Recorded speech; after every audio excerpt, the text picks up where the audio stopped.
Raider fans. Yeah, we're everywhere. People don't realize that. They think Everywhere. it's just like LA or Oakland or Yeah, we're everywhere. pretty much international, man. Anywhere you go, you see a Raider hat, Raider jersey, something Yeah. Raider, anywhere you go. So we're yeah. well known. I will say in Mexico, it's a big cowboy following. It's a big cowboy following. Yeah. 49ers too lately, but probably more because with them winning. Yeah.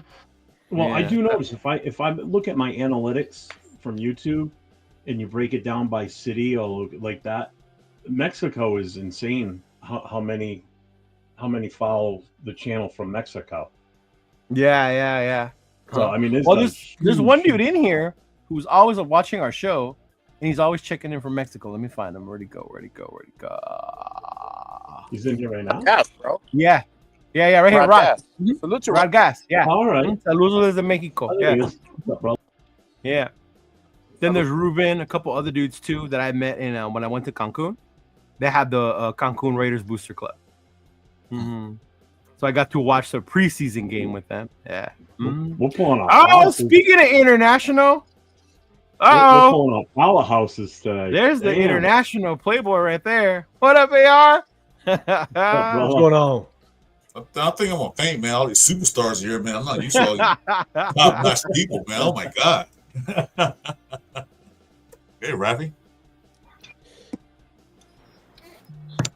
We can see you. We can't. Sorry, hear am I Oh, on? there you go. You're good. Yeah, you're on. Yeah. Mm-hmm. Oh no, the feeds just seem to be bugging. I don't know. I think it was my end. Anyway, chat. How are we, gang? Okay. What's going on? Chilling. man, Is that a what's Tim up? Brown jersey you're wearing or Chad Schilling? Chet Shillings.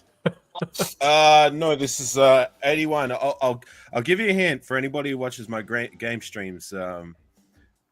They'll know when I have my somebody subscribes to my channel.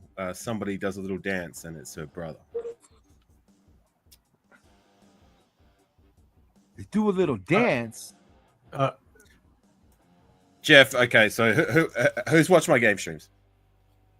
I watched you play Yeah. with when you play. What's his name? Have you seen when somebody subscribes to my channel? Oh somebody no. does a little dance. Yeah. All right, I'll give you another hint. Okay, so 2013, it was Matt Flynn's last touchdown. He threw it to a tight end. Michael And the Rivera. tight end did a there we go. Michael Rivera. Yeah. I thought told my you, name- Jeff. If you You want just did. any, You just did that because of the Oakland sister. era. Yeah, no shit, right? I told you. No, He's the dude. I like Michael Rivera for his play, but I also probably like his sister a little bit more. Yeah, I'm His about to say it's sister. because of his sister. That's what you saw. Do you remember the clip of her coming out and celebrating the touchdown? Yes, I do. Yeah. Mm-hmm. Love at first sight for me. Oh, Yeah. Rest R.I.P. in to peace, her Nair, though, man. right? She's no longer Yeah, like rest there in was a peace. She's whole no longer tragic around. thing that happened. Yeah. Yeah, very Mhm. true. Yeah. That's why I was no thinking in that bet- era. no- That's why I said Chad Shillings, because Chad Shillings wore that number too. Yeah. No, no Vegemite challenges tonight too. By the way, fuck that. Well, that was a little bit of fun, you know what I mean? Oh me my and god, I Critique, watched so. that. I was starting to dry heave myself watching that. Like, good God. Watching Aunt Six, just like I could hear him in the background as he went out of the room. Like, Yeah, that's cool though. You got a Michael Rivera jersey. Yeah. Mm-hmm. I still keep jerseys for the players that I had fun memories of, but seems I have like my some of you guys in Hostetler the chat are jersey. getting a little tired of me talking about other things other than Raider football. Nah, don't so- worry about that, bro. That happens. In, Continue.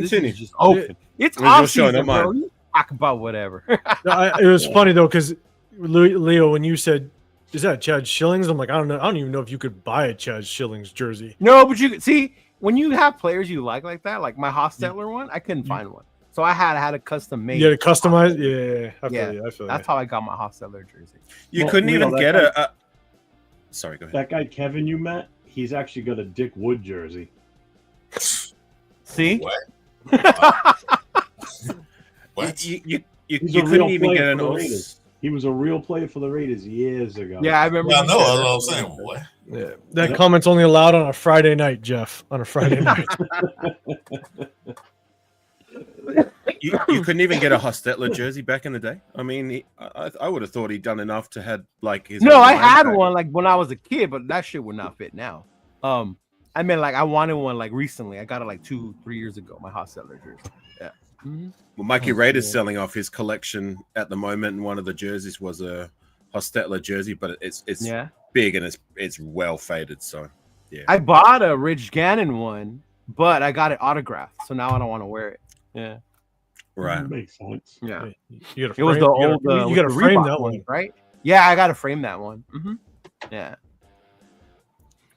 The only jersey I have that's autographed, and it's not even mine, it's the club's one, is I got a Villapiano one.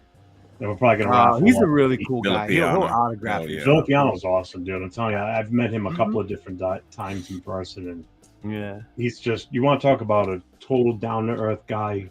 Yeah. Talk your ear off with stories from back in the day. It was It- fucking awesome. If there was ever a legend that made me fall in love with an era, it was Filippiano. Because when Yeah. I used to go to Oakland to the games, he's the one that I always talk about that time with Kenny, with Bolitnikoff, with Freddie, all of them. They would all be there and they would just tell their stories. You know, even Jamato I got to meet one time. But they He just was made me the fall in love with that era. Yeah. he partnered with Matt Millen back in the 80s, didn't he? That would be Yeah, Matt Millen was Yeah, one yeah. of them too. that would be probably the best linebacker duo that we've ever had, right? Matt Millen and Without a Villapiano. doubt, I would have to say, yeah. I don't know. You ask some people that might say Greg Beaker. I don't know. I'm just kidding. well, AR. Greg. I like Greg Beaker, but You I'm saying remember like that conversation? as a duo. Oh, No, yeah. You know was what? the I used to like conversation Kurt with that? Morrison and what's his name? The other dude with him. Thomas Howard. Thomas Howard. Hey. Yeah. I like that duo. Yeah. Kurt Morrison was a bad man. Mm-hmm. He was a bad Yeah. man. Oh, I did. Rolando McClain was the best we've ever had. Oh, Yeah. Ah, Oh, yeah. Okay. Oh, God. Jesus. Steel. The only the thing best he thing ever I- did was when he slammed that Mendola to I the was ground. just gonna was say about that. it. That was probably the Yeah. best thing. I was ever at that did game with actually. Yeah. You know what's funny when people like look at that clip, and I saw somebody share that clip on Instagram, and people are like, yeah, Rolando McClain, fire emojis. And I'm just thinking to myself, do you guys have you guys only been around for a hot minute? Do you guys not remember how much he didn't want to be here, how much he trashed the Raiders, how much he was doing conduct detrimental to the Raiders? He was getting Yeah. arrested on the way to practice, and he's smiling about it. And then in his very last training session, he walked away and said he's only here for the money. He's not here to be a Raider. Yep. Yeah. Mhm. Yeah. And up until last year, you know, he's out of football. He got arrested yet again. Did he really? What? Surprise, this surprise. Right? I am not surprised, bro. What did he get arrested for? I don't know. I don't care. To be if I'm to have a Mount Yeah, I don't Rushmore know. of people, you know how once a Raider, always a Raider. If there's a moniker for, you know, if there's a Mount Rushmore for players who don't deserve that moniker, for me personally, he'd be on that Mount Rushmore. Romac would be on that for me. Yeah. Yeah. Mhm. With the likes of Arnett, with the likes of Antonio Brown, and Oh my God, Arnett. I Yeah, was heard a- Gruden the other day. He was talking about with Max, I think, about when they picked Max. Yeah, And I he saw he that. was like, yeah, like Mike made all the good picks and I made all the bad ones. You know, I wanted bad character guys and all this shit. Like, I know he was being sarcastic, but I'm like, bro, you really did, motherfucker. Like, you picked Yeah. Arnett. Yeah, you weren't wrong. Like, do you not realize? Like, Yeah, yeah. you telling the truth. That's what you're doing. You're telling the truth. Like he made all the bad picks. Yeah, Except- he's like, except you know me, shout out- Max, I wanted bad character guys. I was like, this guy. I mean, like everything that Gruden did from the draft to his play calling was so suspect. It was bad. So why are so Bad. people so enamored with his offense though? Like when they were talking about bringing him back before we got Pete, thank goodness we got Pete.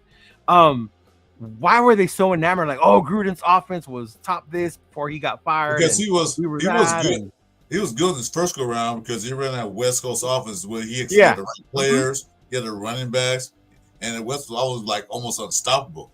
So people Yeah. will go back to that, but it's a different Mhm. era now. I don't think that Man, we was- had Gannon, Rice, and Brown Right. to run that shit. Like, come on, and a great offensive fucking line. You know, Charlie Yeah. Gardner. We had running backs, we had all that. Mhm. I think a So- lot of it also is because he was the last glimpse of what we had as a winning culture or a winning team. Not so much his second go around, but his first go around with First us. go round. right. You know what he Well- brought us to. as far as like the talent he No, did. but how he even came his to second field. run, people were saying how good he was. I thought his second time around, his offense was so predictable. I didn't want him the second time around. I Yeah. ain't either. But hey, but as a whole, like just to give some objectivity, like he was trending. He was showing progress every season. Like even if it was just a little bit, you know what I mean? Like up until his last season with us, that team was looking good up until he got fired, and then the rug thing I situation. remember us starting off season kind of good, derailed. but we would always finish bad, and I think that had a lot to do with his offense too, because it was so predictable. The defense wasn't that good neither. Yeah, remember that. Yeah, no, they weren't. The defense was in the 26th, 25th that season. Like they wasn't that good. But I tell you what made me appreciate Gruden just a little bit more, because he wasn't my guy either per se when he was in the door. Like I actually wanted to keep Del Rio around because I liked what was going on. 2015, 2016. I didn't like what happened in 2017, but to pull the trigger on him to fire him, I was like, okay, whatever. But the thing I learned to appreciate Gruden, especially like when he left, was how much of a fuss it was under the McDaniels wash. And look, I liked Antonio Pierce. I wanted him to get another go, but here we are. He got fired after a season. But I guess like since Gruden, like I've learned to appreciate him just a little bit more. I felt like he had a good balance of like not being such a my way or the highway kind of guy, but being so unlikable, being so personal, if that's the right way to put it, like a Josh McDaniels who was just so unlikable. It was an open, all-out revolt. Right. You know what I mean? Where players were openly celebrating when he was out of here. Yeah, or not being like a Antonio Pierce. Like I mean, I don't see it this way, but there are rumblings that like he was too lenient on the players. You know what I mean? Gave him too much leeway. That's not what I feel, but like Antonio Pierce became the player's friend. Because right. I noticed when I watched players saw ball and Antonio Pierce, they didn't call him coach. That shows a lack of respect. They didn't say, "Oh, AP was this, AP was that." They didn't say coach. So he came more to friends than a head coach. You know what? That's true. But I think Gruden had a good balance, and that's something that because he was Coach I learned Gru. Coach Gru, right? That's something I learned to appreciate. Yeah. But like one thing that I will always find unforgivable with his second time around was the Khalil Mack trade. That never ever should happen. I don't care how much capital we got. I don't care what teams offered us. You know what I'm saying? You do not let generational talent players walk out the door in the prime of their career the way Khalil Mack was. That for me is unforgivable. Question, Rafi. All those draft picks that we got for Khalil Mack, where are they now? Yeah, one's in Green Bay, and he was talking today about it. So even if they gave us 3 first-round picks, I don't care. Well, I don't throw that word. I do not throw out generational talent. That line. Totally agree with you. Just like anybody does. Like for me, there's only been 2 generational talents on the defensive side of the ball that we've brought it through our door since the turn of the millennium, and that one is Charles Woodson. The other is Khalil Mack. You know what I'm saying? You don't let players walk out the door that are in the prime. Literally, he was in the prime of his career. You do whatever it takes to keep them in the door, especially if they are good, passionate Raiders. When you say that, what about all these people talking about get what you can from Max now? Then wouldn't it be the same thing? Well, Max, it wasn't in the prime. Like, I mean, he's still maybe in the like teetering down from his prime. But remember, Khalil Mack was 4 seasons in when we traded him off. He came off like a 16, 17 sack season. The season before he was literally the defensive MVP in the league. Yeah. A 3-time Pro Bowler, 2-time All Pro at 2 positions. Yeah, I think Max Hanley beat Carolina and Cam Newton that one game. He did it by himself. Oh my God, what he did to Cam Newton that game! It's still one of my favorite games. And Silver Smoke, I think Max Crosby is an elite player. But just my personal opinion, when it comes to generational, there's only been 2 that reached that zenith, and that's one Charles Woodson, the other being Khalil Mack, and then the next one up would be, in my personal opinion, Max Crosby. But that's just my opinion. People get mad when I say Max isn't elite yet. I don't think he's elite yet. He can be elite. He's getting there. But I think about like how you're saying the 15, 16, 17 sacks, and where you're the defensive MVP, and like there's no doubt that's you. Like to me, that's the next level I want to see Max at before I put him in. I think what's tough though is you definitely got to take into consideration. You look at when Mac was in the league, or sorry, with the Raiders. Mac was able to have a Max Crosby for a year, right? But he also had Justin Tuck on the opposite end of him. He did have Tuck. He also had, I'm blanking on his name. I think it was it Burgess? Bruce Irvin. He had Bruce Irving. Bruce Irving. Did you say he had Max for a year? Yeah, no. Mac came I was after. going to say he did not. Yeah. But the thing that Khalil Mack had that Max hasn't had for a while is Khalil Mack always had somebody opposite of him to kind of help corral that quarterback, whether it be Justin Tuck, Bruce Irving, guys that were able to kind of create pressure on the opposite side. Max hasn't had that. If Max actually had some talent opposite of him, imagine if he had a Malcolm Kuntz on the opposite end, like a whole season. For the whole season, right. Instead of leading the league in pressures, he'd actually be getting to the actual quarterback. So that's when I could see Max Crosby getting double-digit sacks every single season. What about Unique? Remember his best season with us? I believe Unique Ngakoue was on the other side. Yannick, the year of the playoff year, that was Yannick, the opposite side of him. So when he has help to at least corral, because if you don't have a pass rusher opposite of you, and that quarterback has an outlet, then that's why Max Crosby he basically leads the league in pressures half the damn time, or leads the defensive statistics every week in pressures on the quarterback because quarterbacks can escape him day in and day out because the pressure isn't coming from anywhere else. So that's the only thing. That's just one thing that I think of when it's tough because Max doesn't get to like the TJ Watt numbers and Myles Garrett numbers and stuff like that. The hope I guess my thing is the game changing aspect that Mac had though. Because remember, Mac would change fucking games. Right. He would take over a fucking game. Khalil Mack was a gamer, a baller, playmaker, shot caller, and a finisher. Like Max Crosby is that, but like in my opinion, Khalil Mack just did it just that much more, especially playing plays that close. Who was in the middle? When Khalil Mack was in who was in the middle? Was it? Who's that in the middle? AR would remember. Was it Kelly? Was Kelly around there? No, Tommy Kelly was long. That was after. I mean, it was Moore. just Seal Moore. That's an inside joke, by the way. We love Seal. Yeah. He had like Justin Ellis. I believe he had who else? Like it was just a rotation of guys. Our interior wasn't really that good around his time. That was, our defensive tackle room was kind of weak. I think Danico Autry may have been there the last year. We had him in an interior. Was Shaughnessy around then? No, he was long gone. He was gone. Shaughnessy was long gone. So our interior was quite weak. Whereas that's one because I remember because there's a lot of players that played that position. Like I can remember who was a definite one. Seymour after, right? No, Seymour and Kelly were gone by 2013. Were gone by then? 2012. Yeah. So Mac was like the interior of the time Mac was there. Like Justin Ellis was the bright spot. And look, I like Justin Ellis, but he was like.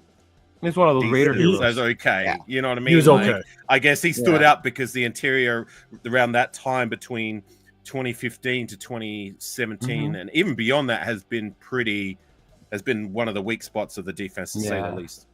And I don't mean it as a knock on Max by any means. I love Max. To me, he's the best. But it's just when I think of elite, that's what I think. Yeah. Right. Right. Yeah. So David Not Known wants to know what our picks are for Sunday. I think we're all pretty much fuck the Chiefs. Yeah. That's my pick. Yeah. I can't imagine too many of us are going to be picking the Chiefs in this room. I am fucking buying into the Eagles are going to win this game narrative. I hope so. Yeah. It's hard not to see. It's hard not to think that it's not going to be just a damn good game. In that sense, it is going to be a really good game. Like the Chiefs don't. I mean, look at the games that they've won. It's always a one-score game, so they're not blowing people out at all. And if the Eagles defense can come to play, then they have a good chance at least slowing them down. If Saquon Barkley can kind of sustain some drives for them, kill that clock a little bit. I mean, they have a chance, but Yeah. shit, you gotta beat Kansas City and the refs at the Yeah. same goddamn time. Yeah, that's why I think they have to keep it away from that one score possession. Like do. it can't be KC needing to drive down to win the game, because then that's where I'm gonna be like, oh fuck, here we go. Yeah. You know? Yeah. Can you imagine if there's the shitty calls like we saw against Houston? Oh my god. Can you imagine if that happens again in this Super Bowl? Hey, that's gonna be hard because it's the Super Bowl, you know? Like how much I'll tell you shit right now, you would know, go people on? But I are gonna mean- be watching that game like a hawk just for that. But do you These remember people the are last gonna time they played the Eagles though? That's bullshit ass they called the holding on the Well, the holding on the defensive receiver, player, yeah, Yeah, I was like, what the or Yeah. on the corner, yeah. on the corner. Yeah. I remember that. And then It- there was rumors about the field being wet, so Eagles wouldn't be as fast or whatever the hell. And I don't know what else. Yeah, the Eagles Here's my are thing complaining is- about field conditions. The spread right now is Eagles +1, so it's basically a pick 'em. To pick them basically. Yeah. I was saying on my show with Chris and Severe earlier, I was like, look, I'm going to tease this thing, get it to over 3.5, or get it to 3.5, get it over a field goal, and I'm taking Eagles. I think it's going to be a fairly close game. At least I hope it is. If they keep it a 1-score game, Yeah. I'll take the Eagles +3.5 if I can. When get it. was the last time the spread in the Super Bowl was pick 'em like +1, like that fucking close? Yeah, shit, I don't know. No, It's been a while, right? Yeah. I don't know either. Yeah. But I think What's up, SoCal? someone in the chat was saying Saquon, Raiders Zach, he's saying Saquon 75-yard touchdown. Never mind the flag on the play. Right. It's probably That's the thing probably with gonna fucking Saquon that I happen. like though. Saquon has that he can hit a home run on any run. Like he's gonna gain his yards, but he has that threat where if he gets out, he's gone. Yeah. Yeah. I like that question from Roland Dubs. What is I it? saw it too. I think at the bottom.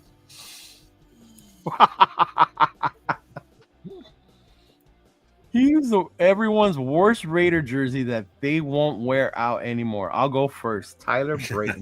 Tyler Brayton. You know what? I have mine. one, and I only don't got got it one. because I was jumping on board with everybody else as to support our team, but I never liked them.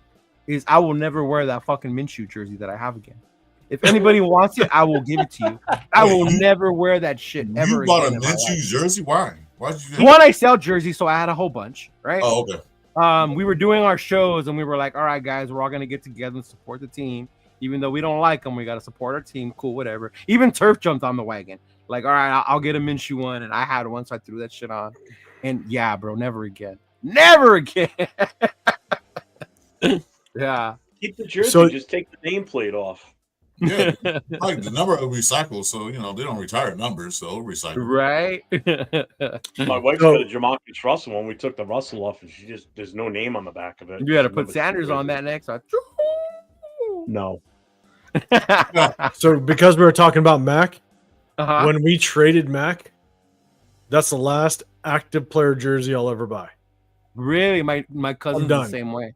Yeah. I'm done. When we traded Mac, Mhm. like I had my Mac jersey, my wife had one, my Yeah. kids had all Mac jerseys, and then when they Oh, when they wow. traded So them, you were invested in them. Holy I was crap. like, you know what, I'm done because I wanted Khalil Mack really early on in the draft out of Buffalo. Like I had my eyes on him, and a guy that I worked with was a diehard Raider fan too, and I kept Mhm. going in the office. I was like, look, you need to look at this edge rusher out of Buffalo. He is nasty, and this was early on in the offseason, and all of a sudden his name started catching wind. Everybody talked about him being at a smaller school out of Buffalo, and then obviously we pick him, and so I had vested interest in Khalil Mack because I was basically high on him from the start, and then he balled out, and then all of a sudden we trade him, and I was like, "You've got to be." Till this day, we still have our jerseys sitting in their Do you? closet, and my kids have outgrown their jerseys, all that stuff, and I'm like, from that day forward, I will never buy an active player's jersey again. The last active player jersey I bought, actually any jersey I bought, was Robert Gallery. I haven't bought one since. Oh God. Robert Robert Gallery. Gallery? I won't back. buy. Well, Yeah. I mean, I'm an old lineman at heart, so I mean, I figured he was going to be like the next best thing for us at offensive tackle, and then that just Like if I buy a jersey now, it's going to be old school guy that was like a Raider from day one until they left, like a Howie Long, Jim Otto. I'm Right. curious what else the chat said. Who they said? Devontae. I would still rock Devontae, bro. I'm not gonna lie. I as much as I hate him right now, that's just me being a bitter ex. I think I would still rock a Devontae jersey. I have one right Bitter there. ex. Yeah, that's just Sounds me like being you got a that Vince bitter Evans ex. one. Ernesto's You got a said- Vince Evans. Hey, what up, bro? What's up? The biggest Raider fans in the house. What's up, man? Say Woo! what's up. Yeah. What's up, little man? Ooh, Roland and Dubs got a Randy Moss jersey. Ooh, that's a tough one. I mean, it's tough. It's like I feel bad for the people that have like Antonio Brown jerseys. Well, Warren Sapp, because he's a piece of shit. He is, but at least he stepped on the field. Was know, Antonio like, Brown here yeah. long enough on to make jerseys? Yeah, Because but it seemed like he constantly walked in, talks walked right shit out. about Like, us. Man, I wanted Antonio Brown to work out so bad. He was my favorite player. I used him in Madden all the time. I was so excited. Yeah, Carr finally got another weapon. Like, let's go. And man, comes out of that hot air balloon with a fucking frozen foot. I was like, oh God, here we go. And that's actually part of the reason why it's like I just could not roll with part of the reason. I think Gruden's play calling, I think Leo, you said it was extremely predictable, and it was. I mean, when you're 0-11 on challenges, you're not doing something good. Like it got to a point where he was horrible with challenges. But and there's so many other things, but that Antonio Brown situation, I remember sitting there going, "There you go, I got the Mac jersey." I'll answer my question after your you take. I think that Antonio Brown situation, John Gruden got played so bad that it was you couldn't come back from it. Antonio Brown made it very, very clear he wanted to play with Tom Brady. He that was clear before we even got him, that he was trying to find his way to Tom Brady. But when we traded for him, we thought, okay, it's going to work here because there was no one else that was going to trade with the Steelers to get Antonio Brown. And so Antonio Brown comes over and he has the foot situation, which I don't think that was on purpose. You're not going to burn your feet on Right. purpose. That was an accident. Yeah. But the helmet situation, I think, was a complete play. The face mask thing, right? The helmet. Yeah. Well, the helmet. He didn't play Yeah. a preseason game. He didn't step on the practice field outside of just running routes. And the moment that he got news that he was traded, there's that video on social media where he God. jumps out of his seat, runs out in the backyard, and is doing flips and cartwheels in the backyard. I'm like, there's no way in hell no one does flips in your backyard when you've just lost $31 million. That's what happened. They cut him and he lost $31 million. 31. And in less than 8 hours, he's on a plane to New England. And in less than 24 hours, he's on the practice field with a normal helmet. Yeah. I'm sitting there going, Gruden, you got your ass played. You got played. And Yeah. You read that book so wrong, you can't come back from that. My red flag with Antonio Brown happened well before that. Like it actually happened the moment we traded for him, if I'm going to be honest. And if you hear me out, like I was popping bottles like everybody else. Like, yes, we got what is allegedly the best wide receiver in the league at that time. But then when I saw how much we paid for him, that was the red flag for me. I was like, hang on a second. We only gave a 3rd round pick for a guy of his caliber.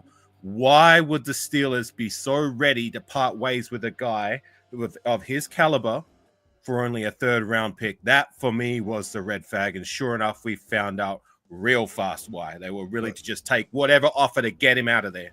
He was a locker room cancer at one point. If people didn't like him, they liked playing with him. He just I don't know Exactly to my point. I don't know Exactly if that perfect hit to the head kind of changed his attitude, but he wasn't the same.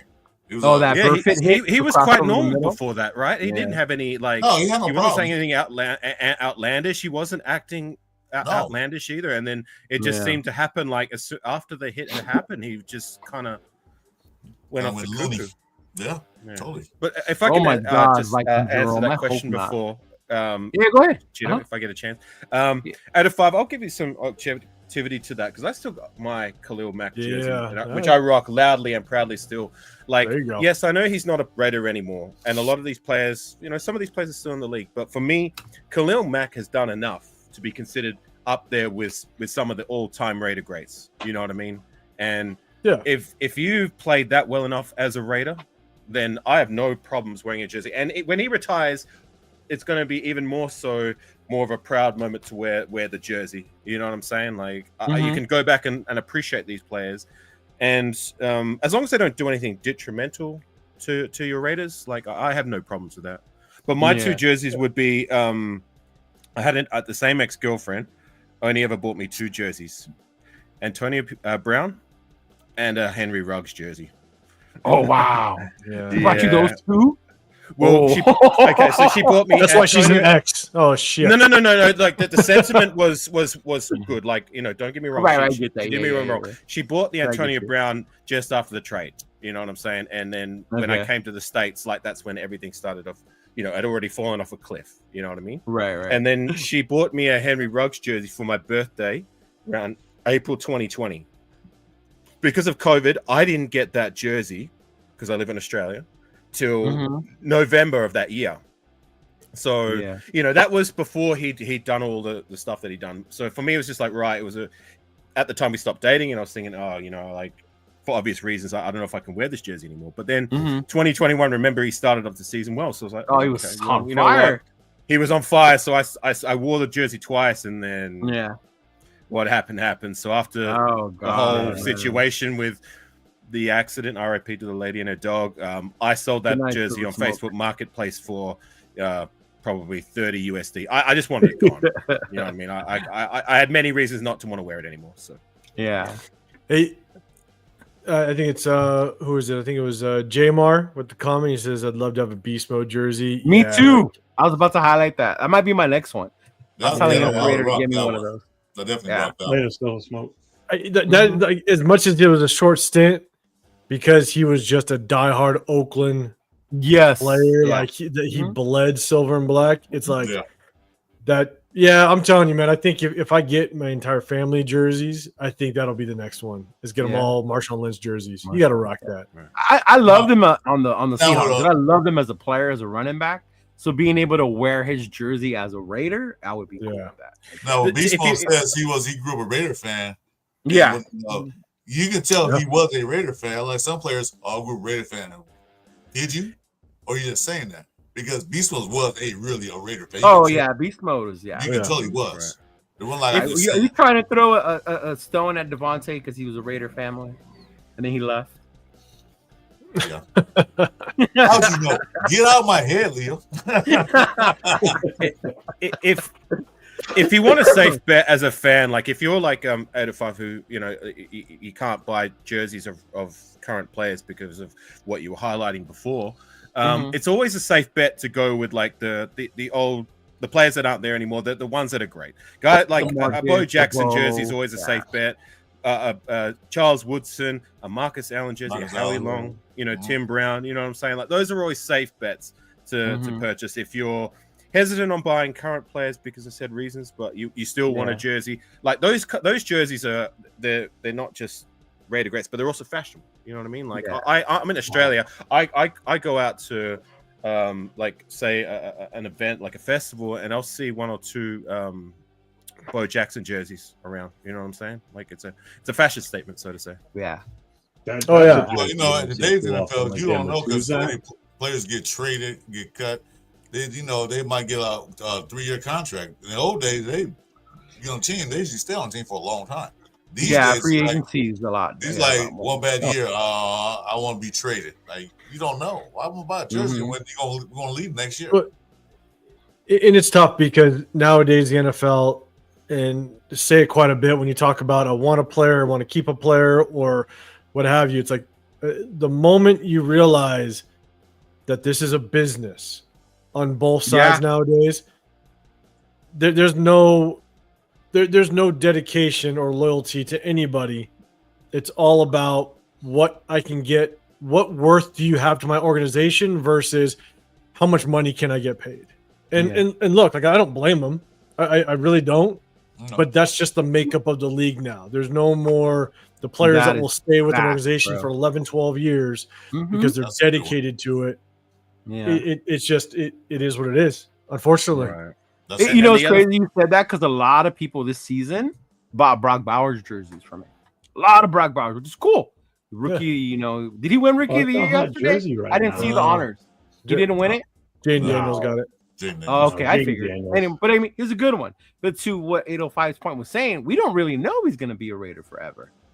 Based on the NFL, the business, the free agency, what our team might look like in 4 years when his contract is up, whatever, you know, like he might not be a Raider forever, Bowers. But at least you're gonna have some from like moving forward, like maybe 5, 6, Yeah. 10 years from now. You're still gonna have fond memories with Brock Yeah. Bowers. I mean, That even year in his, he after had. his rookie season, he's done enough to say, you know what, like, you know, I can wear that jersey now, and then later on in life, you know what I mean? I've got jerseys in my closet. I've got Darren McFadden. I've got Terrell Pryor. Yeah, And Terrell McFadden's Pryor, even another he one. wasn't a time Raider great. But like for me, Yeah. I have fond memories of these guys, and I'm more than happy to go out and get their jersey. And I can, you know, name Michael Rivera. He's not an Yeah. all-time Raider great. You but do I not still have need a his lot of jersey. Michael Rivera jerseys. Yeah. Right, That's a but lot for of me, shirts. like That's a lot of jerseys these right guys are players that have Wow.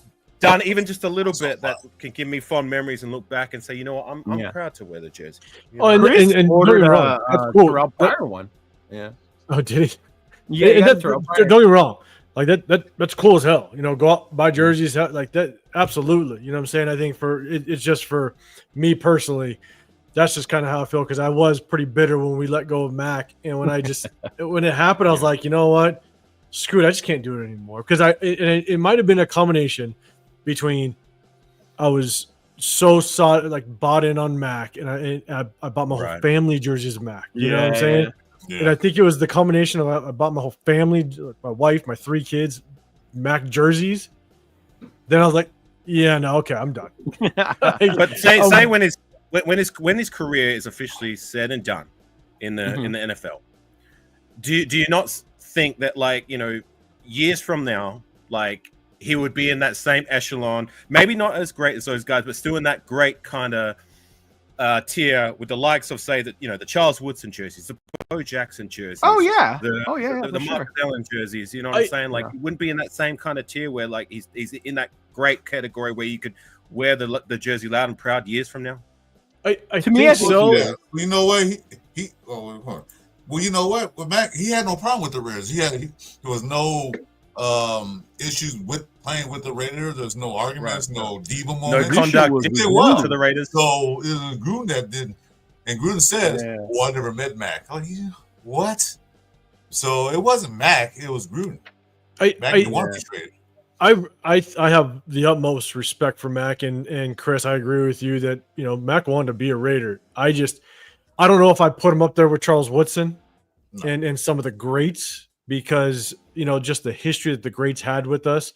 I think if Mac would, if Gruden didn't go on from him, and if Mac stayed for maybe that second contract or what have you, then I definitely would put him up there with those greats. Me personally, I can't put him on that level of like a Khalil Mack or a Tim Brown or any of those guys that. Or, So would he have to come back Charles like Woodson or Woodson Tim did Brown? to reach that level for you?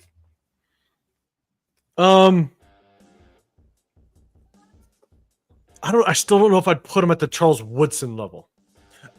He might not be Charles Woodson, but like for me, I stand on what I said. Like for me, him and Charles Woodson are the only 2 generational players that we've drafted that we've had in the door since in the last 25, 30 years. You know what I'm saying? Like, I'm talking defense specifically. Now look at what he achieved with the Raiders: a 3-time All-Pro, All-Pro at 2 different positions, a defensive MVP in the league. You know what I'm saying? Something that we haven't had. Even Charles Woodson didn't achieve that. Yeah. You know what I'm saying? So for me, like, that puts him in that echelon. Like, he might not be as great, but like he's still in that great category. And for me, like, when his career is said and done, I'm always going to remember him for that. But anyways, that's just my opinion. I got to get going, chat. I got a few errands to run. Thanks for having me on, Cheeto. Yeah. Hey, later, brother. No Thanks for problem, coming in. Yeah, Cheeto, Jeff, 805, and Chris. I think this is the first time I met you. I don't Nice to meet you. remember the logo he's talking about wasn't a throwback. It was an oversized reflective Thanks for outline. coming on. I appreciate it. Yeah. Peace, gang. Take care. Later, man. Take care, Nah, chat. bro. Later, brother. The logo I'm talking about wasn't a throw. It was an oversized reflected outline logo. He said that Carson Palmer wore it. That's what Raider. He's like, remember the only time we had alternate helmets in the game? I'm about to say, was that like when like the whiteout That would be jerseys the are old starting to happen. AFL helmets, though, right? I don't know, like what? Because that was the 2012. that was during the Derek Carr era, though. No, or did Palmer wear that? I went to a game in Oakland where they wore the AFL ones, the white with the silver, but I don't remember the helmet being different. I think the helmet never changed. Yeah. From the 60s. Hey, Pete, if you find a picture, bro, send it to one of us. I'm curious which one you're talking about. Yeah. Mm-hmm. He said it was a whiteout. That's what he said. The Color Rush jerseys. That's what But Color That's the only Rush thing- came after. Yeah. That's the only thing I can think of is that was like Yeah. the Color Rush when they would do it. I think for like Thursday night games or something like that.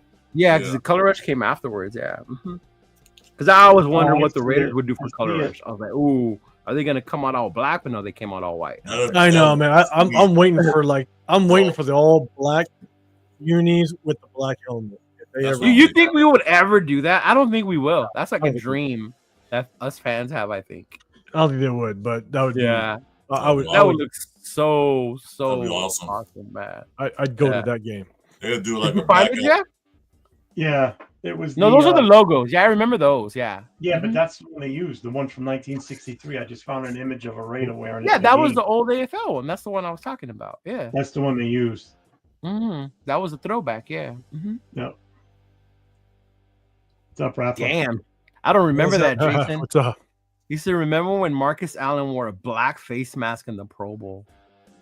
No. Damn, Dixon, that's messed up, bro. After Mark Davis dies. Wow. Yeah. Oh shoot! What up, Rafa? Hey, Hey, Rafa, what's up? What's happening? Hey, Rafa. Did you watch Yo. the Royal Rumble? Yeah, I just watched it. Yes. Day one, Oos. Day one.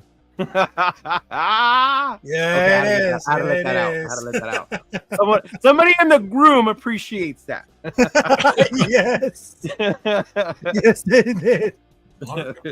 yeah, my kids are big WWE fans, man. They can't miss none of them. Good. Like, Yeah, they probably lost it too, like I did when Jay won. I was like, oh. Yeah. I lost when my daughter came and told me that Charlotte won the girls. I'm like, oh, God, not again. Oh yeah. She's on right now. Oh, she was. Yeah. Yeah, I'll be right back. Give me a second. Yeah, no problem. What's Okay. going on, Rafa? How you been?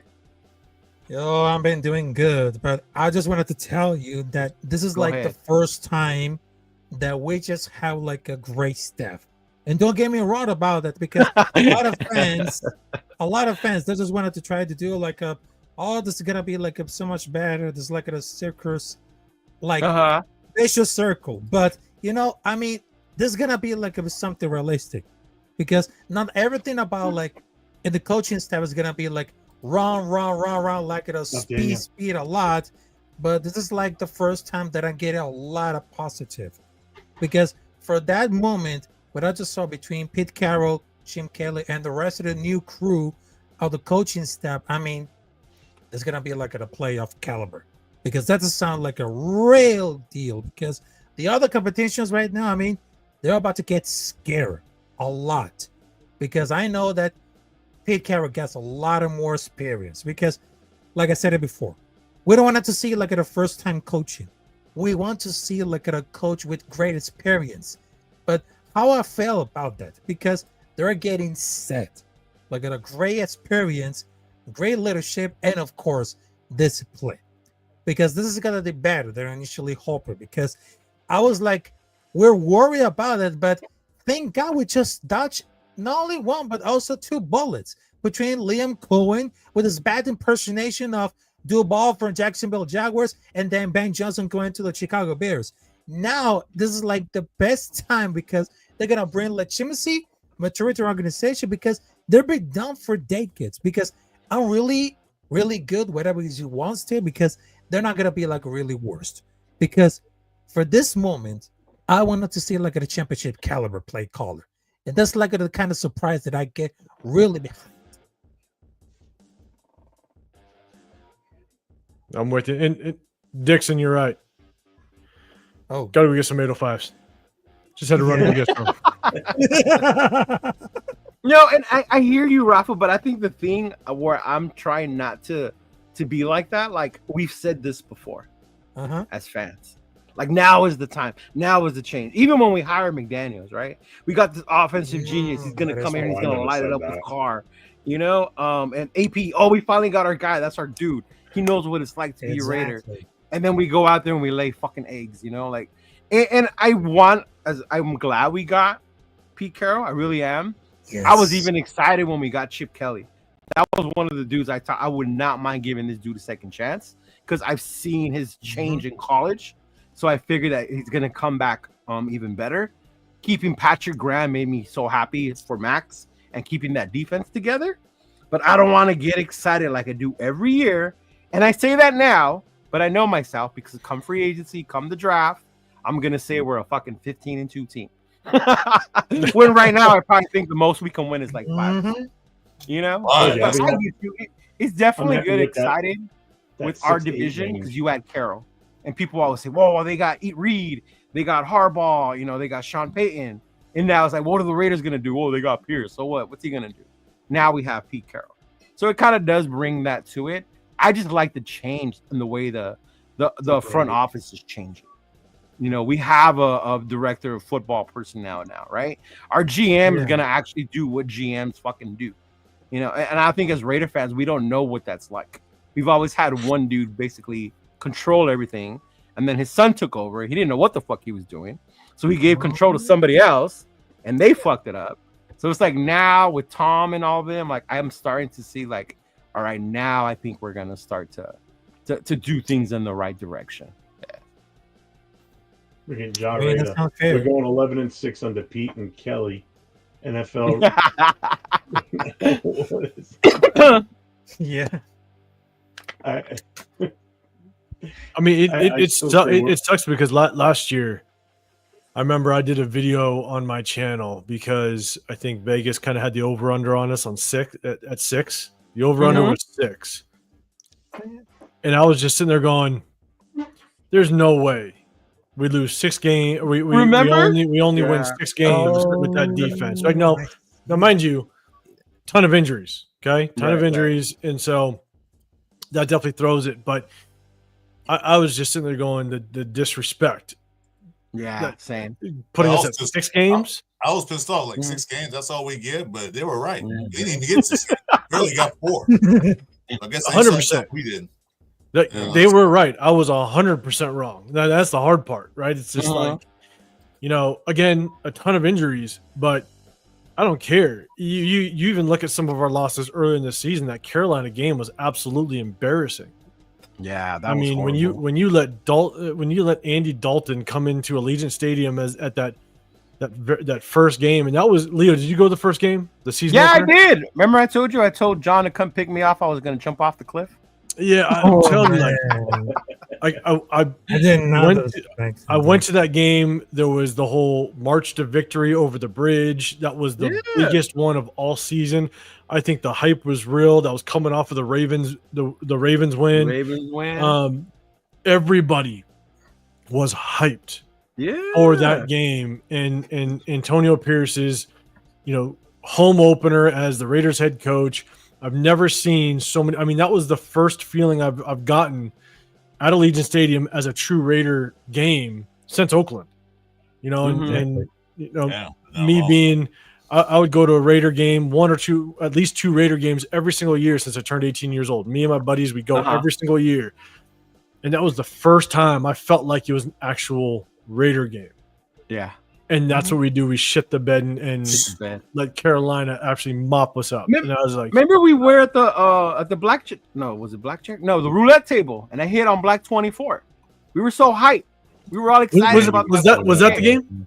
That was that game. Yeah. Oh, I thought it was different. I thought I linked up with you later that season. Okay. I thought it was. That was the game. Okay.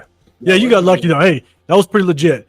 That Yeah. I should have put my money down because when that lady told you to put it on, what was it, red 23? I think it might have No, been black 24. Yeah. black 24. When the Yeah. lady told you to put it there, whenever a roulette dealer tells you to put your money somewhere, you put your money there. Yeah. And But then she hit it. bam, that shit hit. Got Like, Oh, I love Oh, playing man. roulette. Hey, can I ask a panel a question? It's been bugging me all day. Here we go. Let's have it. Yes, I am a man. Oh, sorry. Shit. Oh my Damn, god. I thought something different. But anyway, You could have fooled me. it's more of a, I know it's more, this it's more of a comment and slash question. But you know what I'm tired of? And I wish they would stop. Uh-huh. Is Sam Darnold talk about coming to the Raiders? I am tired of it. I don't want to use quarterback. Me personally, I don't want to use quarterback. Let's get somebody pressure. Get somebody. Don't be Kirk Cousins. Don't pay him all that money for what? You know. So I was like, I turned you got to think of it this way, Chris, and I'm with you. But when you haven't had a quarterback in so fucking long, and you see even a little glimmer of an upgrade in someone else, whether you think it's because of the coaching, the system, whatever, right? Mm-hmm. Just the idea of having someone better come in, East Coast. It's easy to believe into, you know. Like, if you did that over there, come do that over here. That's all we need in Vegas, you know. Did we have that with Minshew? He did that to Colts. And that's what I'm saying. But then you go back to like that. How's it going, East Coast? Mm-hmm. Yeah. I got a pretty strong opinion on the Sam Darnold thing. Let's hear it. Oh, I gotta hear that. Let's go for it. Okay, here we go. Here's the thing: I think it's also trying to understand what's the Raiders' end goal? What do they want to do? Right. Mm-hmm. Number one is we're trying to find the next generational quarterback, and so we're most likely going to find that in the draft, whether it be the first round or second round or what have you. And so if you bring in a veteran, that veteran is going to be a bridge quarterback. It's a temporary quarterback. Mm-hmm. Sam Darnold, I'm not going to pay a temporary quarterback millions upon millions of dollars to be just a temporary quarterback. Not going to do it. And number two, you know, when you talk about bridge quarterback, you need someone that's going to come in and be willing to teach the next player. Yeah. You want them to be able to be open to the idea of teaching and grooming the next guy. Sam Darnold's not going to do that. Sam Darnold still wants to be a starter. He still wants to be able to have the next 5-7 really good years. Same thing with Kirk Cousins. The same thing. They talking about Atlanta. He really didn't do anything for Penix. He didn't want to groom him because he wanted to keep a starting job. Yeah, so why would bring somebody in there as a bridge quarterback who's now going to teach whoever we get in the draft? That makes sense. Pay him like $30 million. No, that's a waste of money.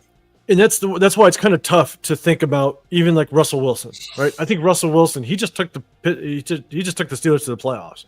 So there's a really good chance that even if we have a chance at maybe bringing him in, whether you want him or not, I'm not sure how open he is to grooming the next guy because he probably still thinks he's got 5-6 more good years left. Oh wow, you really think he thinks he has that many years left? He just took the Steelers to the playoffs. You know, why wouldn't?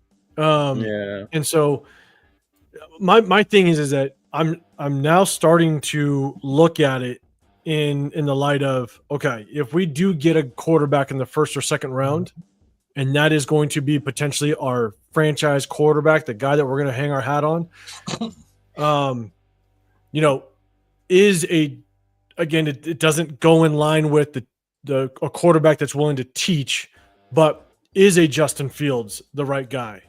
Where he is literally, you're not going to be able to pay, you're not going to pay him a lot. And I don't want to pay a bridge quarterback a lot.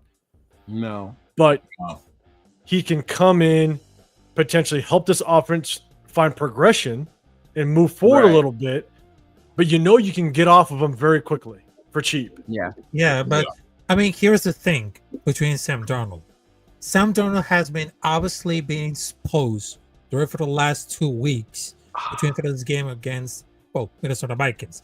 But what are the realistic alternatives? Because assuming that we don't want to trade up for Ken Waters or Sanders, we have the second-tier rookies. None of the which are strong prospects. None of this should be like in the field for at least one season. Because I don't see like very much of the downside offer in Darnold, a 3-year heavily front-rolled. But if the season plays out with the two ways, if they got the good Darnold, maybe we can be like a playoff team. But if we can get the bad Darnold, we got to take the swing for like a sure bet like draft class. But I mean, this turned out because they really brought like the heat and made it uncomfortable between sort of the Minnesota Vikings. But that was like a very Swiss cheese the entire game because they're making like so very uncomfortable. But I was, how much will Darnold cost? I mean, if he's gonna make it like at a less than 100 million over 3 years, I don't want to see it being like a problem. He's still able to lead the team for a 14-win season, which is better than anyone the quarterback they have like a 21 century. But I think that the online will be protect Sam Darnold any better than the Vikings. In fact, it will be like worse than that because over 30 million a year that he can perform, he can on the clutch because sounds like a waste for me. Then I just wanted to say that he played well most of the season, and Justin Herbert can't play on the clutch at all. And look at this massive contract. I mean, Sam Darnold has completely ruined that chance to get him paid big money at the offseason, but he's still going to the playing craze. But he's gonna miss it out a lot of letters because he looks completely indecisive, unaware of his surroundings. But his initial wins are there. I mean, a sitting dog at a defense lineman infested waters. But I really doubt teams that will offer him like massive money, and they offered it like in a nice 2 or 3 years to stick around. No, teams will, and that's one of the Someone's dumb gonna take a things snap. I think teams do. They get infatuated with one-year wonders. Yeah. I always tell this to Jeff because Jeff remembers the dude. Scott Mitchell was the first one I Exactly. remember. Dan Marino went down. He had an amazing fucking season. Oh, Detroit yeah. goes, there's our guy. We have Barry. We found our quarterback. Let's go give Right. this dude all this money. And then he shits the fucking To bed. be, I remember. And that, how yeah. many times have we seen that in the NFL where you have these one-year wonders Yeah. and then they get paid and then they fucking shit the See, bed. So, Well, like you know, Raider fans, they're always looking for the next Plunkett or the next Gannon that comes Rich. Yeah. in and Yeah. turns everything around. You know, Yeah. that just doesn't happen. The only thing I'll say on top of kind of what I said before is, look, if Sam Darnold comes over here, he's going to come over. He's not going to be a bridge quarterback. Like, Yeah, if and that's he- the other part. if Yeah. Sam I Darnold like comes that over you here, said we're not that. taking another quarterback. He's going to come over here to start, and we're investing our future into him. I think that's the only thing that will happen if he comes over. Mhm.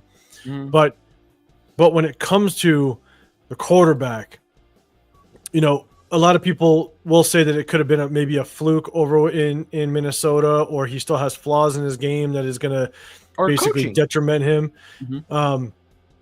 You know, I always felt that Sam Darnold was a pretty good quarterback coming into the league, even though I'm not an SC fan. I hate SC, but Hey, I hey, thought he hey, had hey. Oh, I'm glad you said that loudly and proudly. had to say it. But here's the thing: is there's so much that goes into the success of a quarterback. You're not going to be able to just take any old quarterback and slot him into a team just because it has the talent. There needs to be so many facets to that offensive system, the coaching, the players that are going to allow that quarterback to have success. And I think Sam Darnold finally found a good surrounding and a good system that he fits in. Now, when he went to the when he went to the Jets, the Jets were not a good enough offensive Exactly. system organization for him to thrive. And then he goes over to the Yeah. Niners, and I do think the Niners were going to give him a really an absolute shot to start and be that franchise guy. But Brock Purdy just was able to work out for him.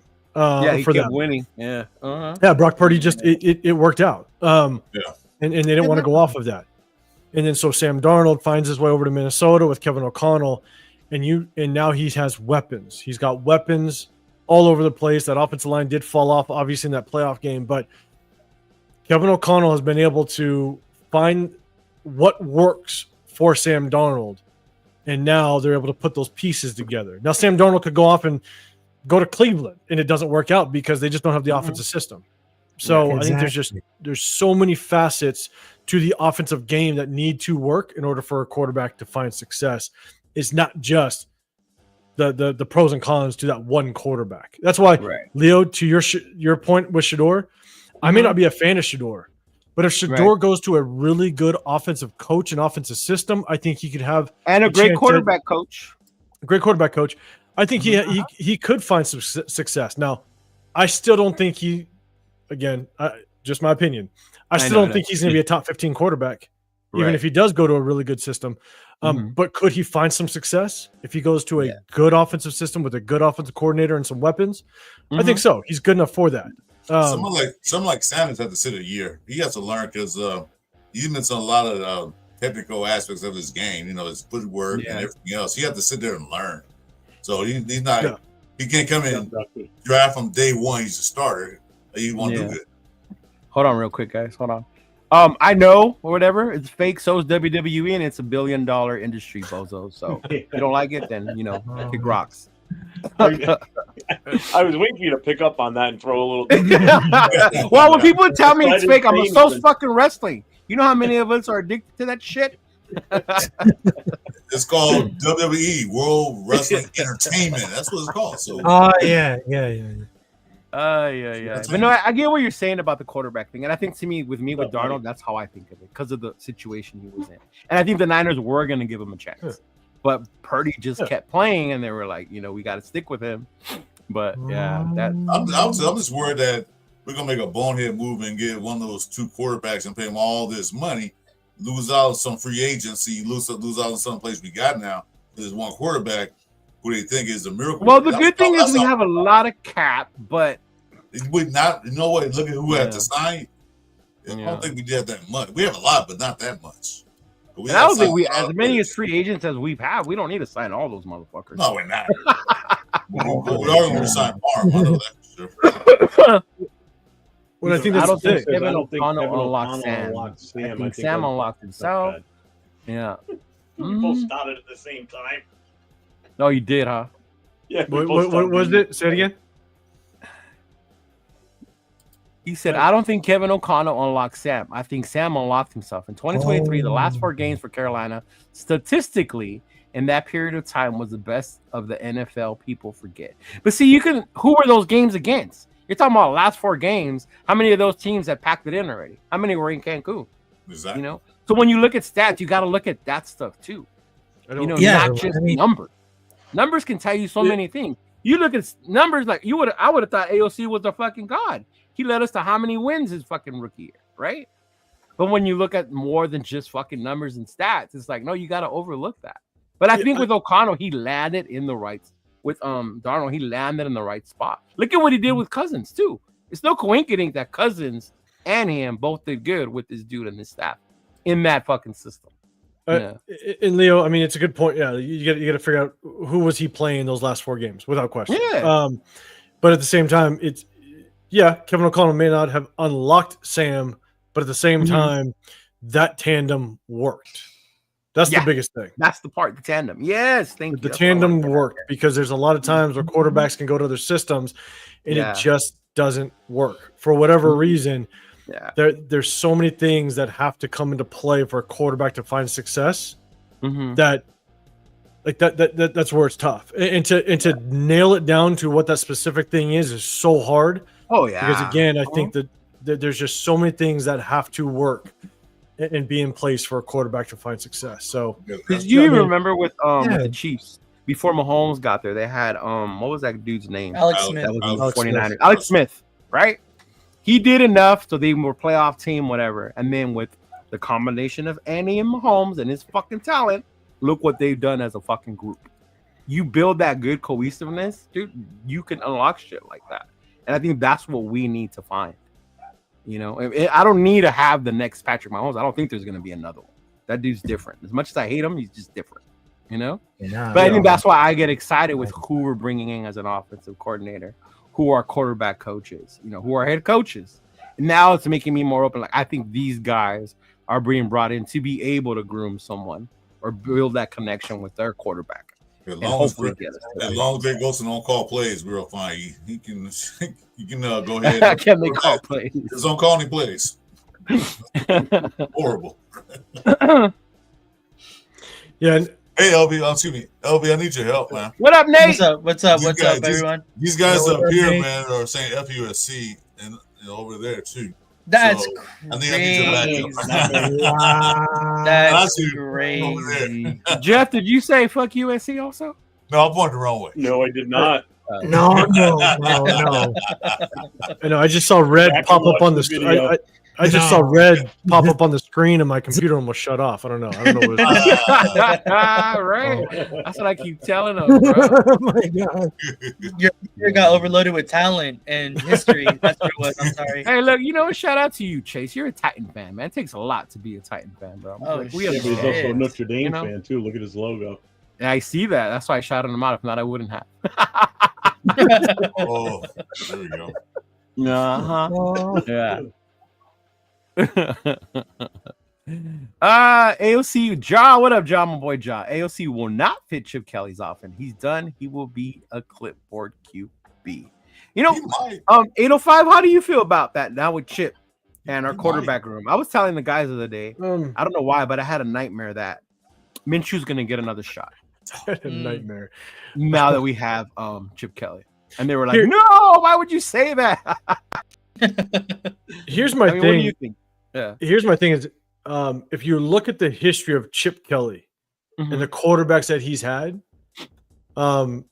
he's done a very good job of adapting to the quarterback that he has. Right? He had Marcus Mariota to Sam Bradford to Nick Foles to I mean he's been able to find success with multiple style quarterbacks, and so he does a really good job of adapting to that.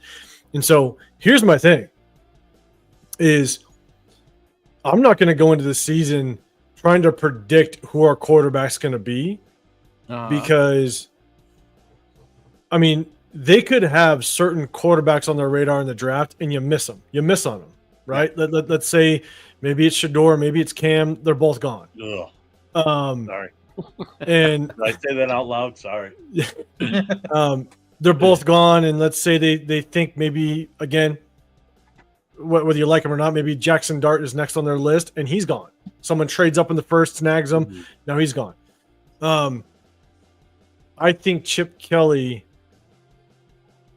and just pure speculation on my part, I think Chip Kelly does think he could work with any quarterback that he has. Does he have his preference? I think so. But because he's found success with so many different style quarterbacks, I wouldn't be surprised if you don't get the guy you want, you're willing to roll with a Minshew. Because Minshew found success with the RPO offense in Indy. That's one of the things that Minshew actually does fairly well is he can run an RPO offense, and Chip Kelly likes to do that. So does he adapt his offense? Does he adapt his offense to that? Yeah. You know, and so, a lot of people were not on Luke Getsy last year. They struggled with Luke Getsy and the way his opposite play call or what have you, and that just wasn't maybe conducive to what Gardner Minshew can do. But Leo, and some of you guys know, we break down film on my channel. Yeah. And a lot of the problems that I saw with Minshew was the fact that there was receivers wide open in his face and he still wasn't pulling the trigger. Yeah. And there was Luke Getsy did a fairly good job of scheming guys open. Like I remember I think it was the Broncos game where everybody was like, wait a second, Brock Bowers disappeared in the second half. Where'd he go? Yeah. Oh no, you break down the film. Brock Bowers was wide open 5 or 6 times, and Minshew was staring right at him and did not pull the trigger. And so I don't know if it's offensive scheme. You can blame a lot of that on the quarterback. The quarterback plays a big role in developing, or the quarterback coach plays a big role in developing the quarterback. Don't be surprised if we go a route that none of us thought, because Chip Kelly might be okay, at least for 1 year, because that quarterback class next year is pretty damn good.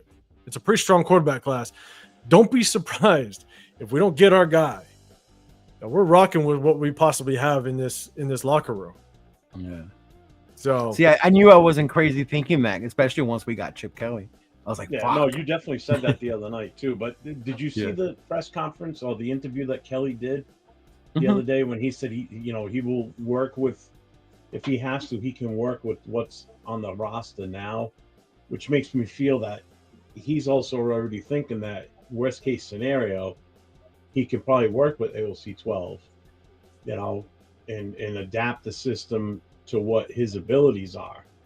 Because he knows it's not long term. Obviously, everybody knows AOC is probably not the long term. I'd like it to be, because I still think he's the guy right now. I mean, technically, right at this moment, he's still the number one quarterback for the team until something else Is he happens. though, or is it Minshew?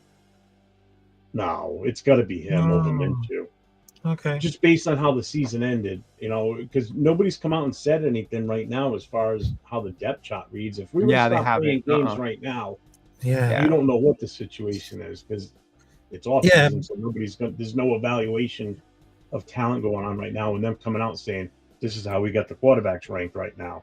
You know, that's why the free agency will tell you there what type of direction we're going in. If we don't pick up a quarterback, then we're going to hope to get one in the draft. Yeah. Or they're just going to go with what's on staff now, which I don't see. Does that happening. change if we take one in the beginning, the first round, or say we go later? Say we get a Howard or the other ones, and we can name them all. But you know what I mean? Yeah. Like we don't go Cam and Shador, right? We don't go them, but we go later, second tier quarterback, if you will. Obviously Dart's going to shoot up. We talked about that earlier. The draft media hype's going to come. The combine hype is going to come. So Dart might shoot up. Another guy might shoot up. But would that change if we get a later quarterback and then we stick? Maybe like how I was saying with the again. I mean, it is possible in my opinion. Like I said, I don't expect any of these rookies coming out that we end up drafting quarterback to start next year, unless they absolutely blow the doors off of, blow the coaches' minds in training camp and preseason, and there's like this is a no-brainer. This kid's got to start from day one. Yeah, I mean, to be honest, right now, I mean, sorry, I don't see us making a change right now. That's a different name too, Mac Jones. Yeah. I forgot Mac Jones was out there too as a recycled quarterback. Yeah. Oh my God. That's like the people trying to talk us into, talking everybody into, well, we need to trade for Milton from New England. Yeah. But honestly, I mean, between for this one, I mean, there's nothing really special about like Will Howard.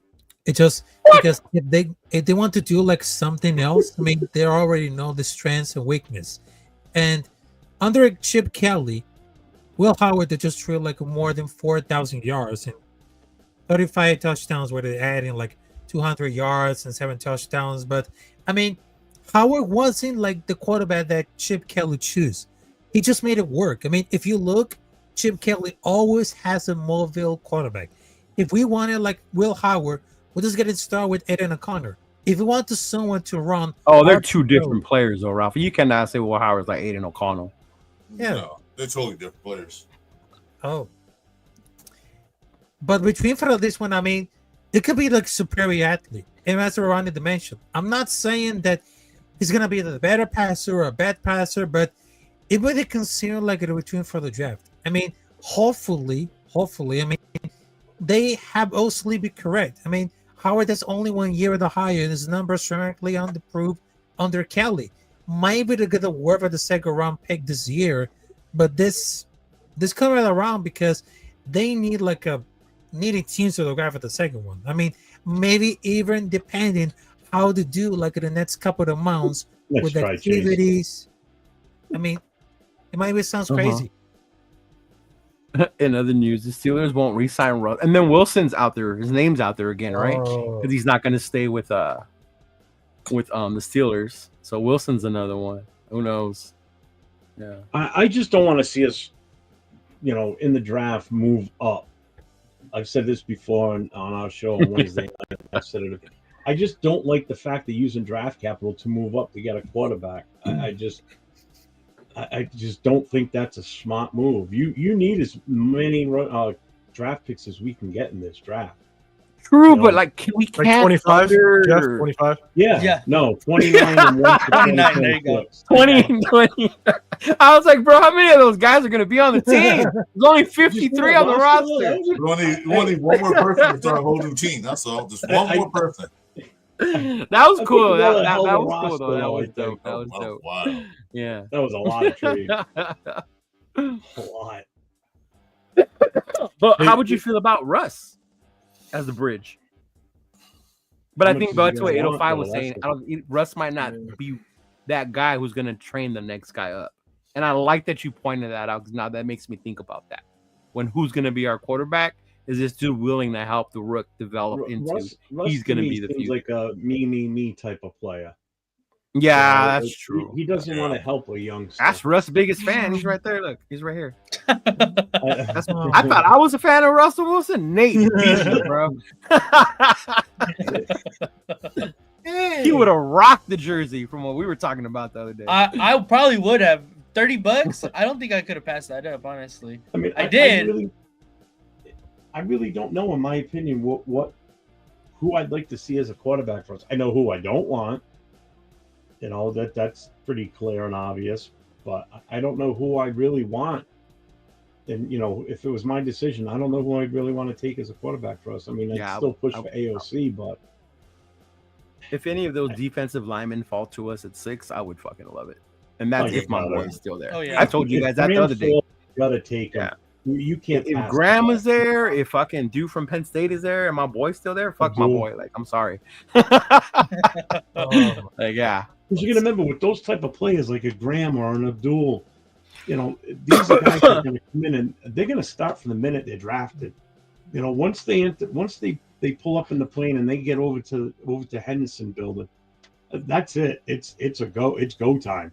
You know, where's my locker? What's my number? Let's go. You know, these guys are going to have an immediate impact. They're going to start from day one.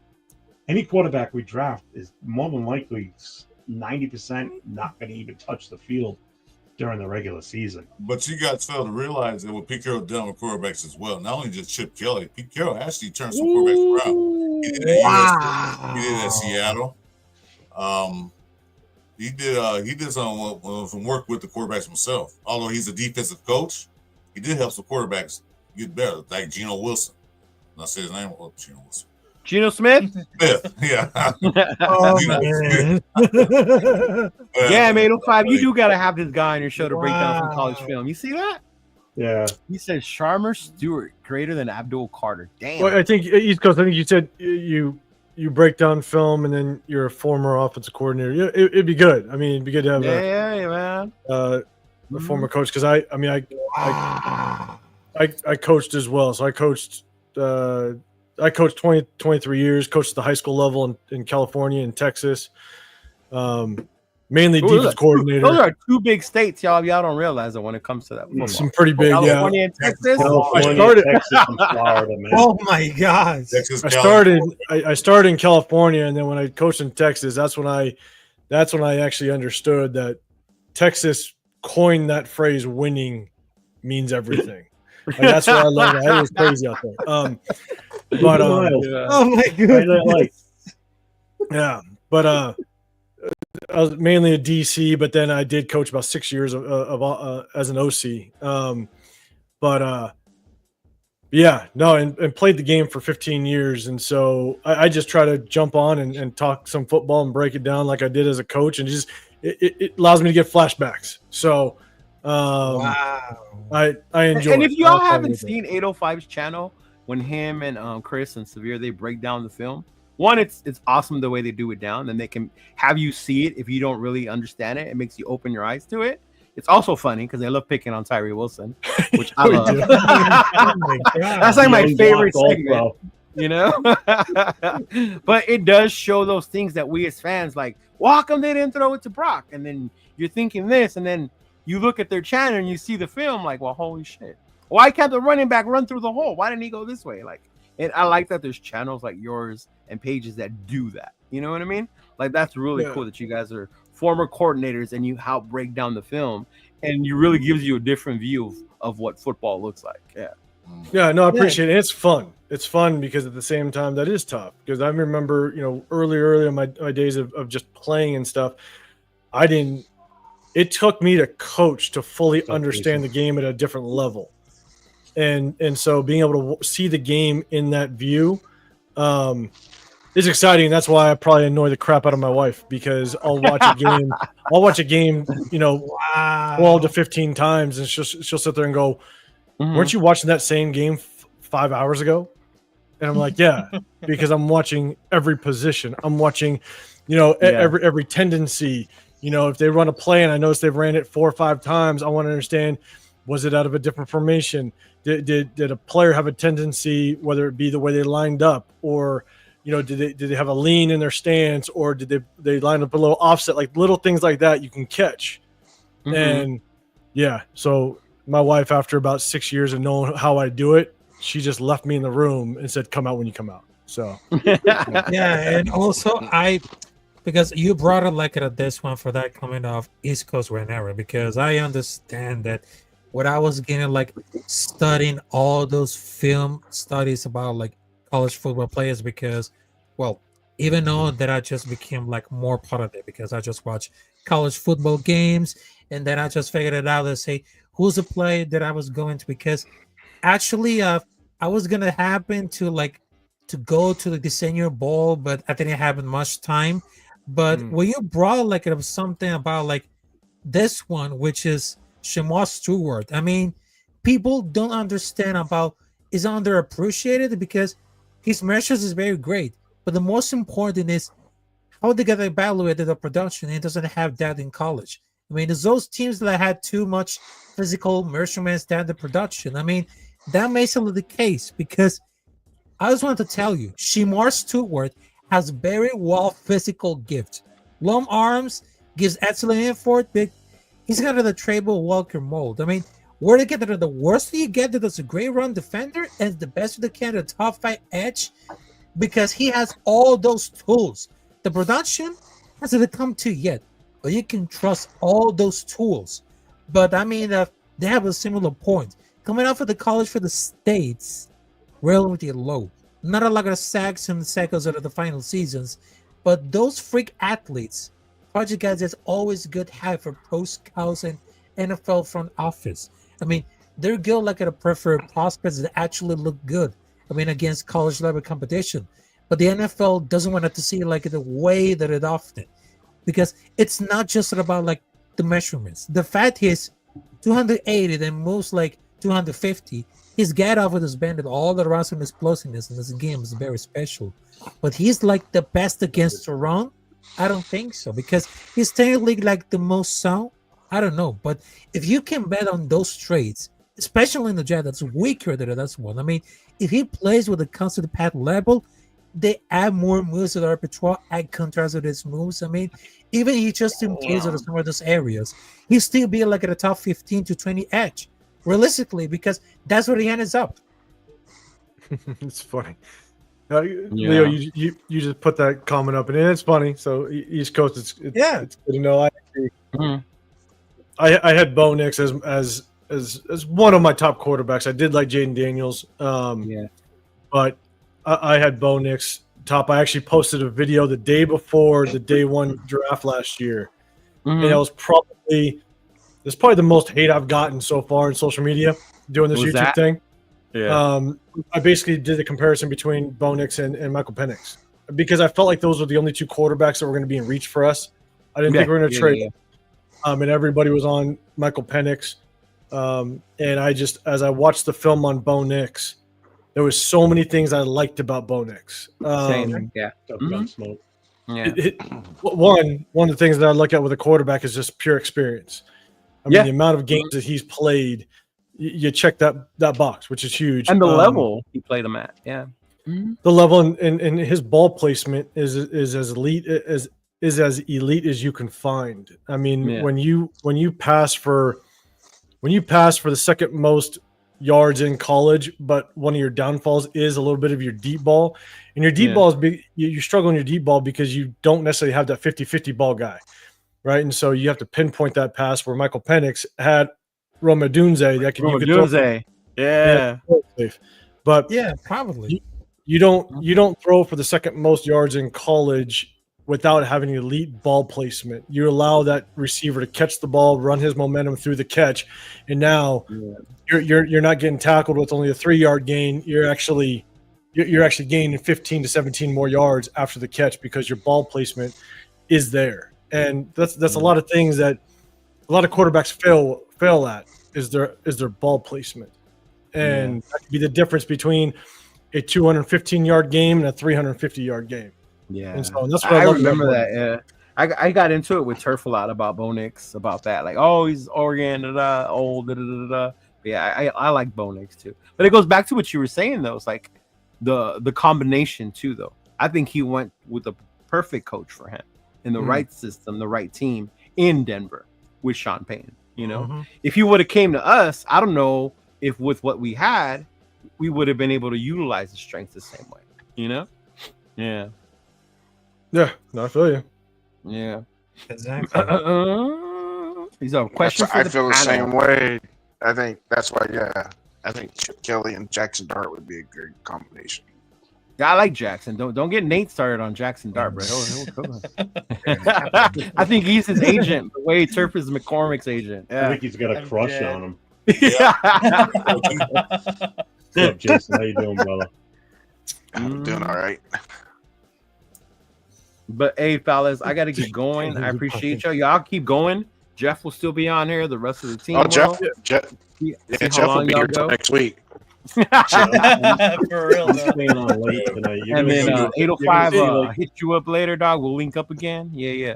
Yeah, for anybody that actually either in the chat or what have you, if you guys are actually in town the week of the 22nd, so not next weekend, but the weekend after that, February, hit us up. I'm on social media _805 Raider. Hit us up. Hit up Leo, Chris over at Protectional Podcast. He's probably going to be in the Vegas area. We're all gonna link up. I'm in the Vegas area. We're gonna link up and chill out. So if you guys are in the area, I'll remember that next time I go. yeah, Hit hit we're us gonna up. be there Jason, the 100%. 22nd. Yeah. So, but Leo, I'm with you. I actually got to take off. My youngest daughter is telling me I need to go because I promised her. I promised her I'd make Jello with her tonight. So that's All what I right, got to cool. do. So, Go do that. Dude, the worst thing in Girl the dad life is the way to be, dog. I'm telling you, I stopped coaching football because I literally wanted to give my wife and my kids more time. Is like, you know what? I'm going to cut it off. And I got that itch again. That's why I started the YouTube channel. I was like, man, I got to talk about this. I have to. And I'm happy I did because I got to meet people like you guys. So it's good. Yeah, It's good. I appreciate it. All right, fellas. Love you too, Take it brother. easy. Thanks for all your Guys. content. Appreciate you Yeah. guys. All right. See you guys. Good luck, Jeff, for the all-nighter. Oh, Yeah. yeah. I'll tap in while I'm driving, Jeff. I'll listen in. All right. No. All All right. right, brother. Later, guys. If the screen's blank, that means I probably fell asleep. But Probably. Oh my You God. have history of falling asleep on camera. Yeah, Oh, we yeah. got video evidence of that. All right. Later, guys. Appreciate you. Enjoy the Super Bowl. Hey, you guys. Take it easy. So we're gonna do another 25 mock draft. no, I Thank beat you. the shit Oh, out of that's- him. oh my Yeah, God. man, that was weird. Jay, is You it know, The somebody- best time to do it. who's channeling? What are they saying? Is it somebody that you can't ban or kick? I don't know who's saying what on what channel. Somebody's being I a have dick, I no clue. guess. It's not mine. I only got like 3 people in there. I mean, I cannot believe it just happened. But look, I know that I have sort of like a difficult time, but thanks for having me, Mr. Jeff, also Chris Raider of No, no LB problem. Raider, and also these amazing content creators. But I just wanted to tell you, just like for like at this moment right now. I mean, shout out to all these Raider content creators because they're just brought like great takes, great analysis, also breaking down the news, even knowing that I became part of this community because I know that it feels like I'm in the perfect time to be like in this community right now for all those Raiders content creators. All right, so I know there's Yep. one nation, and that's the motherfucking nation, the Raider Nation, because we cannot stop. We cannot let those haters consume you because the grind is now. Because don't let it stop right now because we are doing everything great. And salute to everybody on the chat. I know Later, they're TJ. watching on this one, so I understand that this is the show of Jeff. I just wanted to tell you. Fuck the haters. Raider Nation for life, motherfuckers. So salute to you. Hell yeah. Have a good night. Awesome. Have a good night. Yeah, folks. Rafa, thanks for coming in, brother. I appreciate Thanks, it. bro. Appreciate you, man. That was an awesome speech. That was. Now we're down to 4. Yeah. Quickly. There for a minute. There for a minute, it felt like the boys' bathroom at the Oakland Coliseum. We were all standing at the urinal. Damn. Just don't peek over the divider and you're good. Yeah. Eyes on your own page, bro.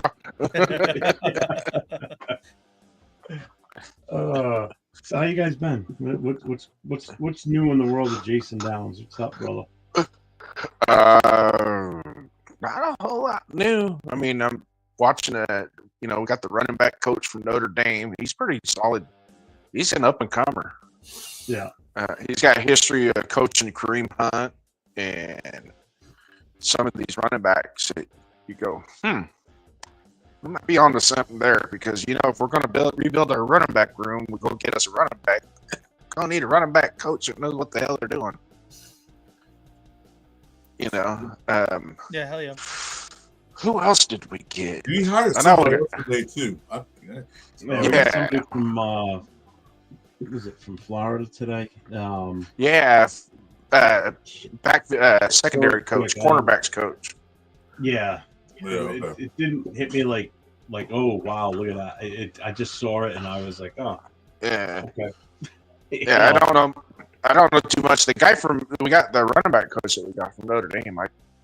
I went on Google real quick, pull him up, and started looking at his resume and whatnot. It's like, all right, this guy's going somewhere here. So that was a What good was it, one. Well, the Nate, good there was news, no slot for you. Huh? There was no slot for you. Oh yeah, it says that it's reached the max number of destinations. It's cool. I'm not tripping. well, the good news is that the Raiders are actually going full board with getting these coaches and everything, assistant coaches. They're not wasting any time. They're not waiting around to see who they can It find. almost feels like we got Elon Musk putting this shit together, man. It's working out great. Yeah, so- No, Amazing Frog. We're obviously we're all Raiders fans. no, man, Jeff, dang it, you Sorry, blew that's up, right. We're man. undercover Chiefs fans. That's right. Sorry, Undercover Chiefs and yeah. Chargers fans. we work for the refs. Yeah, Trying to throw the Raider Nation off. Yeah. yeah. I watched that interview with Tom Brady with he was calling BS on the refs. No shit, dude. He was one. The refs were backing you up too, fool. Come on. There's no collusion with the refs, and they're professionals and da da da. Whatever. It doesn't matter. I don't know if any of you guys have ever done any officiating before, but I have. And you have that ability to change the flux of the game Yeah. and take it away from the players on the court or on the field. And people don't realize that. And in an NFL, and what ref was it? He was caught on a mic praising Patrick Mahomes. Yeah. I remember that guy. Really? Yeah, he was like, "Oh God, Patrick Mahomes. He gets the ball with 5 minutes left. He's gonna win the game." And I'm like, he did not say that. And it was on so I think it was on Inside NFL. They showed it, and then if you go back and watch the rerun of that episode, it's that piece is gone. It's deleted. Oh, They don't show that. Yeah, Phil took it off. Yeah, they edited that motherfucker like a Kamala Harris interview is what they did. Yeah, I remember. We agreed, John Edson. Nate, try it now. I removed. I hated to do it, but I removed Rafa's Twitter one. What's up, Gravy? Hey, Gravy. What's up? How you guys doing? Good. Now we're some- I thought Now I'd we get got a some- little intro or something. From Leo. you just walk in Yeah, the room he and was- stand them all he up. just- Yeah, Leo just left. 805 was in here too with us. Oh, here's Gabe. Oh, really? Yeah. Yeah. What's up, Gabe? What's Hey, cracking, my Gravy? boy Going on? Gabe. Dang, you got the where's Low at? You can collab right here. What's cracking, guys? What's cracking, gentlemen? What's cracking? What's good? What's Not good? much, not much, Nice Gabe. to meet you guys. Nice to meet you guys, man. Shit, I know. Same here. Oh, it is Christopher Sure. Raiders. How you doing, sir? How you doing? I'm doing LB, good, man. Good what's to see you. I ain't up? seen you in a long time, man. Yeah, we got. Hey, it's my all first right. time Yeah. on here, so good to see you guys, man. Good to see you Yeah, guys. same here, man. For All the sure. heavy hitters coming out tonight. Damn. I feel small. Right, hey, Jeff, I feel small right now, man. I'm just starting out, and like all the big guys coming in, like, let's shut the It's back heavy. room. Should I go We to all the the back nation, room? man. We all make it. We all make up the nation. You know what I mean? So it's good. Absolutely. Come on here and collab with you guys, man, for sure. I Absolutely. appreciate Hell yeah. you guys stopping in. I was just gonna run outside for a cigarette too. I'm like, nope, I'll stay here now. I'll I'm wait. right here. I'm smoking my cigarette, but like it's the green one. Yeah, no, not for me. Bro, the feel good cigarette, that brand. I went to Starbucks. It's a stick of weed. They got a little bit in it, Gabe. I could drink it, but I can't do anything. I can't put it in my lungs or in my. You know what I mean? You know what I mean? Yeah, I got got a you. little, I got you. I got a you. little Pruno. I got a little Pruno mix right here for you. But what's cracking, man? What's the topic? What you guys speaking about We're right now? just kind of bullshitting about anything and Talking shit. everything. It's everywhere.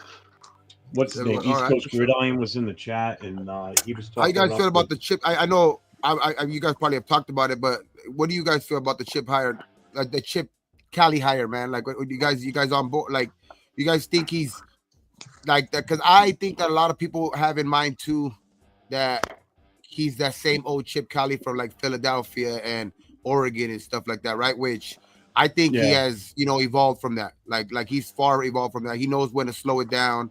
He's known that he doesn't have to have like I think before he would look for a certain type of quarterback where now I think he could find like he finds ways more to like kind of like mold the offense around them. I think he prefers a more mobile quarterback, but I think he's more of like adapted to the personnel. You know what I mean? Correct. Which I think before he needed certain type of players to run his system and all of this shit, which I think he's more adaptable now, which I think that's why I think he was I know Ohio State's Ohio State and everything like that, but there's plenty of other teams on that level as well too, in the Big Ten, SEC, and I think he showed this year that I think he was ready to go back to the NFL. It was a surprise though. It was a surprise to me for sure. But that's like my little 2 cents on it. But how do you guys feel, man? But the good thing is that Chip Kelly, like you said, as a head coach, he was a horrible personnel, horrible decision maker. Now he's OC. He don't have that full power where he said, "You're out, you're out, you're out." He can't do that now. But he can, recommend a quarterback, which I think he'll try to tell him like, this kind of quarterback, fits my system. That want to run with you guys better than this guy. But he's also said that he'll work with anybody. He'll work with any quarterback. He'll put the team to fit the quarterback, which I like. And that's what you got to do. Gabe hit the nail on the head. If you just saw his presser, the way he explained it, that as a head coach, it was more difficult because he was more like a CEO than he was a coach. When he went just to being an OC, it made him feel so much better, more rejuvenated, and he was able to just coach. So that when he feels like if that's the way he feels, and I think we all see the same thing as football fans. We all saw the same thing too. He, as a head coach, he was you ain't cutting it. But as an offensive coordinator, the guy's legit. Yeah. Yeah, because the head coach had to run all three aspects of the game. Yeah. OC what's your take? Yeah, I completely agree with what Chris said. We've seen him as a head coach, and he could not manage, personnel and make those kind of moves. But if you look at his offenses, which is obviously what he was known for, while in the NFL as well, while still having like a terrible time managing, his offenses were atop of the league, except for his last year in San Francisco. So I'm pretty optimistic about what he can do with this offense. And it's a good thing that he's not coming out and saying like, hey, I need to go get this kind of quarterback or this kind of guy, and that he's open. He's open with working with whoever we have or whoever we bring in. Obviously, he's going to have preferences, but it's pretty interesting to see what he's going to do with this offense. Yeah, I hope it looks a lot like Ohio State. I feel as though he went through that same growth of like refining or reinventing himself like Pete Carroll went through. After Carroll left, was let go by the Patriots and the Jets, and then took some time off, reevaluated his philosophy on the game, went to the college ranks, tried doing something different, and it worked. And he carried it over back to the NFL and found success there. I think that's kind of what the same path that Chip Kelly went here too. So, and plus with him being with Pete Carroll, I think it's only even better for him. So I'm fine with it. I mean, there was only one other guy I would have liked to have seen us try and get was that kid LaFleur from the Rams. But I'm good. I'm good with the coaching hirings, without a doubt. I'm happy with it. For sure. Mm-hmm. Yeah, there's one thing about.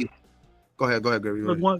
I'm sorry, Gary. There's one thing about Chip Kelly that we got to get straight is that Chip Kelly came from a college.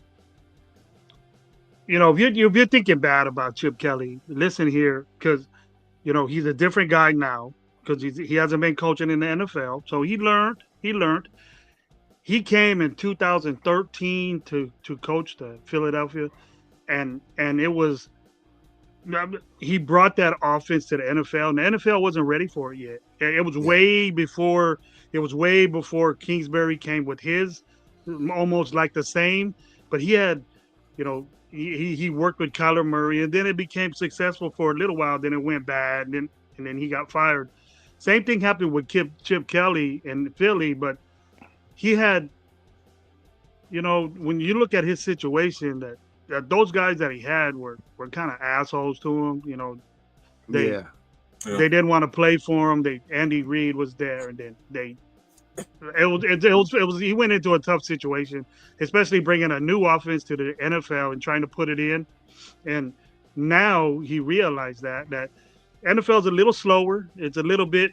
It's not slow as far as athletes or players. It's slower coaching wise. You instead of throwing everything at these guys, you got to do it slowly and let the offense develop, and then it'll work. You know, hint, Kansas City, you know, Andy Reid does the same shit. He just mixes everything together, and then that's what we need to do with Chip. Chip knows that it's not going to be the college offense that, you know, the 100 miles an hour Oregon offense like it used to be. It's going to be more pro ready, and then you know. And all in all, I just think it was a wonderful hire. If I got into the aspects of the offense, then everybody would get bored and shit. But the thing is that it's gonna be exciting, and I'm real hip to it, and I want to explore like the type things that he wants to do, as far as, you know, and by myself. Everybody should, instead of just saying, "Oh, that was a stupid play," like we normally do, like we did with Getsy, but we knew that it was a dumbass play that he ran in a wrong situation. Or whatever, you know, you're doing 4th down plays on 2nd down. You know football, you're gonna know it. And if you're running on 3rd and long, you know you pretty much gave up, and he did it all the time. So the thing is that Chip won't do that, and we got a well experienced play caller that's gonna be there, and we're gonna notice it, and the players are gonna notice it, and the offense, you know, he's gonna get. And none of these quarterbacks that we have on this team right now in that room are what would work. Yeah. You know, the only one that I can think of is maybe Minshew. Minshew's the one that can run a little bit of because he can run a little bit of the, you know, the RPO a little bit, but to be honest, they both need to go, man. Not go, but at the end of the day, I think to put ourselves in the best situation, I think we need to go out and test it in free agency. See if you could go get somebody, you know what I mean, like a Justin Fields. I like Justin Fields right now for that offense. I wasn't on that train before, but once we hired Chip, I kind of like that. I think he fits into that offense, but that doesn't take away from the fact that, like, you still have to go draft a quarterback, you know what I mean? And that's where I am on board on, like, maybe going to get him and then still drafting like a Will Howard, because he's already looked good in this offense. And you know what I mean? And he could learn this offense even further in the NFL. And then you can kind of move him along. And if Justin Fields works out, then he works out. You know what I mean? But like, I just think like that there's certain ways that we can go right now. And I like that Chip Kelly, it's going to put us, I think, in a different direction. Because the one thing I did say when that hire was made is I don't believe AOC. It's iffy if he's to me, if he's on the roster next year. I think I think because of his contract, maybe he'll be there just by default, but he might be the third quarterback. Yeah, he has 1 year left on his contract after this season, so he's still on a rookie contract. So he's still trade bait, maybe a trade bait. Yeah, well, that was my question the other night on the show. Was, you know, if you don't feel as though AOC's a fit under Chip Kelly's system, then what do we do with? You know, what do we do with O'Connell? You know, I mean, he's still in the rookie contract. He's not costing us a fortune, you know. But there's a lot of teams in the NFL that do need a backup quarterback, and that's what AOC primarily could be, a backup to one of these teams, because he come in for a couple of downs or come in, you know, for maybe a game. He's good. He'd be good for that. So maybe a team might say, we'll give you this for AOC. You know, let's see what they offer. So even if it's a low end pick, maybe you can, you know, end up pairing a couple at low end picks with that, and then maybe moving up to the 4th round or something like that, turning it into a 4th rounder, which is like you can do certain things even if it's a low end draft pick, because you have some of those where you can pair it up, maybe move into the 5th round, somebody just get an extra player, like, because I think there will be value in those later rounds, maybe not the 6th, 7th round, but 4th, 5th round. There's gonna be some good value where people might look at it like, damn, you're taking a 5th, 6th round for Aiden O'Connell, but like then again, we have 2 3rd rounders, we have like a couple of late rounders too, where we could pair it up, maybe jump back into a certain round or something like that. So I think I think there's going to be a change at quarterback. I just think that like the way AOC's game was fit to like a Josh McDaniels when he was coaching here. You know what I mean? He had that Tom Brady, model type. You know what I mean? That's why I think he went with that. But I think it's a totally different model type quarterback when you're talking about Chip Kelly, and that's the only reason why I feel like, AOC's time's probably up. I'm on board with you, Gabe. What you said, Justin Fields. Yeah, I'm on board with that because, like I said, he will fit, because you know what the Justin Fields did do was run, and he'll fit the RPO real well because he's gonna have the defense guessing what this fool gonna do now. Is he gonna run or pass? We don't know. All you got to work on is touch pass. That's all you have to work on, and we got great. His accuracy is horrible. Yeah, that's what you got to work on, and that's why we got great Olsen for that reason. And drafting Will Howard, I still say get Will Howard if you can't get Jackson Dark, LV. Just because he knows that offense too good too, man, and like he looked really effective in it. You know what I mean? He looked plenty of effective in that offense. You know what I mean? And it was like, obviously it's a different level now, but you know what I mean. Do you think that's the offense he's gonna run here though? That's. I don't think he gets too far away from it, because that is like a pro style offense. You know what I mean? That Ohio State was running. You know what I mean? So I don't think they get away too far from it. Up front's probably going to be way different, as far as the zone blocking and stuff. But I don't. He had 2 supreme running backs back there that made. I hope he brings one of them too. I hope he brings Juju. I like that. I'd take either of them. I'll take either of them too. I like both, but I like Judkins. I don't know why. Well, let me ask you this: would you rather have one of those two, or would you want like Omarion Hampton? I like Omarion too. I mean, if you give me any one of those guys, to be honest, is what we need in this backfield. Any one of those guys, because now that's where we're void of. We're void of actual good mix, running back. You think Genty would fit in there? Genty. The only thing is Genty at that 6. We need a running back, but not that high, bro. I would, because that's what I want. I don't want to do that. You can honestly say. I love Genty, bro. I think he's the best college player. I love Genty, but I think it is a little too high at 6. If we had 13 like last year, then maybe. Oh yeah. Then yeah. Look at there's a ton of running backs in this draft this year. It's not but a lot of high level and receivers. Yeah. So good high level running backs in this draft, bro. And then I see Jeff. I like Bo. I like Bo. Maybe a lot of people don't. Maybe they think he's a flash in the pan, but I like Bo. There's Omarion. There's the 2, Ohio State kids. There's I think there's another kid from Kansas, the kid from Iowa, Kevin Neal. Yeah, so so it's like Genty. So there's a lot. There's going to be a lot of value at running back, and that's why I think like you could go maybe 3rd round. Like you don't have to maybe use the first couple rounds. Use that on something else, bigger holes maybe that we need to fill on this team. Well, thanks to Barkley.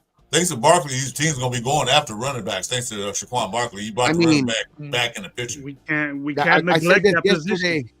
I said this yesterday on our show, bro. Like this is the that is the biggest stain on Telesco's fucking thing. Like, look at just forget even Jacobs. Like that's a mess in itself, right? That whole fucking thing, because we had him here, we could have got him back. That's a mess in itself. But just look at the rest of the free agency class. There was Joe Mixon, there was Derrick Henry, there was Saquon Barkley, there was Tony Pollard, Aaron Jones, bro. Like. And we couldn't get our hands on not one of them? Nah. I don't even think they tried. I don't think he tried either. That's crazy, bro. That's fucking the biggest thing. We had baby Zeus out there flexing, not doing shit. Yeah, like Leo says, we got catfished by Zeus at the end of the season. He was running great. Yeah. Came in bigger and stronger at the start of the season, and everybody thought, well, all right, we got our guy to replace Jacobs. Telling you, No. I asked this early on in the season. I said, do the kid's ankles not work right? Because he I don't can't know make what happened pivots. to him, It's bro. just like he just ran straight ahead. He wouldn't That no that cuts, no and then nothing. his vision It's is 'cause There's no what's up. not there. That's I'm why- not, I'm not gonna lie. his I'm instincts not gonna are- lie. I thought he was going to be more effective than what he was, but Everybody because did. you just don't go, and do, have 4, good games like that, especially against a team like, against like a Kansas City and all that shit. So you kind of think he's going to be more effective than what he was, but like he regressed so much this offseason. I don't know if it was Oh, the he was fucking, horrible. I don't know if it was the weight training or what the fuck it was, but his vision just like went back to rookie fucking Zamir, literally Yeah. running into the back of his lineman, just not finding the hole, no vision at all. Like I don't know what it was, dog, but he regressed. Like wow, like it was bad. Instead of moving forward, he regressed back to his rookie state and shit. Yeah, but there also wasn't a lot of holes either. Yeah, true that too. Yeah, True there that wasn't too. a That lot ain't of a lie. holes there. There wasn't a lot of holes there that opened up for him because he didn't get into them. The holes But were there. also too, It's just that he also didn't too, get like, into them. what's their names weren't that much better, but like they weren't supposed to be the starting guys, and they found more holes than him. You know what I mean? Like even when guys after. McCormick came in, even when Madison came in, yeah. like even when Abdullah came in, you know what I mean? Like all of those guys found more holes than him. You know what I mean? And that's the thing. And he was supposed to be that start like that, the starting Yeah, back. but you You know notice what I that mean? Like you notice at the end of the year when Andre James got put back at center, they regressed again at the end of the last 2 games. true. You know, I mean, we and went it's back like- to just Abdullah though, right? Kind of because I think Madison was even was like mixed up too, because it was Madison just got hurt straight and- Abdullah last and 2 not weeks Lobby. were I Abdullah. think Abdullah. Lobby even kind of and didn't even really carry the ball. No, He had Long- one- you one or saw two him at the carries. beginning of the season, and that was it. But Other than I'll that, tell you this, listen, guys. I'll tell you this, guys. That offensive line wise, if you guys want to talk that for a little bit, is that James doesn't have a problem running zone. You know what I mean? And the games that we ran zone, if you could tell the difference, you could tell the difference. But when James played zone, and I've been mentioning this last year, that I've been saying it, that when James runs zone offense, he doesn't have the chance to get pushed back all the way to the quarterback like he did, because he's not muscling the 3 technique guy. He's moving sideways, and that guy's moving with him, and then that's the whole flow. That's the whole instinct of the zone blocking scheme, is to not get those big tackles one-on-one with your centers, your little guys, which are But Gravy, do the you little think fast guys are the guard. Do you think it's telling ahead, though that they didn't want to the day that they could have brought him in as a guard, because you wanted? I think there is no reason to move JPJ ever again. Like he should be our starting center no matter what. You know what I mean? And the day that we got a hurt guard, instead of him, coming in as a guard, he could only play center. You know what I mean? Which is that they have to move JPJ over, which I don't think they have any. I don't think they have any I don't think they just have any what is it, like they don't have nothing, like they don't believe in him at playing any other position than center, like and at that at the very least too. You know what I mean? So I think Andre James is like, but Andre James actually was a guard originally. They made him a center when he first that's came what in. I'm saying. Like He was like really a guard. to not put him back in as guard and just leave JPJ right there. You know what I mean? It's like it was kind of weird to like have that move again when JPJ was already kind of being solidified as our next center. You know what I mean? And at the end of the year, when they put in James as center and moved JPJ back over to guard again. You know what I mean? That was weird. I didn't agree with that move. I didn't agree with that at all. I didn't like it. I knew we were going to regress. Well, 'cause the problem the way I felt about that move was, you take JPJ, you have Glaze on the right side playing tackle, you had Colton Miller on the left side. So now your only weakness was really your 2 guards. Now you move JPJ over to left guard, you put James back in at center for those games, and now you got him and Parham on the right hand, center and the right guard. There's your main weakness. Those 2 guys side by side right now. Yeah. So now you For created a hole right there, basically, with two of your weakest offensive linemen playing side by side. You know, don't know what I that noticed was. Parham throughout No, the that season. no, that and that further just tells you that like James just got to go, or Yeah. just Yeah, be a pretty This is backup. what happened. This is what Parham's happened, gotta Gabe. go, too. JPJ was hurt in the beginning of the season. Remember, it took him Yeah. a while to get back. Yeah. So Mhm. if there was any type of competition, and like JPJ was the best center in football when he was drafted. That's all he played at Oregon was center. So Mhm. he was the best center. I didn't think he was going to be a guard. I thought James would be gone, but him being hurt probably made him lose that job, and then James went in. That's the leader of that offensive line is the center. He's the one that makes the calls. Yep. He's the one that has a snap count and everything. That's a very important position. That was my you know- spot when I played. Yeah, Yeah, and I you think it had was a more big like- responsibility, right, Jeff? You I you think made it the was call. more Yeah, of you got to call two. the line, but you got to call the Listen. line plays and stuff, right? Do you Yeah, think you maybe look- You're maybe going back to the AP was? offensive line. You got to You call think the maybe line. AP was Yeah, trying to even see if there was even a need for like I know AP at the time probably thought he was still keeping the job, but still thinking like let's throw this guy in at center to see even if we even need him. You know what I mean? Because at the end of the year when they were like he was doing that, he was trying out a lot of rookies and shit like that. It's just to see like that's why it seemed weird to me. That's the only explanation I would have. You know what I mean? Like I want to see if I have anything left in Andre James. You know what I mean? That's why I throw him back in there at center because it's like he went in there and it's not like if he like, he played good. You know what I mean? They threw him in there, I think, to see what he had, and I think he answered it. You know what I mean? I think he He's should got be on. nothing. See, no, I know at the Yeah, press nothing. conference, Chip Kelly said we're sitting there watching tape on everybody. They're watching right now, probably now, tonight, probably till 1 o'clock in the morning. Andre James' days are numbered because they're Yeah. going to watch what he does. It should I be. think he No, no, he- he Hey probably guys, I gotta cut out. I'll talk He at you guys later. Hey, All So right, for All sure. right, man. he probably still be on the team as a backup. But hey, and one more thing, when they drafted JPJ, they drafted him as a guard. They drafted him as a center. Mhm.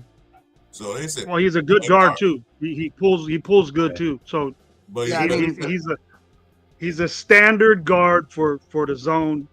He's just a Um, mean dude, dog, and he's he- perfect. he's And he's a standard. big, He's mean dude. Great. Oh, He's just a JPJ. You want mean that guy? dude, You man. want that guy pulling, man? If I was Chip Kelly, I go. I want that dude pulling to hit a lonely DB out there, out in Jeez. space, and the running back right behind him saying, "Get this dude," and just break off a 40, 50-yard This- run. That's what I want to see. remember If that he's game? center, he's not going to do that. If he's center, he's not going to do that. But I want to see Yeah. JPJ pull and knock some shit out. That's what I want to see him doing. But You my, remember that game against myself, Cleveland? Yeah, they played Cleveland. The refs Yeah, said, he would be hey, a guard in my book. He would be a He's guard in my Playing book. to the end, the very end.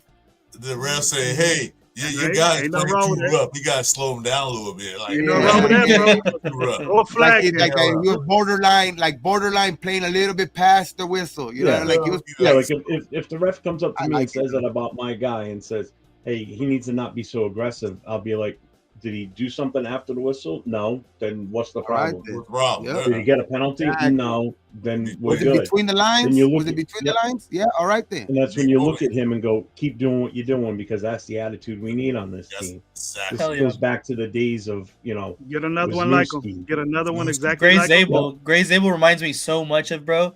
Greg And Zabel's the yes, best bro. offensive guard in the Yes. draft. That's I exactly I Zabel just who best I like want. the way that pairing dude. him. I just like the way JPJ, you like when he's finishing plays and shit, like on run plays.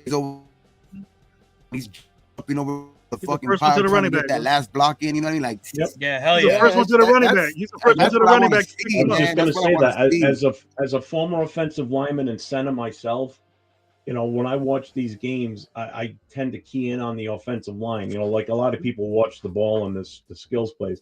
Yeah, I look at the I watch the offensive line. linebackers a lot, but yeah. Like Parham always sticks out to me as a sore thumb, and he gets beat all the time. JPJ, what impresses me about him is just like you guys just said. If you watch a play develop going further down the field, the first guy up to the ball handler getting up is JPJ. He's the first one there to help the guy up off the field. He's You know, literally, He's the literally first running one with that the you running see back. him hustling down the field, like you said, to get that block, that next level block going further down. And no he has quitting him. the wherewithal too that gets right back up and goes right back to the huddle, and like he's Yeah. the same way on every play. You know what I mean? Which that's what I like about him, dog. Like he's all balls to the wall, dog, the whole time. Blaze You know what I mean? is Yeah, the make same that way go too. run, If you watch, he doesn't move as fast on the field as JPJ, but he moves.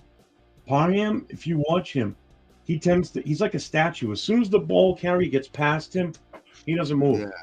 He slowly starts walking to where the huddle's gonna be.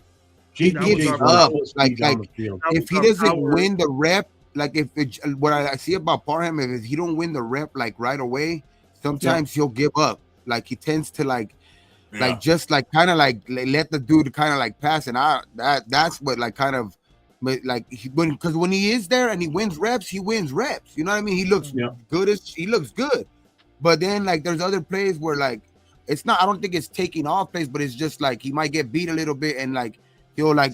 And that's it. You know what I mean? It's like ole. You know what I mean? What the fuck? Well, I also notice he comes a lot of times actually. He comes out of his stance high. And when you come out of your stance high, what happens? You're off balance at that point. The defender's got the advantage on you because he's got the leverage. You know, because as soon as you stand a little bit further up, taller, you've lost all momentum.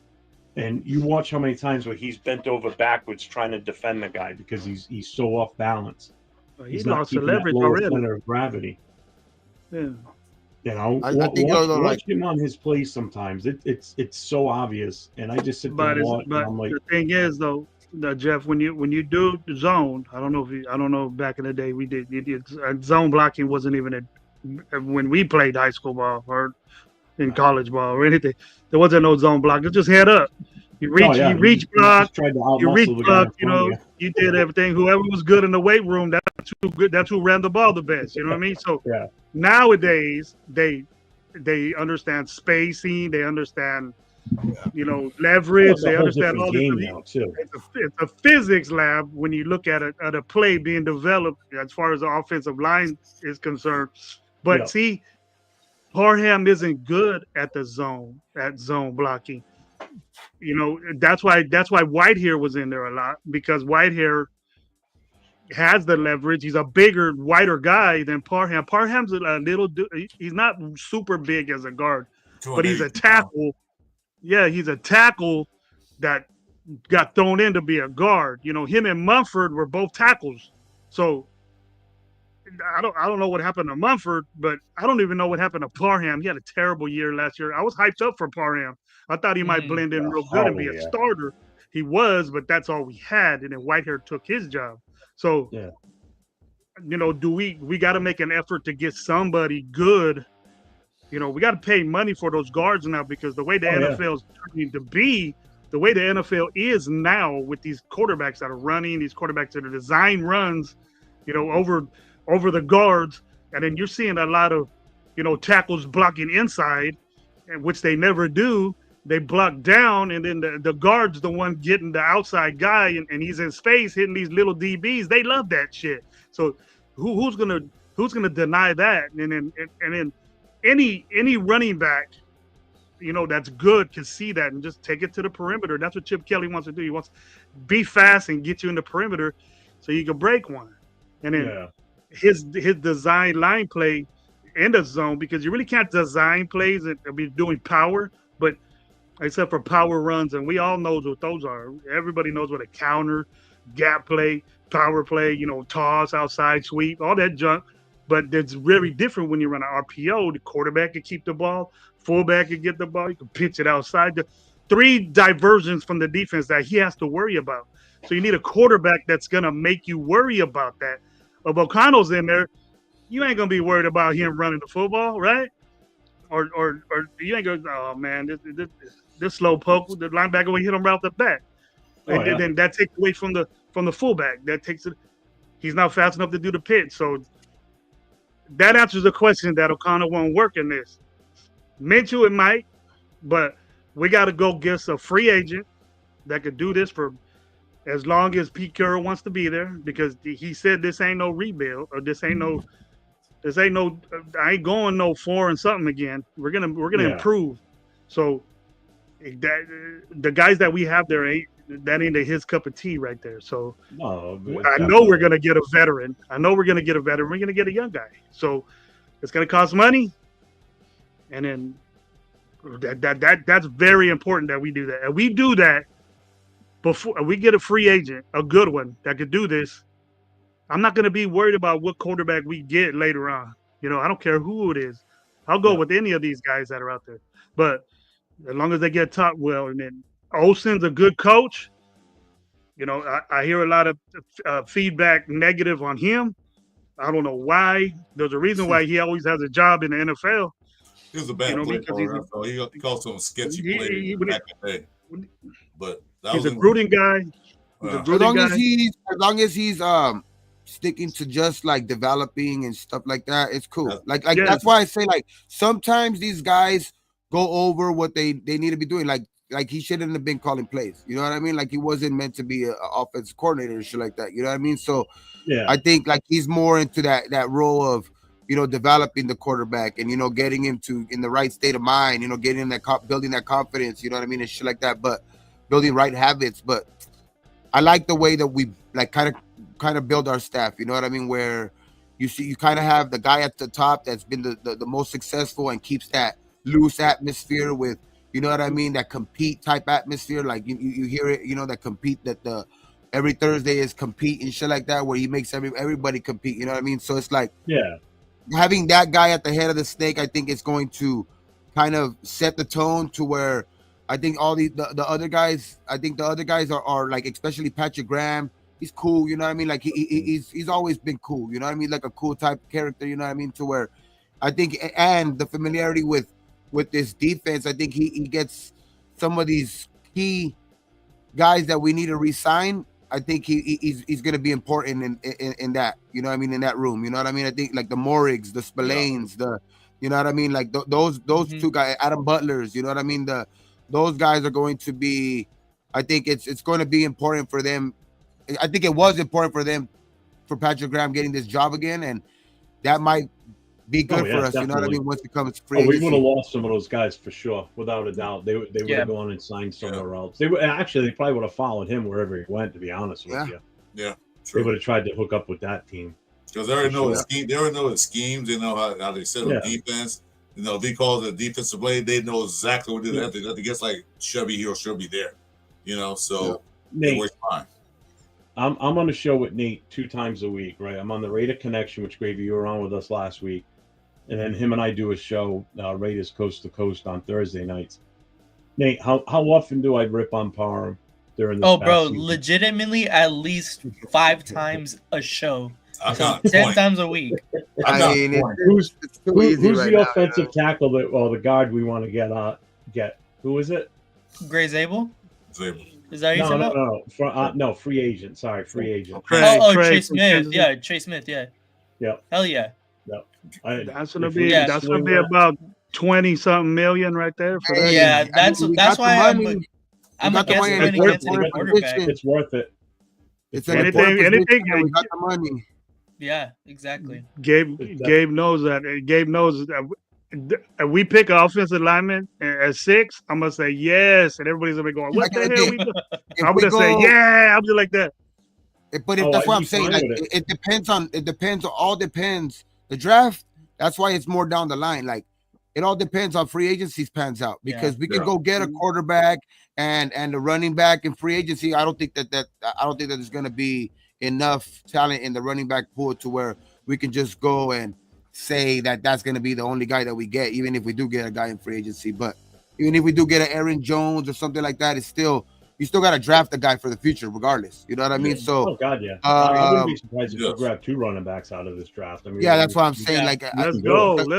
That's what I'm saying. Like, if you go spend money on that and you go grab those things, then hell yeah, go draft a lineman for in the 6th. You know what I mean? Or Will Johnson at 6 or something like that. You know what I mean? Because that then that's adding to this team. Like, you're filling more holes, you know what I mean, with everything in free agents. I think that's why they got to go hand in hand with in free agency and the draft, man. Like, go pay one guard a lot of money and then go draft another guard, you know, high. That solves your guard problems, you know what I mean? It could solve your guard problems right there. So it's just I think there's a lot of ways we can go, and I think the Pete Carroll and I'm still not skeptical about not skeptical. I'm just more like still want to see what Spytek could do. I do believe that he has done, you know, some good shit over there, but I think he's been the assistant guy, you know what I mean, stuff like that. Now it's time for him to do it on his own over here, and it's, you know how it's been with the Raiders, you know what I mean? Like they could have successful shit all everywhere else, man, but you got to prove it here, you know what I mean? And Well, that's one thing he has behind him. Chip Kelly's still there. Champ Kelly, I mean, is still there. Yeah. No, that's good too. That's good for a long time. No, that's so, good for sure. Yeah, so it can help Male. Hey, could, you know, this how this works here, this how it works there. So he has at least has that experience assistant. No, and they both I think have that, and what I do like about that is that they're always involved in the scouting shit. You know what I mean? Both of them have always been heavily involved in the scouting shit, because when you're an assistant, you're more on the field. You know what I mean? The GM is more, you know, writing the checks, you know, doing all of that shit. Where I think the assistant guy is probably the guy that's more familiar with these college guys coming up in the draft and all of that shit. Anyway, I'm just saying now that he has the keys to the kingdom, like they say, man. Now it's just time to prove it here, and shit. You can make yourself a legend, dog. You know what I mean? You can make yourself a legend in Raider Nation if you know if you can make this, if you can, because you have the money, you have, you know, I wouldn't say that. I mean, a 6 is a good enough draft pick. I'm not gonna say like it's not 13. So I mean, 6 is a good enough draft pick, and you got plenty of draft picks plus a lot of money. So if you can make this offseason work, you can make yourself. You and Pete, man, can make yourself fucking. You know what I mean? Shit. Who do you think is a pseudo GM, really? Because Mr. Brady is actually a pseudo GM. You know? No. And I said it from the beginning too. Like, I wouldn't go as far as saying I'm the pseudo GM, but like I feel you. I feel what you're saying. Yeah. Well, I would just say like I couldn't see him being an owner and not be heavily involved. Like that's the one thing I would tell people. Like, there's no way he's going to try to put like his name in that book with football and not want to win. You know what I mean? And not want to be the influence or like have other people want to come here. Like I think it was big already in the room with Chip. Like, you know what I mean? Like that Chip mentioned that in his press conference, that was one of the big reasons why he took the job, because of that final talk he had with Brady. You know what I mean? Kind of like made him, you know, kind of like he mentioned that in his press conference. You know what I mean? So it's like, okay, so now let's see if he could have that same effect in the free agent room. You know what I mean? Let's see if free agents want to come play over here now too. I think it's, I don't know, Brady's. Well, Brady he has the respect in the league. Brady invested his own money to buy this team. You think he want to lose money? No. Exactly. He want to build this up so he can make money. That's what it's all about. Oh yeah. The owner. So he's not going to get this guy and tank the season. And, no.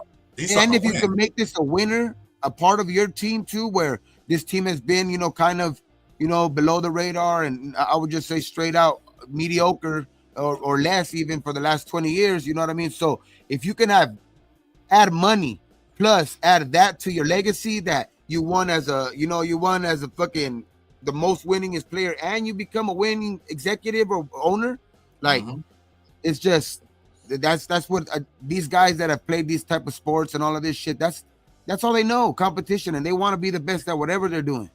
They want to have that legacy when they retire or whatever happened. They want that legacy. You were one of the best owners that anybody ever had. So I'm only trying to build for that.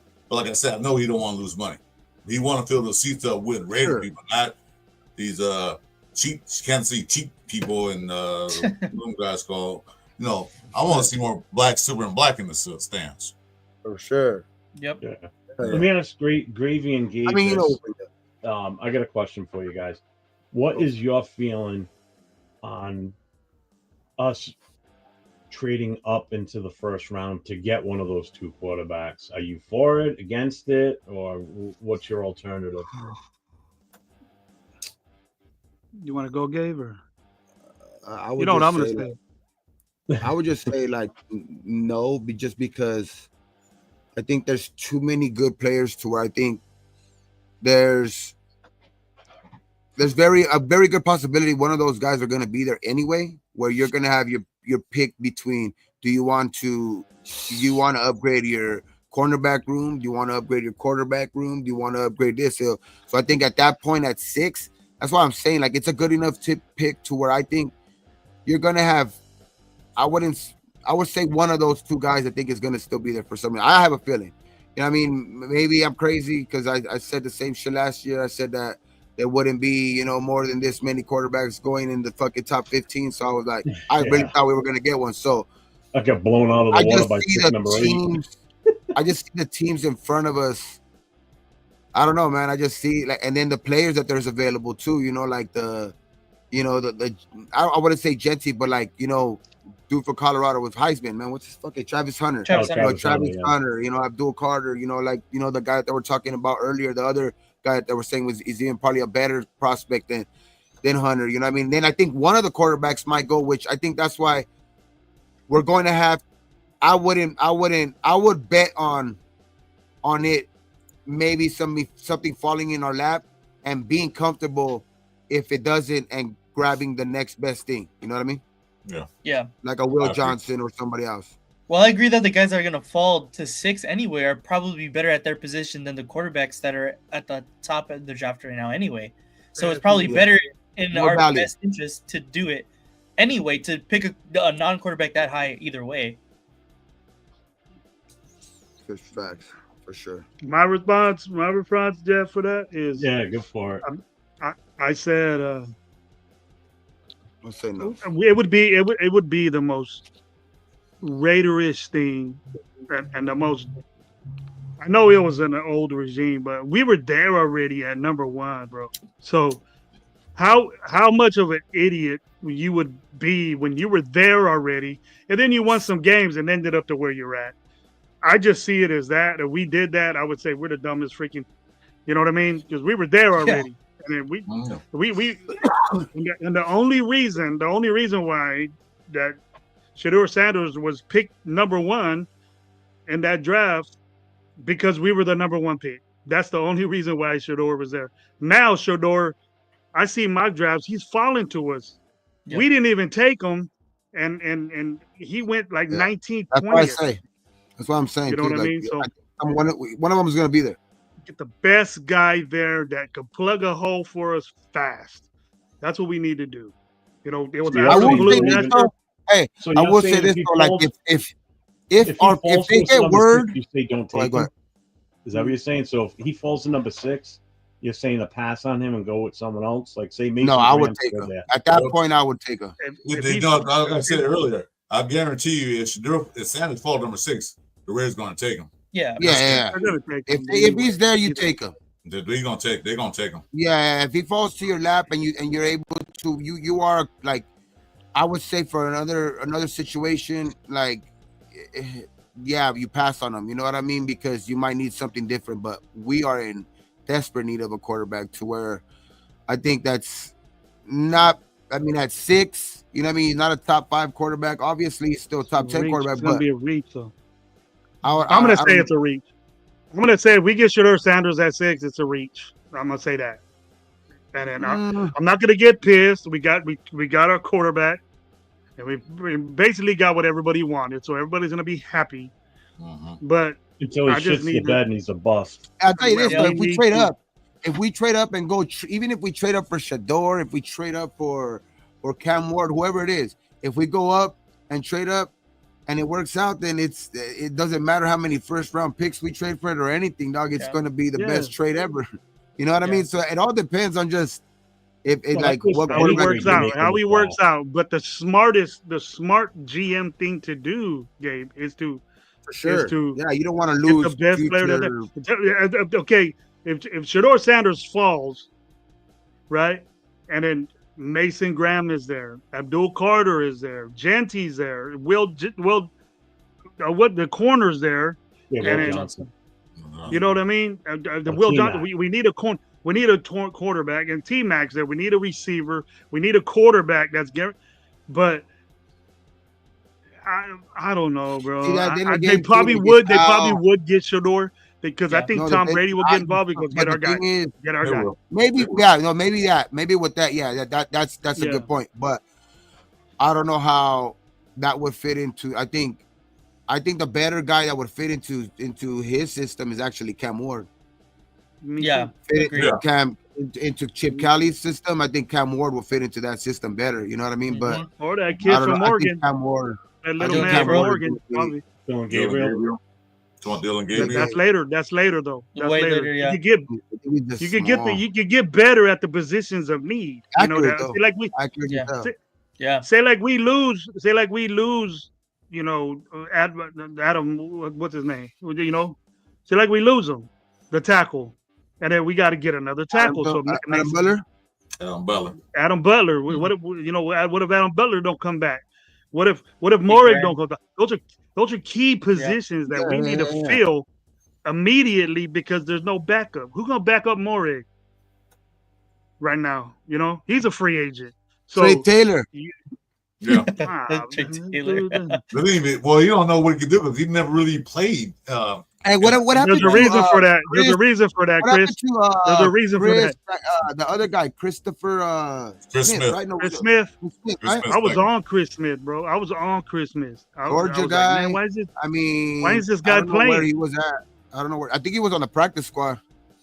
He was on special Yeah, he teams. came right? up for a little. Oh, okay. He came up a little. He came up for the last couple Yeah. of games and played, but I he mean, didn't do no there's- damage. Yeah, those guys. I like DCam. You know, I like the way they put him in the Nigga. fire.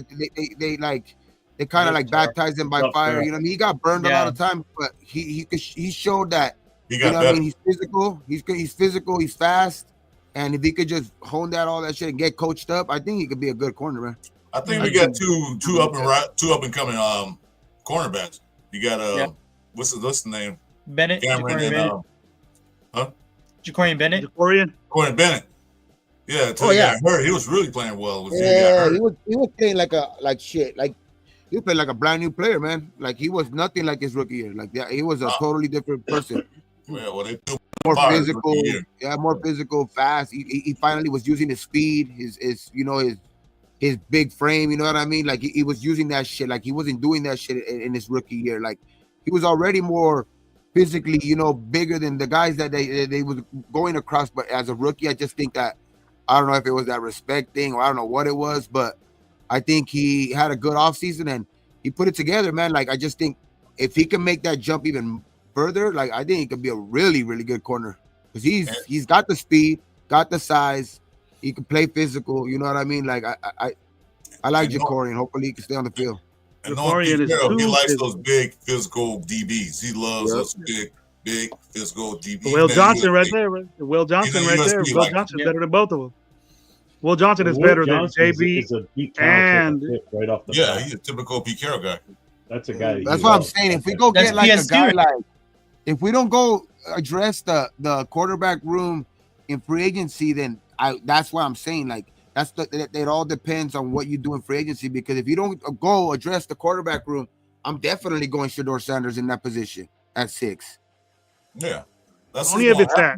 I mean, That's why I'm Only if saying it's it, that. it all depends on what happens in free agency Okay. because like if What you up, don't guys? address the quarterback or you don't go get a Justin Fields or you don't go get a this guy, like you have to like that. Like at 6, you're gonna or possibly even have to like be forced to trade up. You know what I mean? Because if you don't address it in free agency, you're going to be more against your back's going to be more against the wall, Yeah, I agree. or you're going to want to go with AOC again. Yep. Facts, bro. I mean, that's great. why. But see, that's why I say Facts. if he's there at number 6, we pass on him because we take one of these other pieces that's going to play That too. immediately. We can always get a quarterback later on. There's enough of them in this draft that we're still going to score one. It's just a matter of which one fits better, or which one can Chip Kelly work with to actually have success with us. I tell you what, You know? get Abdul Carter, Well- then second round draft Will Howard. How about that? I don't think Carter's going to be there. That's it. Yeah. No. don't think so. Every talk that Oh, we- how about Graham? Ooh, Abdul Graham Carter. versus Will Howard. Abdul Carter is and on some mock drafts that I'm looking from good people, that he's the number 1 pick in the draft. I didn't want to. I don't even want it. Yeah, Somebody I getting wanna- him I rather number like- 1. That's why I'm saying like my eyes are still like set on free agency. You know what I mean? Like because I don't even really like talking about the draft yet because shit we We could don't. change our minds are gonna totally be like different, like in a month from now. Like we are gonna be exactly know what we are going to like kind of target. You know what I mean in the draft. Well, And I mean, right now, I think it's the best player that like what you've seen on camera because or what you've seen on film because that's basically what we could go off of right now. But after free agency, I think we'll have a more clear picture. You know what I mean? Definitely. I agree with you 100% there. Now, my question is, if we pick up the quarterback that fits well with what Chip Kelly wants to run as a free agent, do we still, at number 6, if, say, Shador is still there, do you still take him or do you definitely pass on him, no questions asked? I would. Shador's there.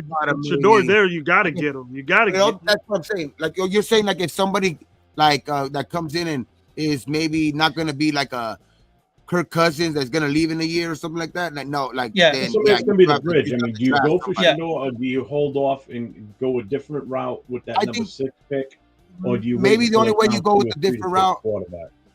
I think maybe the only way you go with a different route is if you like. I think is if you go pay a lot of money, which I don't want to do for Darnold. That's my issue.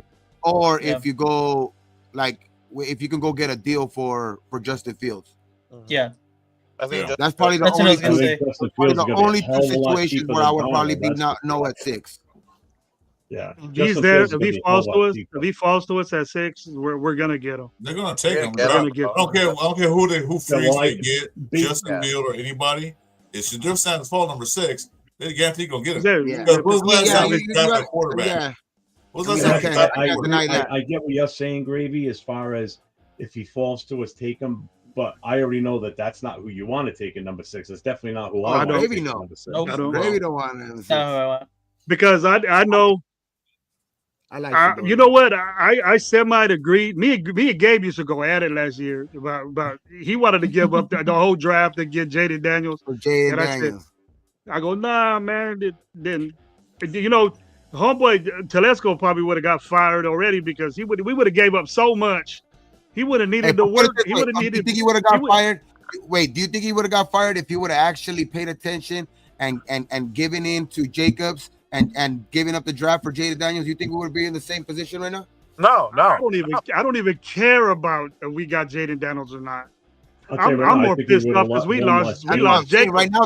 Right now, Telesco would be praised if those two things would have happened. If he kept Jacobs, I wouldn't even worry about the quarterback. If he kept Jacobs, I would have been cool with him. Yeah. We would have had I know, that's what I'm saying. Like, that's what I'm saying. He's fucked up. That's why Telesco's not here. Oh, go ahead, Jake. We probably would have won 6-7 games if we had Jacobs. Yeah. Who's that, Jake? Facts, bro. Facts. You know, you can't deny and that's that, just with Jacobs. That's just with Jacobs. Now you add Jaden. Shit, we're the Washington Commanders. Yep. Yeah, but who's he throwing to? We would have had Devontae would have had left. Yeah. Not if you guys still would have had Devontae, but like you know what I mean. He still would have had Michael Mayer. He wouldn't have went into depression. You know, Michael Mayer probably would have went into depression. You wouldn't have Brock Bowers. You probably wouldn't have. No, that's what I'm saying. You probably wouldn't have Glaze. No, we wouldn't have had none of those guys. That's why we're not mentioning them. That's why we're not mentioning them. Still would have had fucking what's his name? Jacoby Myers. You would have Jacoby. Yeah. You might have had an offensive lineman that helped you during this season. You probably would have had JPJ, bro. I think you would have to give up a second to give up for Daniels. We would have lost that second round pick. Second round pick. That would have been part of the trade. Yeah, you would have got. Telesco would have been picking in the 3rd round for the next 5 years, bro. Fuck it. Probably. Yeah. That would have cost us. And I don't think we go to the championship game like the Commanders did because we still have our fucking offensive coordinator. No. Jaden would have been happy because he has his old coach from Arizona State, but he would have played like shit. Trust me. He would have played like shit. All right. If we're gonna play the what if game, if we would have went for that, we would have had Kingsbury. We wouldn't have. We wouldn't have gotten. Exactly. Yeah. So good fucking point right there. Like that is a good point. But Jay, look at it this way. Look at it this way, Jay. You don't have that. To me, that's the one reason Kingsbury backed out because they never gave him that confirmation. So we're going to do everything we need to go get the next quarterback. Because Kingsbury would have came and said, "Who you guys picking quarterback?" Because the ones you got now is like crap. Who you guys gonna pick? Well, we're not gonna trade up. Great point. I'm out of here then. Yeah. It's only 2 years and no quarterback. Yeah, he didn't Right want here, to mess up Pigs. his resume.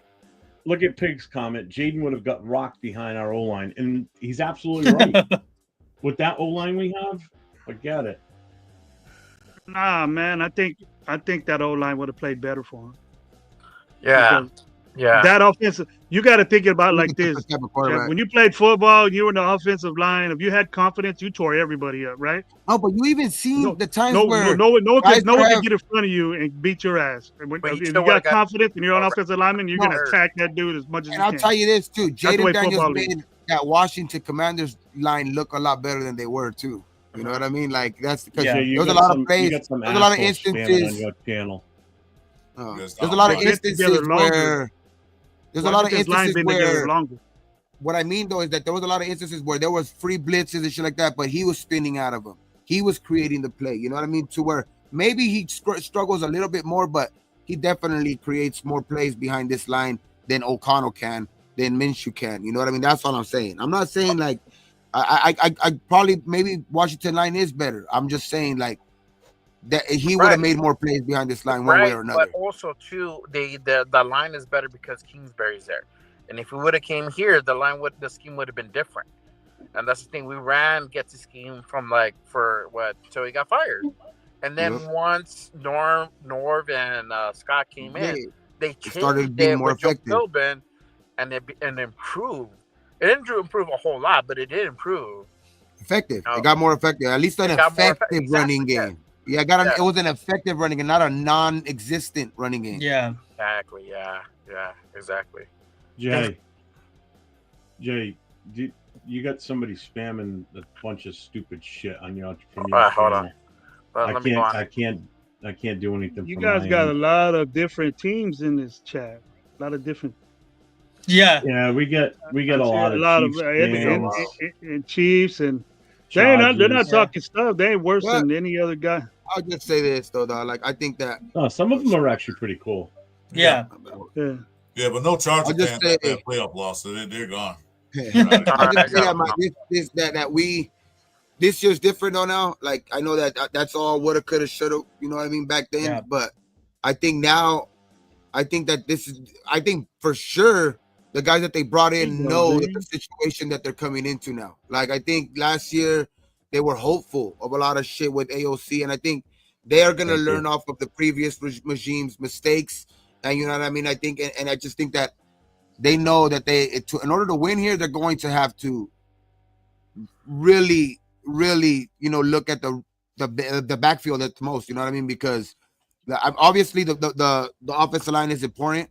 I think we have some good guys that are going to be there anyway. You know what I mean? I think Colton. I don't know. Maybe Colton comes back. I still is iffy with him, but JPJ and Glaze, I think they're gonna be solid. You know what I mean? To where the quarterback and the running back position, I think these guys know that. Yeah, they need to address that shit. That's one of the most important things for if we're going to do anything. Because I think we got players. I think the injuries made our defense play worse than what it was, and at times we played good, and the offense put us in so many bad fucking positions. Yeah. Oh yeah. I mean, the defense did everything they could to help us win. I mean, the offense just was inept. And the good thing, there's a silver lining to the injuries on the defense. We got to see some guys shine that honestly Chase on. we wouldn't have looked at. We probably would have dismissed, to be honest with you, like Chase on, Bolamao. Like there's a lot of dudes that just stepped up this year. So Adam Butler. Now we know we got to keep. Now we saying we got to keep Adam Butler. You know, so this is a silver lining to the injuries. It sucked, our defense did their thing, but our offense could not keep us in the game. You know, our offense could not take us over the top to win us the game. But our defense did help. We got the offense go 3 and out, and then the defense had to hold the game turnover. down. Now defense getting tired, they're getting hurt. So or they'll go 3 and out, fumble, 3 and out, interception. Wow. You know what I mean? That's you're putting your defense in bad position. That's how I feel like. Man, we don't feel too much. Tony, Colton Miller's under contract until the end of next season, so he's a free agent after the 2025. Yeah, that's what I'm season. saying. Like with him, you know, So that's why we need to prepare for the hopefully Colton future. could come back. Yeah, hopefully Colton could come back and show that he's back to some type of form. No, but I would still try and look for a left tackle in his. Yeah, for room sure. behind For him, sure. for sure. Yeah, I think we need to address the line. One or another, guards, tackles, something. Because you can still address the tackles next year too. But I'm just saying you got to address it this year to make it easier. To next year, you could kind of complete it. You know what I mean? To where you could finally complete an offensive line. Hey, Jeff, remember we did the mock and we looked at that dude, Donovan Jackson from Ohio State. He was pretty good. Yeah. That would be a cool pickup if we're able to get that dude. Anybody knows him is Chip, right? And if anybody knows him, is Chip. So we did a mock draft the other night just for shits and giggles.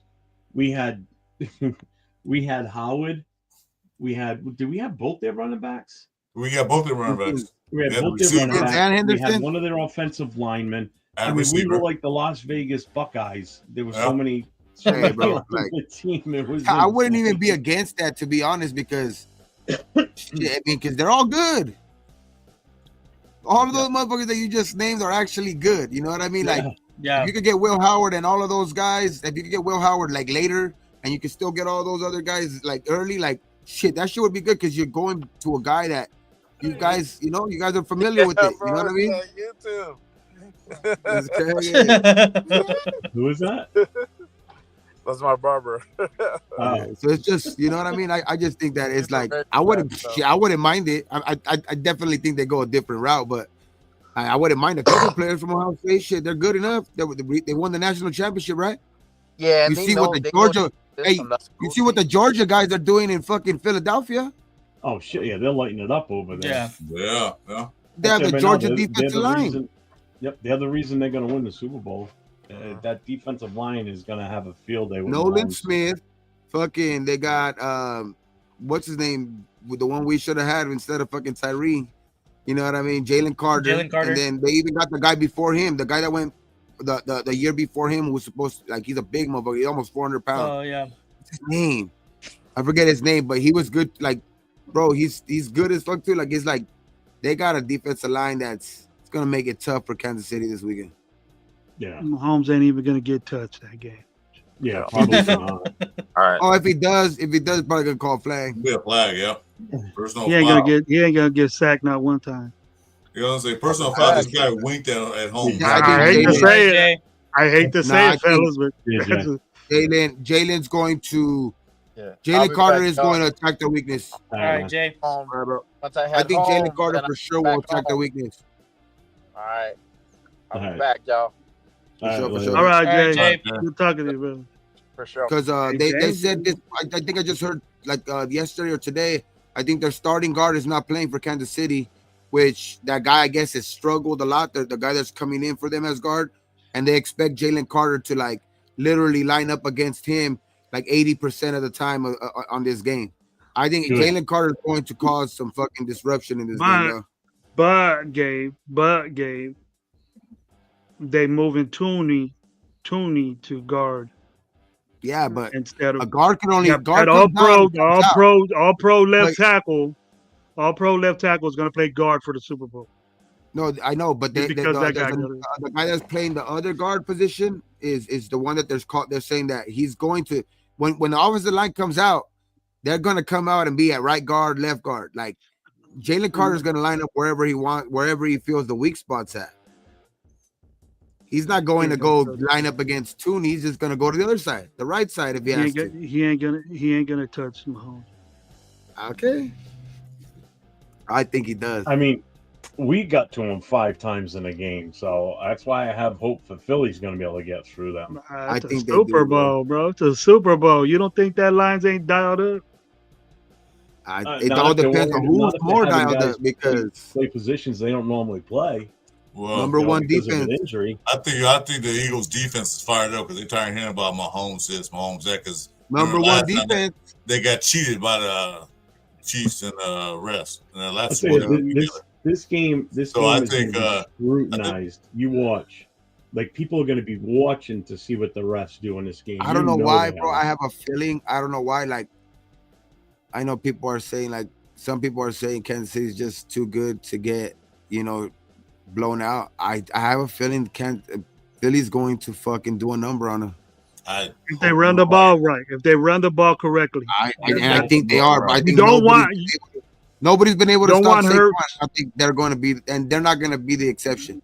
I don't think so. You No, don't I want think Hurts throwing the Saquon. ball 40 times, bro. You don't want Hurts throwing that ball 40 Yeah. sometimes. No, you don't. Maybe 30 times.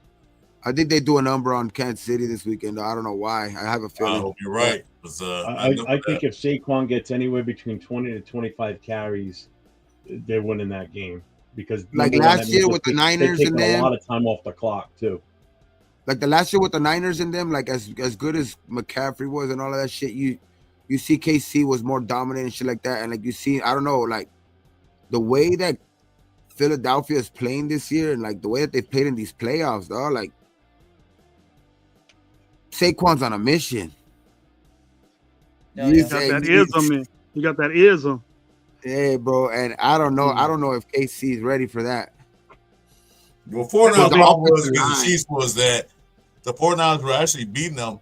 Then they went away from it, did start some totally different shit. Like, Bro, why they you had guys the not doing lead. the same Didn't they shit? have the lead? They had the lead with like They had the lead through the halftime.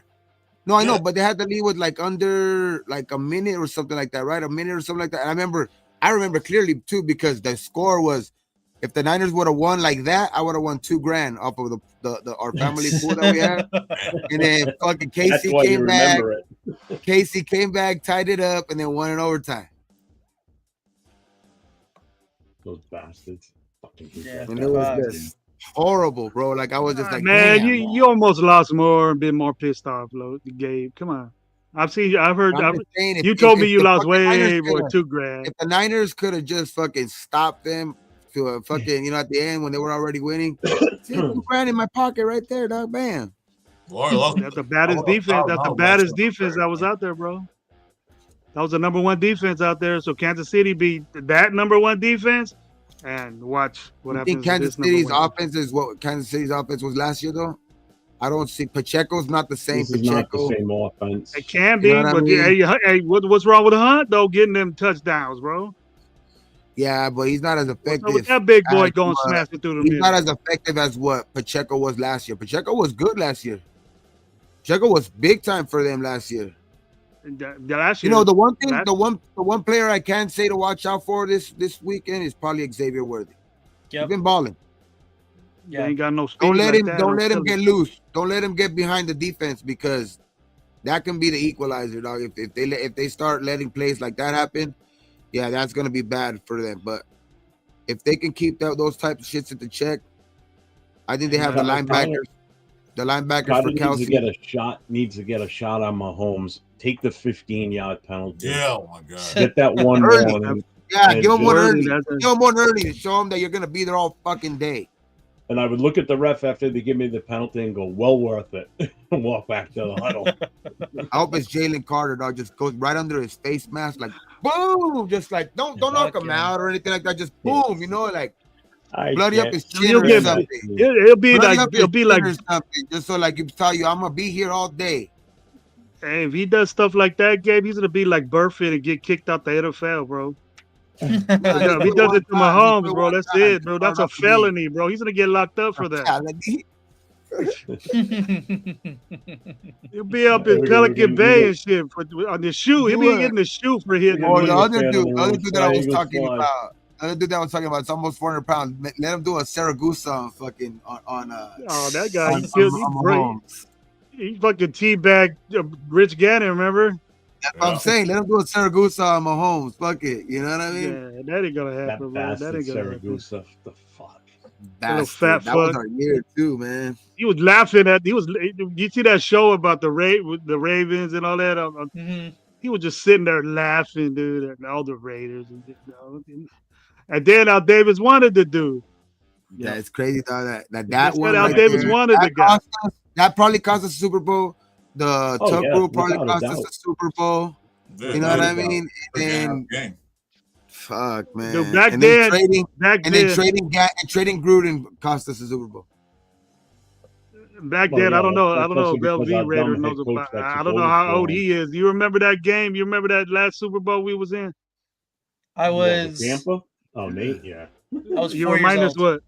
You're 4. All right, you I was knew 4 what years was old. up, I bro. fucking cried, dog. You needed a little help. You needed a little help when you were 4, but you're all right. You had that Raider I was cap on. That fucking- Raider. I Now you was too big for a 17. onesie. I was 17, 18 years old, dog. I fucking cried, dog. Fucking, I was 30, so I was. you were in the bounce house, dude. Look at little LV Raider was in the bounce house when last time we went to the Super Bowl. It was like one of those. It was like one of those like. It was like one of those like after the third quarter. You remember when they got that punt block for a touchdown and they were down for like by 2 scores, and you still had fucking hope. I remember this fucking Super Bowl so fucking clearly, and we were down by like 2 scores, and then like they just fucking nope, they just pulled away and pulled away. I was, and it was 33 just like for that game. by the fucking end of the third quarter, I just went to my room, dog, and I was just in there like, what the fuck, man? Like every single year, bro. We finally get here and we don't do it. Like they fuck us over year after year. We get here and this shit fucking happens. Fuck, I was pissed, dog. I want to break shit. Raiders get you emotional, dog. Raiders After get that you Super emotional. Bowl, man. I'm calling the Shit, stats that- right now for Saquon. Saquon's going to get 24 carries, 141 yards, 2 TDs, and 6 catches for 43 yards. That's it. That's it. Shit.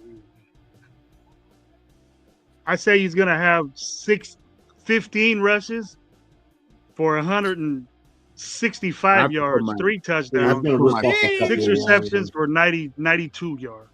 I have to put my pick'ems in for this weekend. Yeah. I'm He's not taking gonna run the a. ball 25 times. I'm taking a. There's a tush free push pick touchdown. on Prize Picks. There's a free pick right now if you guys want to go try that shit. There's one free pick where all Mahomes has to do is throw for a half a yard. Yeah, yard. Yeah. So you do that. That's a guaranteed one. You throw another one on there like that you think is probably gonna get it. It's guaranteed money right there. Look at this fool. Cowboys Not guaranteed. 2025 Super Bowl. Yeah, good luck. Bro, you tripping, bro. You worse than us right now, bro. You worse than you got bad shit. God, You don't what say the your hell is quarterback's that? better.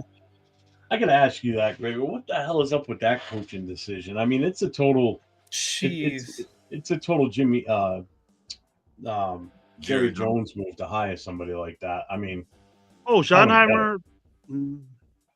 Yeah.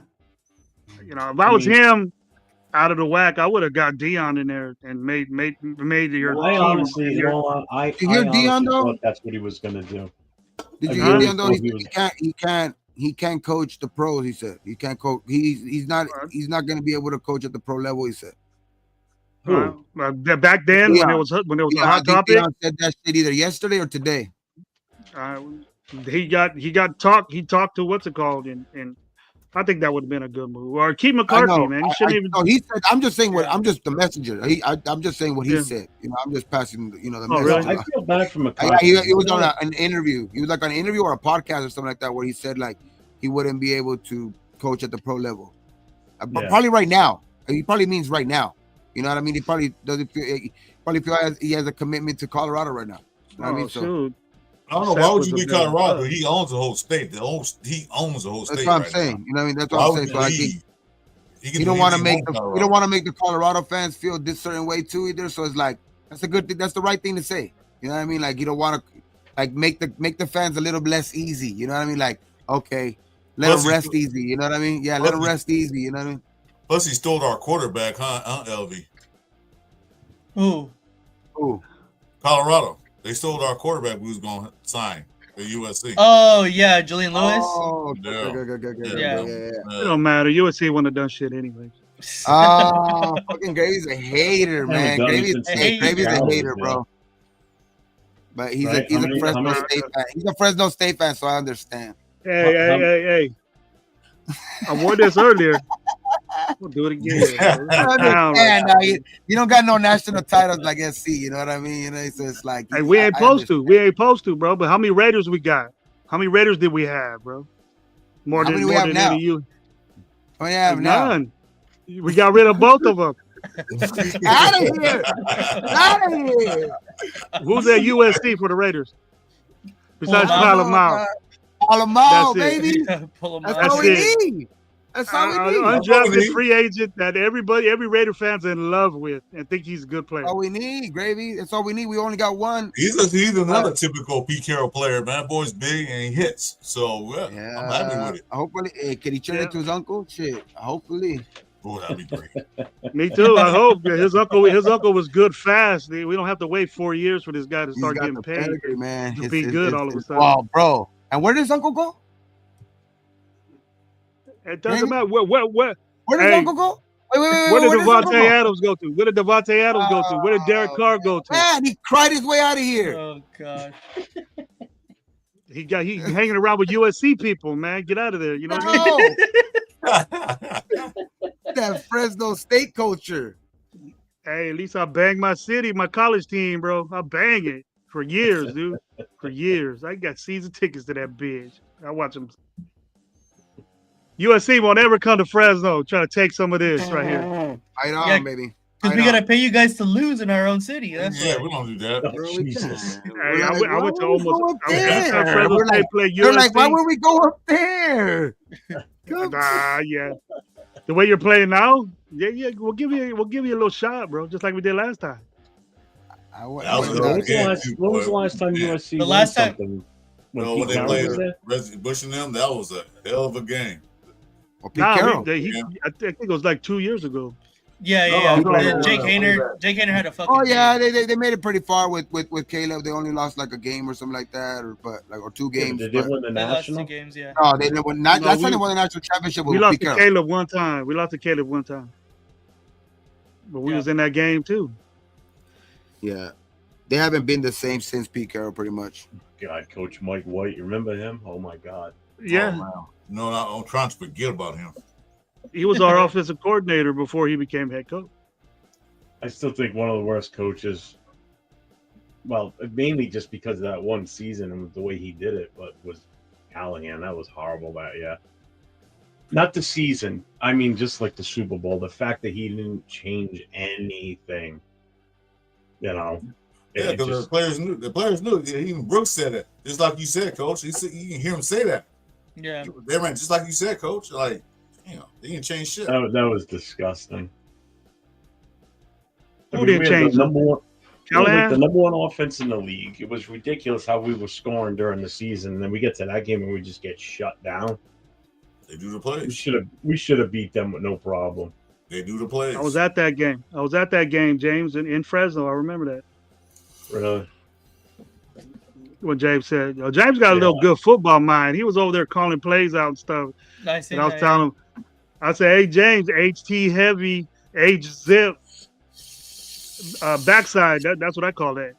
I knew the play and everything we were talking about. But that's the way I called it. He knows football, though. I was in an argument with that Barry Robbins issue. Somebody put it in. Barry Robbins. When Rich Gannon lost the game for us. It wasn't that dude. That dude. I mean, yeah, it was Rich. I mean, it wasn't cool that he fucking went to fucking TJ, but I mean, he was dealing with shit. You know what I mean? So I mean, I guess it is what it is. But Rich Gannon played like shit. Yeah. Bad time to do it, huh? Yeah, no kidding, right? The biggest game of your life. Believed in it. Callahan changed everything. Instead of running the ball with that backfield we had, bro, he wanted to throw it. And look at what he did. We had a good backfield right there, man. Oh my God, yeah. Yeah, we did. They couldn't have got enough of that. Oh, Charlie and fucking Tyrone? Yeah. Charlie and Tyrone. Yeah, and then the next season, Garner left to go to. He went to Tampa. Yeah. Hey, Charlie Garner was fucking Marshall Faulk before Marshall Faulk. I love Charlie Garner. He was the first 1,000 and 1,000. He was the first 1,000-yard rusher. Oh, you're saying the stat wise, but you saying running like Marshall Faulk? Nah. I mean, he had those moves. He had the jukes. He had everything like that. That's what I'm saying. Marshall Faulk took it to a little different level, but I'm saying that's what I'm saying. He was Marshall Faulk before Marshall Faulk. You know what I mean? I'm pretty sure if you ask Marshall Faulk, like, who you fucking probably molded your game after. He probably said Charlie Gardner because Charlie Gardner was a little older than him. You know what I mean? So I don't know, man. That shit. Charlie was fucking a beast with the Raiders. He was man. dope. He was dope. I liked him. And the fact dope. that he had to split carries with Tyrone. Yeah. And he did that still. He did Yeah, 1,000 and 1,000. I remember what he was like in Philadelphia. So I was like, when we got him, when Gruden was there, I was like, damn, this is gonna be a good set. This is gonna be a good. Yeah, good Charlie guy. Garner was in Philly. Charlie Garner was in Philly. Number 25, dog. He was With lethal the there too. kid. Tyrone man. Wheatley, man, at Michigan. Jesus Christ, bro. I remember that dude just he had a big old neck roll. He had a big old toilet seat neck roll. He was just walking around like this, hitting the ball. He was a He buzz, used to man. beat Too. the shit out of people. He's a bone Yeah, people out there. I mean, Gravy. Well- I'm sure you're pretty close to my age. It seems. I mean, Yeah. when I was in high school, I remember, kids playing, and even like when Art Shell and Gene Upshaw played, they were covered in pads from like their knuckles all the way up their arms. I remember kids playing. I didn't wear shit. I wore elbow pads on my elbows, and that was it. Kids were wearing these coverings over there, all the way down to their lower tips of their fingers. Basically, it's like it was just weird the shit that people wore back then versus now. I mean, nobody wears any pads on their arms. The big anymore. the big block, the big Oh block. my god, the yeah! big Remember Saturday, playing the Zach Brian Thomas one? Cox used to wear that. Brian Remember? Cox, Big old too, Brian Zach Cox. Thomas, Yep. Zach Thomas, a neck roll. I know Mike Allstott. Well, they had the Mike neck Allstott roll, with and the then neck he roll. then he had that big thing that was kind of like this off the back of his neck. Yeah, like like a back seat. Like Brian a, Cox right there. Brian Cox. like a headrest from a car. Oh, Yeah. but Mike Allstott. Remember Mike Allstott's? Romanowski wore it too. Didn't I see Romanowski wearing that Yeah, too? he Yeah, did. Romanowski He did. wore it. Very Yeah, good. Romanowski wore it. He Yes, he used to be in did. Denver, and 49ers, and Yeah, it was different back then. I think I see somebody in college wear it last year. I didn't see nobody in the pros where I seen somebody for sure in college still wear it, Yeah. but not in the pros. I haven't seen it in the pros. yeah, Romanowski, he's a dick. I wonder if they took that shit away. In real life, he's a dick. I like him as a Raider linebacker, but he's an asshole when you meet him. And even the shoulder pads too. That's right. Like the Raider fans. They said. gotta keep Spillane, man. Remember how big those pads used to be before? Like Bo Jackson. yeah. Pads were like, Uh-huh. Oh they man, were I like hate where the it. hell out here on them? Bro, I wasn't even. I played in like when I played high school ball in like Pop Warner ball. It was like probably late 90s, early 2000s, right? So even then, the pads were still huge. You know what I mean? Like now, you see these pads, they're like that's why they can put their hands so far. Like they're so like agile in those pads. Like Oh yeah, so they got the much technology, more bro. The mobility technology now. is so crazy, bro. Like and they have more protection too. Like it's just crazy the shit that they do now. You know what I mean? The type When of I material, played, I lighter. couldn't get my arms up too high to do much. Yeah. The shoulder pads are so damn big. I don't even know Shit, why when they I was wear in high pads. school- Gravy, you might remember this. When I was in high school, we were running. Remember the old Delaware wing tee? Yeah, hell yeah. Dude, that's what One of we the ran one of the in high greatest offenses in football, man, is the wing That's tee. what we ran. For high we never school, did the I. We never did the I formation. We did the Delaware wing tee. Yeah, for high school, that's a Uh-huh. good fucking Yeah. thing. But once you start That going was to back like in the '80s. I graduated Yeah. in '88. So the back wing from, tee. like, They got the 85. double wing tee now. They got Double wing they got tee. the gun. They got the Wish gun bone. tee. The gun tee. They got where you're shotgun running the wing tee. I know what it is. You know, I know a bunch of offenses, bro. But I remember the wing tee. We ran that when I was in elementary school and all that, or the wishbone, the diamond formation out there. I know what it that just is. that's Quads. that old school, like, that's when you don't have too many like skilled players. You don't have a quarterback or something like that. Yeah. But hey, Yeah. you can make it work, dog. If you get them to execute, they can. You can have a team full of not great players, some pretty good players or whatever, and they can, if you get them executing on the right page, that offense in high school works. That's what it was like Yeah. when I played. We when I was in high school, we had two phenomenal running backs. I think our quarterback handed the ball off more than he did anything else. You really didn't have much for stats. The wide receivers didn't do shit, or tight ends didn't do shit. Yeah, on offense. they just run the ball, play That was it. action, We just ran the ball. misdirection, bro. It's a Yep. misdirection. That's I all remember it is. playing You don't know games who like has that. the ball. I'll remember tell you playing what, though, the sometimes offensive things like that, linemen, we though, were too. spent because we were constantly pulling. Yeah. Like every other Yep. play was a pull play. Yeah. It was And just that and then insane. and Jeff, that's from the 40s and 30s, bro. That was when football was barely getting together, and the wing T was the first actual, besides the wristbone came off of the wing T, but over Yeah. there, and that's why you see what Michigan, that symbol, the symbol of that what Michigan has, like the Wolverine, the horns, and all that. Yeah.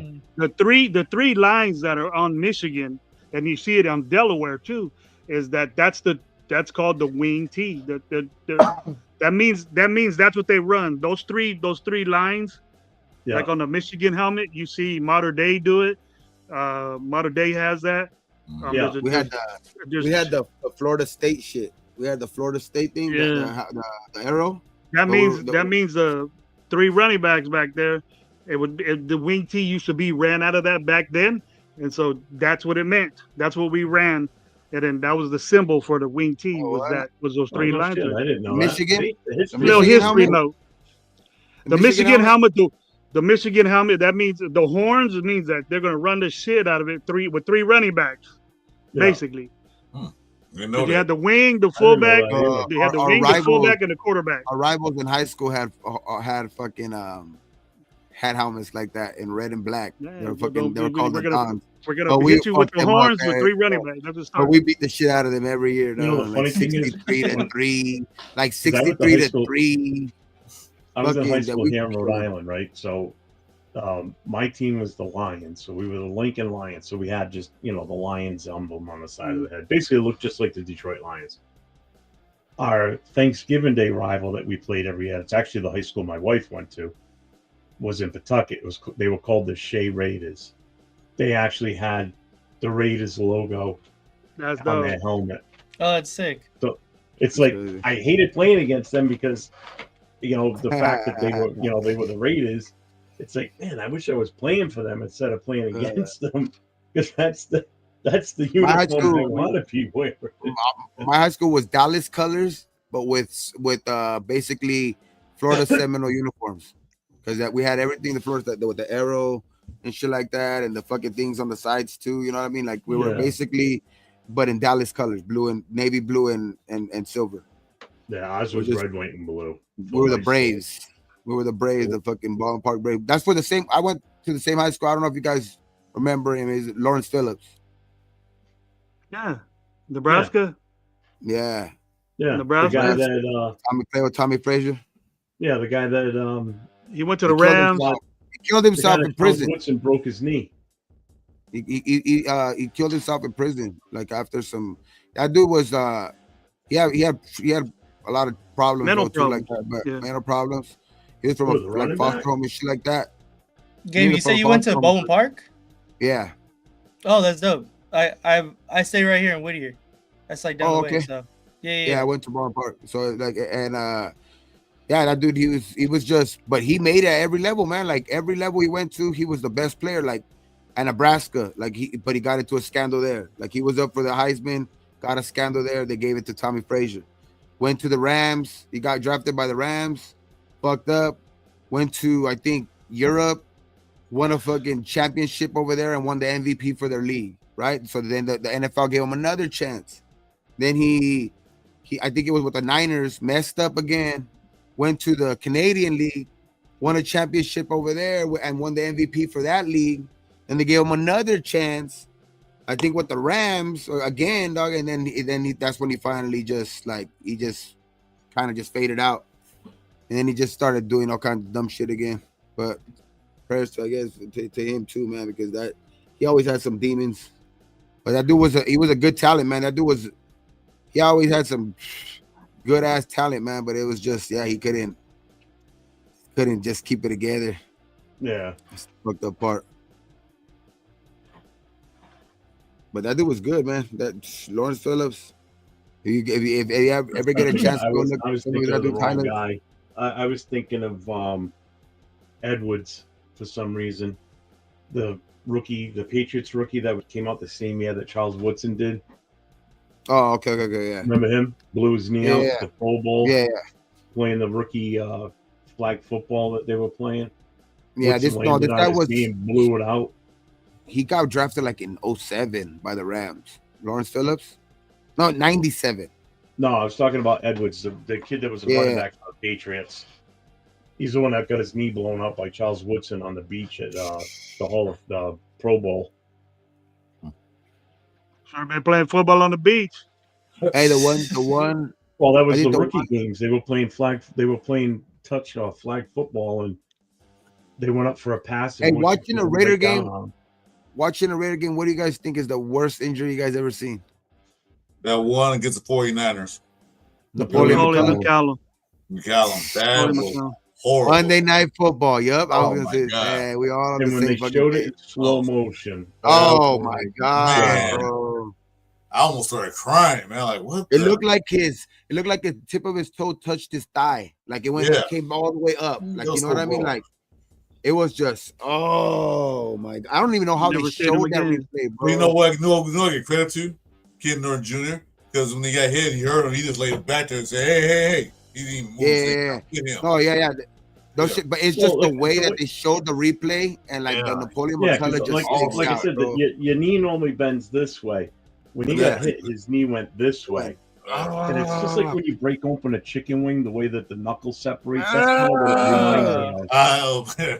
That's- Because he got stood right up in the middle of the pile, and they were trying to tackle him, and his foot was stuck with everybody wrapped around his leg. Yeah, it was He went horrible. over, and Monday then he Night just Football watched for his everyone knee to go. see. That was Napoleon McCallum was. and he was a That hell of a was running back, dude. brutal. Yeah, man. He that was never so the same after that. I mean, he tried Never. coming back, but Nah. Oh hell no, you can't be. He was done for that. Can't be. The worst You know- injury I think I've ever seen is that one dude from Louisville. Yes, In the that was the one that I was NCAA looking to, tournament? yeah. That was fucking Like nasty. I was talking about Raider game, but yeah, the worst Yeah. actual injury that guy do from it's almost the same injury that supposedly Paul George had, which I'm Yeah. not supposedly it is the same one, but you couldn't see it. The one on Louisville, he did it in the middle of the court, bone popped out and everything. Yeah. You know, the bone popped That's out crazy. and all that shit, dog, out of the skin and everything. That was crazy. I don't remember that. Yeah, Yeah, it that was shit was in on the the March tournament. Madness. Yeah. Yeah, March Madness, Kevin Oh, Ware. I think I remember that one. That Kevin wasn't too Ware, long that's his ago name. either, right? No, I it remember wasn't his that long name, ago. bro. Like, and he was never really nothing after that. But I remember that fool's name because of that. That Yeah. shit was a crazy injury. His That bone Joe was Theismann sticking was out. pretty bad too. I tell you that. They keep showing that. Which one? Joe Joe Theismann. Theismann. Oh yeah, They- they I compare. think But McCallum was didn't- worse than that. well, they say It the was. worst one was Alex Smith, but we didn't fucking get to see that one. I didn't see Like that. it just No, was I under seen. a I think I pile. seen one this year. What was it? Diggs. No, yeah, Tank. Diggs. It was where- Tank. Tank. Yeah. Yeah. Tank Tank Dell, where his leg just. That was nasty. Ah, I that was knew that nasty, was ugly, bro. bro. I knew that was ugly. And he was just alone. He was just That was alone, nasty. yeah, I didn't like that one. You remember not Christian McCaffrey's dad? Ed McCaffrey. Ed Yeah. McCaffrey, when his leg broke, when his leg like just like he fucking rolled over and his leg looked like water. Yeah, I remember He, that like one. he looked like he nobody even hit him, but like he fell and like he felt weird and like his leg like flopped over and looked like water, dog. Like it just like was like nasty. I remember all kinds of fucking those shit stick out, right? Like Those even Joe, injuries. I mean, Joe Yeah. Theismann's was bad, but that's still. I don't think that even comes close to touching McCollum's.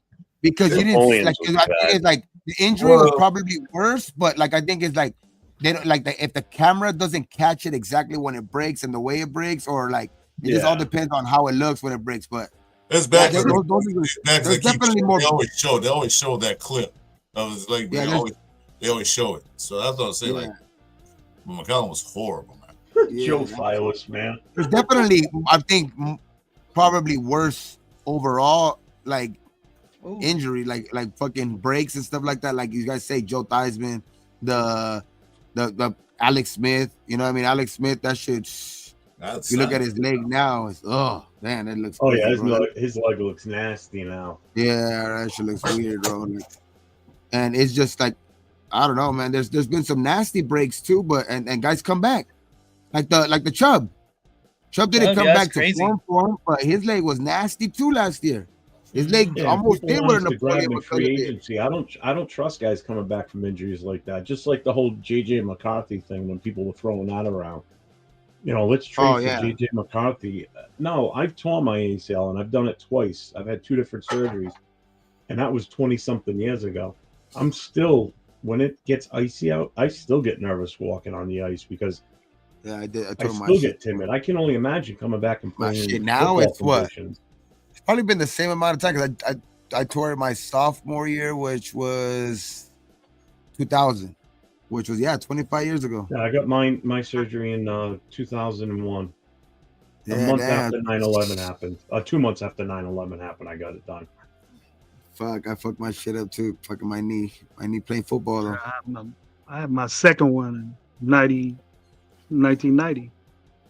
I had them done. And it still hurts. I had it done twice in 12 months. It hurts, bro. In the cold, it hurts. When it locks up, it hurts. You know what I mean? Sometimes you gotta like kind of work it out to get straight. You know, like it's the first surgery I'm all fucked up, man. I had back surgery recently. I had back surgery. Fucking, Gabe, you got more surgeries than me, bro. And you young dude, man. You got more surgeries than me. I was wild like a motherfucker when I was young, bro. I was wild. I broke my. I would play with. Like when I remember playing, I remember breaking a couple of my fingers, taping them up, playing. Remember breaking my wrist, you know, just fucking, and then fucking it up more in the second half and having to fucking, you know, not play a couple weeks where if maybe I would have just played with the cast thing next week. I never broke any bones playing. You're a slap rock, Jilly. You're a slap rock, Gabe. What's up with that, man? I sprained ankles and shit like that, but I broke my fucking ankle. Yeah, one time playing fucking basketball too. I fucking stepped on somebody's foot coming down. Yeah, there was a question in the chat, man. What happened? Yeah. Just curious what you all take in the draft or what position do you all need? Thanks, guys. Keep it up. See, that's why it's kind of hard. Like to me right now, if it's right now, we need a quarterback, right? I think our biggest hole is quarterback, so I would say quarterback. You know what I mean? Right now, currently. But we never know. After free agency, it could be a different answer. Yeah, we got AOC. We're good. Nah, man, I ain't with that. Jeff. Don't say that. Don't put that in fruition, bro. Well, like I said, even if it's just playing around, I don't even like hearing that shit. I was like, that's all we're gonna do again. Fire everybody again, dude. If that happens, on Wednesday night, mad. We were I didn't even notice I was on here for like 2 hours. I have a whiteboard that I use every now and then. I always had it written on there, AOC pound 12 2025. Oh yeah. But after the whole Chip Kelly thing and everything, on the show Wednesday night, I asked Nate as my witness. I actually live on the camera wiped the board down and left it blank because I just don't think he fits in Chip Kelly's system. So I've come to grips with AOC 12 is not the guy right now. It's probably not going to happen. You know, now it's just that what do we do with him thing. Hey, Gabe. You should come with us on the post free agent draft, mock draft. You'd be on it for like 5 hours. Maybe 6. We've done it. I remember before. Remember shit. No, this was a while back though. Remember Gravy, the COVID one where we do those fucking 10-hour fucking streams and shit like that. Ain't nothing wrong with that, man. I got that in me all day. I'll talk football all day. I'll talk Raiders all day. We'll be on here for fucking. We would start like at 10 o'clock at night. We'd be on there till like 4 or 5 in the morning, dog. Like during those COVID nights are crazy, man. That's when we all used to get along and everything. We all of us. But hey, I'm down. I'm down. You guys do a mock draft shit. I'm shit. Y'all just hit me up. No, hit me up whenever. I'm down. We haven't even did a mock draft on our show yet, bro. No. I'm just waiting. That's what I'm saying. I'm waiting. I'm kind of waiting. Because like how I said earlier. Yeah, I want to see free agency first. Yeah. Like I wish there was like a mock free agency type shit where you could do that type of Let's shit. Talk about that. Let's talk about that. Let's say, look, there's some, you know, I think there's some quality running backs out there. You know, there's look at Aaron top free Jones. Agents. You know, kind of make a Aaron list Jones, Montgomery. We got Najee. I'm gonna put something got a couple of dudes real quick. I just want to put this up while we're talking about this. This is the draft that we did the other night. Okay, Chris was in the channel with me. So was Nate. And no, you had left already. I think, Nate. Right? No, you were in. yeah. It was last night. Oh, last night. Yeah. So Okay. I did this draft last night in our show. Right. This is what we came up with. I can't see shit. You gotta zoom in. Man, how many picks you got, dude? Hey. Look at that. There you go, Chris. God dang it. I can't see it. Is that the one we had 21 picks? Yep. 29. Yep. Crazy with that one. That'll never There you happen. go. Is that bigger now? Same. Nah, it went smaller for me. It went smaller. Dang Oh, it. yeah, I did. Who are the players? Oh my What'd god. you There get? were so many of them, mostly from Ohio State. I can't. Nate, can you Oh, bring that's up- what you that's did. the one that you Yeah, guys hold on, said give me a were- sec. That's the one where you guys said you guys got most of the guys from Ohio State, Yeah. the 2 running backs, Yeah. and Well, Will how much Howard. did you trade down? How much did you trade down? What'd you pick at first? Because you Well, got first all the pick- picks. So the first pick was number 5. We traded back and got the 15th pick, and we took Will Johnson. Yeah. There you Oh go. wow. Okay. That's a good Then pick. He fell Jacksonville all the came way to up. 15. The Jacksonville came up and then basically gave us the house. And we took it. Then someone else did another one. I took theirs. So we went like with 22 picks, and a pick for next year. No, we actually finished with 29 draft picks. So we drafted physically 29 players, Oh, okay. Wow. and we had the New York Giants' second-round pick in the 2026 draft. Okay. What kicked it all off was the Giants made their first-round pick at number 2. Then when it got to us at number 6, they offered me a trade, and they offered their entire 2025 draft and their Yeah. first round next year and their second round next year for Yeah, our but number then, 6 pick. Then my turn came up. Then Jacksonville came to us with, I think, the 25th pick or something. I forget what it was, but they Yeah. gonna give us like 5 picks. So like, they're taking. So we just kept taking draft capital. We just kept taking more picks and more Yeah, picks. Giants We tried would to do be- something stupid like that. I think the Giants would do Yeah, something oh, stupid like that definitely. for reals. For reals, they would. Yeah, I wouldn't doubt it. They don't get their quarterback. I don't know. I can't bring that up the right way. It's not. Maybe try this one.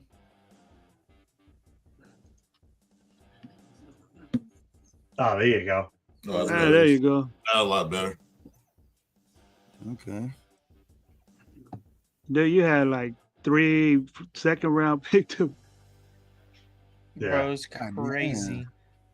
How long was it? Like an hour and a half just to try to acquire It all took these us a picks? while. It took us a long time. Yeah, we did one Tuesday night that took us literally an hour, but we only finished with 21 draft picks. Afokasi You helped us guys- though. Yeah, he gave us the last player in the draft. That's a lot of picks. Shit, we got 2 quarterbacks. hmm Riley Leonard You got, and you James. got Dart, and who else? Riley Leonard. Oh yeah. Was that a Leo pick? No, Leo wasn't in there. Look how many trades. Look how many trades they did, Gabe. Look at all those little blue boxes on the side. Oh, we were trading like, You we guys were trading did a like crazy. grip We were of like, trade. Yeah, we'll take it. Damn, they got Cam Scatterbo and Trayvon. I would have took Trayvon. You got Scatterbo too high. It took them both. It took both running backs, Trayvon Henderson and Cam Scatterbo. Trayvon Henderson's a good pick. Dart. I'm iffy on Dart, but Will Johnson we all the got- way at 15. If we he, got shoot, Riley Leonard. if he falls down Riley that far, Leonard- I'm gonna be mad. We can pick him. Hey, I don't Yeah, know no why shit, though. right? Riley Leonard, like I'm talking shit, but Riley Leonard is he's mobile like a motherfucker. That was fast, huh? Riley Leonard. Where did we get him at? He's all down the way at 214. 214. He's way down there. And number 173, the Ja'Cory cross game merit. That's the kid from Oh, yeah. the East West Shrine Bowl. Oh, okay. like, number Jeffrey 30. Bassa. I know Jeffrey Bassa's pretty good too at linebacker at Oregon. Yeah. Yeah, he's pretty cool. I know that he's one of the higher ranked. To get him at 170, that's pretty cool. Oh, look at We number need linebackers. 178. We even took the best kicker available too. We hit every position for. We got every position. We could pretty Twice. much field 2 teams full of offense and defense. Yeah, every position twice. Pretty much. Definitely went overboard on linebackers, but that's our weak point on the defense. 3 running back, 3 quarterback. Cam Miller too, from North Dakota State. Yeah. Oh, I didn't even see that. Yeah, I see it now. And we got and sheesh. We're gonna have people to choose from. That's cool. Oh, we definitely made the competition shit. in the running back room. and the For real, quarterback room. compete. They're gonna compete. That's Compete what- for Pete. Man, That's what he we're gonna wants. be watching TV. We're gonna be watching TV for grip if they have that many picks. Huh. For real, though. Fuck. All the way, they got 1, 2, total. 3, 4, 5, 6 picks in the 7th round. Oh, you imagine the amount of they would have to allocate a lot of money just for the draft. So that's more than 100 million right here, bro. That shit is so kinds of money right there. Because like Yeah, usually this is like all a your- 10 this is all player your draft, usually like a 10-player draft, they have to put away what like 24, 25 million away or something like that. We got Something 19. like We got 19 more to go. We got Gravy. Tony wants Good. to know. He goes, ask Gravy how many of our free agents he re-signs and how much of our salary cap is left. I say about maybe 60% of it will be here.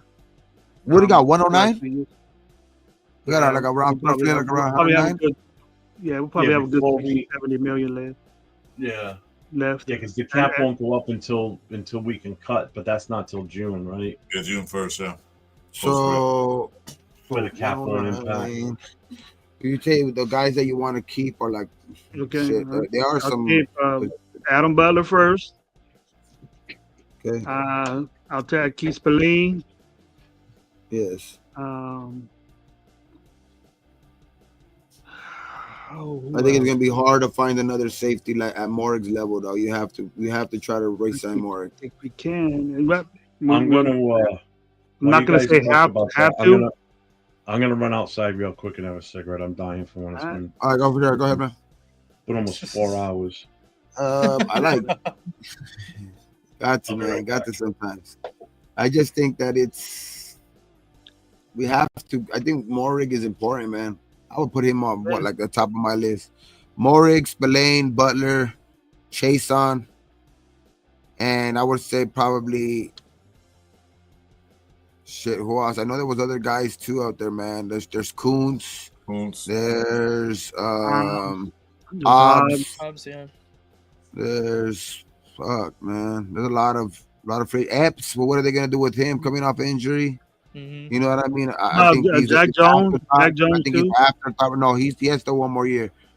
I think Epps, though, he's like an afterthought right now, but he's gonna be a free agent too. So he is technically part of this team. Do you resign him? Like there's a lot. You know what I mean? There's a lot of free agents. But Diablo. I wouldn't mind him gone, but you know what I mean. Diablo, somebody you have to keep looking at too. There's a lot of fucking free agents. A lot of holes, man. We got to fill a lot of I'm holes. not down. I don't think Hobbs is so he's not dependable. I like Chason, man. I like He's Chason. not. He's a great player, but he can't stay on the field, man. Like exactly. Every time he starts doing good, he gets hurt. What do they say? Best ability is availability. Yeah. And then you know I thought Palomar was a bigger, faster, stronger guy than Hobbs. Hobbs is just a supreme athlete. He can play everything, and the secondary is concerned. But I don't want him playing corner. I like him just playing slot, and then Palomar could do that. You know, we don't know what to do with Palomar. I think Palomar's an asset as a safety. We don't keep Epps, and that should be Palomar's job. Yeah, boy. Let's see, So Hobbs plays like a mini linebacker. He's always on the line. He plays like a linebacker. Yeah, he plays like a linebacker.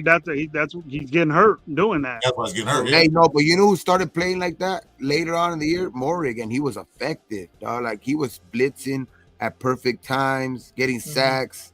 like Morik started playing in the box, and he started being really effective. Like, because he's a good tackler. That's what he was known for coming out of college. Mm-hmm. That's what he was known coming out of college. You know what I mean? Like he didn't really have many interceptions or like stuff like that, and then his injury kind of pushed him into the second round, which, you know, it was kind of our gain, to be honest, because he was a first round talent on a lot of boards until his injury and shit like that. And some of his you know, red flags were like he didn't have that many interceptions where they questioned his hands, but great tackler, always been a great tackler, dog. And I think Morig's important, dog, for the back end of this defense, especially with like, I think under Graham, somebody to be back there like as being like the, you know, just the defense and the back end, bro, because I think he's getting it more and more too. Like he's looking more and more comfortable in this defense, Patrick Graham. And if you already kept Patrick Graham, you know what I mean? Like, he literally was one of the best defensive players we had last year. Mm-hmm. I'll keep Morik. I'd keep Morik. And Butler too, though. I agree with you, though, Butler, though. And Spillane. Because, you know me, I'm like, shit. Ever since Spillane was signed, you know what I mean? I was on Spillane, bro. Like, some people were arguing with me about his coverage skills and all of that shit, but I was like, he's gonna get better, dog. Like, that dude had just taken like the starting spot from a first round pick at in Pittsburgh when he had came over here. You know what I mean? From like, I think was it Miles Jack, or I forgot who it was. I forgot what linebacker it was, but he was a first round linebacker that got picked.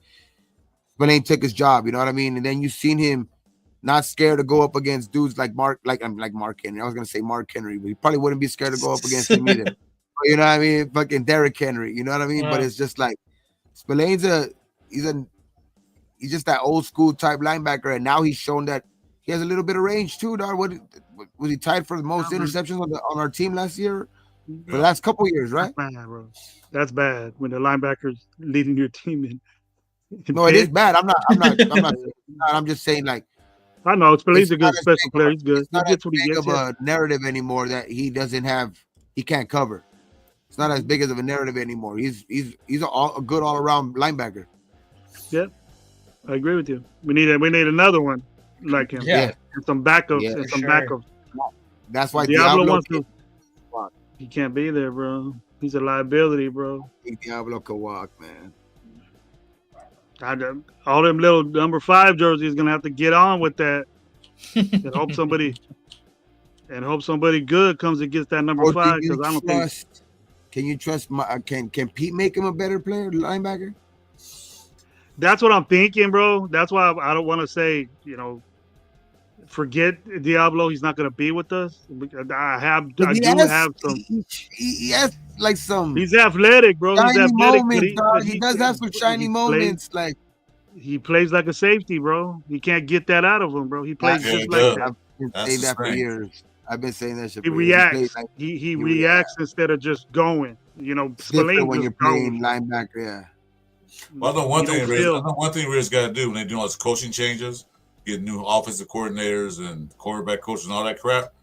And one thing they need to do is fire the whole strength and conditioning staff and get new ones in, because there's no way these guys getting anybody getting that easy. Hey, what were we talking about this last night, Gravy? About Deuce? How the hell is he still? How is he the longest tenured fucking Raider right now? Raider. That's insane. He's been the longest Miller. Miller is. He ain't been there longer than Miller. Colin Miller. Oh no, I'm saying on the staff. Yeah. No, it's actually Nebo. He's been 20 years. Oh, okay. I'm looking at him right now. I think that's what boss, I'm saying. That's a straight to conditioning. That's the boss, supervisor. Yeah, I think Deuce Gruden is I think like you said, I think Mark is I think he either has something on Mark or he's fucking he's playing out his 10-year career. He just wants to keep a Gruden on the Raiders, bro. He wants to keep a Gruden on the Raiders. Contract like Gruden. He got a 10-year contract like Gruden. Exactly, bro. He's 8 years in right now. He's 8 years in. This is last year because he's been 9 years, so his contract about to end. Yeah, 9 years. I thought it was 8, but that's 9. we were trying to. We were it's trying to not count like it. with all the injuries from last year and all of that shit, like that kind of sometimes falls back on that, that group. You know what I mean? The conditioning, what I'm right? saying, Most of the yeah. time. So it's like all those injuries and shit, like you still keep out of everybody got fired, but that fool, like he got something on Mark or something. I think Deuce Gotta is have trying. something on Mark. I think Deuce is sabotaging the Raiders because they fired his daddy, or let his daddy go. I'm gonna get you guys. Or Mark, or because you know how Mark loved him some fucking John Gruden, dog. So I think he's doing it as a favor to Mark to John. You know what I mean? Because the NFL fucked him over. He's doing it for a favor to John. You know what I mean? His best friend. I think he's a little boy toy or something. I don't know what he is. But hey, big up to Deuce, I guess. Deuce has been there for a while. Yeah, but that's his little Fifi. That's his little Fifi right there, Gabe. I just want to hopefully we get some good players. Maybe it's a good. Maybe it's a good wingman. He bring them girls to Mark Davis. Yeah, like, what do you guys think? He's all cut and everything, so maybe he can bring the girls to Davis. Like, hey, yeah. What do you guys think about this? Gravy says no. I say hell yeah, because as old as he is, that's another linebacker that would be great on this team, dog, with Spillane. Bobby Wagner's a free agent. He's still all pro this last year. Playing. Yeah, he's still good. Yeah. He's still playing. He's still all pro. I honestly, you know what I mean? I don't think he leaves Washington. If I'm being honest, though. No, but well, yeah, because it's going to be hard to leave Washington, especially if they offer him what he wants. Because Dan Quinn is a big reason why he was successful over there too. Exactly. You know what I mean? So he was at that staff in Seattle too. Seattle, yeah. If anybody could maybe entice him to come over, it's probably Pete. Yeah. You know what I mean? So that's what I'm saying. Yeah, I mean he played at a really fucking high level. You can't say no to a guy that played at an all-pro level. It's hard to at least. But I get the age problem. That would be nasty. Honestly, it would be nasty. But I get the age thing. I did too. But he's still good as fuck, man. Like when you really it's different when like the age is there and they're showing their age. You know what I mean? Right, like exactly. When you can still be all pro, like I don't think you're gonna fall off a cliff a year later. You know what I mean? Like he might maybe lose a step because he's a year older, but if you're gonna lose a step from going all pro, that means you're still fucking better than 90% of these linebackers out here. You know what I mean? So it's like I'm just saying he might have a couple years left to where we can probably we're still gonna. I think it's not gonna take away from drafting anybody. I think.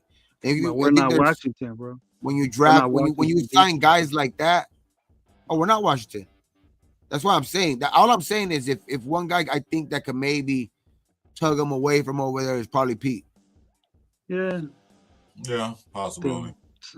I'm still saying no, bro. But I don't want to pay him too much, though. That's one thing I'm worried about. That's what, we really want to dip in that money instead of getting a young guy in it. But Bobby Wagner's gonna be. I'm never in the Raiders' pockets, bro. I'm never in the Raiders' pockets. Believe you me, but an older guy, bunch of money. You have to pay him top linebacker money. I wouldn't do it. What was Patrick Graham playing a lot most of last year? Like 5'2", 4'3". What was he playing? Sometimes it would be Diablo and Spillane out there, so it was probably like but I think that he wanted to use. I think it was like 4-2-5, 4-2-5. I just think he didn't have the personnel though for a linebacker. He had 4-2-5 out there a lot because he had Hobbs on the slot. Yeah, and he didn't have the personnel to play linebackers like that, like play linebacker heavy. I think too, like. You can't. I mean, we only had really one reliable linebacker.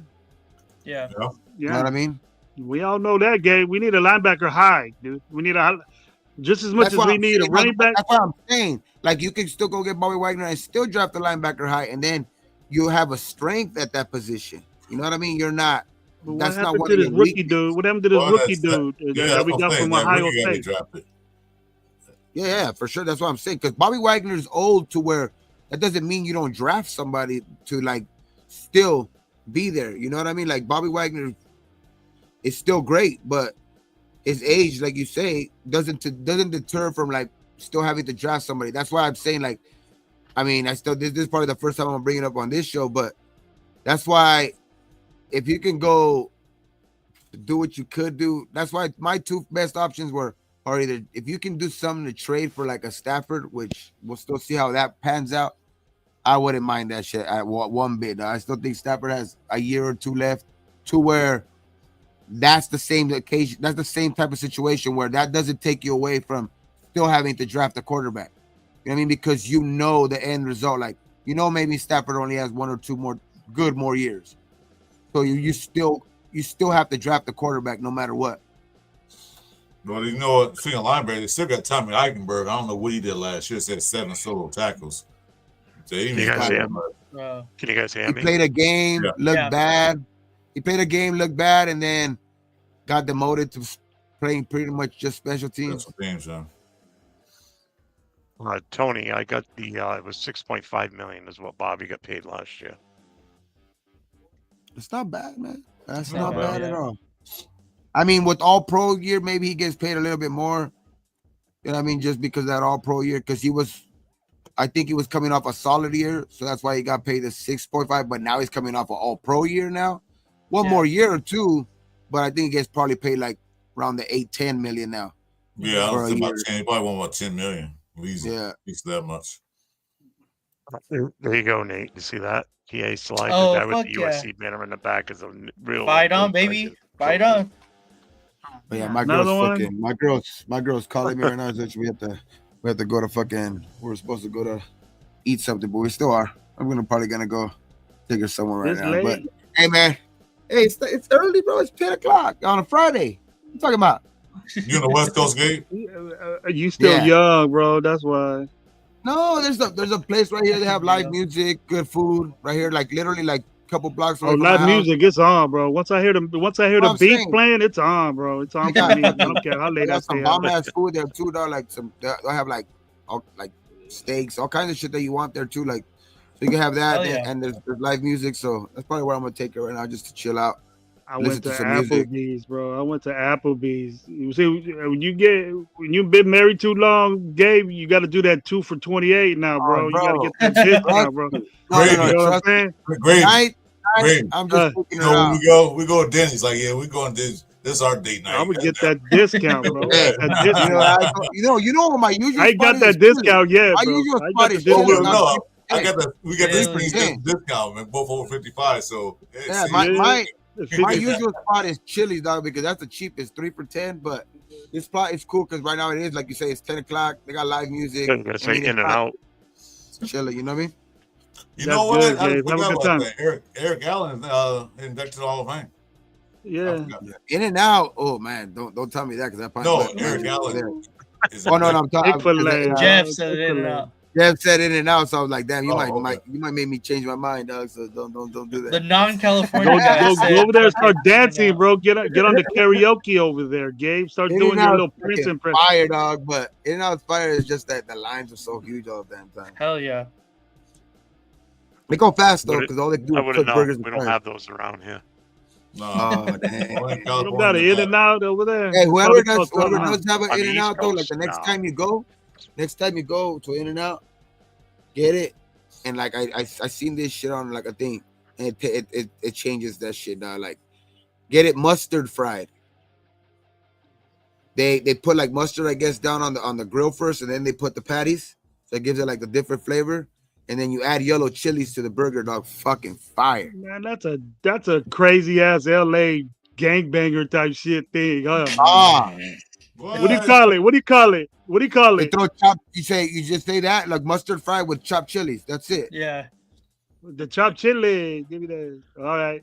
Mustard fried with chopped chilies. That's it, bro. And they telling you.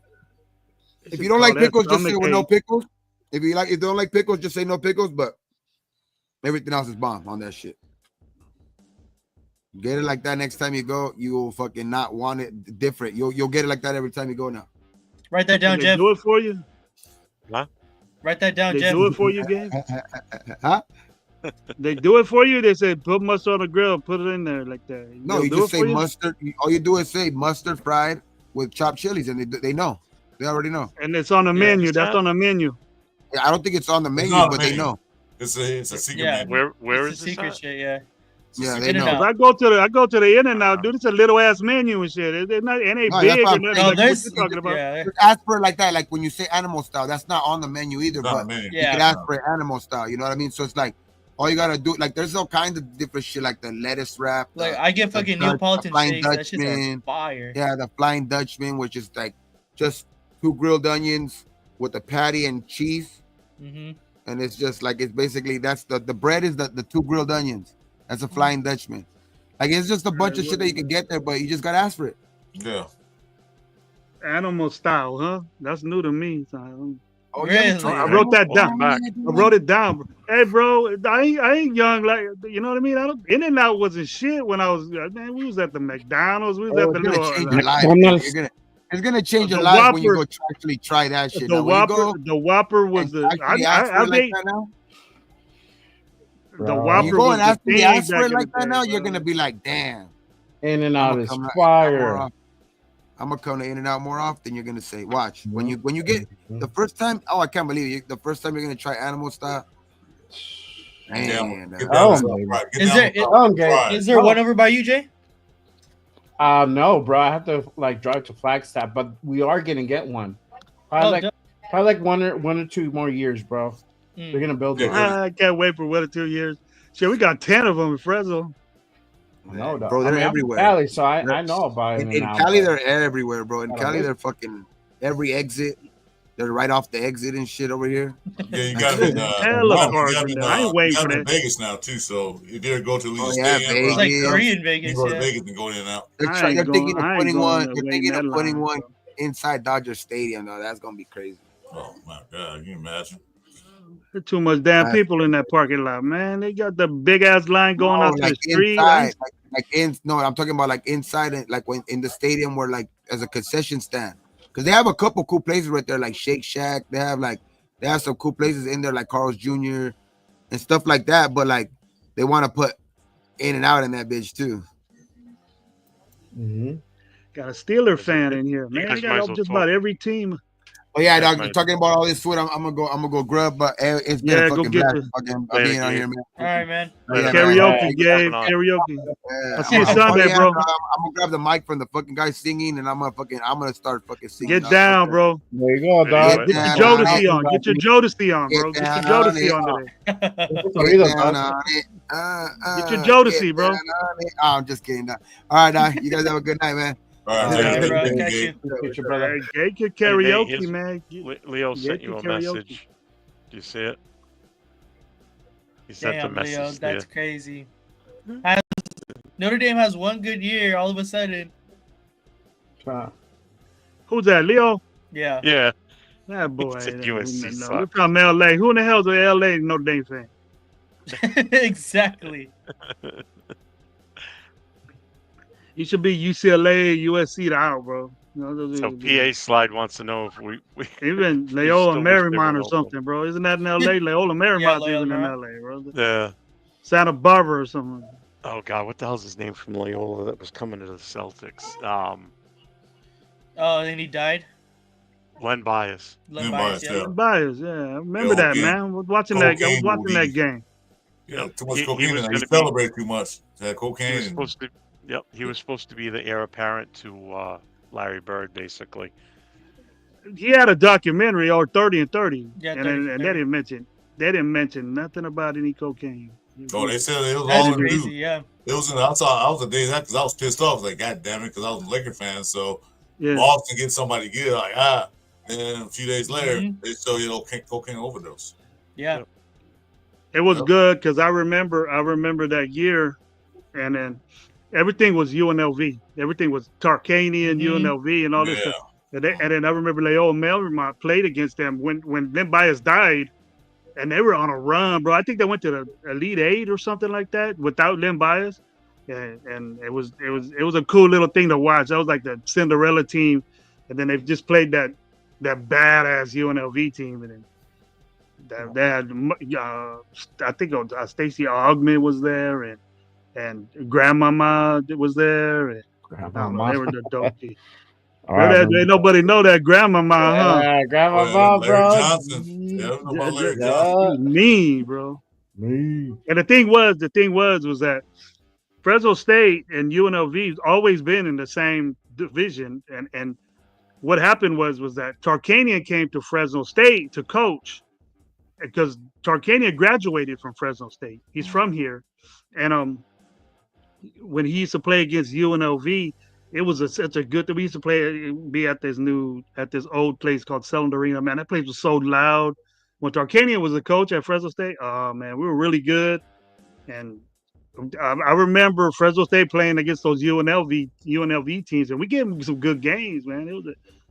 We won a couple. I remember, but UNLV was on a massive badass run for like 4 or 5 years. Yeah. Oh, yeah, that was a powerhouse for a while. Yeah, when they Bro, had gamble those too guys. much, then. Yeah. Who likes Notre Dame? Not me. Yeah, Fucking all Leo. right, bro. All right, Leo's a diehard, bro. That's his team. Yeah. Don't you dare speak bad about them. I forgot I owed Leo a cigar or something. Forgot. When I start smoking my cigars, or when all right, I take that back. Then I ain't getting you no cigar for saying shit like that. Talk about my town now. See, I wouldn't talk about your town. Because I'm gonna keep my cigar, bro. So, Yeah, you don't want none of these over here. Hey, really quick, shout out to Leo with the fucking shirt. Fucking hooked it up, bro. Oh hell yeah! Oh yeah, That's just fire. Hey, if you guys I like feeling it, that. if you guys feeling it, hit up our guy Leo on IG at Cheeto Linus. You guys can go ahead and order shirts. He has plenty in stock. I got the FKC one too, so I'm gonna rock that shit tomorrow and Sunday, bro. Fuck yeah! I was waiting for it. I was like, I'm gonna give me one of those, bro. Fuck Casey. I need to order some Hefty. fat ass sizes. I need big shirts. There you go. Put the custom order in, bro. Some whatever size you need. I need money. I got first. 2X, bro, because I'm a fat motherfucker, you know. Man, I Two used to X be is for a 2X. fat fuck. Jesus Yeah. Christ! I used I'd to be be happy if I a was double X guy. I like my clothes a little baggy, you know, a little big. Yeah. I was a bigger Yeah. dude. I was like 240, you know, good 240. Take care of myself. Then shoot, I had surgery, man. I dropped down to 195. There you go, bro. That's what's up. It's- I haven't been 91, it's- 195 for like. Nah, bro, I had Anyway, surgery, bro. anyway, I had surgery. I got a liver transplant, and it dropped me down 40, 50 Okay. pounds. I was like, damn. Yeah. But Yeah. I like this little thin me though. You know, I gotta get a whole new wardrobe, but it feels good to be able to. It's just weird, bro. I don't talk about it that much. You know, transplant does, but it does. I was My blessed to brother get a got one. liver and made me feel better. And I'm 10 years ready to run around. You know what I mean? So Hell I yeah. feel That's what's better. up, I man. feel real good. So that's all, bro. This is Yeah, I haven't been under 200 pounds since high school. Holy Christ! yeah, me too. I was 200 pounds when I graduated, and then I dropped down this weight. But they tell me, you know, you take a lot of medications, a lot of steroids when you're in that situation, and they say I'm gonna blow up. I go, well, when's this happening? Because it's been 3 months, but ain't no gaining weight. So I just figure, you know what? I'm gonna start buying some. I'm gonna look like I did back in the day. You know what I mean? Shit, I'll be lifting, Fat ass dog. guy. Shoot, watch out. My wife better Well, watch I ain't out. been under 200 pounds since the Navy. Yeah, it was a strong lad right there, dude. All right, guys, I'm probably gonna hop out of here too. All right, see you later. Bye. Ooh, brother. Damn. I know. He's like, get out. His mom, Get out. I have a line his at the mom came door. in there saying, "Get your ass to sleep." I Your know, mom went in there bro. and said, That's "Get your ass to what sleep right too, now." dude. No love. It's- No love. It's past your 4 bedtime. years old. Good night. 4 years old No, in it's like, 2003. okay, bye, go to Ain't bed. this a bitch, dude? I graduated. That was at my 15-year reunion at 2003, dude. In high school. My 10-year reunion is Damn. coming up next year. That's just Damn, Oh, fucking wow, have fun. I had Get just drunk. graduated, bro. At Jesus. 2003. Go kiss the girl that used to be in love with back in that reunion, bro. I bet you she's I'm fat and dead. everything now. Huh. Oh man. I went to my 20-year, man. I went to my 20-year reunion, and these chicks that used to be hot back in the day, bro, they just got bad. I said, "Wow, what happened to you?" Al got mad at me. Leo said, "You're young. Go out." Right now, I got work. I got to be at the park at 6 in the morning tomorrow. That's your excuse. Mark, what are you working at Disneyland?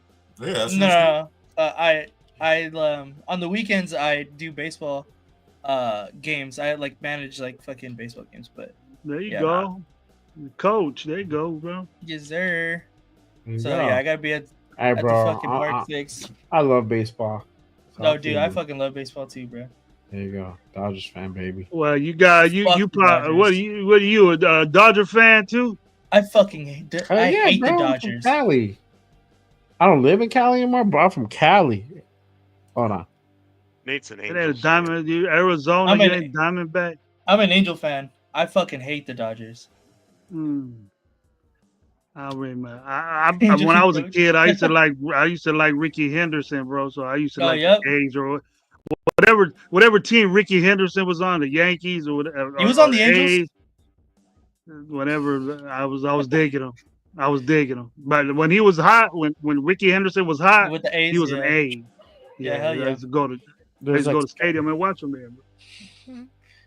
All right, guys. I I'll used to catch go you. to Oakland Stadium and watch Ricky Henderson on a Saturday game, and then wait for Sunday, stay the night at the Motel 6 down across the street from the stadium. We stay right there, Yeah. and then we would go to the game on Sunday. I had a double dip, bro. It was so awesome, dude. Going That's sick. with pops.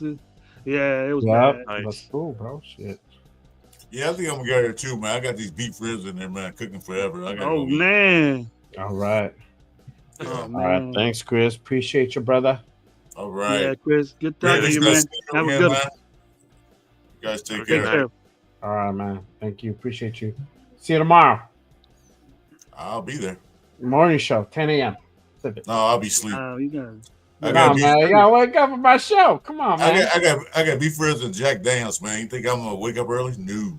Yeah, bro. Just all you gotta do is turn on your phone. That's it. That's all good. Yeah, Keep it I'll on, be on man. tomorrow. I'll see you tomorrow. I got Raider Nation Jason tomorrow. Oh, cool. I'll be on it. Good dude. He knows a lot of stuff. He's Yeah, good. he He's is. a He's good good. content creator. I was on there. I think I was on him with him yesterday for a little bit on Angelo's. I think. Yeah. Oh shit! What show was it? What's that? They Captain show? Jay got muted.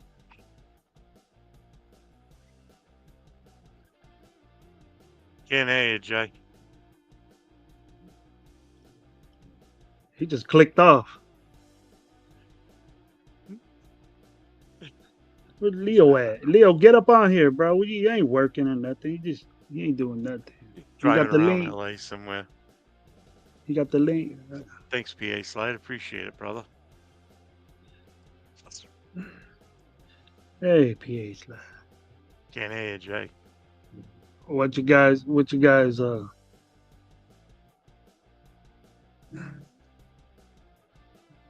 my grandpa's from Berkeley.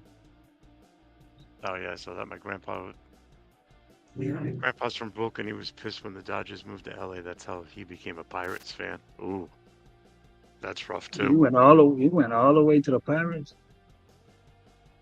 I played baseball, but I really didn't get into it like professionally I at never all. got into baseball. Played in I Little was League, into- and that was about it. Yeah, that was it. And then I was just basketball. Nothing, Jay. Nothing, bro. I was just basketball and football, man. Football's been my whole life, coaching. Ever since I got out of high school, I coached. So until couple years off and then that, but mostly just I can't this year, but All right, there we go.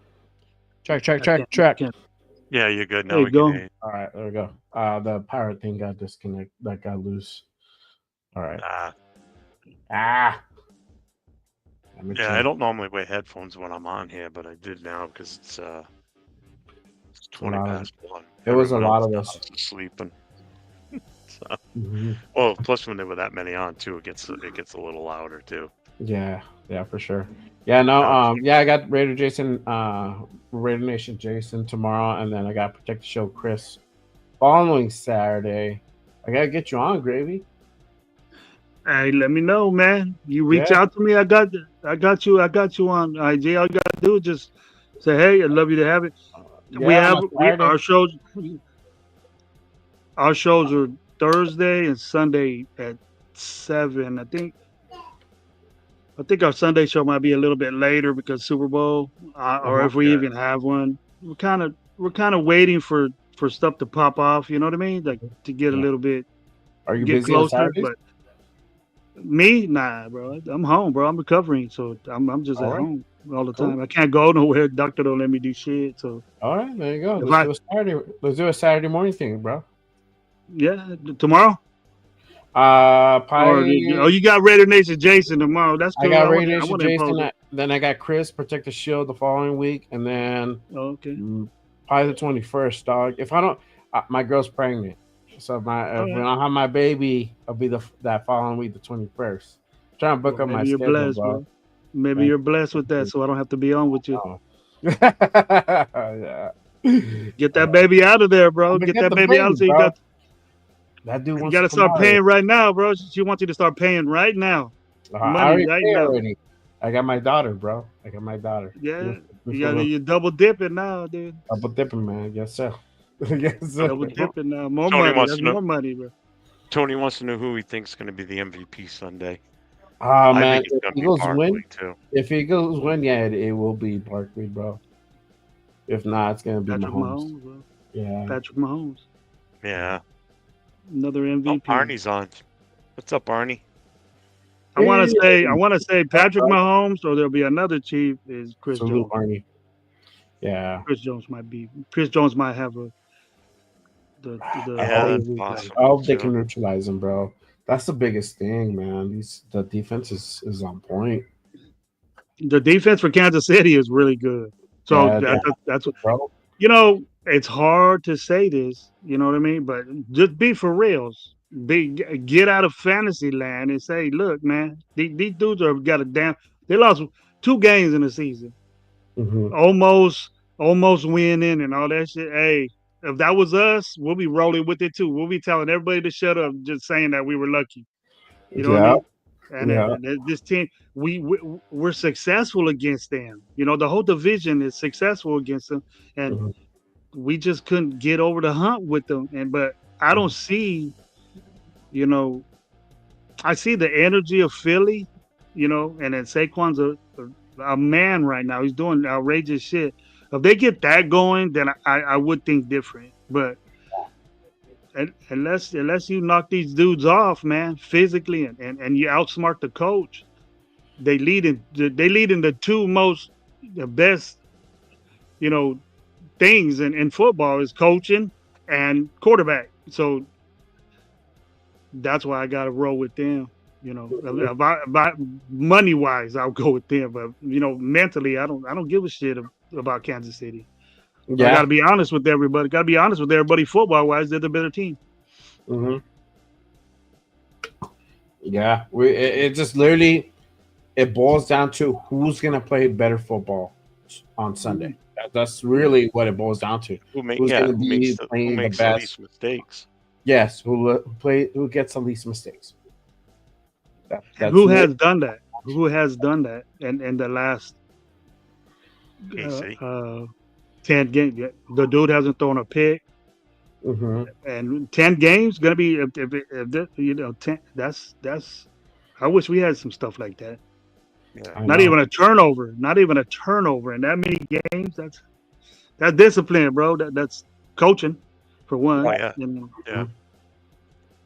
And that ball's all over the place all the time. That he's flicking it. He's throwing, and they don't even fumble that. It's just good to watch, man. So yeah. If you see things like that, and then you say, well, no wonder we lose to them, man. They're better coached. They're better. The players aren't as athletic or as good. We don't know about their players except for the really good ones. Mm-hmm. But they all gel together. Spagnuolo puts them in positions to where, that the shit that happens to us don't happen to them. You know what I mean? And you could tell. You could tell that.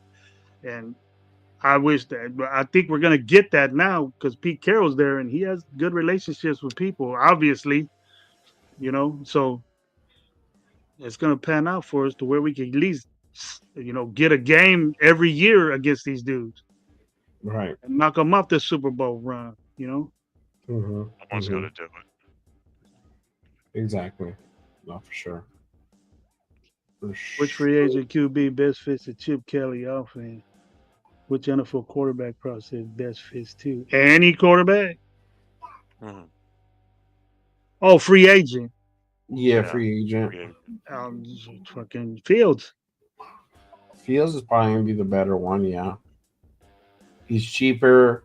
He's out of anybody who's not named Sam Darnold. He's probably the best one.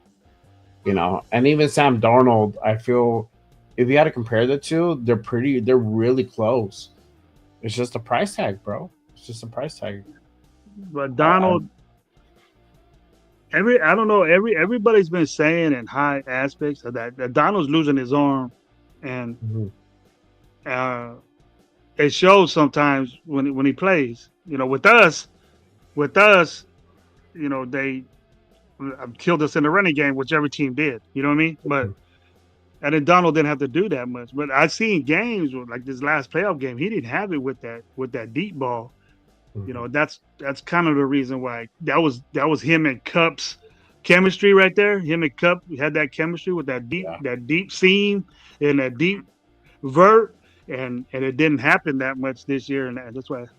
Cup was hurt though, and I don't know. I don't think Sam Donald will be a good thing for us. He's gonna be expensive.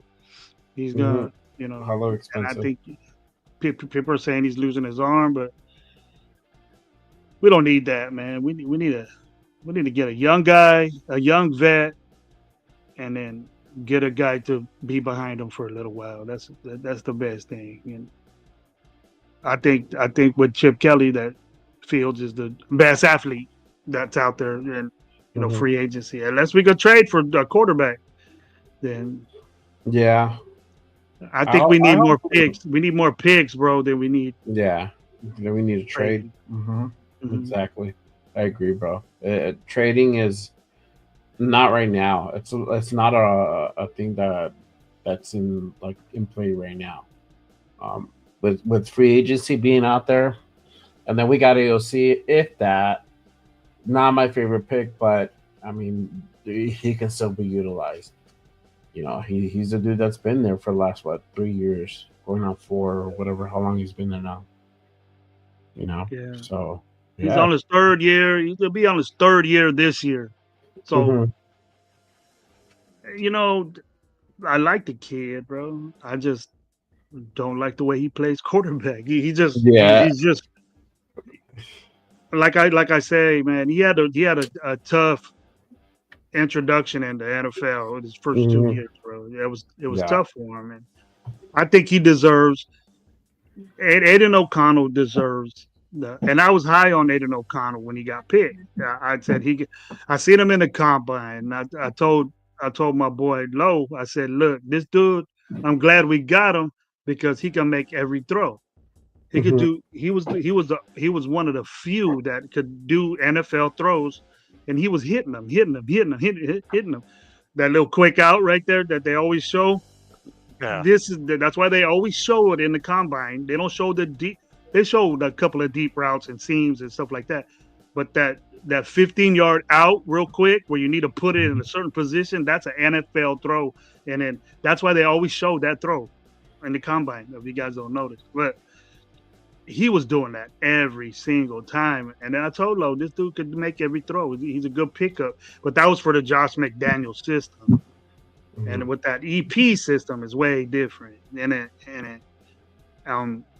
he's good for that situation. So I could see him over there with McDaniels if he wants to take him and probably give us something for him, Yeah.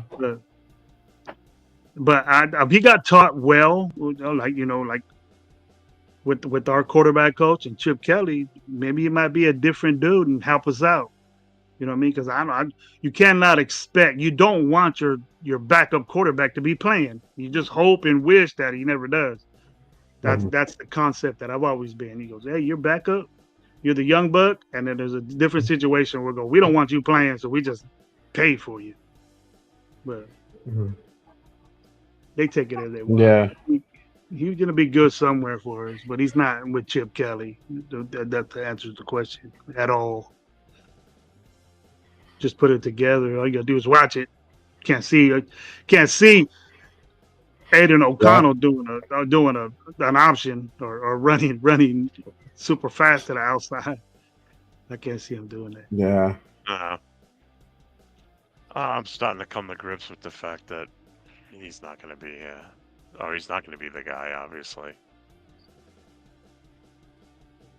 No, he's not going to be the guy, Jeff. He's not the permanent thing. And No, I that's the know. thing, you know. So He could have been if it was a different type of system, I guess. That's That's the way I got to look at it. See, Arnie, would you trade our 3rd round pick for Metcalf, but we sign him to extension? Just talking DK Metcalf, yeah. I mean, I don't know if they would take just a 3rd round alone. it would have to be more than just a 3rd round pick. I don't think we're going to get him for just a 3rd.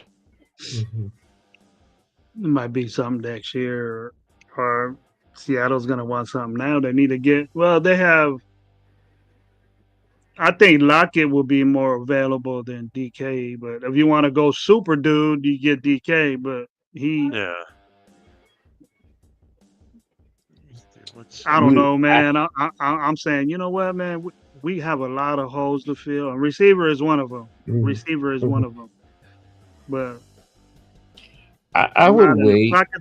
I'm not in the pockets of the Raiders, but he's going to be expensive, bro. You know what I mean?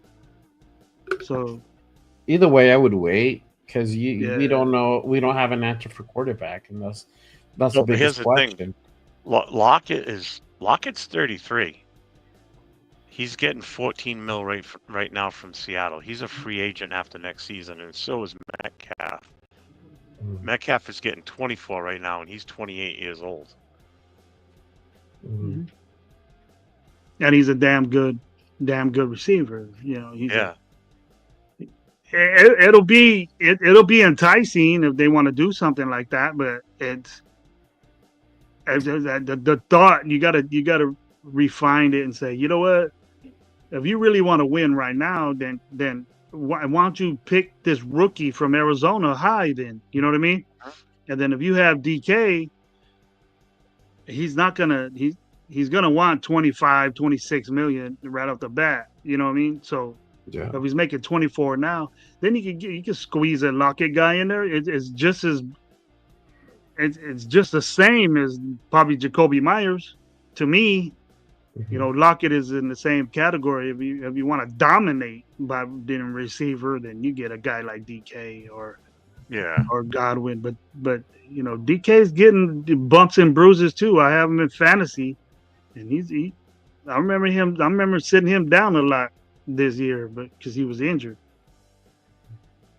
And you got to look at this too, Jeff, that we got supreme corners that are going to be locking his ass up. He might not like that because that NFC West cornerback group, it ain't as good as ours, bro. Because we got Pro Bowler corners on both sides all around our league. Yeah. Our division. So he's gonna have to deal with that. And he don't like being covered, dude. He when you cover him, he fights with you. You see that all the time in the replays. Yeah. He's dominant receiver. Dominant receiver. If all they want to take is a 3rd, I'll give it. All right, take it. Now give me DK. But you gotta sign the dude though. You gotta sign him. And then we got money, but is that something that we need to do? We need a receiver. So with this draft class, bro, and the amount of receivers are in there, we don't need to go and trade for one. We don't. We can get one maybe in free agency that's, you know, decent money that we don't have to break the bank for. Yeah, there you go, Godwin. But aside from him, I really wouldn't go venture out too far out. Not a T. Higgins. not like my guy Tony over here says, T-Mac, that's the guy that you can potentially go out for. You got other guys too. You got Jaden Higgins. What's the other guy? Oh, man, I just the dude from TCU, Savion Williams. That's another guy. Guy from Maryland too. Ohio State guys. Yeah, Mika. Ole Miss Trey guys. Harris. That's why Jackson Dart had all of. That's why everybody loves Jackson Dart now, man, because of his receivers. His receivers are number one picks. So that'll make your quarterback look good. You know, especially on a one-read offense. But he made both those guys look good. That's good play calling by Lane Kiffin too. You know, but that's the thing. I like all those guys. You know, you probably get two of them on the cheap. Two quality wide receivers, and then you got another third pick to either go, you know, maybe a running back. You know what I mean? A second round. I think we need to get those. Running back. We need to get those two issues because we have an issue at receiver and we have an issue at running back. So we need to take care of those. Yeah. Early. You know, I don't mind that T-Mac and at 6. He's supposed to be around there. That's when he's supposed to get picked around that area. But if he's a big man, I just love that. I love that. Yeah, that dude Caden Prather from Maryland, bro. He's like 6'3", and it like his bio on the mock says like he's a speedster and he has like this whole like great ability, and like it's so weird that they have him like 3rd or 4th round, and it's just because he's from he went to Maryland. That's it. That's like the only downfall. Savion Williams, same thing. Is like TCU is like he couldn't really showcase his talent because it's fucking TCU. But other than that, he's pretty fucking good. 24 million. 24 million. Well, you got to think this guy too. T-Mac, he's at Arizona. When's the last time I remember the desert. I remember the Desert Swarm. That's it. If you remember that, the Desert Swarm from Arizona. Arnie wants to know about this offensive setup here. Fields at QB, Harris at running back, McMillan and Myers at wide receiver, and Bowers and Mayer at tight ends. Do you like that idea? Who is McMillan? Who is that a rookie? T-Mac. T-Mac. Yeah, T-Mac. Oh, running back. Oh, who Harris? Oh, you want Najee? All right, you want Najee and then get T-Mac? That's cool. I'm fine with Najee. That's who I've been wanting for a free agent running back. People say he's slow, but I see him knocking motherfuckers out. That's all I need. I mean, if you're gonna get rid of Abdullah, I guess, right? If you're not gonna put in one of the rookies that you draft. Abdullah's role in that offense will probably be what DJ Turner is good at, and Tucker would be good at. As probably a guy in motion, swinging around, getting end arounds and shit like that. But running the ball in the zone, I don't know if he's in Abdullah's going to be. Abdullah's a damn good football player. He needs to be on the team, but I wouldn't strictly put Abdullah name in there. But one of them other guys, bro, like that Sincere McCormick, we don't need him. We don't need him. Say that. That's his guy. He loves him. Who? I've been waiting on this dude for 3 years already. Dude, he ain't did shit but get hurt. I know. That's it. It was funny. I feel Max Crosby's a nightmare for someone else. Yeah. Ani says, with 27 of our own free agents, which 3 are must re-sign? I say 5 or 4 of them. The ones that we not a lot of them we're in love with, man. A lot of the Raider Nation's in love with the Diablo, but he's not good. No, I'm fine. He's not on my list. Not on mine. Take him or leave it. No, we could take him or leave him. And AOC might be an issue. You know what I mean? People love AOC, and I don't think he belongs there. He's not in the right system. Why deprive a guy from moving on in the NFL for a team that's going to run different shit? He doesn't belong there. I think Minshew could probably jingle around in there and run an RPO. That But part sucks. Part you know, sucks. maybe he might be the keeper. He has another year on his contract, so Yeah. and it's guaranteed. You might as well get use out of him instead of just paying the dude. That's what I would do. Either way, if he's not playing with you still got to pay him. Yeah. Because you got guaranteed money, unless he has an injury issue. That's about it. Well, he broke his collarbone. He broke his collarbone and his throwing arm. They could rehab that out if he still wants to play. I don't know. Not a throwing arm. I don't know. If might take some time, but that's what I said. If you could do an injury adjustment with your contract and say, "Hey, I'm done playing." He retires. The Raiders will have to still. He's guaranteed money, bro. Yeah. And he's gonna get. He got 2 years. What 20? Something guaranteed. So let's go get him guaranteed. We have to. I think we have to pay him. He's guaranteed like 10 or something like that. And then if we cut him, I think the dead cap is like 8. So we save like if he still plays. If he still plays, he's not a dead cap issue. No, if he's still there. So. What you want to do? Good is you gonna don't want be? no dead. You don't want no dead cap issue. But how good is he gonna be? How good? We seen him in the system. We already saw what he can do. We saw what he can do in Indy. He didn't do much. And even in Indy, and he had a better situation. Answer me this, Jay. Was that the Minshew that you? He took Indy in like 8 or 9 games. And was almost one drop pass away from Pittman going to the playoffs, taking that team to the playoffs. And then, but still, bro, he didn't take him there. He didn't take him there. They weren't even supposed to be in there. Situation, and he had a better situation. And he comes here. Yes, it's a terrible situation. It's fucked up. It's a situation that he should have never been put in. But nonetheless, you gotta do what you gotta do. You gotta play. We didn't think that. We thought we were high and mighty, most powerful offense because we have Devontae Adams, and then AOC couldn't beat out Minshew, so everybody got pissed. Yeah. Everybody got pissed at that. But when did Minshew ever play like this? When he played, that's how sorry our coaching and our organization was. It was that Minshew played well. Every team that he was on, it took him somewhere. Won games. I agree, Greg.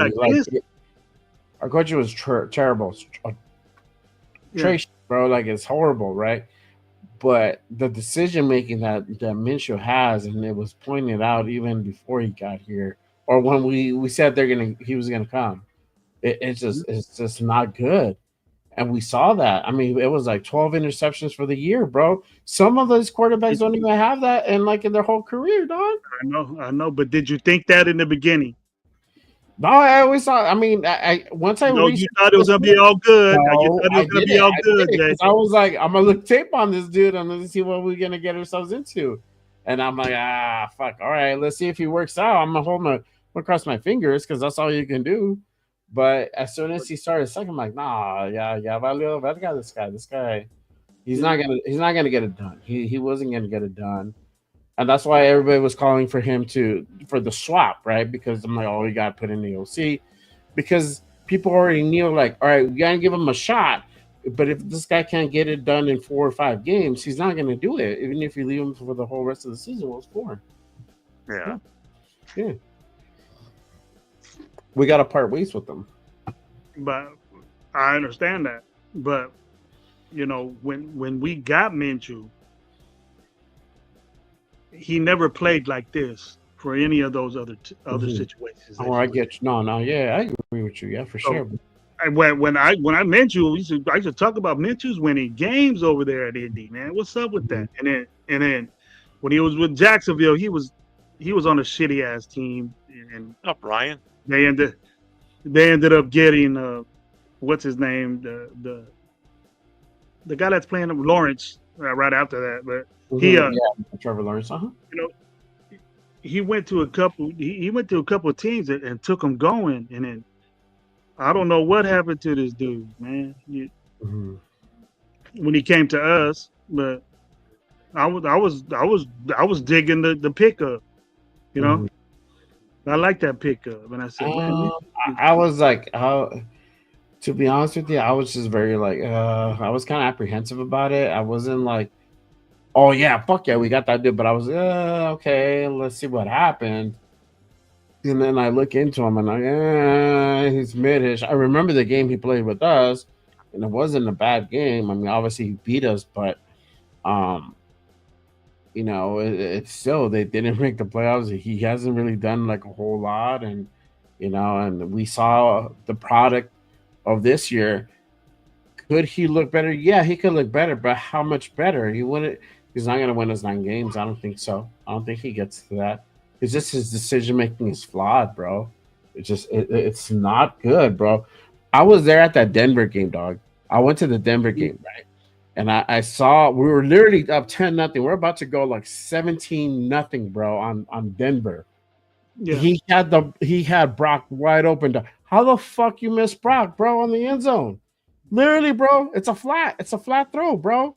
He missed them, bro. Overthrow, Surtain pick six them. It was like the longest pick system ever. That was bro. it. Oh yeah, that was it. That was it.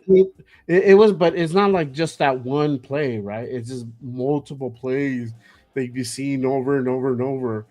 You could blame some of it on the O-line, yes, but a lot of other times it's him. The opening game with the Chargers, dog. Like I don't know what he did where the ball literally went backwards. How do you do that? Yeah, I was like, yeah, bro. Yeah. I was like, what? Because I did. You know why I know? Because I looked at all the film. I think up to the point where he got benched, and I did like this meme thing on him. It was that dude, Bad Napoleon. So he did, oh, this is Gardner Minshew. So I did, oh, this is a real Gardner Minshew, and like I put all these clips of Gardner fucking up. And bro, some of them were just bad. It was just bad. You wasted all you took time out of your life to do a snippet on Gardner Minshew. Wow. Yes, for that. I made fun of him, bro. He was bored. Yes, and I make fun of all those fuckers. I can't believe that shit, bro. You took that time to do that with that player. I did all of them, bro. I did AOC. Did AOC? Yeah. Did you do Diablo on his miss? Did you do Diablo with his missed tackles? No, I never did Diablo, bro. I did Minshew though. Ani wants to know if we heard about the Josh Jacobs interview with G. Myers. Yeah. I think that's the one where he said he didn't want to throw anybody under the bus, but they basically told him to just shut up and play. Telesco told him that. Yeah. I don't think it was AP. No, I don't think so. That's not AP his style. said AP said that's the backbone of the Raider Nation. Oh my God, yeah. And then he Why let would him you want to tell him? fight. He didn't even put up a fight for Josh Jacobs, bro. At least he did. I would have said it if I was the coach. I would have said I fought for that dude to be on this team, and he didn't say that, man. He didn't say that, bro. That's crazy. And I was with AP to tell you the truth. After the intern, I was with that. I was like, yeah. Me too. The first game of the season, bro. When he didn't get to draft who he wanted, when he wanted Jaden, and he kept talking about the dude. They kept saying, we're gonna go get the guy. Telesco went up to that dude and said, you ain't gonna fucking give up these draft picks for shit. He goes, you ain't doing that. I'm not gonna sit here for 4 years and pick in the third round, bro, for 4 years. I'm not gonna do that. And then they say, because Q Myers, when he had that interview when Q Myers used to be a DJ in Fresno. And when I was younger, we used to go to the clubs that he was at because my best friend was a DJ too. But he used to be in a radio station, and he always used to talk Raiders, dude, like 20 years ago. Like 20 years ago, he used to do that. And he always would talk Raiders, and I used to get on the phone with him and stuff like that. And I know that Q Meyer said that the Raiders, he knows that the Raiders were talking to Washington to do something. Everybody else says no. But I believe this dude. I believe him. That we should have, and Telesco denied that from AP, and that's the reason why they were like this with each other, and that's the reason why AP did, he was on his own right there. And he didn't have no say so as far as all this stuff. Telesco took it from him. That's what I think happened. The power was shifted, in my view, when the head coach should have the team, and he was getting all these advisors and guys to help him out, and he gets 4 wins and doesn't win a game in the division. So you deserve to get fired for that. Oh, Ryan, you're in the chat, right? Check this out. I don't know if Ryan saw it yet. One of the guys, one of my members from the club is in the chat. That Ryan Warfuse. Ryan, you still there? Just say yes or no in the chat. I'm not sure what the heck. Salute. Nobody's seen these yet, other than you guys and anybody that watches the show. Mm-hmm. So nobody. What club is that, Jeff? What club are you in? Yeah, it's the New England Raider Booster Club. Oh. Yeah, Ryan, new baseball hats. So they're the trucker style hats. Yeah, snapbacks. Just came in Wednesday. I brought 4 home with me. The rest we're getting a store, an online store, Ryan. So hopefully that should be set up by next week. I was kind of hoping it was going to be done today, so I could stop promoting over the weekend. But we will have stuff on hand, so members don't have to pay for shipping for local stuff. Then there's no sense in anybody from Rhode Island ordering. It's coming from Rhode Island. It's gonna be a flat shipping rate from the store of like $13. So like anybody that's out in California, no matter what you order, it's flat rate. So if you order a ton of shit, it won't make a difference. But yeah, we got an online store coming. So yeah, with the New England Raider Booster Club's gravy. That's dope. That's good. Yeah. I think you posted our 20th year. There you go. You posted up the link to get online, right? Yeah, I did. Yeah, all right. So if you guys want to go ahead and hop on to the show, Jeff put on the link on the chat. It's on his. Let me go ahead and I'll put it up on mine too, because I got some people. Yeah, Tony. I used to kick it with Q, man. Me and Q. It's been a long time since I've seen him, but I've been listening to him. He's been talking Raiders forever, bro. Forever.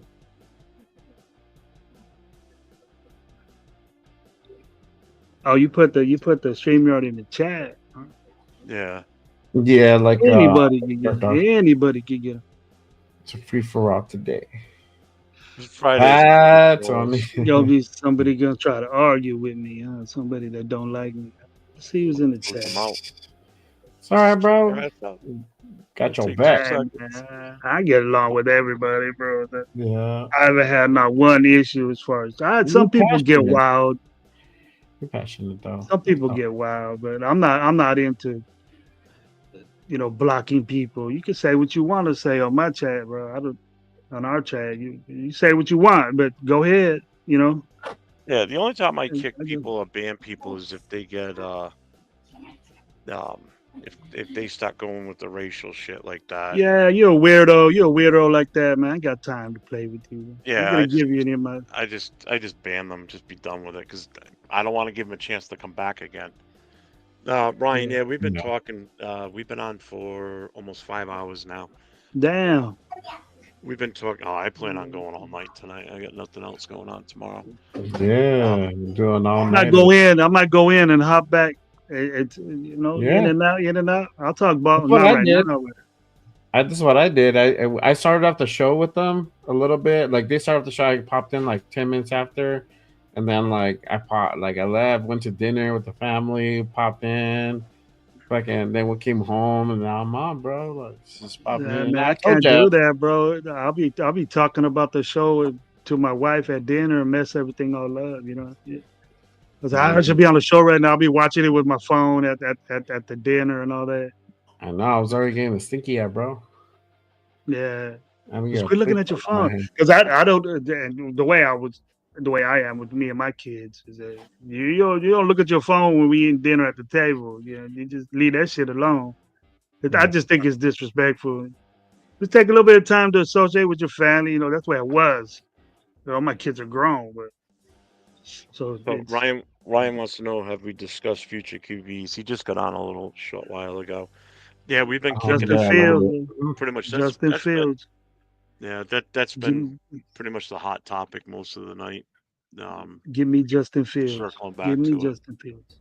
He wants Justin Fields. Jay wants Do it. Shadova. I don't know why, but No, wait, what? No, we were talking about free agency, and so I said Justin Fields too, bro. But if we're talking about the draft, I'm down with Shador, bro. bring Mariota back. Why? I don't know. I just like pulling out the Oh, you just said that? Yeah. Don't mess with me, Jeff. You're messing with me. And I go, oh, man. I hear that all the time, bro. I You're hear it about all the to time. activate gravy, bro. Chip Kelly's going to bring Mariota back. And he's good for, an RPO. He gains 30 yards, and then we won't see him for the rest of the season because he probably broke his leg or pulled his back or something like that. Yeah. Out of bounds, because that's usually what he was with Gruden.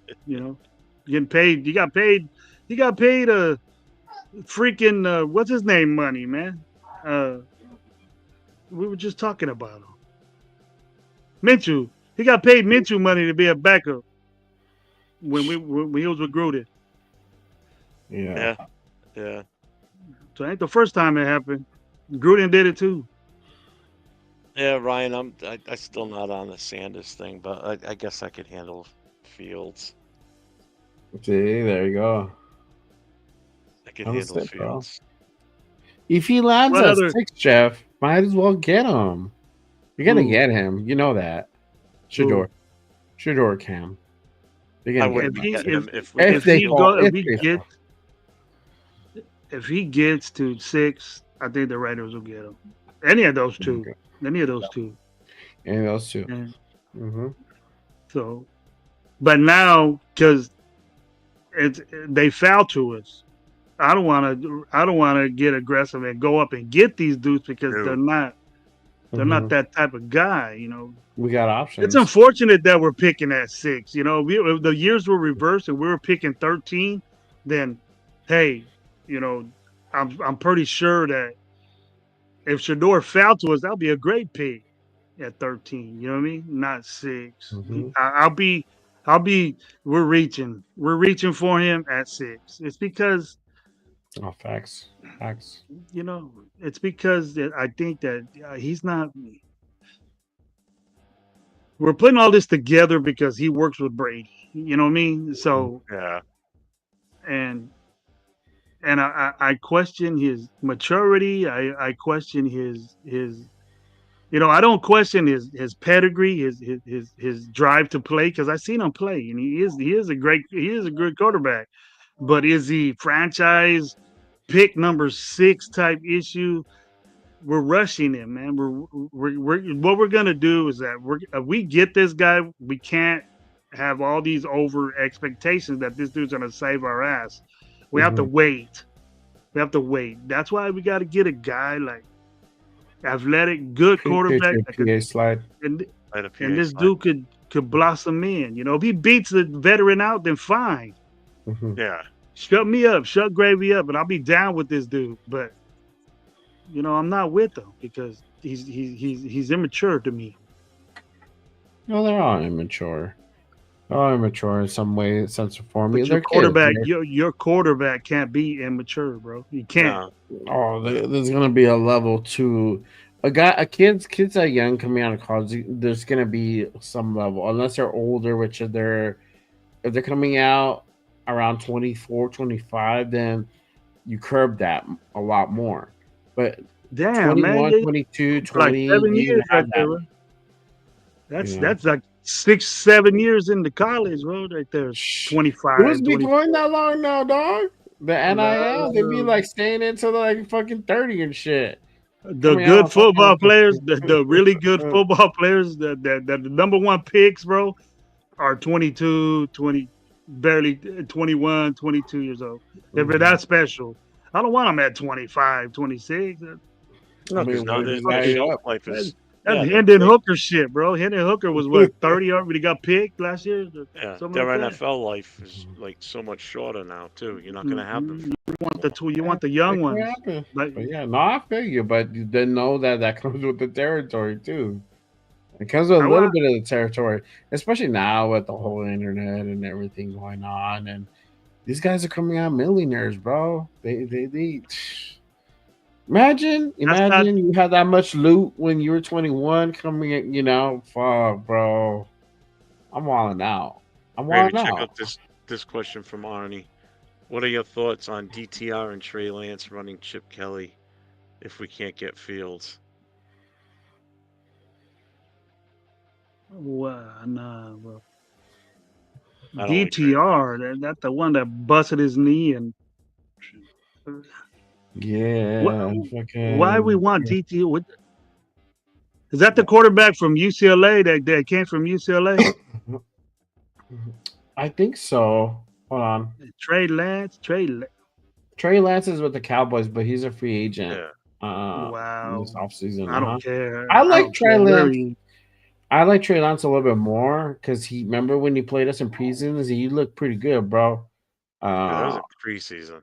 That was preseason, I know, but still, bro, you can either look good. Come or on, look Jay, like don't shit. say that, bro. Don't say that. We can't get Trey Lance. We can't beat Trey Lance and be involved in that.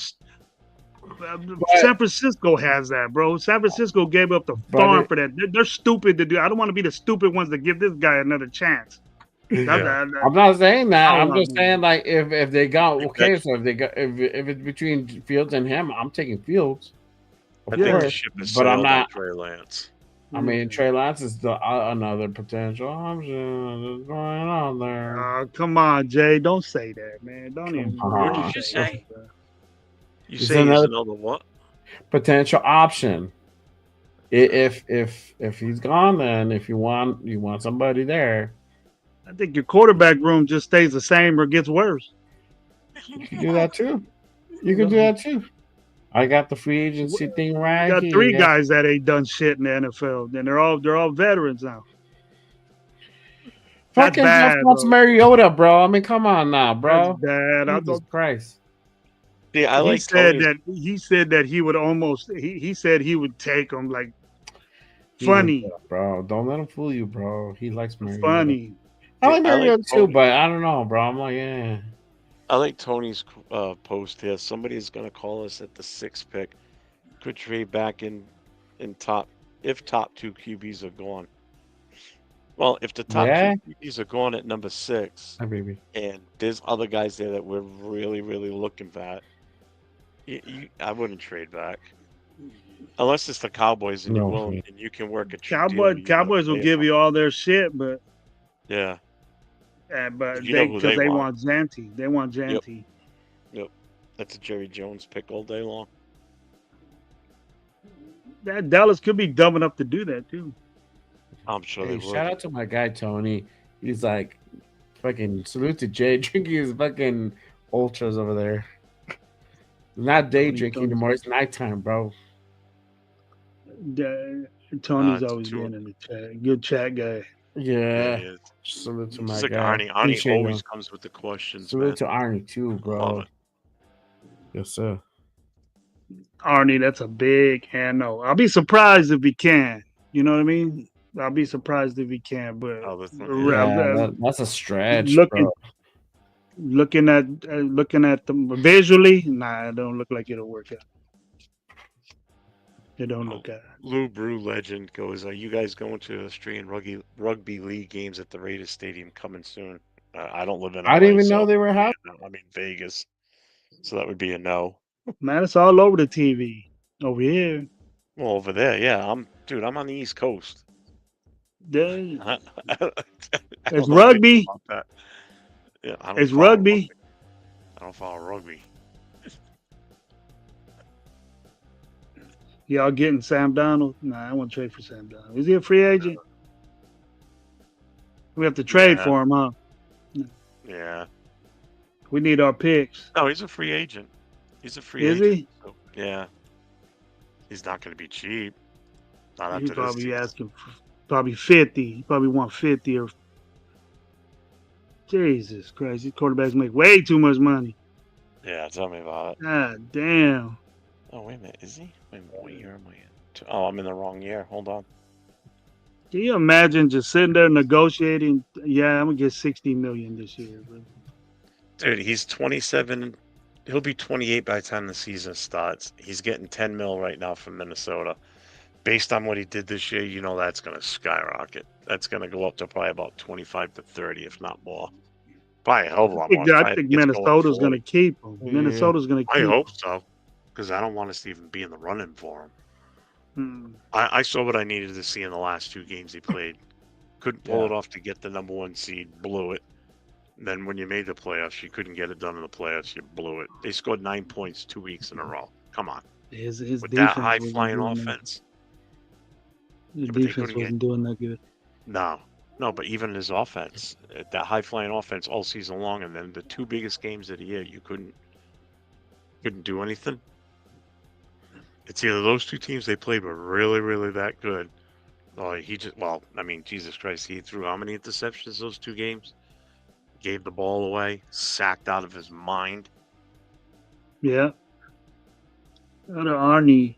He had a good Arnie, yeah. I can't see you Would though. you trade from our active You want roster to Jack listen? Jones, Andre James? All right, I got my Mitch co-host here. Trubisky, White. That baby. I got my co-host here. She wants to come on, bro. I remember my daughters were that little, bro. Yeah. Yeah, Hey, mine hi, too. hi, Raider Nation. Yeah. Oh, look at her dad. That's so cute. Can I say that, Dad? Can I say that? Right now. You ain't gonna get nothing for Jack Jones. You ain't gonna get nothing for Andre James. You ain't gonna get nothing for Minshew. You ain't gonna get nothing for Zamir White.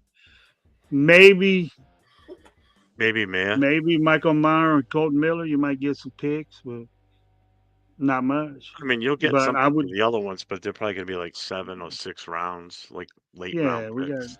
got too much of those that don't matter. So Yeah, at that point, you just impact, filling. impact picks. Maybe Michael Mayer. He hasn't done much, so his value is he's getting paid cheap. So people might jump on that, but I don't think we're gonna get rid of him. Colton Miller, I don't think we should get rid of him. I thought he was injured last season, and that's the reason. That was his left He was- shoulder. You could see it. You could see it as the Mhm. season went on, or during the He was season. he was hurt, bro. They were putting him out there, and he was hurt. Yep, he just couldn't get that left arm up to, for pass protection. He just could not get that arm up right. He was slow off the draw too. I noticed. He played better at the end of the season. Oh yeah, he Yeah, definitely got better as the season went But on. he got healthier. He took some time off and he got healthy. So Yeah, appreciate that's what usually happens when the thing with him is the fact that next year is his last season under contract. So now he's a free agent after next season.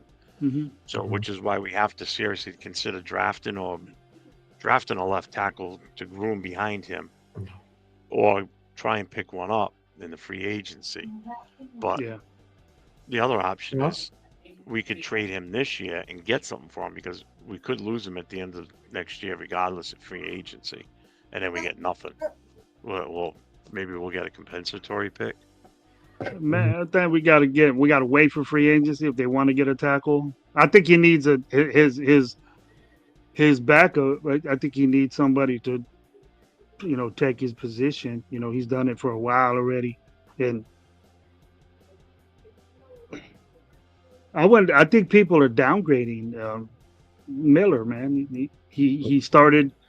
He's healthy, and then I expect him to be an All Pro like he's been playing. He just had a bad year, bro. And we've never said this about Miller in the past, except when he was injured. You know what I mean? We give we give these defensive players all the excuses. You know, they were injured. They were injured. When our best tackle is injured playing, we say he sucks and we should trade him now. I don't think that's the case. He's not up there, and you know, tackles last a long time. So unless they get hurt, unless they get injured, but that injury, shoulder injuries with tackles, it's bad. You know, I know that it's bad, Jeff. Yeah. I know that's not. It's the beginning of something. So we don't have a lot out of him, but he's the best we got, and I don't think there's any rookie that's better than him in this draft. So I don't think we ought to get somebody in the draft or young guy in free agency. You know, Yeah. and then somebody be ready to take over for next year, but 2026. getting rid of him. Sure. No, Getting rid of I him, think you keep- probably yeah, wouldn't get this that guy- much. He's not a high value guy right now because what everybody says about him. Yeah. We think Colton Miller is a number 2 pick. You know, the Raider Nation think you can get a 2 for him quick. But then you were saying he was ass, you know, in the beginning of the season getting blown up and stuff. I don't see it. I never said that about him. He's done way good than. Oh, I never than he's said he done. was ass, but I Yeah. mean, you could definitely see that, you know, Yeah, the injury was during the definitely season, strange. yeah, during the season, Jeff, he was getting talked about a lot, bro. Like even I said he was the liability of the offensive line, but I always said that he was hurt. They need to sit his ass down because he looked like it. You even said it, Jeff. He looked like he was hurt and playing like he was hurt. But I don't know if he was forced out there or he's just one of those dudes. But if he is one of those dudes, he's one of those dudes. I want him in there. Yeah, we didn't have a lot of depth on the line, which hurt us. That's another problem we have. You know, we have to bring in so many players between the draft and free agency because we got so many holes, and the lack of depth this season showed. You know. Exactly. I mean, luckily we had enough, just barely enough on the defense to field a full unit every week. That defense was beat the fuck up last year. I thought we played solid defense with those inexperienced guys in there. Yeah. They stepped up. A lot better than I thought they were gonna. Yeah, they stepped up. Some of them guys, I don't even know their names, man. But they stepped up, and all the guys we want that we fell in love with, 2.0 guys, and they didn't pan out. But these other youngsters are in there kicking ass. So that's what I like seeing. Yeah, Arnie, I don't buy new players jerseys. I refuse to do that now. Last new player jersey I bought was Gallery. I'm not doing it. Oh, all my jerseys are throwbacks. Yeah, that's it. All my jerseys are throwbacks. Yep, players that ain't nobody good like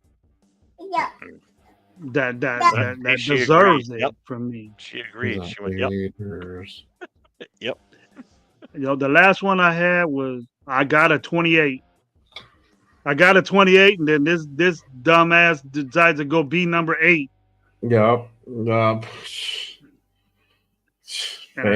that's the last jersey that I bought that was a new player. I got Tim Brown, I got Charles Woodson, I got, I never got a Devontae. I got a Fresno State Devontae, but I got a Fresno State 4 for Carr too, but I don't have no Raider Carr. They stole those. Somebody stole my Derek Carr jerseys out of my car. Wow, really? Yeah, I got them washed. I take them to the cleaners to get washed. Yeah. And then I had them in my car, and I went to go pay the lady, and they just went in there and stole my shit. Yeah. Messed up. See, I got to agree with Raider Pete right here. There will be a decade of regret passing on Will Johnson for Sanders if both are there at 6. I think so. I think so. I'm just not sold on Sanders. I have a feeling he's going to be a bust. We're going to have buyer's remorse. I really do. You won't. No, I think Will Johnson will make bro. a impact sooner than. Well, I mean, yeah, he'll make an impact sooner. Yeah, for sure. No doubt about it. But nowadays, Jay, Jay, all these people that are saying, "Oh, he's just gonna sit and wait," you know what I mean? He's gonna sit and wait. If we pick Shadir Sanders at 6, I could guarantee you this dude, he ain't gonna sit around and wait to start. I'll tell you that right now. Ain't nobody gonna come in and this dude's gonna kick back and wait. Brady's already said he wants him. He would like him to sit. Yeah, it's not his say what he choice. wants, but what if he starts? What if everybody starts? You know, you can't pick a guy at 6 and not play the dude. That sounds crazy, man. But you can't do that. He gotta sit for a bit. You're not gonna sit him. That's why I always said that you can sit him half a season. You can sit him half a season, and then that way he learns the system. You know what I mean? You got to look at it this way. This is the way I interpret this. So you got the number 6. You got the number 6 pick. That is an extremely valuable pick. Okay. Yeah. You want immediate return on that pick. You want as much value for that pick as possible. Jeff, but and at having the a same guy, time too, he has to learn the system. Let me finish. I know, bro, but you gotta let him learn the system too. And this is the mandated by your guy, Brady. Hey, bro. I'm sorry, Jeff. Go ahead.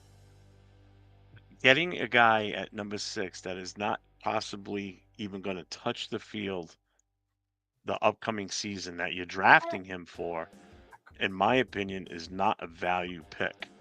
It is the worst value pick because now you're not going to see anything from him for at least until 2026. Like I said, unless all hell breaks loose and he just blows it up in training camp and in preseason and they leave him no choice but to start him. I get that. But just going based on sitting a rookie for his first year because you have other players that you can put in instead of him and let him learn, that I think is a wasted value at the number 6 pick. Exactly. I really do. I just think I don't agree with picking somebody that early in the draft and then having them sit. Because you gotta let them learn the system, Jeff. Nah, man, throw them out bro. there. This ain't look, bro. What, throw them out there. Jay, bro? Pobrecito, you want me to hold your hand? Let's look back and look at all the quarterbacks that have been thrown out there early. You know damn well you gotta let these guys sit back and look at how the game is played at the highest level. You know that. Bro, did you play? You know that. Yeah, I know. Jay, did you play football, Jay? Did you play football? Look at some. Yeah, bro. I okay. Hold on one second. And if you were tight, bro, did you get pissed off when you didn't get to play? No, I feel you, bro. But the thing is that you can't compare between like a high school level at the highest level. It's two different things, my guy. No, but you can't compare this dude's college tape to what you think he's going to be in the pro. So why are you picking him so high? Because why is he that good? He's prospect. Why is he that? Why is he that good? Even if you let him sit half a year, I love this. Half a season, right? Because Jeff started it, but as also, always, we know Jeff feels about this. Jeff feels is never gonna change. Nah, bro. I'm gonna straighten it out right now. I'm surprised he believes that Jackson Dart for right now, bro. And that's because my guy that ain't gonna work. That ain't gonna work. Has slipped him the Kool-Aid a little bit, which is good because he's an option, right? No damn well. We need a quarterback. We need a quarterback. That's given. Okay, right? Okay. But what if we pick him number 6? What if we pick him number 6 and we don't get a free agent? So you're telling me that this number 6 pick needs a kick back. What if we get Shadir Sanders, right? We get Shadir Sanders at 6. Okay. And we don't get a free agent quarterback. So you think this dude ain't gonna start? Yes, he's gonna start because you made it set up that way. But let's say what's gonna be we get Shadir Sanders. What do you think the expectations are going to be from the Raider Nation? What do you think the expectations are going to be from the Raider Nation? For him specifically to sit behind, that's meant for a reason. So it's different. It's different. It doesn't work that way, bro. Pick them at 6. That way They just did it with Kirk. He just did it with fucking Kirk Cousins and Penix. Literally, they did that. They did that with Darnold and fucking Drake. What's his name? McCarthy, bro. Literally doing it. I mean, McCarthy got hurt. Granted that, but still, McCarthy got hurt when us and Drake May, Sam dog, Donald. he's still sitting in New England, chilling, bro. Like, what are they waiting for, my guy? Like, you know what I mean? They do this for a reason. So that's all I'm saying. Like, bro, you picked this dude's number 6, bro. But but I agree with you on one part, Gravy. I agree with you on one part. If you don't get a free agent, right? If you don't get a free agent, then yes, I agree. You do have to start him because it's set up that way for him to start. Because you have that much faith and confidence for him to like start immediately because he has that high probability of succeeding right away, right?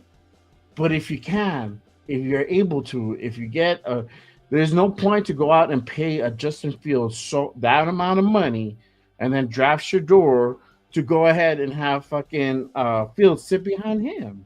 It don't make no sense.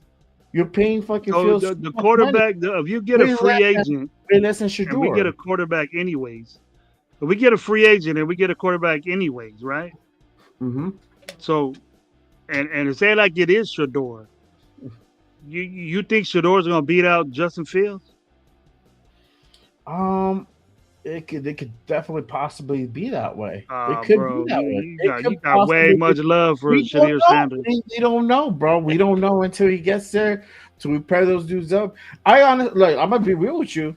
I honestly thought Minshew was gonna do donuts around AOC, dog, and it wasn't the case. These motherfuckers like paired up, and they could not beat out one or the other. It was like even. So what does that tell you? Like you don't know. That tells me that those dumbass coaches couldn't figure it out from the get go. That's what it tells me. I agree with you. Yes, I agree with you. That lasted way too long. It was the last preseason game that now they pick out their starters. I don't know, bro. I don't know. No, you're just being biased, Jeff. You just man. He's speaking the truth. No, he's not, bro. Because the thing is, Jay, you love AOC. We all know this, bro. It's okay. But check this out. I'm not even defending AOC in this case. You saying, hey, man, this dude needs a kickback and learn the system and shit like that. Nah, bro. The NFL, you got drafted to the NFL, bro. Your daddy should have taught you to be prepared. Your daddy should have prepared you for this situation. Eli, their rookie years were terrible, bro. They weren't good. It's beneficial for them to sit the year. Look at these dudes now, bro. Look at these dudes right now, bro. Look at Caleb. Look at Jaden. What's the purpose of getting a Justin Fields for? Like in that case, honestly, roll with AOC, bro. Then do that. You tripping. They do roll with AOC and then no do way, that. Bro. Go with AOC to do what? To do what? Bro, you scoring something again? You're gonna get all mad, bro. You're gonna be all mad. Hold on. Listen to me. Hold on. Hear me out. If that's the case, why are you gonna go spend? Because we're all about spending money and saving money and all this shit. All right, cool. So if that's the case, why are we gonna go out and get a Justin Fields, Sam Darnold, whatever? Right? It doesn't matter. Whoever's in free agent, right? Or trade. Why are we going to do all that if our intention is to go ahead and get the 6th pick, Cameron Shador, and we're going to start him right away? There's no point to that. But if they go out and get a free agent, that means they're going to sit whoever the fuck they draft, whether it's at 6th or 37th. It don't matter. They're gonna sit that dude. We'll know our answer. Mark, remember what I'm telling you. Remember what I tell you, bro. I hear you, bro. See the post up there? If we draft Shadir Sanders, he will be the #1 selling jersey, true or false? Yes, so I answered him. I said probably because of guys like Jay that are in love with the guy. That's most of Raider Nation, bro. It's not even just me, bro. I'm not even in love with them, bro. I bet you that you're in the minority. But I've even said it, bro. His stock is falling. He's gonna be there at 6. He's gonna be there. You're in the minority. You're in the minority 6. saying that he shouldn't start. No, I'm not a minority. I'm saying you're not hearing what I'm saying though. I'm saying that if you go out and get a free agent quarterback, a good Yes, like I a agree with you, Sam Raider. Darnold or a Justin Fields, they will most likely go ahead and sit Shador or Cam behind that dude, or even obviously Dart's a given, but one of those three guys are going to sit behind him, right? Why? Wait a minute. Because he went out and Whoa, paid stop, like stop, 10, stop, 15 million dollars a year for the guy. stop. So you're Why is telling me that you're gonna put your number 6 draft choice on the bench for a year with the That's expectations to start right away? That's With your the boy expectations Tom to start Brady, right but away. also too. That's for one, it's your boy Tom Brady, and then two, it does make sense because then if that's the case, they shouldn't go out and get a quarterback in free agency. It doesn't make Yeah, sense. you're And seeing keep pictures. and You're keep seeing pictures AOC. like all these crazy Raider fans that say, "Oh, Tom Brady just alone works with Shadir Sanders." No, bro, that picture is from a camp I that know where Tom it's Brady at. I know. I even 52 said other it the other quarterbacks day. there, bro. I know. I said there was like 58 quarterbacks the other day. Yes.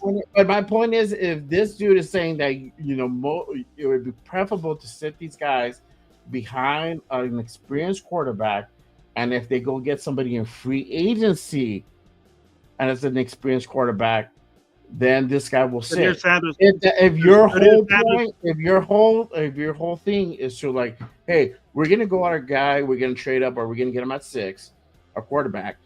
Cool. Then don't go out and get somebody in free agency. That's just a waste of money. Then have AOC as your backup and let this kid start. Cool. Do it for sure. If that's why not get Justin Fields right now? Use your number 1 pick for something that you need, besides Shadir Sanders, and then get your quarterback in the 3rd, 4th round. I agree too. I agree with that too. But I'm saying if he's there, if Shador is there, you get him. And you start him. And you start the motherfucker. No, you have but his ass in there. if you get Justin Fields, why are you going to start him? You already got Justin Fields. You're paying that little dude a lot Then of he money. should be, if he's a number 6 pick, Jay, you don't sit those dudes down, bro. You gotta play them, bro. You can't be all. Let me tell you something. Let me tell you something. Why do you think Minshew got started this past year? What? Why do you think Minshew got started this past season? Because he was getting paid more, probably. Yes, you're right. He was getting paid more. Telesco went out and got him. He paid him 25 per 2. I think that's what the contract was. So if you got this guy that you pay so much money for that literally barely or came out even with the guy who's already in here, you're gonna play the guy. You're gonna put the guy to play who you paid a lot of money for because you need to see a return on investment. That's it. Like you just said. We right? thought that AOC was good, bro. We thought it was. I never thought AOC was good. I know what AOC was. But there's a lot of people that say AOC Super Bowl run, all this shit, right? You know that was going. My guy right here, Jeff. My guy Jeff. But that was bullshit. That was bullshit, and then it didn't happen. Both of them sucked. You might as well just say that. Both of them sucked. Oh, both of them, yes.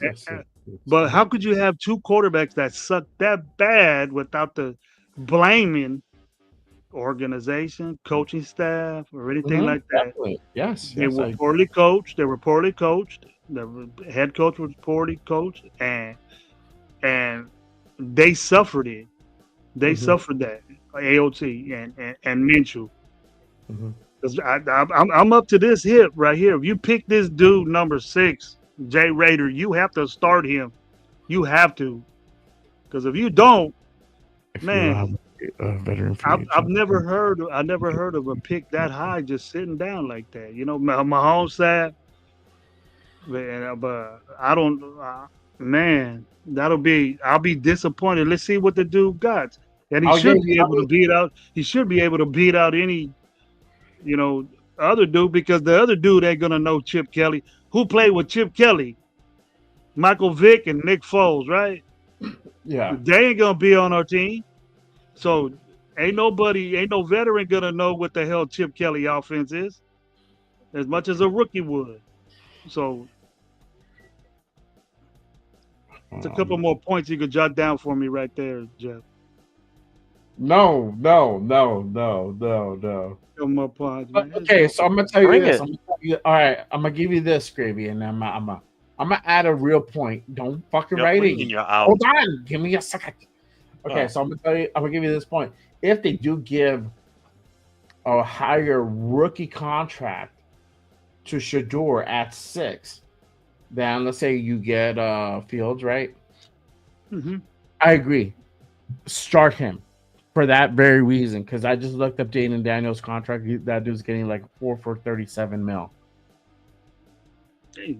Top pick. That's our pick, and he's a number 2 draft pick, right? I haven't even looked at Caleb Williams' contract, but like, I agree in that sense. If you give him a higher contract, if you pay him a higher contract than whoever you got in free agency, yeah, I agree. Play him for sure. Mm-hmm. Yeah, there you go. And guys, I gotta cut. You guys have a wonderful evening. And I appreciate you, brother. I'm sorry I invaded your show and talked my ass Oh, off. man. I love it, bro. I love it. It was a good band. Hey, my daughter's crying about the she likes to use my laptop, so I'm gonna let her use it for a little bit, and then if you guys are still on, I might enjoy. I might. Yeah, no problem, brother. join you We'll back. be on for a while. Yeah. We All right, guys. We're just gonna Appreciate sit you. here Thanks and for stare the at each All other. right, bro. Hit you up. I'm gonna hit you up. Yes, Later, sir. Gravy. Thanks for coming in, man. I Yeah. appreciate it. Yeah, you Love might all see your me later. insights. Later. All right, All right. we'll be here. All right. That was fun. It was, bro. We got that Batcher got us got some heat on that. Oh shit! Hold on. Where? It got us people tuning in. Hey, I Yeah. appreciate everybody tapping in tonight. Make sure if you guys are on both shows, make sure you guys hit that like and subscribe button if you're feeling what you're hearing. Of course, my guy Jeff at NE_Rated Boosters, and then me, Just Raiders Baby podcast. I do have a show on tomorrow at 10 a.m. Pacific. Make sure you guys tap in. I do have a special guest. Raider Nation Jason will be on, and then we'll be doing a mock draft on the second half of the show. It's a 2-hour show roughly, and we'll do a mock draft on the second half of the hour. And that will be audience participation. So I'll be directing it, but y'all be leading it. So make sure you guys tap in. It'll be fun. If you guys really want to put out your picks, you guys can go ahead and do a $3 buy-in on my Venmo or Cash App that's on my profile. And you guys can go ahead and submit picks if you want to do like the whole mock draft live. It'll probably be I haven't worked that out yet, but I'll let you guys know by tomorrow for sure, or by later today, by the showtime. But it will be fun. Yes, that was good, man. That was good. Appreciate Gravy being on, man. It was good. Gravy's passionate, man. Oh God, yeah. Yeah. That's why I love it when he's on. It's awesome. Yes. I gotta have him on Yeah, for watching you two show. go at it. I just kept my mouth shut and just listened. I thought it was kind of No, funny. but I know you instigated that shit, man. It's all good, man. No, it's good. It just he has a valid point. I see his side.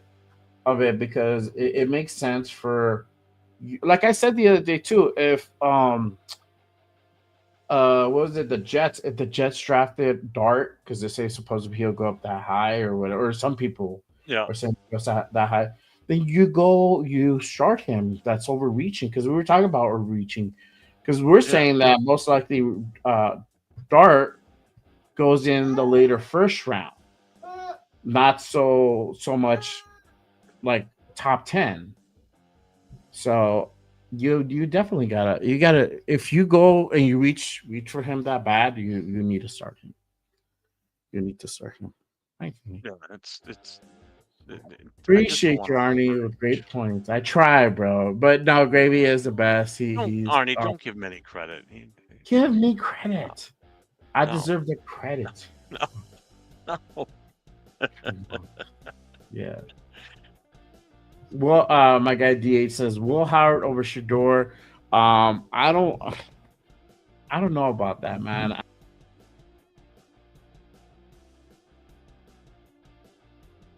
I say yes, just because I know it'll piss you off.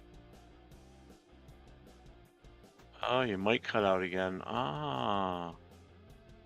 No sound.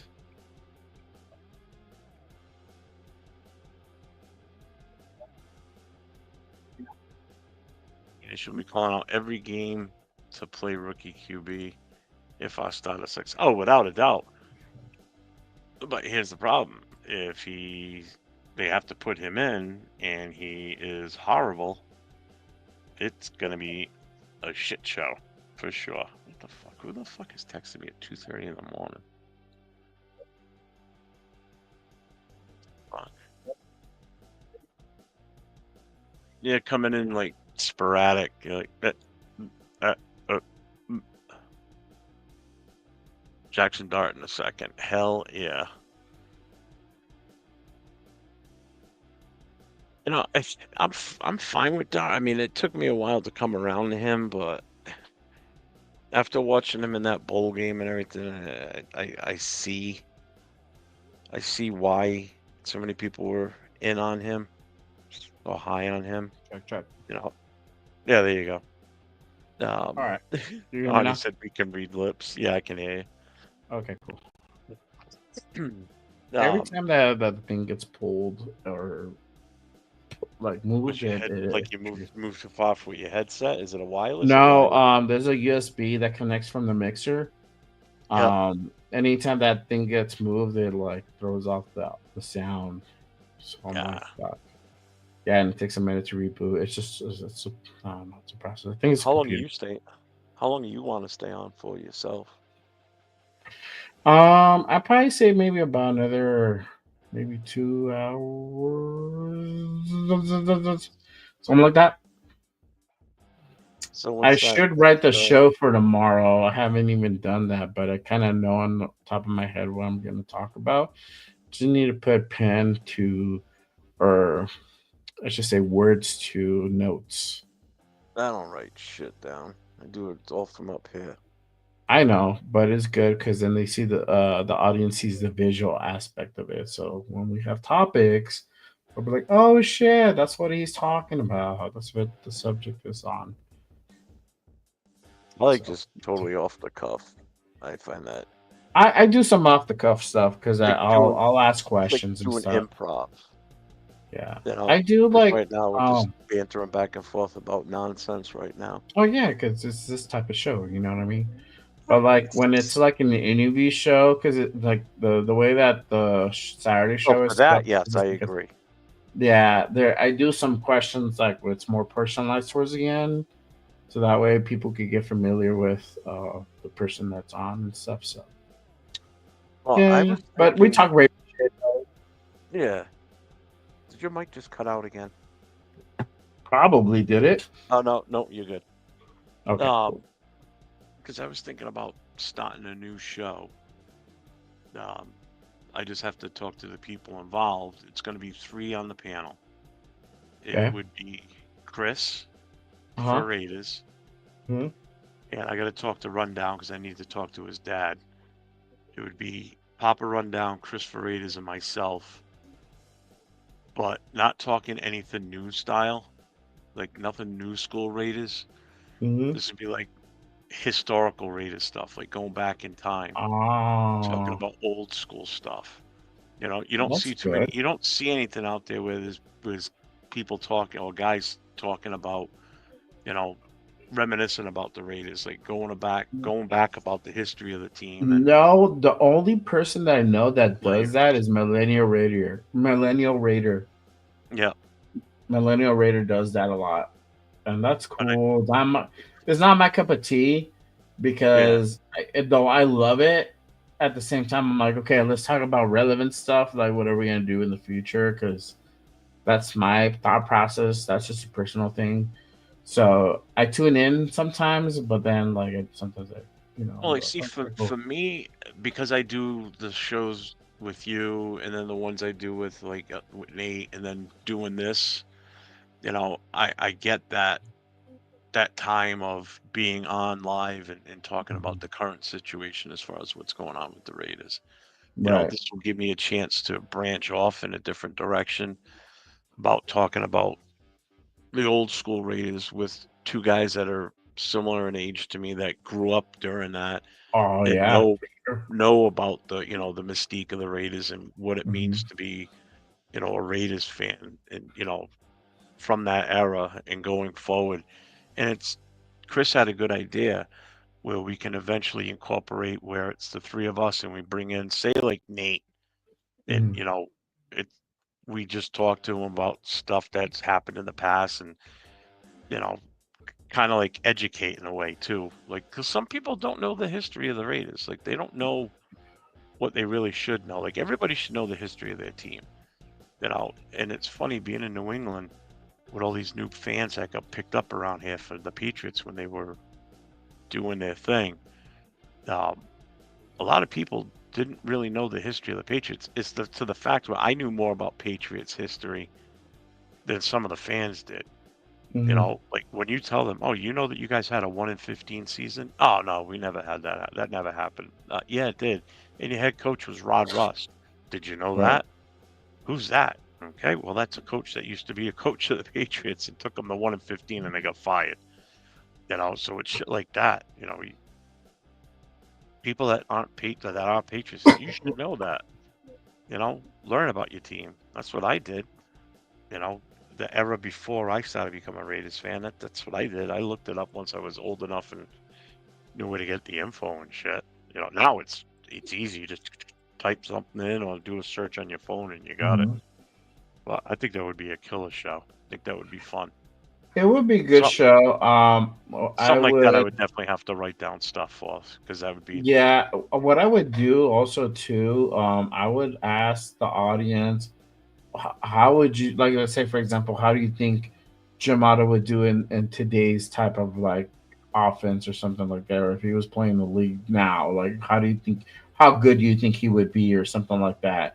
And just kind of make it relevant to also to today's times, because Yeah. it's cool to talk about like the past and nostalgia and all the great times, but also too, if you throw that spin, like, oh, cool, like how do you think these guys would do? Like, how do you think like the 83 Raiders would do against like the the Chiefs of like today? Like, do you think like and like having like the 90s rules or something like that, where you're having like kind of things in, because the rules of the time back in 83 are different from the rules now, right? It's so different. It's so like, let's protect the quarterback, let's coddle them and all this shit, right? And I get it for the injury part. But let's say you like, all right, let's put like the Chiefs of now versus the 83 Raiders or whatever, and let's do the 90s rules or the 80s rules or whatever. How do you think they would match up, type thing? And I think it would be, you'll get a good audience shot, because they'll be like, "Yeah, man, Mahomes will get fucked up, bro. Like that dude would not walk out of there alive, Not the Yeah. not the 83 team. No, Not no, not that fuck Super no, Bowl bro. team. Hell no. He'll fucking walk out with his balls in the Lyle sand, dude. Alzado, are you kidding me? He would have Yeah. crushed him, and he wouldn't give Yeah. a shit if he got Yeah. penalized or thrown out of the game. He wouldn't care. Yeah, exactly. It's like, oh, fuck that guy, That's all he'll say. Hey, really quick, guys. I did put the link to our stream, so if you guys, it's an open forum right now. If you guys do want to jump on for free, link is on my channel right now. Jeff had put the link on his earlier. Yeah, I just If you guys, reposted it. there you go. You just reposted it. So if you guys want to go ahead and hop on in, come on in. Open forum. Feel free to chop it up with us. Talk Raiders. I posted a poll on my channel. If you guys are in there, I asked the audience, who would you like to draft at 6? Mason Graham, Will Johnson, Ted McMillan, or would you trade up to one or two to get Shador/Cam? Currently, and it sucks that Gravy left. Currently, 38% said trade to get Cam or Shador. I am sorry. The audience is speaking through me. I can't help it. I can't help it, Jeff. I'm sorry. Stupid poll. Love this poll. If you guys love what you hear, if you like it, you're feeling what you're hearing, make sure you guys smash the subscribe button on both channels, Just Raiders Baby Podcast and any _ Raider Boosters. Keep supporting the show. We appreciate everybody tapping in tonight. I don't even know how many people we got in the building. How many people we got? How many? Look at the little eye. There's 50. 50 people in the building. Damn it! On a Friday night. I love it. Appreciate everybody watching us on all the channels because we're on multiple channels right now, not just us two. We're on Cheetos, we're on LVs. I don't know Christopher Raiders. I don't know if Christopher Raiders. I don't know. Still up. Yeah, I don't know if Gravy and Raider Gabe. Gravy, they weren't logged in. Oh, okay. They didn't. 805 was. Like he shut down the YouTube one. Okay. But it was still up. But I had to kick out Rafts after he left because he left them both up and running. Nate couldn't get his in, so I removed Rafts because he was already gone. And then I just about maybe an hour and a half ago I knocked off the X one that 508 had. 805 had. Just because we had so many of them on there. Oh yeah. I think it's up to like 10 or something, right? 10 people that can go ahead and stream their so right here there's 1, 2, 3, 4. There's 5. Raf had 2 up. 805 had 2. Someone had 3 up there. I forget who it was. You only got the 1 up. I only got 1 on. I'm on YouTube, and that's cool. I just wanted to do it from the beginning, so. I was popping in and out every now and then. I was worried because I popped in for my phone, and I'm like, all right, cool. And I logged in to get on the chat. I shouldn't have done that either way, but I did it, and I'm like, cool. I need to get off because I need to go to dinner. I need to drive and all this stuff. I can't be on the phone. And so, like, I closed the window. I'm like, shit, did I close the feed? Did I shut it off? I'm like, fuck, dude. I hope not. It's good. It's good. So, but yeah. Yeah, if you guys are on my channel, make sure you guys hit that poll. Let me know what you guys think. Let me know what you guys feeling about that. I think that's a good question to ask. Like, what would you do at 6 if you're not like? Would you trade up or would you like get best player available at that point? And if it's so, who is the best player available?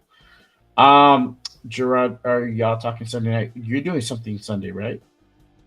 You're doing Turf. Where's the turf? Turf will be back in time on Sunday, so he is going to host the normal watch party. Because I told him I was going to do it, and then he goes, "Oh, I should be home." I said, "All right, then I will not do it, and I will just jump on with him." And, stream. If you want to go ahead and post up, Churf's channel. If you guys don't know who Churf is, he is the Ultimate Raider Fan 32. Make sure you guys go ahead and give him a sub on YouTube.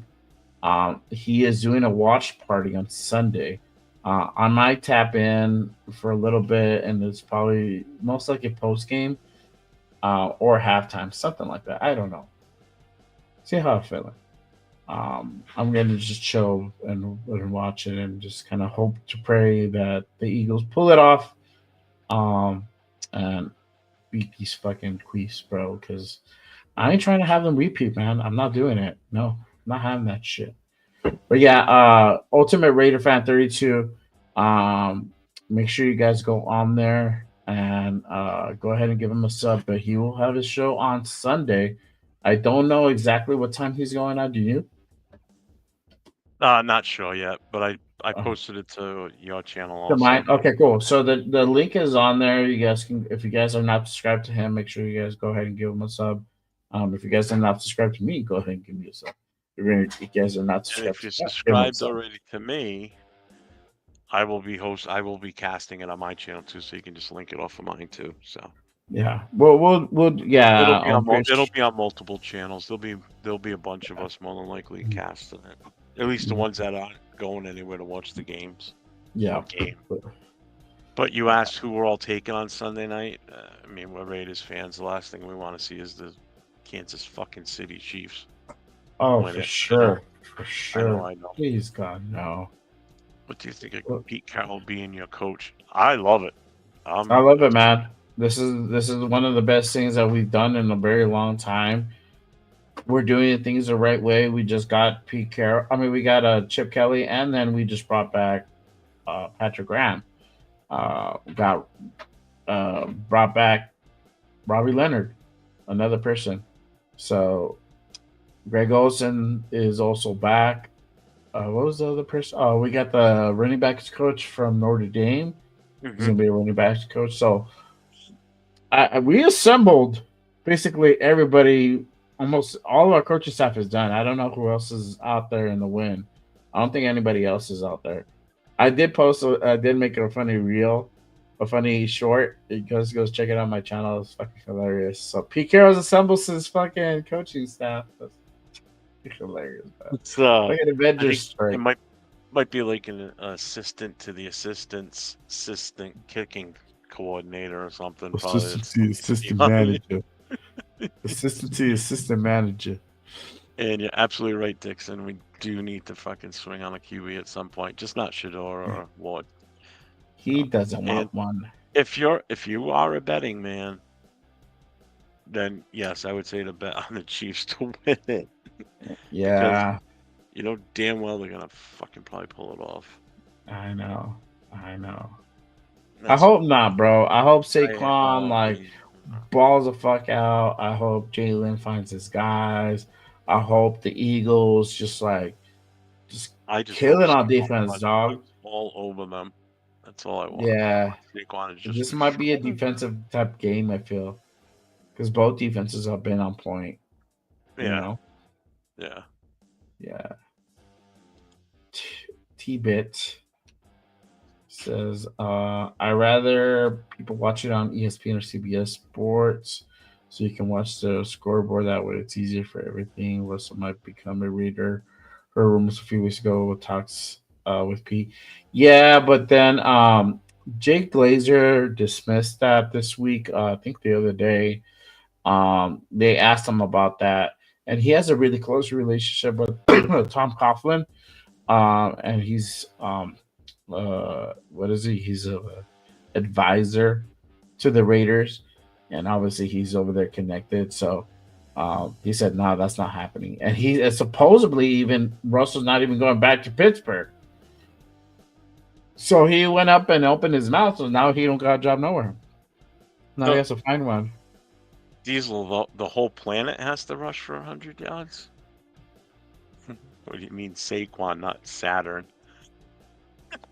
Damn spell check, right? So that was like... For the Bengals to win, the Beagles win. I don't know. That's hilarious, bro.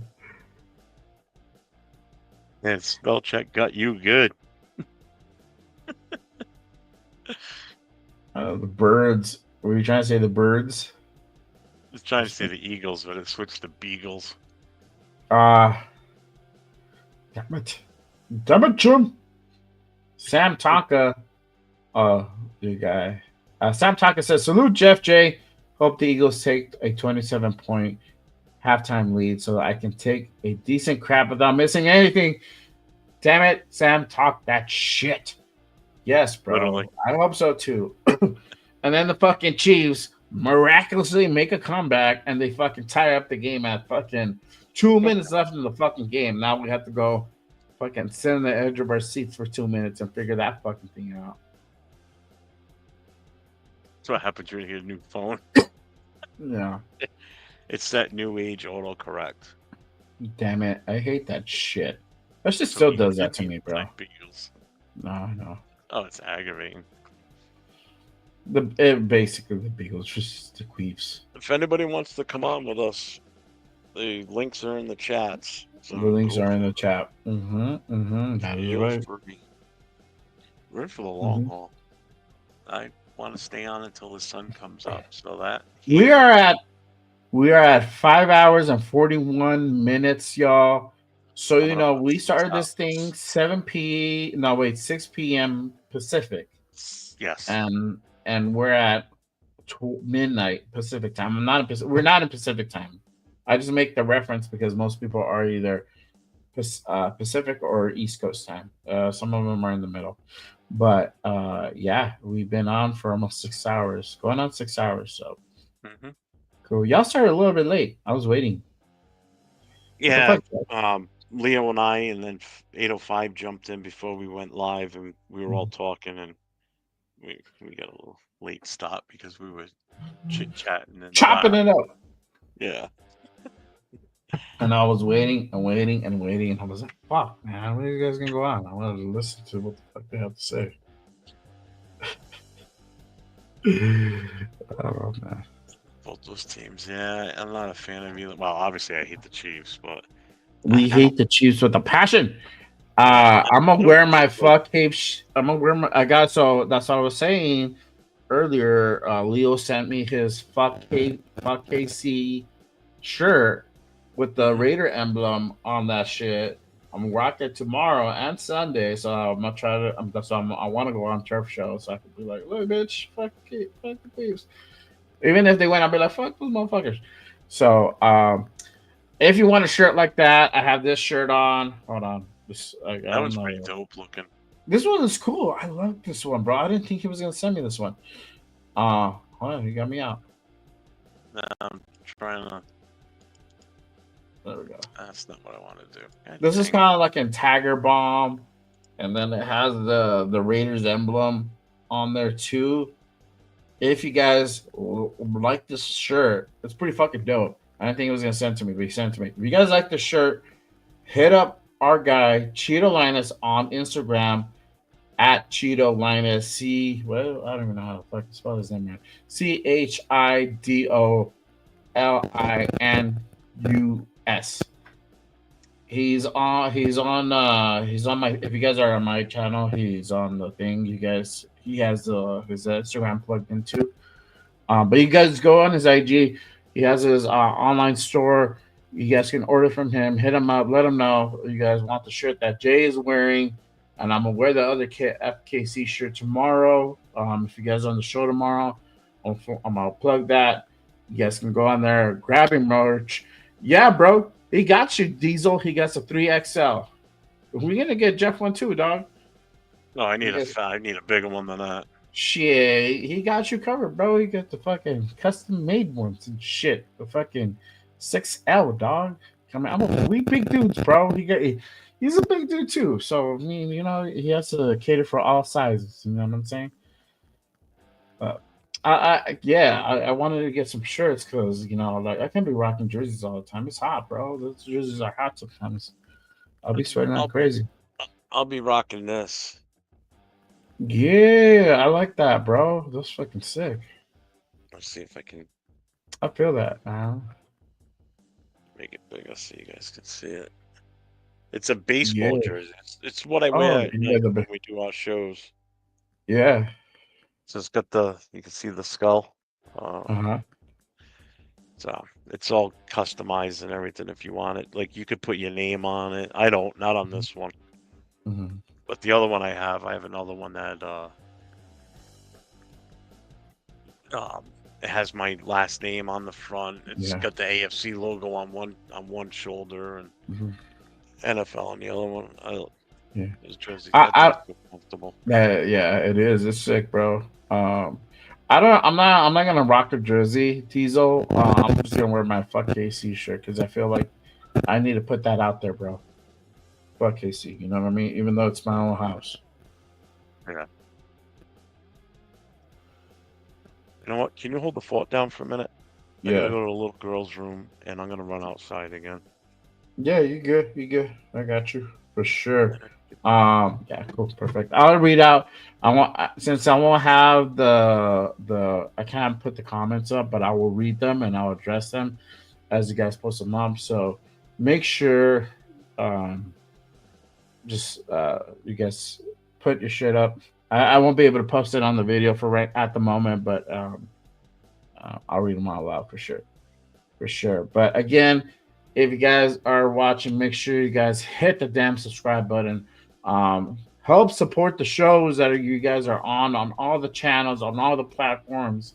I think we have five channels going on at the same time. It's insane. Mine is Just Raiders Baby Podcast. My guy Jeff New England Booster is NE_Raider Booster. Our guy LV Raider 10, he was on earlier. Make sure you go on his channel, Cheeto Linus. Make sure you go on his channel. Our guy Real Talk Raider Nation, 805. It's _@805. Make sure you guys go ahead and tap in. And then our guys, Gravy and Raider Gabe, make sure you guys go onto their channels. Hang on one second. Because so I want to make sure I get the right one. Make sure you guys go ahead and tap into to their channel. Oh, come on, my Interspinos. Oh.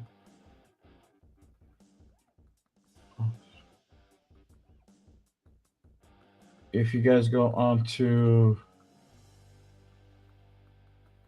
this channel, come on, all right. And they do their show every week as well. There are Raider Nation Live. So make sure you go to @Raider Nation Live on YouTube for Gravy and Raider Gabe, and they do the damn thing every week. So make sure you guys catch that show. It's a hot show, man. They get down. So make sure you guys tap in for that. My guy Tidbit, I appreciate you tapping in. I really hope the Eagles win 6-5 on Sunday. 2 field goals, Eagles, and 1 field goal and a safety for the cheating Chiefs. Man, fuck, that'd be the lowest scoring game of all time.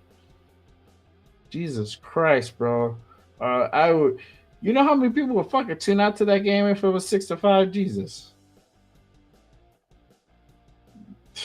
I hope it's not. I hope it's some mid fucking game, like 27-21 or 27-24, some fucking shit like that.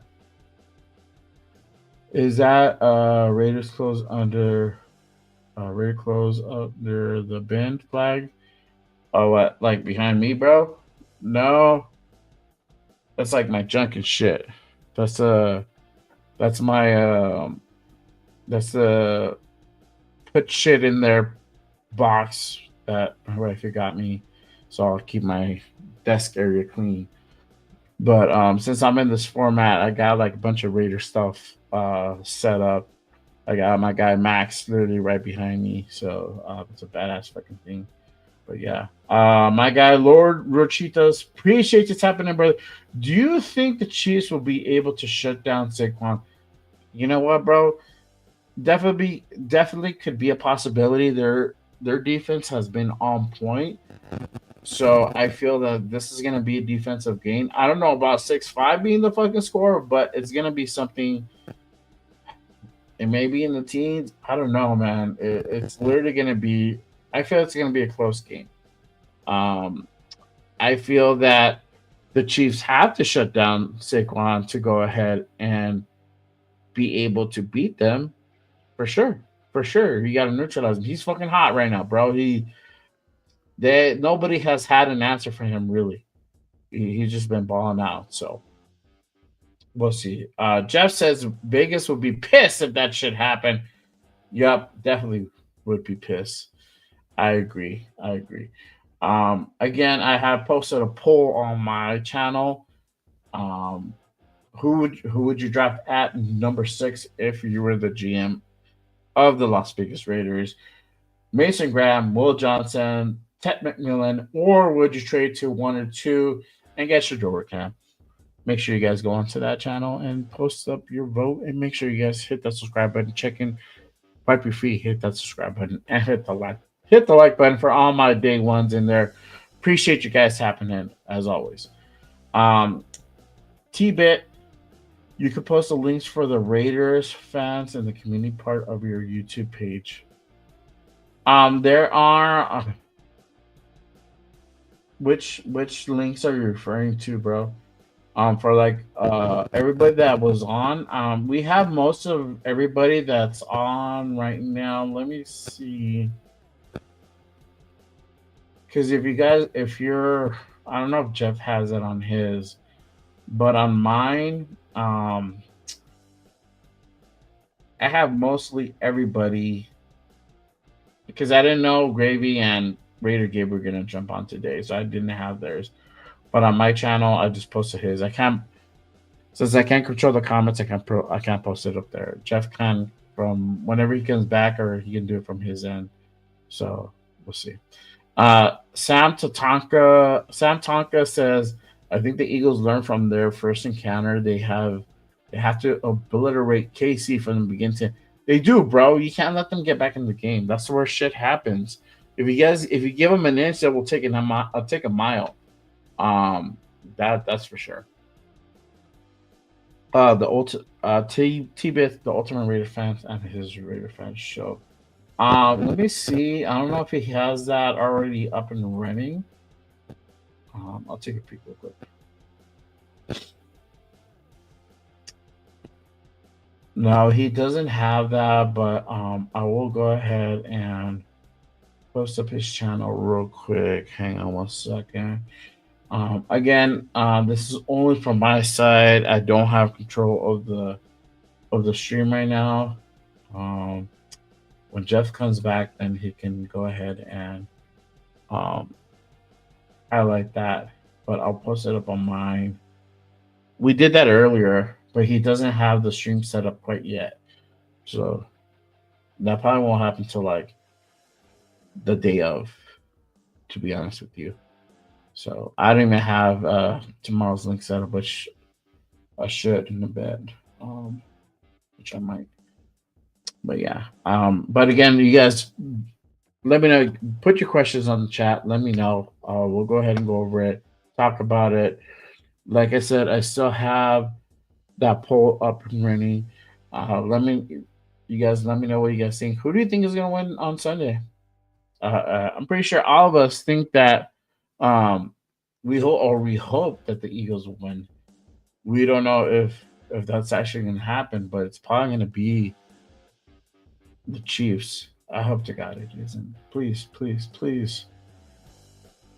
Don't let that be. Let me have some type of happiness out of this damn Forsaken season. Shit. It's been a horrible season. I want to try to end it with some type of happiness or enjoyment where the Chiefs lose the Super Bowl. I hope so. I hope that happens. Beautiful. Yeah. All right. I'm gonna go. It's my turn. I had to go. I'll be back. All right.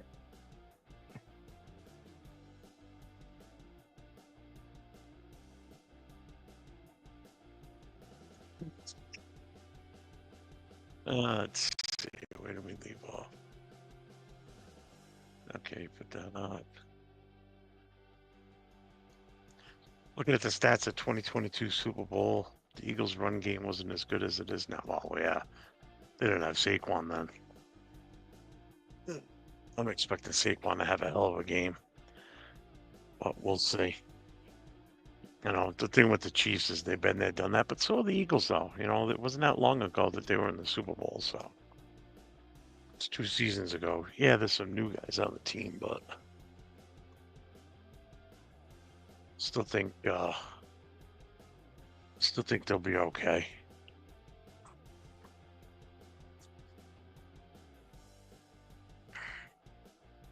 So pretty much everybody in the chat, you guys are all expecting the Eagles to pull this off, I take it. Or at least you want them to win. Praying to God that they fucking win. I can't deal with another Chiefs Super Bowl. I just can't. I'm so tired of the Chiefs. Tired of anything to do with the Chiefs. Although, the good thing, I guess, is if the Chiefs do pull this off and they do win, you chance to see Andy Reid probably retire. Which is why the script for the Super Bowl is probably like, if the Chiefs are gonna win, don't let them.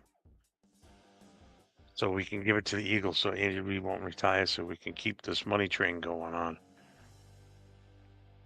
Yeah. We're 4 minutes away from 6 hours now from when we started this. So this has been fun. This has been a good night. I don't know how long some of you guys have been in here for. I know it's been a late night. My goal was to stay up until the sun comes up, so we still got a few more hours before that happens. Because I do want to get some sleep at some point, because I am doing a show in the afternoon, like around 2 Eastern time, with my son. This will be kind of like the second show we've done, but this one's going to be a regular occurrence. Whether it's every Saturday or every other Saturday, I'm not sure yet, but it will be like a regular thing, or an actual show that will happen. Again, whether it's every week or every other week, we don't know yet. We're still kind of feeling it out. And he's a Raiders fan himself. He's not a young kid. By young, I mean he's not like a teenager or anything. He's going to be 30 this year. Yeah, he'll be 30 this year.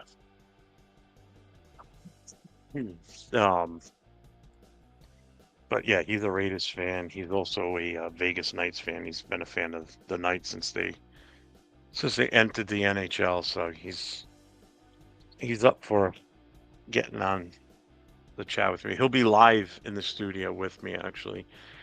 He'll be sitting right here next to me, and I've got a mic and I got a second camera set up, so we'll be in the studio together. But with 2 different camera angles looking at us as we're talking. So should be a pretty good show. He kind of wants to talk about anything and everything to do with obviously the Raiders and the Vegas Knights. And then any other sport talk that comes up, really. But primarily Raiders. Get his young mind take on, what he sees with the Raiders and what his take is on things. So, but yeah, he's been a Raiders fan since he was born, basically. Sam Tonka says, it's crazy everywhere I get stationed, there's bandwagon fans from whatever team is on top. Up here in Seattle, everyone hates the Chiefs and the Eagles. Oh, it's like around me, everybody that's a Raiders fan around here, we all hate the fucking Patriots. Because I live in New England, so I'm in Rhode Island. So you say you're stationed, you full-time military? I take it more than likely, right?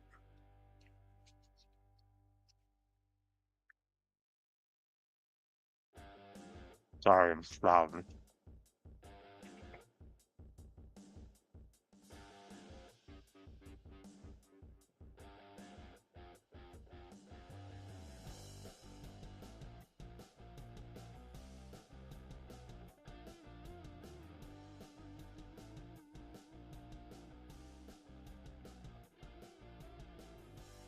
Got a good number of people in here for this time of night.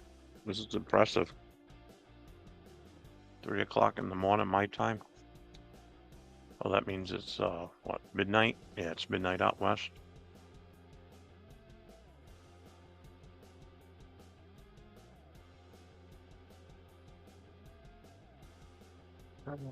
So any questions coming out of the chat? What do you guys got going on? Anything specific?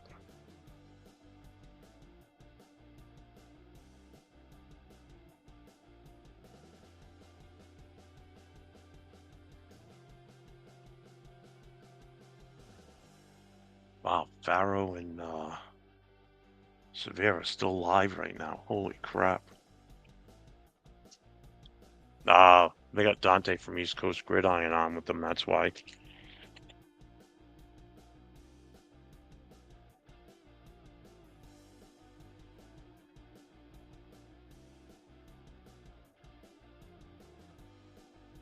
Dante, you still there? Sam?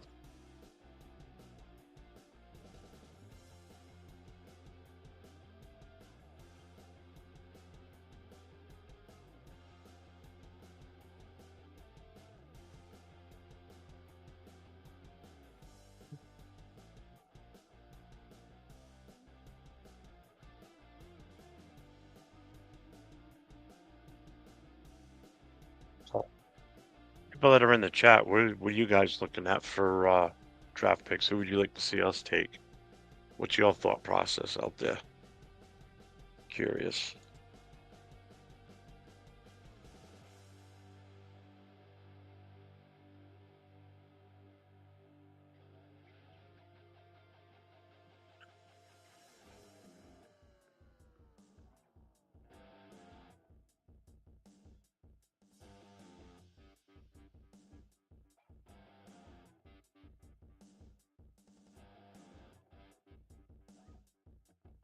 See?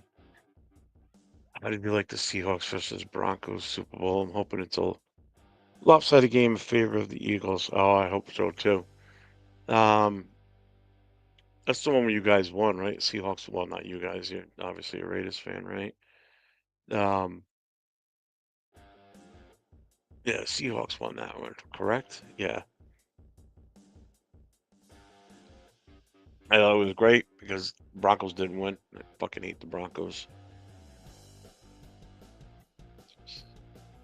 So Dixon wants Will Johnson or Mason Graham a trade back. I agree 100%.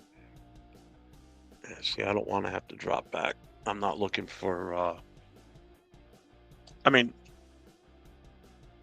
I would rather trade back in that instead of taking Sanders. I'm just not a favor of him. But Jay knows that already too. What? I know Dixon, what. Dixon just asked if Shador drops to 6. He goes, I'm cool with that. I said, no, not me. I know. We know that. We all know that. Trade back. Fucking, I'm starving. I'm eating some pieces of pizza. I'm so hungry right Oh, there now. you go. I know, man. I went to go have dinner, bro, and then fucking came back on like a little bit after dinner, and then like went home, showered, got on. I'm chilling, bro. You should have alternated with like Leo, bro. Do this shit in phases, bro. Yeah. Yeah.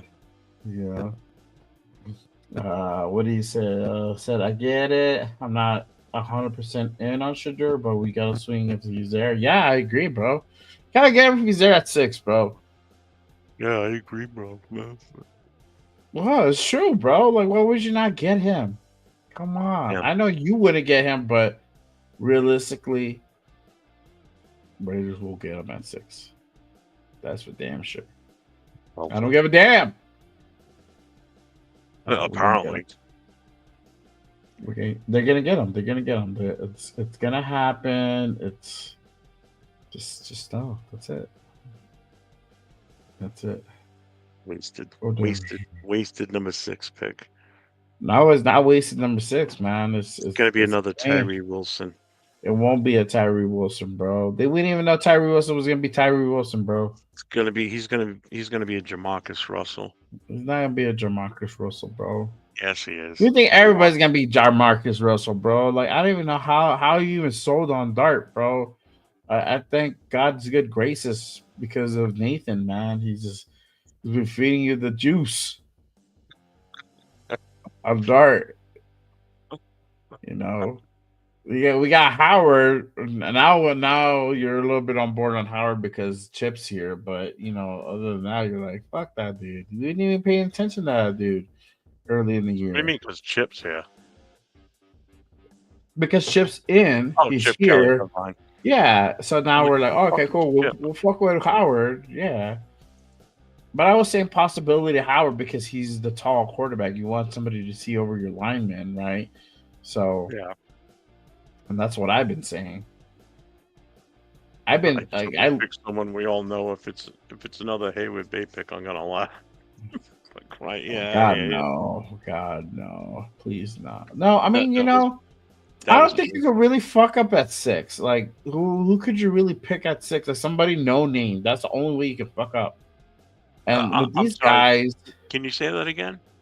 with somebody you who's a fuck- no name, who in this draft, who can you fuck up to? Like that's not named Shador Cam, but realistically, Shall can I you fuck count it? the ways how we can fuck How? up this pick? How? Look at what we've done in the past. Taking No, but who? No, early in that's the not my draft. question, Jeff. Well, what pick would they get at 6 to fuck up this draft? Oh, Tell it me would be somebody that should be going in like the 3rd or 4th round. That's the type of shit I'm talking about. No, I'm not eating lobster. Sorry, I blew my nose. I wish I was. Damn. Okay, so you're like, if we get like Howard at so like, fucking if JT the Brick was the fucking GM of the Raiders, and I hope that never happens. And his choice was like, oh, we got to get Will Howard because that's who you want, so might as well just get him at 6. Yeah, that would be one. Yeah, I'm like, come on, dog, like get the fuck out of here. Like, Oh, how'd you no, get this I like- job? I like his answer. Curtis Rock at number 6. Yeah. I know, fucking Sam, bro. Chris Rourke is 6, and the Raiders for the number 6 pick of the 2025 NFL Draft pick Curtis Rourke from the University of Indiana. What the fuck? Get the fuck out of here, bro. Stop it. No. I'll walk out, bro. I'll probably just walk out the door of my own house. I'll be like, fuck this Oh shit. my I'm god, done. could you? Oh man, I would love to see like Leo's face and all the guys that are actually going to the draft. If that would have We need to happened. do something where they're like on the live, bro. Like, we gotta do like a remote pop and like, hey, like you don't have to interact. We just want to see your guys' expressions like there. Like just get in and just have the phones pointed at your face. I want to see because if they fuck this shit up, I want to I want to laugh. I want to laugh for you I guys wanna being see there. the- I want I to wanna laugh for us for this fucking. I want to pick. see their faces when we're picking at number 6 and Sanders is there and we don't take him. I want someone to Yeah, video. bro, we That's are what gonna I wanna take see. him. What signs, realistically, Jeff? What signs aside from your own did we not get Shador at 6? Tell me. If like Mason Graham's still there, Will Howe, any one of those guys. Okay, so with Those this are front immediate office needs. staff, what indicates that they will not go for Shador if he's there at 6? I mean, the like as far as them making the decision not to go for him, Yes. just somebody finally saying, "Is this really a smart value pick?" And if enough people get on that same page, then who knows? No, they'll Uh, fucking know. Hey, If you the asked order me to comes answer from the up top, oh yeah, okay. Maybe that's the only real possibility, but what's the likelihood of that actually happening?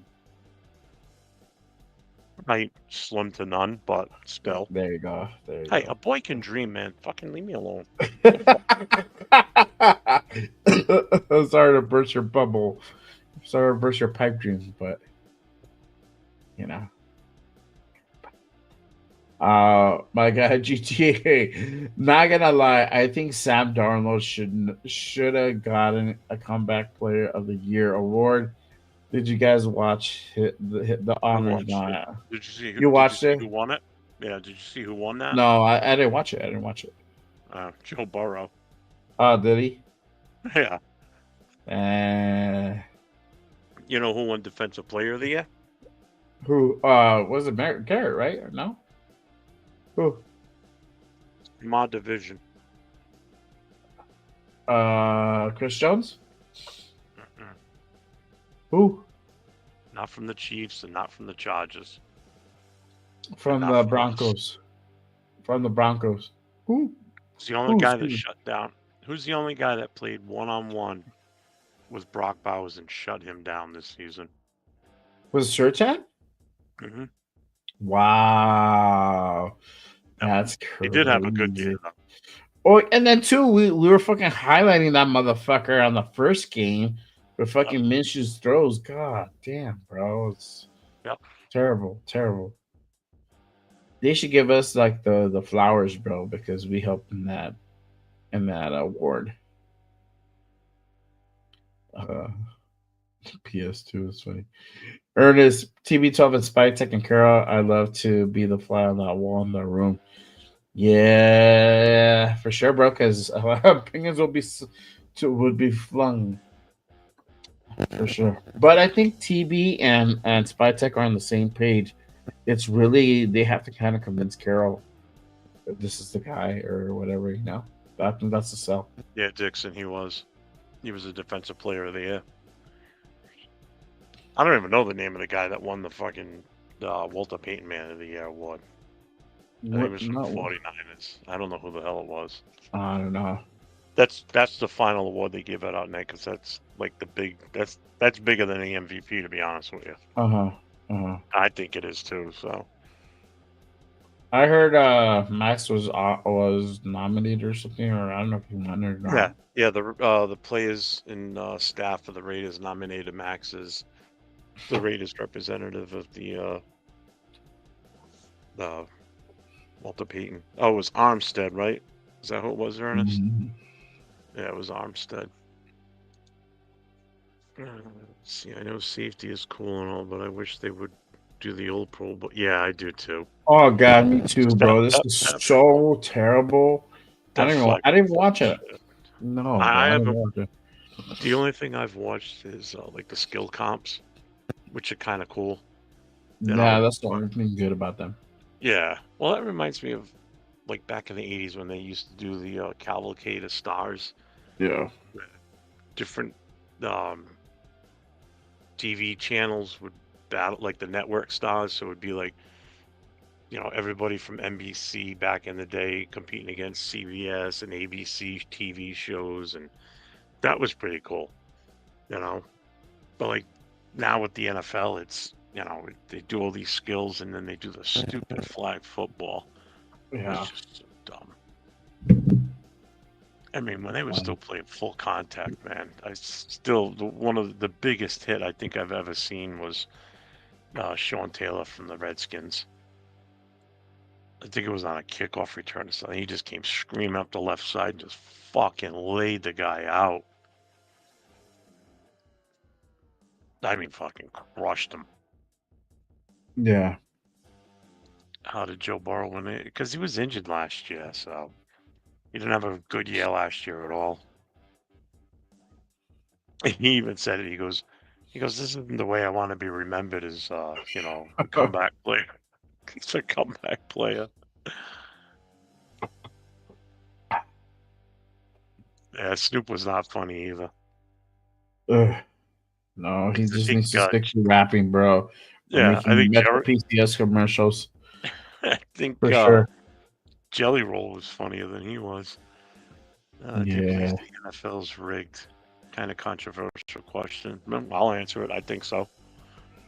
You think so? I don't think so. I think it's too hard to rig it. I think that all it takes is one play call. I'll give you a perfect example. Not even from this year. Last year. I don't know if I consider that like totally rigged. I consider that they can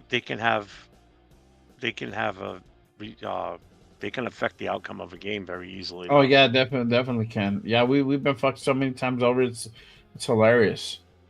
Perfect example. Last year, not this past season, the 2023 season, in the playoffs, that -10-degree weather in Kansas City when Miami had to play them. And when Mahomes' helmet pretty much got cracked and shattered everywhere. They never pulled him as a potential concussion problem. Okay, like they're independent. The concussion, yeah. They didn't pull him for that, and they didn't even switch his helmet out for one play. He ran another play quick. They didn't stop the game because his helmet was shattered. They didn't even stop it to pick up the pieces that were on the field. That shit was razor sharp, especially in that temperature, being so cold. That shit's like a knife laying there. They didn't stop and pick up all the pieces. They didn't stop the game to make him go to the sidelines and take a play off because his helmet was damaged. Nor did they put him in concussion protocol. And they ended up winning the game. That all should have happened. He should have been taken out as concussion. It got hit hard enough to shatter your helmet. You should automatically be put in concussion protocol. Because that takes a serious amount of force to hit and break that thing like that. I don't care how cold it is. That's still a nasty head-to-head hit. Oh yeah. That's GTA is what I'm like talking about. GTA is like not totally rigged, but definitely can be fixed to be a different ending. Yeah, it can. I mean, we look at us, bro. Was it 21 when what's his name got canned, and then we ended up making the playoffs and we played the Bengals. We could have potentially won that game, bro. Remember that non-call to Burrow when he stepped out of bounds still, yet he made the throw and counted as a touchdown. I remember that shit. I was like, what the fuck, bro? That was a total missed call. Total missed call. You know, but I contribute that as us against the league. And I was literally talking to my boy earlier at the barbershop. Shout out to my boy Eddie. Cuts my hair. He's my barber, but he's a big Raider fan. But he's like, yeah, bro, it's always been against us against the league. Like the league, as in the whole, the commissioner's office, the refs, everybody over there. It's always been us against them. So, but I think we're starting to see that now more prevalent with the Chiefs and shit, or just like in certain games and whatnot. So I don't know. Yeah, Sam, I kind of remember that one. That's back when Pro Bowls were fun, man. They were always in Hawaii. That was like a vacation for these guys. Bro, and it was always after the Super Bowl, too. Yes, as always was after the Super Bowl in Hawaii. They could chill the fuck out. They literally spent like a whole week there, like on the NFL's dime, and like they played at the University of Hawaii's stadium, and it was fucking tits, bro. Well, I like right now when they were still doing. When they switched it to be played between the championship games and the Super Bowl on that week where there's no football, and they were still doing the full contact, the other thing I didn't like was the fact that by them moving it to that, whatever teams were playing in the Super Bowl, if any of those guys were picked to be in the Pro Bowl, they wouldn't be going, obviously.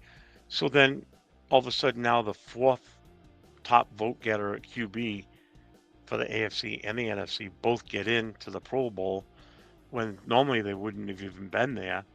You know, that's the other thing I have a problem with is when these guys, you know, either because of injury or they're playing in the Super Bowl, they wouldn't play, you know, they wouldn't participate in the All-Star game or the Pro Bowl. You know, it just tended to be more watered down that way too. When it was after the Super Bowl, then the guys that played in the Super Bowl could play. You know, that's how it should be. I agree. There's some online research. I see why Milam 97 pass blocking and 94 run blocking left, right, top of second round. What? That name sounds familiar. Left tackle, right tackle. But that name sounds familiar though.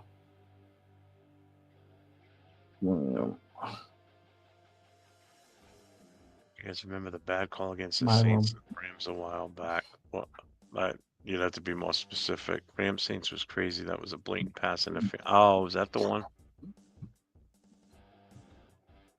I think I know what you're talking. It was in the end zone. It was like in the corner or something, right? What, the Bengals game? Yeah.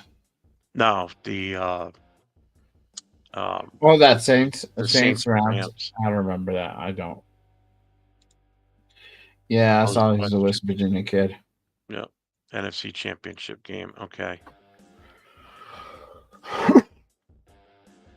All right. Yeah. Now I think I know. I remember that now. Yeah, another game where they got screwed, right? Where the refs affected the outcome.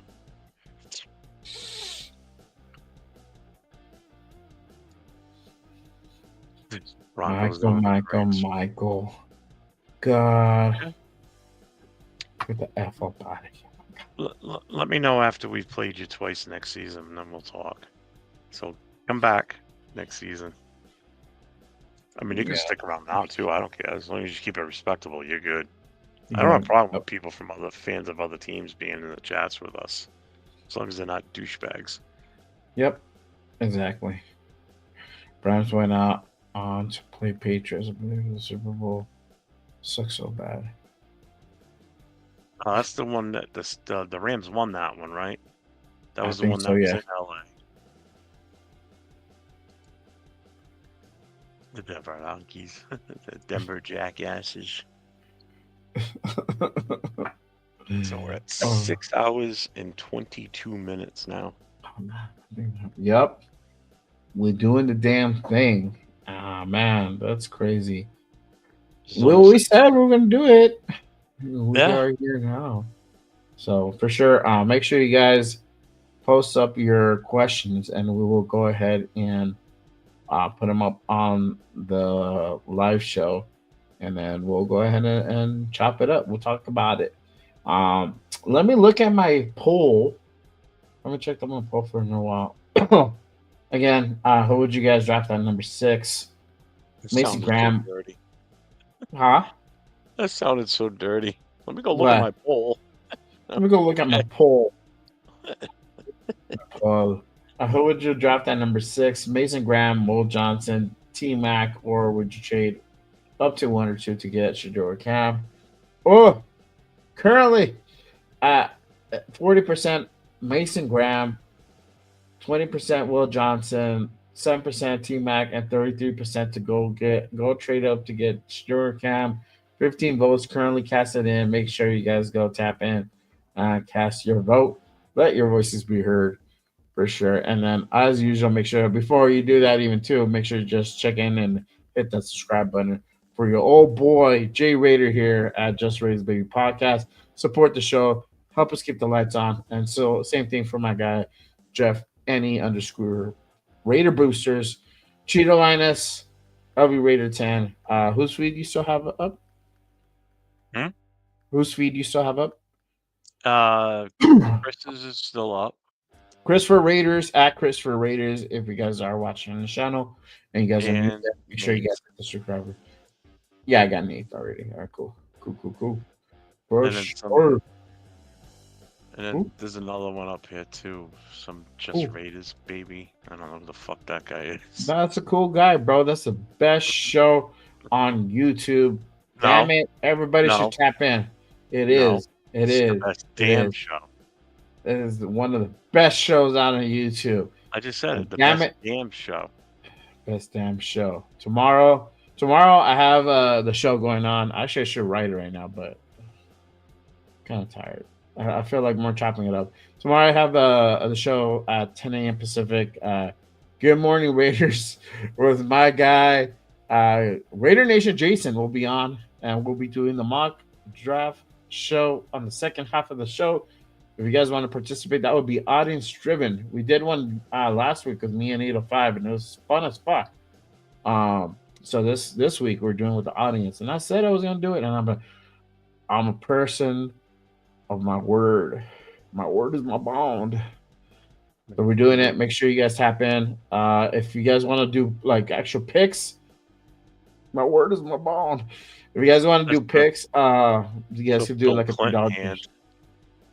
Yeah. That's what Bill Clinton used to do with his hand when he would I love talk. Bill Clinton. Billy Boy. I did not have sexual. Ernest says, have move sexual relations with that girl. Spots. Grab Kelvin Banks, put him at left guard, then grab Milam second round left tackle and have extra picks.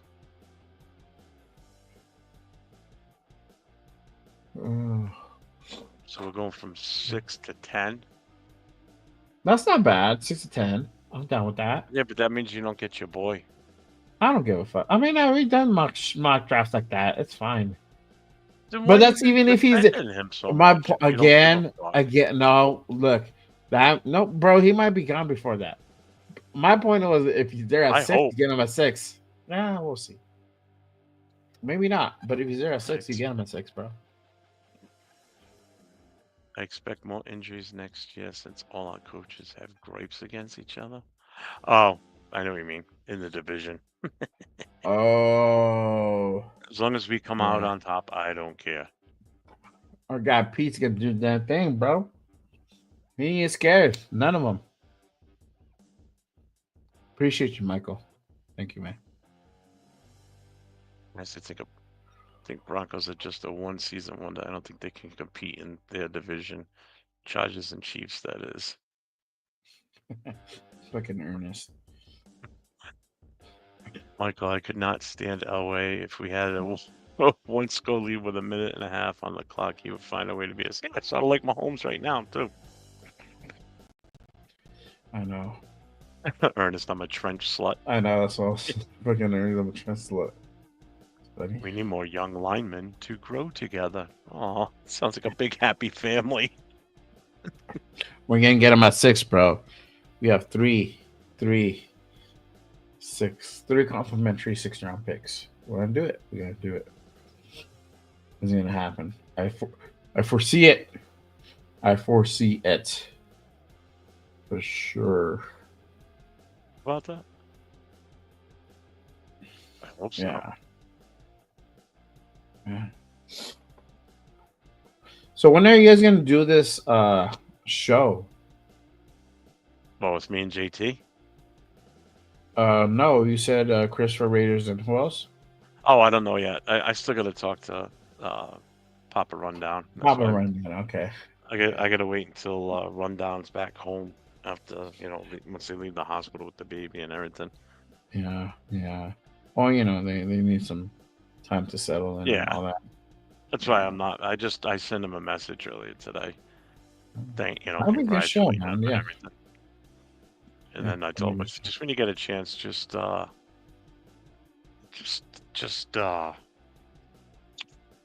hit me up. I need to talk to you about something.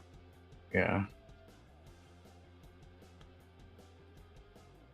Ernest is like, why y'all do it? What are y'all doing up so damn late, bro? Because we got no lives. No, I'm just kidding. We're doing the marathon show, bro. This is a marathon show. I had told Jeff I was down to do this either Friday night or Saturday night because I don't fucking work on the weekend. So Here we are. And here we are. But we had you came in a little bit late, bro. But we had Cheeto Linus, we had LB Raider 10, we had our guy 805 was in here, Rafa was in here, Gravy and Raider Gabe were in here from Raider Nation Live. Fuck yeah! Salute to those guys. Appreciate They were in them. a few hours with us. They were in here for a few hours, bro. I got to chop it up a little bit with them. And yeah, man, it's been a great show. Again, this is an open forum. We had posted the link earlier. If you guys want to jump on in, but no, this is the wrong one. I gotta go Were back. you guys fans long enough to watch Jamarcus Russell be the biggest bust of all time, or was it Yes. Johnny Manziel from the Browns? No, it was Jamarcus. I don't know, Manziel. How long did he last? At least Jamarcus got a year or two. I think he got almost 2, bro. I want to say that. I don't remember. I think they're pretty tight. I think it's They're a close tight. match. Did you watch that Netflix documentary on him? I haven't yet. I've been wanting to watch On it. who? Jamarcus? On Manziel. Mr. Football? Nah. Yeah. Nah, no desire to watch that. Yeah, I'm kind of interested, like, what led to like him just being utter failure, bro. And yeah, just to answer your question, I've been around long enough. I've been a Raiders fan since like 75. 90. I've been around a long time. Hence all the gray. I don't have gray. I plucked my gray out. That's why I look so fucking youthful and beautiful, bro. It's hard work, man. It's hard work. Actually, I haven't worked hard in the last month, but I'm gonna go back to working hard or hardly working. I don't know. I haven't decided yet. That's We'll my see what job. Hardly happens. working. Hardly working. It's my job. It's my I job. try to hardly work too, bro, but you know sometimes these people Learn how ask to too much of master me. it. I've mastered it. To master it. It's just easy. Just have a heart attack, liver problems. Forces Yeah, I don't you want to to get have up a heart early attack. morning. Yeah. Yeah. Oh yeah, that was a blast. Yeah. Yeah. It's 47 and I had that. Ugh. We'll run a marathon again, bro. Most painful thing ever. I swear to God. Don't tell me that, Jeff. I'm gonna go run a Oh. marathon. I'm gonna train for a marathon now again. Go run a fucking 5K. Damn it. Can believe that. I used to run 5Ks, bro. 3 years ago. See, Ernest, marathons go for a week back in the day. Yeah. Yeah. I know. Also will throw 70 hours sitting down, but yeah, no kidding. That's why Al Davis loved him. That's why he made him his I first know. pick. Yeah. We could have had that was Megatron. loud. Well, Aaron Rodgers. Who else was in there? Who else did we pass up on? I'm also glad Baker Mayfield is shining now. Yeah, me too. I like him. I like Baker, bro. He is. I wish we could have picked him up, but fortunately, that was not in the cards. Yeah. Yeah.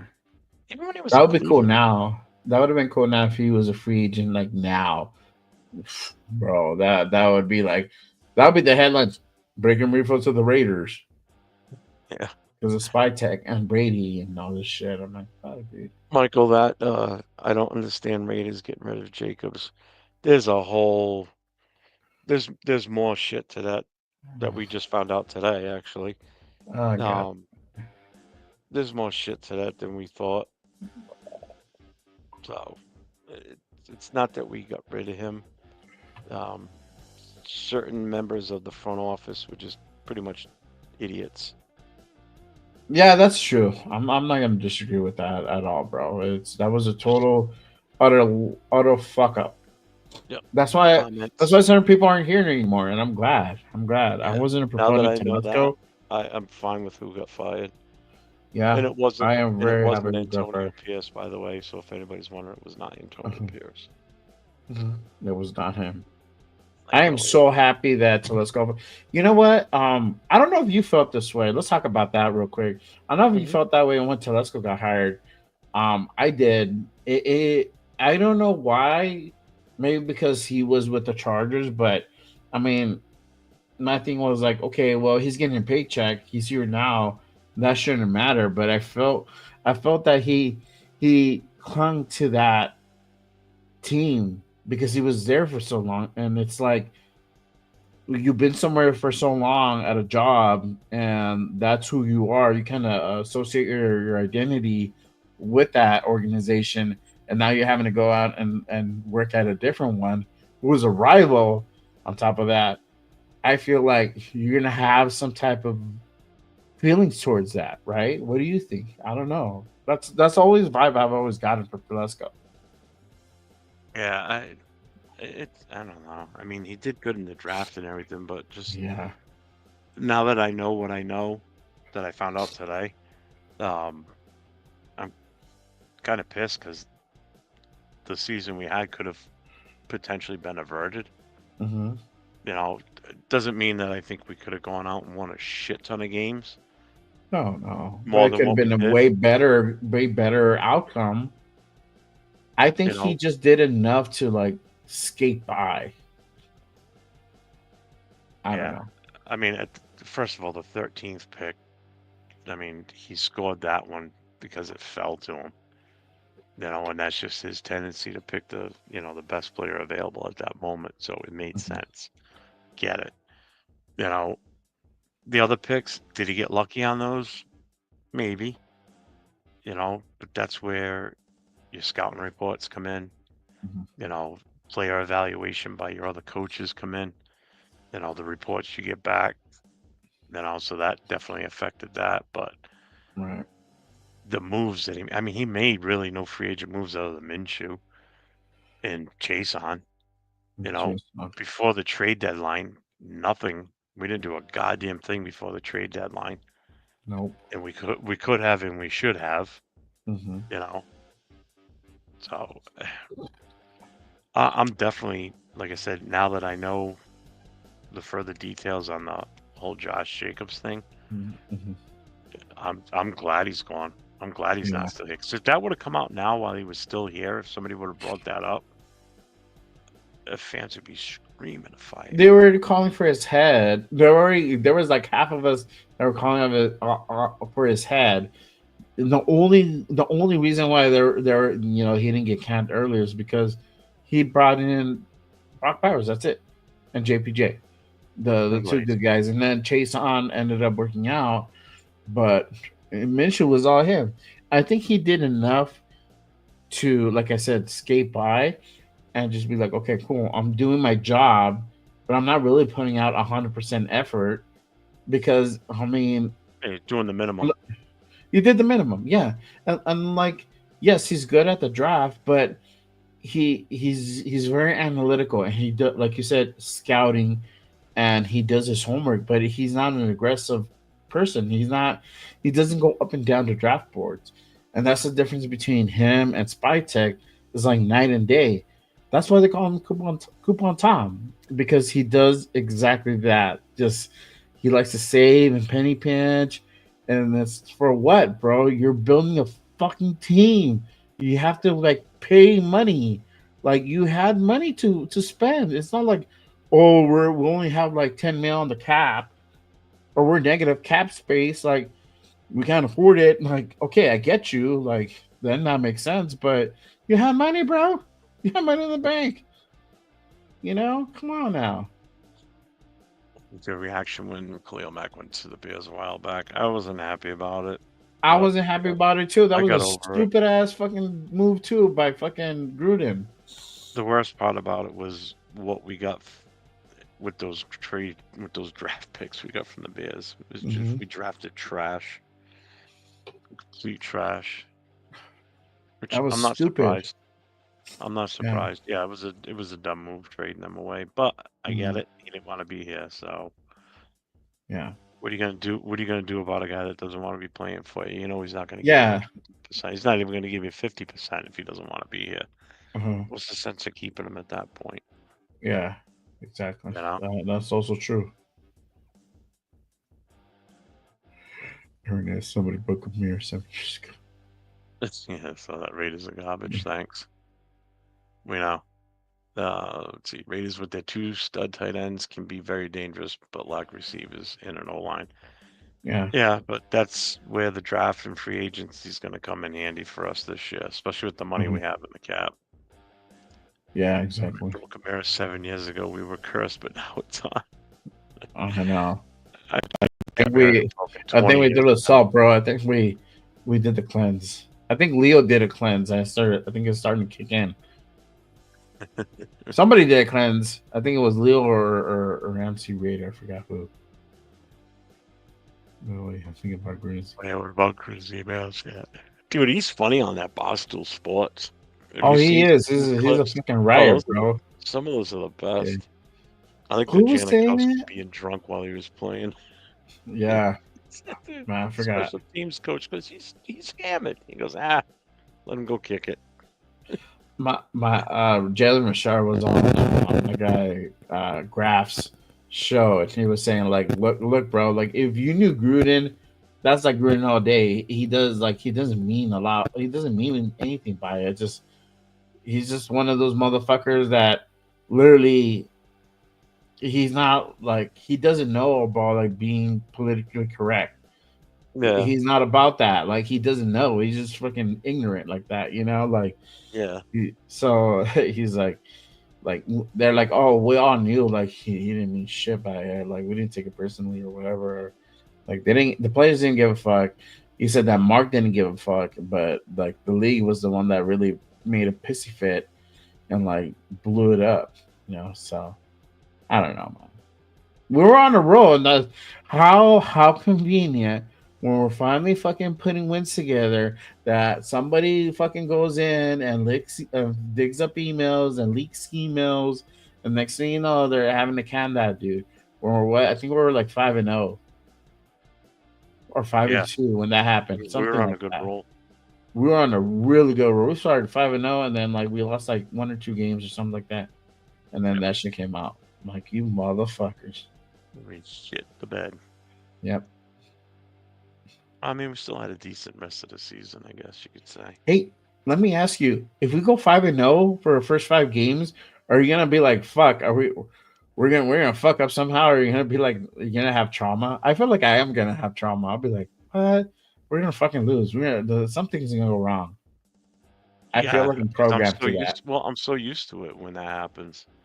You know, when we catch breaks like that, where we start off like you just said, 5-0, it's like something's not right here. Somewhere in the world, the universe is gonna straighten out, and we're gonna Yeah, something we're bad's gonna gonna lose the next. We're gonna lose the next 7 out of the 8 next or something 7 like that. games. Yeah, Yeah, yeah. It's like, something's off. I know. The universe is toying with us right now. Yeah, so Raider Nation, if that happens, just put that bag on your face and inhale deeply. Jesus. It's okay. Oh, never mind. The paper bag. Paper bag. It's a paper bag. Not plastic. Paper. I'll pass it. Well, I don't know. If we go 0-10, we'll probably see some people put, that shit on their head. It just jinxed us. Bears started 4-2 this year then they collapsed. Yeah. Yeah, there you go. No. Can't have that. That's a big. Maybe Hell they no. have. Maybe that happened to them again. Like the whole hype with Ben Johnson. That's fine. It can happen to them all you want. Yeah. Let's see. We have a great GM. He has 92 million plus. Number 6 pick. He helped Tampa Bay really well. I believe Spytek will be good drafting and creative and free agency. Well, I think him and Pete Carroll partnered up, doing this together. Are going to do something special for sure. Mm-hmm. I've looked at the draft day trades that Pete Carroll was a part of when he was in Seattle, and he moves around a lot on pretty much every draft that he was a part of when in Seattle. He did a lot of moving back, accumulating picks, and then really getting some serious value players with those picks. And Spytek too, when he was in Tampa, when he was part of the front office and like an assistant GM, he was part of some pretty good deals where they moved around on draft day. And the funny thing is, you look at both of them, what they did on draft day, they never moved forward. Like, they never drafted to get a better pick. They always fell back and took extra picks. So that's also a telltale sign here.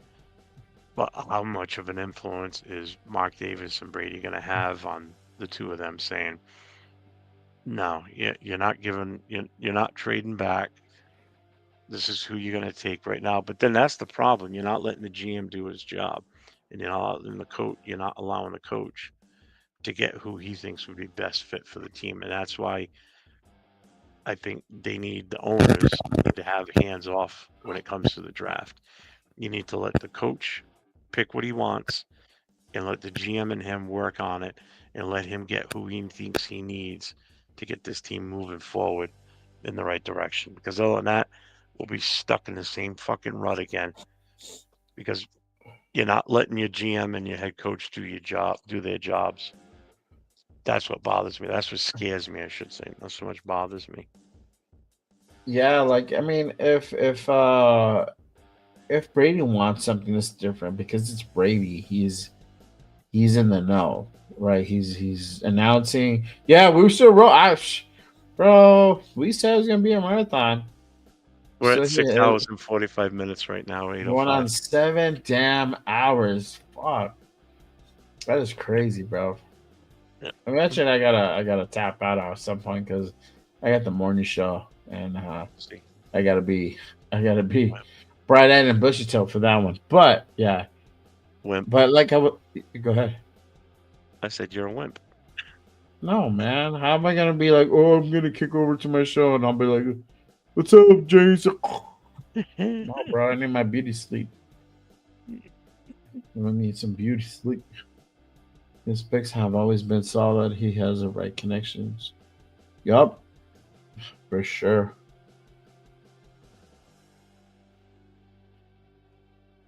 For sure.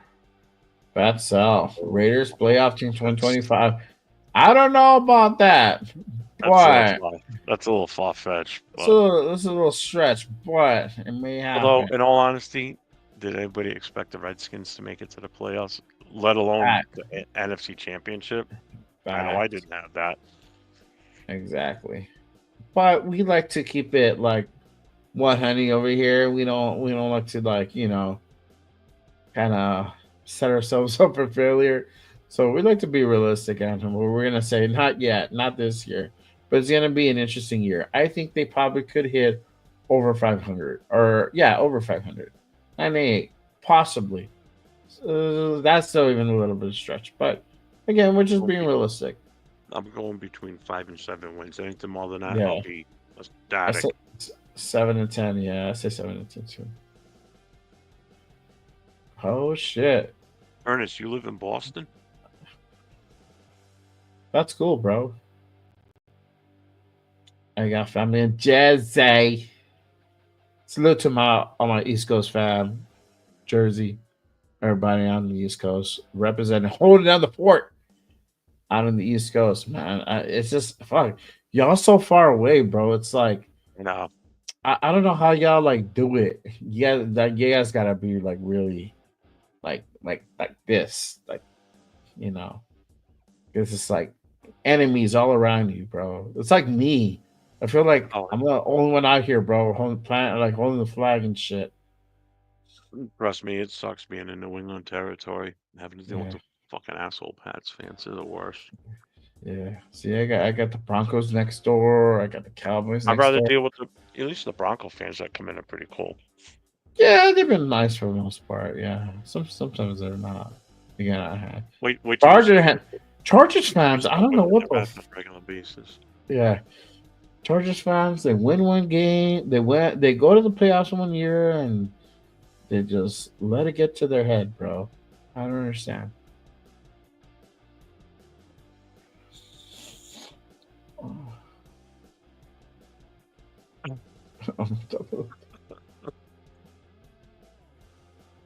The Commanders and GD played their ass. Yeah, they did, man. And I was not expecting that this season from them at all. Coach of the year. What the hell's his name? From Minnesota. Oh. O'Connell? No. Who's the coach? The Minnesota head coach, Kevin O'Connell. I think so. Yeah. He got the coach of the year. Yeah. It's kind of what I expected. I mean, turn that team around big time this year. No, I'm nationwide, staying ahead of them all. I thought you meant you were from Boston. From Boston. I'm gonna say because you're only an hour away from me. There you go. It's the laughing show. Yeah, bro. Hardy har har. Roland Martin. Oh man, damn! We are coming up to 7 damn hours on the air. It is crazy. I don't know how Jeff has been on like the whole fucking time, except for like 10 minutes at like 2 10-minute breaks. Yeah, bro. You sure already had a lunch by now. You had it at your desk. Yeah. I've been eating. It's a Rhode Island thing. It's just like pizza dough with red sauce on it. It's called party pizza, and you eat it cold. Oh, it's the best. Nice. It's just red sauce on pizza. It's awesome on pizza dough. No you cheese, go. no nothing. There you go. It's I so had sushi soft. tonight. Sushi tonight. Sushi. We did fish. Lobster. I know. Yeah, dude. Fish and Local chips. pizza place around here does awesome fish and chips. There you go. I wanted Chinese yesterday, but I got outvoted. That happens, man. I might close this poll. I don't know. I don't know what else to put up here. Oh man. All right. He's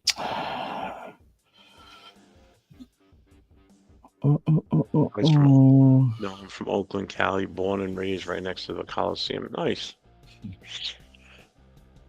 Oh, here we go. Here we go. Next year MVP predictions. If I'm Jay, it's going to be Shador Sanders. I never said that. Stop lying. Stop it. Stop it. Stop it. I'm not gonna take any more of your crap. Jeff, stop abusing me this way. I don't know, man. Probably fucking what's this fucking Kermit again? Oh no. Maybe Jaden Daniels, bro. Maybe Jaden Daniels finally makes it to the Super Bowl. You never know. They get a couple draft picks. They might change the shit, bro. Sanders is gonna be a bust. No, he's not gonna be a bust. Watch, I knew I bro. liked this good. Somebody's gonna watch. We don't get them. We pass on them. You Like got 'em all the Giants flushing get the them, game and then before. the fucking Giants are like Jaden Daniels Part 2, bro. I'm like, fuck, bro. And then I'm gonna yell at you every fucking day. Like, I'm gonna make fun of you and yell at you and be like, we should have passed up. I'm glad we passed up on Sanders. I'm glad we passed up on Sanders. And like, look at our fucking record. Damn it, Jeff. See, this is what happens when we listen to your shit. I'm just kidding, man. I don't know. I don't think so. I don't think it happens. Keep in mind, when he fails and fails miserably, guess who's going to be right there throwing it right back at you? This guy. No. And probably 805 and Gravy, because we'll be sitting there saying, I told you so. No. And it's GTA Need for me, Speed. Leo, the ones be like, look, we told y'all motherfuckers, look what happened, and everything's fucking great. Fucking over here, balling out, winning record. But if we pass on him, and I'm go to the fucking Giants, and they're balling out Pass at him, I'll be happy. every fucking day until the day he fucking retires. I'm gonna be hitting you up, Jeff. Oh, what happened with Shador? That's great. He went to the Giants. Right after like 3 fucking titles, bro. Be like, fuck. Well, who, the Giants? Yeah, like let's say because most likely Giants will get him. You know, if they're able to. That's fine. He's not on our team. That's all I care about. No, but then you know, they ball out, bro. That's what I'm saying. They put the fucking Jaden. No, bro, it's not good for them. It's good. It's bad for us because we could have had him. Not on my Come on team. now. I don't care. I just don't want him. No. Yeah. I don't like Oh my god. Well, you don't like him. I understand that. I get don't like that. the way he 'Cause looks. He looks it's to like be me weird. with I don't Josh like it. Jacobs, bro. I'm like, yeah, fuck Josh Jacobs, bro. I don't give a fuck even if he didn't get it back, bro. Did you not like Even him if- beforehand? I liked him a lot, bro. You know my argument on that. So what? I'm not Why- gonna get really into it too much, but like it's just like I'm a man of my word, and if my word is my bond, bro, I hold these motherfuckers the same thing, and it's like if you're really about it, if you're about the team, then be about the team. You know, roll with it. You know, if you're about the money, cool. I respect that 100%. Or you're not sure, you gotta be like, let me see what happens. Then say that, or don't say nothing at all. Just keep your damn mouth shut. This is how smart that Josh Jacobs is. He probably fucking set himself up for failure there, and should have said like, "Oh, we'll see what happens." You know, everything has. You know, we'll have to sit down and see what happens, and hopefully, I'm back next year or whatever. That should have been the fucking thing he should have said. And now we're gonna run it back. It's gonna be great. We need AP here. Get the fuck out of here, bro. I'm not leaving. But then someone turns around and tells you, just shut up and play. Supposedly, bro. We don't even know how fucking truthful that is. This is fucking Josh Jacobs we're talking about here. This motherfucker just went on on what fucking show and like literally talk shit about his receiver, bro? Come on now. How much of that shit that he said the other day are you gonna really take in consideration? I'm pretty sure half of it was bullshit.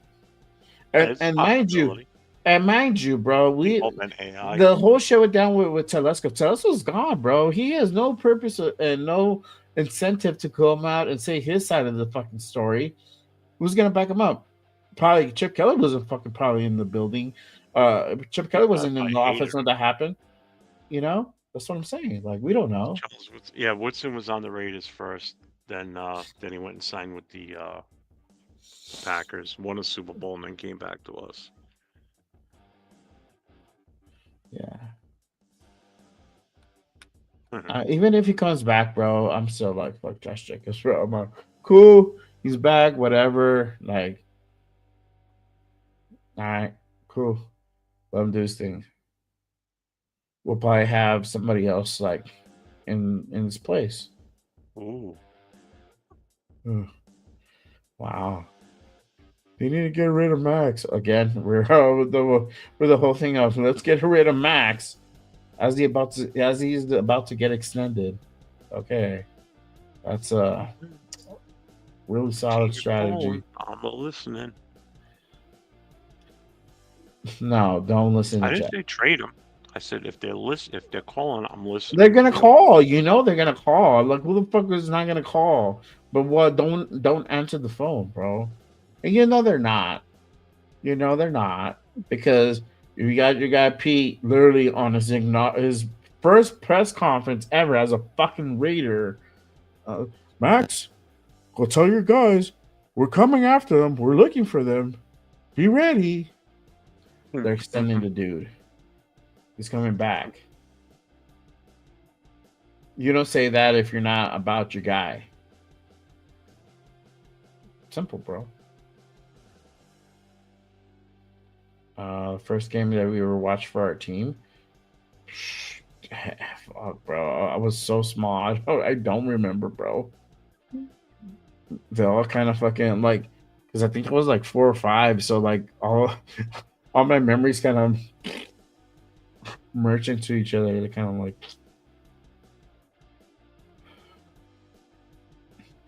I just know like I would like tune in to the LA Raiders. They play like the local TV will put a lot of the home games on. So I was just like tap in like every fucking game I could. I'm from LA, so I'm originally from LA. I don't live in LA no more, but that's why I'm like LA Raiders. For me, it was 1976 season, which was in the playoffs against the Steelers and the Patriots. The Patriots first, actually, and that's the season we won the Super Bowl. We beat the Vikings when we weren't. We really had no business winning that game based on how Minnesota was that year with their defense. That was the big talk that. The Raiders don't match up well against them, blah, blah, blah. And we went out there and we smacked them. Beat the piss out of them. That was back with George Blanda, Bolitnikov, Dave Casper, Art Shell, Gene Upshaw, Greg Townsend, Filipiano. Back when the teams were... could really lay the smackdown on somebody.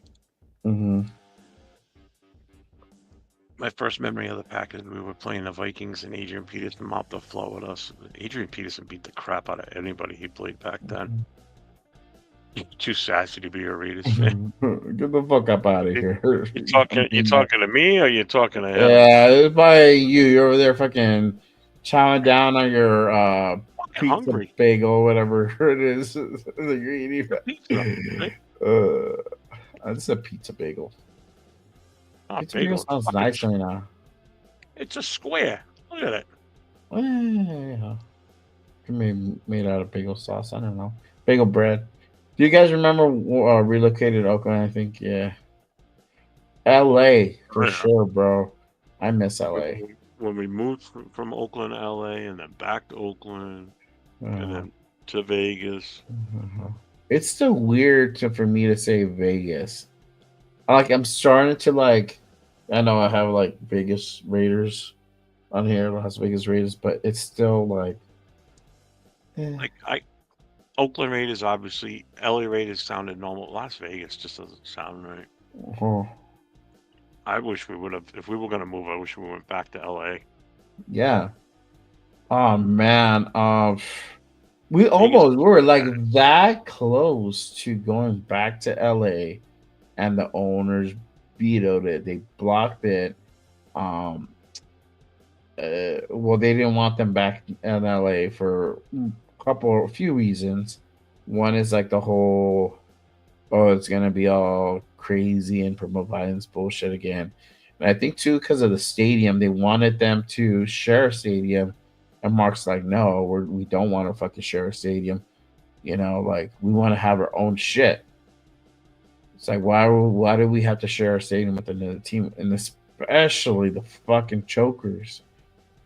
Did you ever see the plans that they had to build the stadium in Irwindale? Yeah. I saw You saw what it looked like. What Al Davis wanted to do. Yeah, sort of offhand. I used to race by there's a racetrack in Irwindale that back in the day when I was a little racer. I used to go race in the little they have an 8th mile track over there. Oh yeah? Drag track, yeah, drag strip in the 8th mile, And I used to go there. They had, I mean, it was going to be one hell of a setup. They had like this. There's a big ass quarry there. Everything. Yeah, it's a big ass course, enough space for parking. Like that city is a small city, but it's like within the greater Los Angeles. So it's 30 minutes from downtown LA. You know, probably an hour with traffic. You're there. It's not far. It's just the traffic's bad, so it's hard to get to places. You know, it just takes a while. That's the whole reason we didn't stay in LA. That's why we moved back to Oakland, because they wouldn't allow him to build the stadium. They weren't going to give him the funding. They basically told him he was going to have to pay for it all himself. He was like, fuck it, I'm out of here. Shipped back up to Oakland until we moved to Vegas. Yeah. Got that Vegas infusion, bro. And it's still being infused. So that's a good thing. So Chip Kelly got $6 million, bro. That Vegas infusion money. And I'm gonna tell y'all something right now. Expect that to continue to even increase more. But because I've been saying this shit, and I'm probably gonna continue to say this until like it really starts happening even more. The Davises are gonna start selling off pieces here and there. Eventually, I mean, his mom, I don't even know how fucking old she is. She's in her 80s for sure. She's not. I mean, yeah. So she doesn't have much time. And then it's Mark, and then I don't even Mark's in the 60s. I don't even see Mark on a long-term thing here, maybe. But eventually he's gonna be like, well, you know what? That's it. He doesn't have any they don't have any errors to pass along to. So guess what's gonna happen? I mean, eventually they'll probably make Mark an offer, give him a golden parachute. Be like, cool, bro. You get your plaque on the wall with your dad. You're up there in Raider fucking history. Light the torch. Give it a song and dance, a parade. They don't have a definite year, but she was born January 16th, either 1930 or 1931. Oh, okay. So she's either 93 or 94. 31, that would probably put her like 90, 94, 95, something around there. No, I just said they got 2 years listed. She was born in 1930 or 31. Oh, okay. And her age, she's either 93 or 94. Okay. I'm looking at the Wikipedia page for her right now. Okay, well then there you go. To see. And yeah, she's the co-owner of the Las Vegas Raiders and the Vegas Aces. With her son, yeah. So she doesn't have long, you know, and no. It's just the way it is. Yeah, Mark is 69 years old. 69? I thought it was like 61, bro. Jesus Christ, he's old. He's almost as old as fucking. 1955. Wow, he's almost as old as Pete. Yeah, these Yeah. guys are gonna punch out, bro. That's already starting to happen. And what you're gonna see is you're gonna have a group just very similar to the LA Dodgers. They're gonna come in and buy interest or buy the whole controlling interest, and they're just gonna run the ship. It's not gonna be run by one single person, which I think is fucking great because they're more like, hey, we gotta win now. We gotta put asses in seats, and we'll put somebody in here in charge who knows what the fuck they're doing. And if they don't, then we're gonna do the process until we figure it out, right? And then they hire guys like what's his face that we hired from that Corn Ferry group. Yeah, so they'll do this shit right, A class. And Tom's gonna be here, and feel like how you feel for Tom. I don't like Tom, but he's here. He's a smart guy. He's not stupid. That dude he's actually pretty smart in business. He has his hand on a lot of shit, believe it or not. So I mean, this is only going to continue to be more. So I see the Raiders, the Davis is being out the next 10 years. 10 years for sure. Mark my word. By 30-35, they're out. So it's listed here that she's listed as the co-owner of the Raiders. Mhm. Mark is listed as the principal owner of the Raiders. Uh-huh.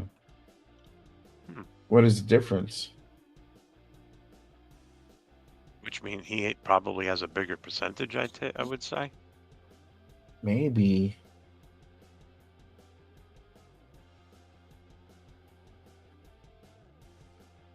Maybe, I have no idea. Principal and co-owner.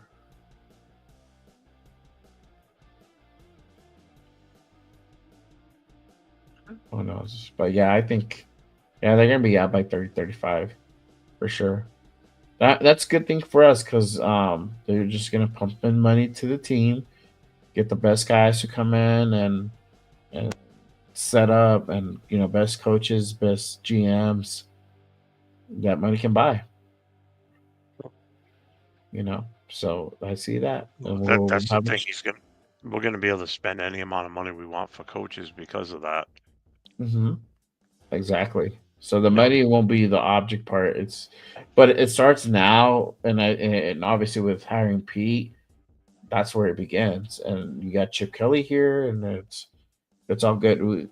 That's one thing that from the whole Ben Johnson thing, the whole bullshit, the back and forth thing, that Tom pitched. I'm like, look, bro, Vegas is gonna be. We're turning the shit around. We're gonna make this an A-class operation. We have an A-class, state-of-the-art facility, A-class facility, A-class stadium. You name it. And we're doing this. We're just doing it in the program. So, I wouldn't put my fucking name on anything that wasn't A-class and the best thing out there. I don't want to get embarrassed. You don't want to get embarrassed. Like it's like I want to make this shit work, bro. So we're gonna do whatever it takes to make that happen. So there you go. GTA need for Speed goes. Who's your guys' alternative team? There is none. No. Yeah, Raiders or nothing. I don't. Definitely not the whole team for me. There's certain teams that I can stand sort of to watch. Green Bay's sort of one of them. Eagles are like whatever. I really don't even care for them. I'm watching the Super Bowl because I just want the Chiefs to lose. Bills are okay. I can stand those guys. Tampa's rough. I don't even like the Commanders, bro. I just watched because of Jaden Daniels, but yeah, those aren't really any teams. But the Saints. Yeah, the only reason I even watch the Saints is because my wife is a fucking Saints fan. That's the only fucking reason. And I'm trying to convert her actively every fucking day to the dark side. I can answer that question with a little bit more context than saying no other team. I am a fan of any team that's playing against the Chiefs, the Broncos, the Chargers, and the Patriots. There you go. I like any of those other teams that are playing against any one of those four teams I just named because I can't stand all four of them. especially New England, because I live in New Yeah. England, and the stadium's only 30 miles away from me. So, fuck the Patriots. Fucking hate them with a passion. Yeah. Hey, guess what? We are over 7 hours. 7 hours and 10 minutes. Wow. 50 more minutes, and it'll be we did a whole 8-hour work shift. I know. Well, you did a whole 8-hour workshop, sort of. I've been in and out. I popped in my head a couple times. Yeah. That'd be good. Yeah, I've only taken what, 2 breaks? No, 7 hours. You have taken only 2 breaks. That's crazy, man. Yeah, for sure. But we're still going strong. I don't know how many people we have in the building. Yeah, 51. 51. watch. Appreciate everybody tapping in. Again, make sure you guys hit that like and subscribe button on every channel, any channel that you're on. Mine is at Just Raiders Baby Podcast, and then Jeff S is NE_Raider Boosters. Make sure you guys tap in. Turn on your notifications, because sometimes as news happens, we go on. So you definitely want to stay in the know. Don't be left out. Turn on your notifications for anything that we drop. I just dropped a short the other day, so that was pretty fucking cool. That was funny as fuck. You guys should go watch it. Have a laugh at 3 a.m. No, we don't really have Color Rush uniforms. No, I've seen like the They alternative came out with concept. one, but it's kind of lame. I I saw want an all all black black. one. I I did want see an all black one with the shield, just was just with the Raider no shield on the side of the helmet. That one was cool. I like that one. Yeah, I want black helmet, black jersey, black pants. I want everything in black. Yeah. You know, I wish we would do at least maybe 1 or 2 games a year with black helmets, but obviously our logo on it. Mm-hmm. You know, it just. I'm telling you, I think the Black Friday game should be ours every year, a home game. Makes Yeah. sense. I mean, with the silver and black, I mean, that's what we're called. That's what we're known for. Why Mhm. wouldn't we be the Black Friday Yeah. game? You know, we got it this year, but we were on the road to Kansas City. What the Yeah. fuck?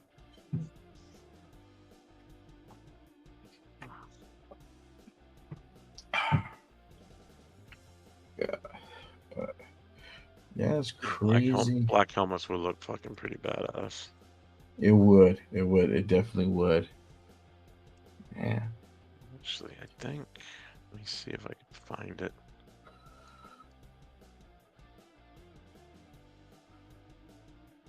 I got a picture.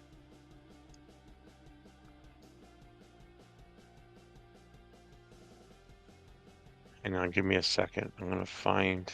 Sure. Let's see. Where are you? Where are you?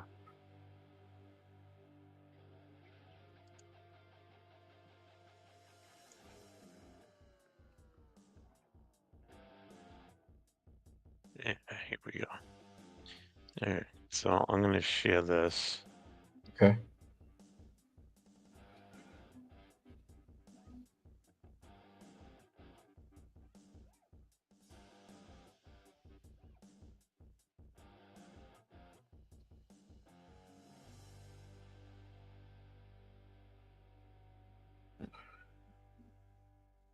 Oh, hold on. I need to zoom in from my end. Oh yeah, that's awesome. Right? Yeah, you went to have that done. Yeah, we had we gave those out to our 4 founding members for the club. Uh-huh. Yeah. So each of the 4 members got one of those helmets in the case with the plate that says what it says. Yeah. It's all black with a gray face mask, and then our Nice. logo on the side of the helmet. Those were not cheap. Oh, I bet, bro. That's custom minim- made. Yeah. The minimum order on those was 24. Uh-huh. But initially, I was told we didn't have to order that many. We would only have to order 6. Okay. And then when she told me, no, I was wrong. It's a 24. We had already paid half down based on 6. Well, at $80 a pop times 24, that's a shit ton of money. And that was just, that was the helmets and the case. That was just way too much money. Wow. So I was like, Yeah. I can't, we can't afford that. And then she ended up talking to the company that makes them, and they allowed to do it for the lower number. So I'm like, Oh, thank okay. God. Because I would have had to switch gears and come up with something else for the founding members. Yeah. So yeah, those helmets were awesome, man. Oh yeah, man. Just perfect little mini football helmets with our Booster Club logo on them. Yeah. Hey, hit up Wasted, bro. If he's telling you to connect, bro. If they're doing something like where they connect in person, for sure, man, that'd be cool. You talking to me?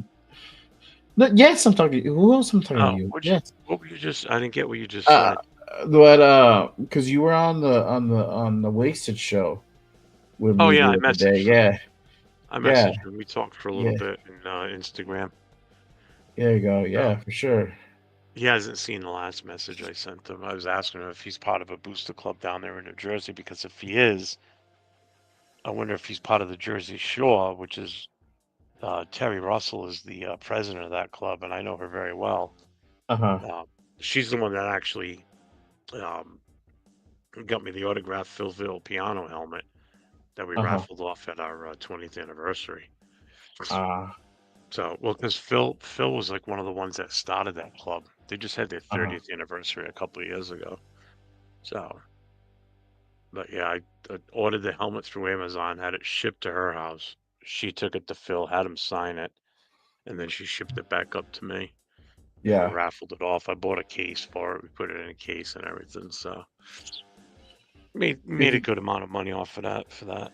Yeah, once we know the schedule and if hopefully that Patriots game is in September or October, we'll see, man. We'll see if we can make the trip over there.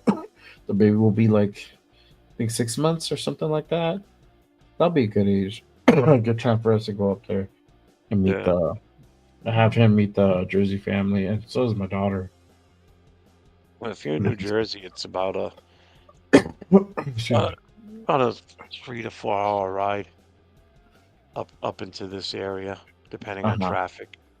Connecticut's the worst part, getting through Connecticut, because there's always construction on 95, and it's a long ass freaking street. Yeah. Have you ever Oh, been I to can a connect Raiders? to it. Just to go to Lambeau Field someday. Yeah, I haven't been to a Raiders home game. I've seen them on the road only, mainly because I live on the East Coast and I just haven't been able to. I never got out to Oakland. I've been to LA to the Coliseum while they were still at the Coliseum, but it was during the summer, so obviously there was no games. But I've seen them play here in New England once. I drove to Buffalo with the club, and we've been to New York City twice. I've seen them play in the old Meadowlands and in the MetLife Stadium. So I would love to go to Lambeau Field myself, Yeah, me too. just for the historical reasons. You know, that would be that's definitely on my bucket list. That and going to Notre Dame. Yeah. Notre Dame. Out of all the games I've been to, GTA, I've seen them win one time. And that was back in 1993 here at Foxborough. And that was with Foxborough. Hostile. That was back in 1993. I saw them win. They were LA at the time, too. All those other games, we were winning in Buffalo, but lost it in the last 2 minutes. I went in 2014. We were here playing the Patriots. I went, but I only went to the tailgate. I didn't go into the game. But again, another game we were winning pretty much most of the game and then lost it at the very end. The 2 Giants games, we got destroyed. That was during Jamarcus Russell era. One of the games was 44-7. We stayed for the whole thing. We never left until the last second, clicked off the clock. Yeah. Yeah, that was a tough one to watch. That one. The only touchdown we scored was right in front of me. And a buddy of mine that was a season ticket holder for the Giants, so he had decent seats. We were looking right down on the end zone. That game was horrible. Ugh. Miserable game. How time are you staying on till? I don't know. I don't know, half hour. You're Getting a little ready to fall tired. asleep. Get tired. Yeah, now my eyes are getting droopy. Plus, I had a little adult beverages earlier, so that also didn't help. But I had a Coke. I had a Coke a little bit ago. So I mean, you know. Is it 1 I got o'clock it. there right now? It is 2:34 in the morning, my friend. Oh, it's 4:30 for you. Oh, that's right. Yeah, that's right. You're on. You You're on, lost you're track on of time. Yeah, you No, lost. I forgot you're an hour off from LA. Yes, I'm an hour off right now. Yeah, I keep thinking you're 3 hours behind me. Two. Yeah. I don't watch UFC. Do you watch UFC? I do. Yeah, I love UFC, bro. I love anything fighting, boxing. I was I had posted some shit to Ariel Hawani's reaction about Jake Paul and Canelo. Fuck Jake Paul. No, I hate that Fucking kid. eat a dick. I hate that dude. He's not a real boxer. Don't say he's a real boxer. Tell me he's ever really fought. Thanks, He hasn't brother. fought any fighters. Appreciate your piece on the sub. Make sure you go on both channels at Just Raiders Baby Podcast. That's me. I don't know who else is on. Jeff is Leo. any underscore Raider Booster because we can't see who's channel you're on. He's on Leo's channel right now. Okay, that's cool. Yeah. We do the Raider Connection every damn Wednesday at 7 p.m. Pacific time. That's all four of us, LV Raider 10 and Cheeto. And we do the panel. And we go on every week, us four. Sometimes we have guests. We're gonna try to have a guest for this coming Wednesday. Would you say possibly? Or we're gonna keep that close? Okay. Our guy, Afakasi Raider AR, will be most likely joining us next Wednesday. We'll confirm for sure. Appreciate you, brother. Appreciate you. Thank you, You man. guys gonna stream Super Bowl or draft? Yeah, I'll be on for the Super Bowl, and I'm sure we'll be on for the draft. I know some of our guys are. I will be on the draft for sure. Yeah, I know some of our guys that we are on with are going to the draft itself. Mhm. I don't know if Turf's going. I don't Because know. if he doesn't go, then he'll end up doing a stream. Mhm. But for Super Bowl, my channel will be up and running. Yeah. I might tap in with him a little bit later, either halftime or after. Probably after post game reaction show, Super Bowl edition. There you I don't really like GTA, not every day. I don't stream every day, but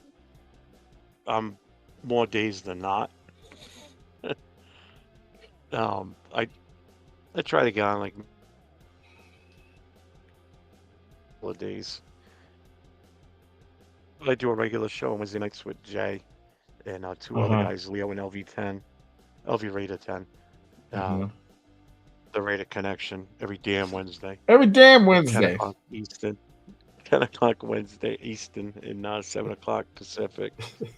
And then Thursday night, it's the Raiders Coast to Coast, which is myself and LV Raider 10, same time frame, 10 Yeah. p.m. Eastern, 7 o'clock Pacific. So, but I usually tend to pop on every now and then. Jay's got a couple of live shows he does throughout the week too. Yeah. I do mine every damn Saturday morning. So literally in a few hours, about 7 hours from now, or 6.5, I'll be on Good Morning Raiders. That's my show. That's a guest show. This for today's, because I can't even say for tomorrow's. For today, I got my guy Raider Nation Jason He'll be on the show with me, and we'll chop it up about this week, and then do mock draft for the audience. So make sure you guys tap in for that. That's every damn Saturday morning. And then I do my Monday show. I'm gonna actually rebrand that show a little bit, but Monday show, 9 p.m. Pacific, right after Cheeto. So I'm on then. And then the Raider Connection every damn Wednesday with all these guys. You know where I got this every damn Wednesday? Salute. He's not watching, but salute to my guy, Johnny Reyes. He plays in a cover band called Steel Rod up in California, in LA. And we used to go to, they had a show every Wednesday at this local bar, cigar lounge too, that me and my best friend went to. And they would play every damn, join us every damn Wednesday here with Steel Rod. And so like I remember that, and I'm like, every damn Wednesday, you know, like that's just like sticks. But every damn Wednesday, I just put my spin on it. That's pretty funny. I like that. Yeah, that's where that comes from. You know, like he made that up. He still says that, but like he says it for whatever thing they have going on. They play at a casino up in LA. So they have like legit like cool gig lined up at a big like Indian casino out in California. Pretty cool. Salute to my guys. I miss them. They're good guys, man. But yeah. Daniel Berry Sports Highlights. Good morning, man. Good morning or good evening, however you want to spin it. But yeah, that is our shows. That's also what we do. But also too, when news breaks, sometimes we do go on almost every day. I think a few weeks ago, we're on, I think every day except one day. I was on 6 days a week. It was fucking insane. Yeah, there's a lot of there was a lot of shit going down then too. So yeah, between firings and hirings and speculation this, speculation that. Yeah, it's gonna get a little heated again soon too. With once free agency starts rolling around, and then you get the pro days, combines, then the draft. Then we move on to the OTAs and off-season shit. Well, you know what? I'm going on 6 days this week again. Shit. Because I was on Saturday, then I was on Sunday for Chips thing. We went on, and then I did my show on Monday. Then we did another show on Tuesday. Then we did Raider Connection Wednesday. I was off yesterday. I didn't get on. And tonight. Tonight. So, 6 days so far. Yeah. Tomorrow will be 7. You took Tuesday off, right? Or did you? Oh, no, wait. We were on. No, we were on Tuesday night. We did a you took Monday off. 5-hour show. You did Monday, right? right? On Monday. There you go. See. Konnichiwa. Bears. I hope Raiders versus Bears next year Super Bowl. Let's go Raiders. Thank you. Cheers. Appreciate you. Konnichiwa. There you go. Yeah, what he said. He said. This guy. See. Appreciate you. Yeah, I think it's probably like 2 in the afternoon. I don't even know what time it is in Japan. I'm gonna look that up. World map, world time zone. I do know it is 4:42 p.m. in Australia. He's exactly 12 hours ahead of us. Let's see what time is in Tokyo. I'm gonna just do Tokyo. Yeah, see, it's 6:42 in the afternoon in Tokyo, bro. Yep. 9 hours ahead. Let's see, is he active right now? Oh, you should be. Where's he? He was active. He's in where is he? Perth, right? Minutes ago. He's in Perth. Know. He is in Perth, I think. Yeah, he's in Perth, bro. I remember somebody told me it's 5:42 over there. So crazy. He's probably like, "Well, how'd you go to work? I'll be back." Because I just got back from work, and you guys are still on. I just messaged him in Instagram saying we're still on live 7.5 hours. He's like, "Bro, I went to work and came back already. What the fuck?" He's staying, Brick. They're gonna extend him. Yeah, Shucks. Stop it. Stop it. Dude, I just Stop wanted it. a shit ton of draft picks. That's all. You're gonna get draft picks. We did the But here's the mock, thing. bro. We Whoa, got whoa, whoa. 21 fucking draft picks. Yeah, that's Come not on. happening in real life. But here's the It thing. could be. We could get Here's- like 3 more. Hey, you want Shador that bad? I'll How take bad you Shador. want Fuck yeah. I'll take Shador Okay. for sure in a heartbeat, bro. You know So, this. If he lasts somebody- to 6, I'm getting him. We're getting him. All right, but there's no guarantee he's going to. So No, if oh yeah, we don't know. if We a don't team know. if a team calls looking for Max and they give us No, the right we're bundle, not. Nope, we're not doing it, bro. they give us the right Not worth it. bundle, Nope. we could move up, keep our current draft number at 6, and move up into the first round. Nah, don't Further, get him and still get another top 10 No. player or top 6 player. No, I'm not doing it. Nope. Keep Max. I literally just had this whole discussion with Leo about like him saying, and I'm like over here advocating for Max to get fucking paid, get his bag, and like run it for the next 4 years. No, I'm not doing that, bro. I'm good. I'm good. It ain't gonna be Max who's gonna sacrifice himself for that. Hello? You would. Oh, You would sacrifice the Cleveland whole Browns? fucking team. Oh, Cleveland Browns, what can we do for you? Hey, Oh, tell him to bring. Hey, tell him to throw Miles Garrett while they're at it. So you want Max? You want Max Crosby, huh? Okay. Hey, tell him we want Miles Garrett then. Um, Throw. Hey, what do you, Cleveland what do you Browns, throw want? Miles Garrett in there. Come on, What do you, throw I'm on Miles the phone. Garrett in there. Stop. I'm trying to make a deal. I'm gonna call Spy Tech. Tell him what you're doing over here. Call Wait, Mark. Mark, All right, you believe this, man? Yeah, go ahead. Go tell Mark. I'm gonna go run Mark. I'm gonna run to fucking Mark. But Mark, I can't believe this guy over here. Hey, Ban him Cleveland from all Balls, Raider. I would Raider take their first boosters. round pick. They give us Miles Garrett. We'll give Max Crosby. Why would we even do that? Why? That makes no Cleveland's sense. stupid. Have you seen the trades? Cleveland is stupid. Look what they did Yes. for Watson. Look at the amount of shit that they gave up for him. I believe we give. And look at the reason why they suck so bad too. I believe we give Cleveland 3 magic beans for Miles Garrett, bro, and a mule. We'll take that. Give us your 7th round next year. Nah, 27th, bro. Okay, sure. We'll take it. What do you guys think about the international games? We played the Eagles in Brazil week 1 this year. There was controversy over it because the gang members down there were green, I guess. It was that, and supposedly they have a law down there or a rule that no one else can wear the color green in that stadium except for the home soccer team. Uh-huh. That was the other issue. But NFL in its infinite wisdom said, let's send down 2 teams that their primary color is green. That was smart. To a Which is second fine, world because country. I wouldn't want the Raiders to go there. The second world country. What the fuck do we have? We have no business being there. No. Jesus Christ, Well, bro. now we're supposed to in 2027 or 26.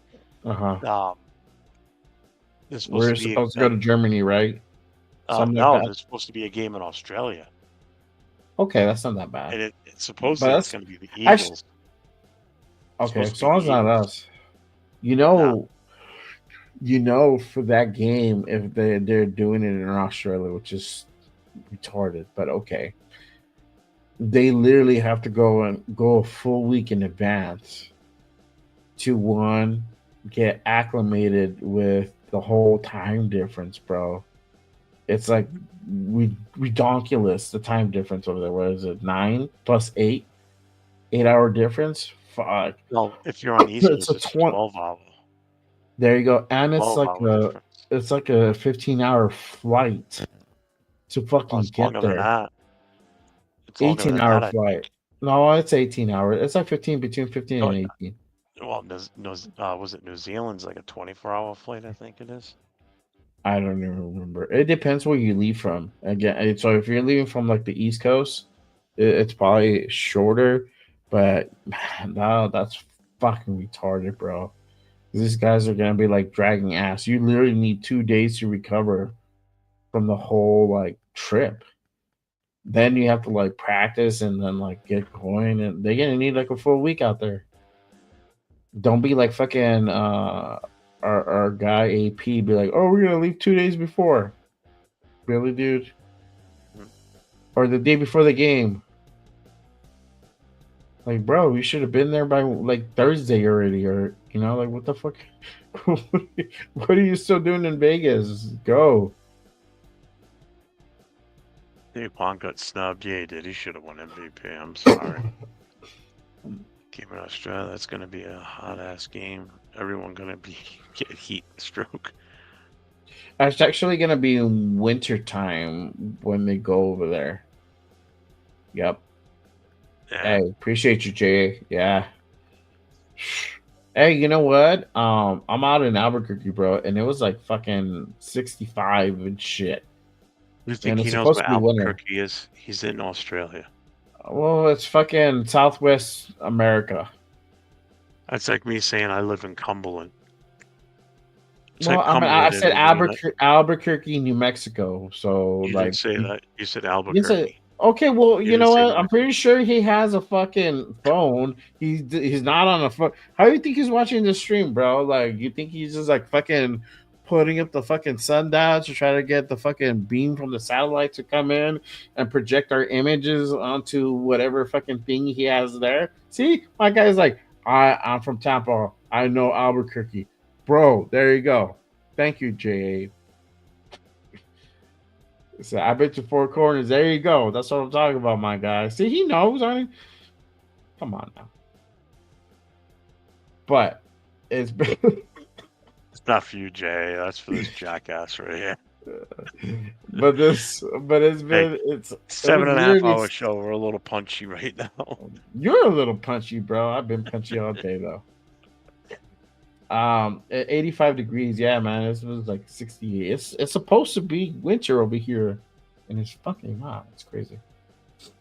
Rock on Detroit Lions. Jay, What? you must be in the military then, right? I take it more than likely if you've been all the way around. Go to the the next world. one, yeah. Rock on Detroit Lions. Appreciate you guys for tapping in. What are you guys what's up, doing up at 4:50 a.m. Eastern Time? Raiders coming back 2025. Appreciate you guys tapping in, bro. We're doing an all-night marathon. We're just insane like that.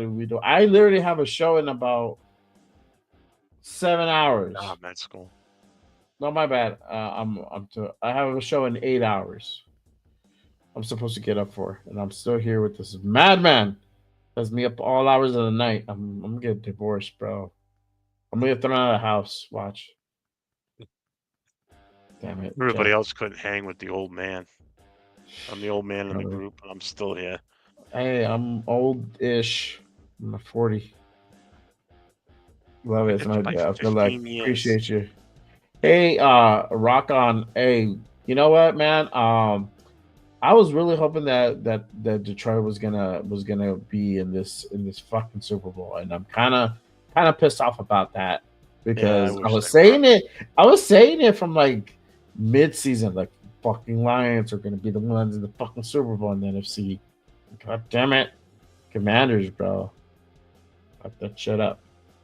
But hopefully y'all can rebuild, and hopefully maybe you guys get even better. Sometimes those silver linings happen, and you even get better from when dudes move on. So we'll see. I don't know what the free agency looks like for you guys, but I hope it's not bad as ours.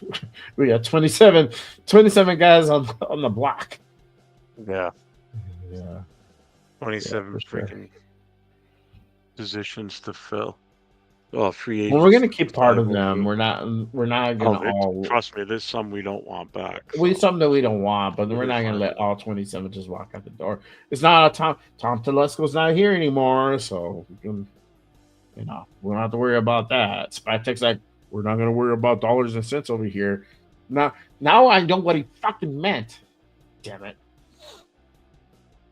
I know what he meant. Yeah, I think we're in a good spot too, Rocked On. Hey, Rocked On, Look at GTA's question right above yours. Do you think the Lions stretch is over, or do you think they will continue to dominate or to be dominant? I think they could possibly be pretty dominant in their division. I don't know who they're losing player wise, because I'm sorry, don't follow line, but they just have from what I know, surface wise, I think they just have to hire coaching staff again, and that's gonna be Campbell's job. He's just gonna have to restart again from that aspect, as opposed to like a full rebuild with players and coaching staff. It's not. They're a different situation than us, so I think they have the upper hand in that part, which is their teams. I don't know what their free agent situation is either. Yeah, but they've got the pieces to the puzzle there that they could fix it. But like you just said, their biggest hurdle is definitely he's got to hire a new OC, a new DC, and then if he hires from within. Oh, he doesn't. It's because he's on my channel. He's on my put it channel up here on the screen. He goes, "Do you think the Lions stretch is over, or do you think that they will still be dominant?" That's like a perfect question for you, being a Lions fan. I know. I had the link up earlier. You guys could have like jumped on in. And like, let me answer this question real quick. Shame for Luka Doncic. What? Why do you say shame for him? Lakers are the ones who fucking won on that end, bro. Yeah, they're still gonna lose did them dirty. Finals, but that's fine. Mavs did them dirty. I don't know, bro. I haven't been caught up on my Lakers too much. I need to get back on my Laker game. From what I listened to on some of these other talk shows, Uh-huh. What I take away from it, from what I've understood, now I don't know basketball, but from what majority of them are saying is the Mavs scored short term, like right now, meaning with AD coming over, they're built to win now, but not long term. Whereas now the Lakers are going to be projected long term. A little bit more long term. with Yeah, Luka. that's what my boy told me. Yeah. He's So like, it's like, so the Mavs really, they did take a hit for their long future, for the future of the organization. But if they're looking to have an impact now and win now, having AD come over was a big deal. You'll get them over the hump now. Like, last year they lost in the finals to the Celtics. So that's how I interpret from what I've learned listening to some of these talk shows on, guys that actually know basketball. yeah. Let's see what he says. Oh, my boy told me, yeah. So Rocked on Detroit says, we reloading for sure. Offense intact. Defense is being rebuilt. We have some key players on injury till December. I expect a lot of movement in the draft. We back in 2025. I hope so. I mean, Yeah. The offense is the biggest thing that he said right there. And that's literally they have like a leg up on a lot of the teams, if they having that offense intact. I mean, defense, I don't know. Again, we don't know your situation. Maybe it's like a couple players that you guys might need. Who knows, right? And that's literally sometimes it could change like that. So it's just a lot of shit could happen. So yeah, we'll see. I mean, it's just whoever Campbell hires for his staff. That's how y'all tell. That's how you guys will know. And that's a big challenge because you're gonna have to like redo your system. It sucks because you had something like that was like meshing, Yeah. Offense is the best defense. Yeah, you still need defense, but you do need to put points up on the board, as we're a testament. Our defense kept us in the game, but we couldn't score for shit. So you need a good offense as well. So, and a defense for sure. That's cool, man. I appreciate Rocked On Detroit Lions. Thanks for stopping in. in. We appreciate it. Yeah, That's that awesome. was cool, man. Appreciate you. That was cool. Yeah, we got a couple. We had somebody else sports highlights that popped in. Mhm. That was cool, man. He said, Rakon said, we did what we did with 30 injuries on defense. Defense was not the issue. Injuries got us. We hired Shaw and Morton on offense. See you soon. Yeah, see what I honestly thought once Aiden Hutchinson went down in Detroit, that their defense was just gonna lose knock the wind right out of their sails. Because Mhm. I always equated Aiden Hutchinson as like their Max Crosby for their team, like Right. Max is for ours. And I thought for sure once he was knocked out with the broken leg that their defense was gonna start to falter as the season. I think they got better Mhm. without him at one point. I was amazed at how well they played down the stretch, after that injury, and with the chance Right. that he could have possibly come back by the championship game of the Super Bowl. So that was pretty impressive, I thought, on the defense for Detroit. Mhm. It's time to change coach. Street. It's a big change. I don't know who he's you referring talking? to. It's time to change coach. Who? Yeah. I don't know if he's talking about basketball or football. I know we're on the thing. But we're not going to really talk too much about basketball because it is a football show. It's not an all sports show, unfortunately. But, Yeah. But Rafa's doing an all sports show. I tapped into his thing from, I guess, the day before. Yeah. Or earlier that day. He's doing like college football and basketball. So I'm like, I know okay. I've seen him do the MMA, wrestling. He does obviously MMA wrestling. Raiders,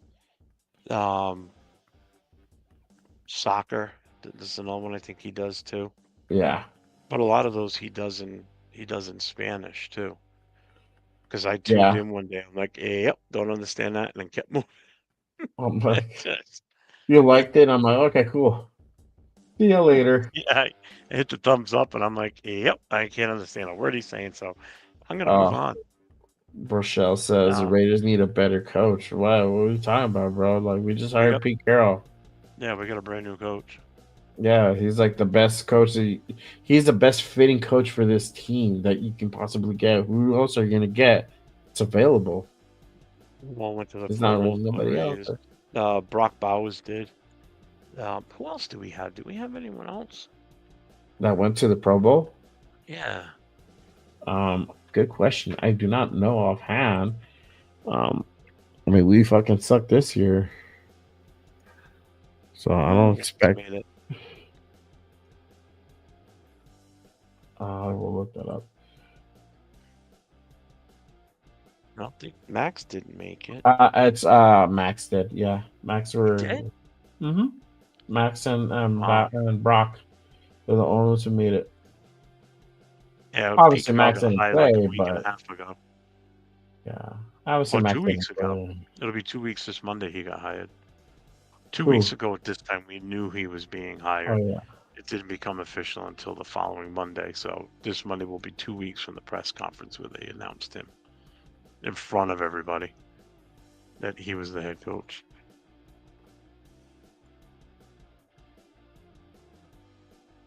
What time you staying on till? We're probably gonna wind down a little bit. I only have like 12 on my side. I don't know how many you have on your side. 9. Okay, that's 21. 21 plus whoever else is on the other. We're at other 29. We're at 29 in total. Yeah. Leo's got 6. I got 9. You got 13. LV10's got 1, and I think it's me because I got his channel up. Yeah, he probably has 1. Yeah, it'll be me because I have your channel up. I have Chris's. Oh, Chris. You still have Chris's? Oh shit! I must have shut it down earlier. Fuck. I did have his up. It's not up now. I'm not gonna bother going into it now. I like O'Connell, but I know he's not a fit with this new coach. Not the head coach, the offensive coordinator. I've come to grips with that, and I'm ready to move on. We just need Jay to Good. come to grips with that Shador is not a good quarterback, and for him to Nope. move on. But Nope. not gonna Nope. happen. No. Not gonna happen because you know damn well I'm right. A lot of it, not even me. It's like fucking a lot of people are. This is what the consensus, bro. You know, look at the. I'm looking at the tape too, and the only way that I can see like, where I know why you're saying that, and I get it, but at the same time too, like, it's the way he reads. He reads the plays, the way he reads the defense. Like it's the accuracy, you know. So like all that also comes into play, man. Does he hold the ball long? Yes, he does. That's one thing you got to fucking fix for sure. Yeah, Because you that cannot get up hold the ball. 36 yards in a bowl game. Yeah, he's holding it for too long. Yeah, like you can't hold the ball like that long. And expect to fucking succeed in the NFL. Or last long in the NFL physically because you're gonna be in the world of pain, friend. You know what I mean? So, no. Yeah, Watch- Pete Carroll's the shit, man. I think this was the perfect head coach for us. It had to be. Mhm. I was all for him right from the start. I did not want Ben Johnson. Yeah. Hmm. From I would have been fine if I would have been okay if he was the one that was hired. I wouldn't have bitched because it still shows like we're trying to make something here. But Pete Carroll, in my opinion, was just the no-brainer. Absolute no-brainer. Yeah.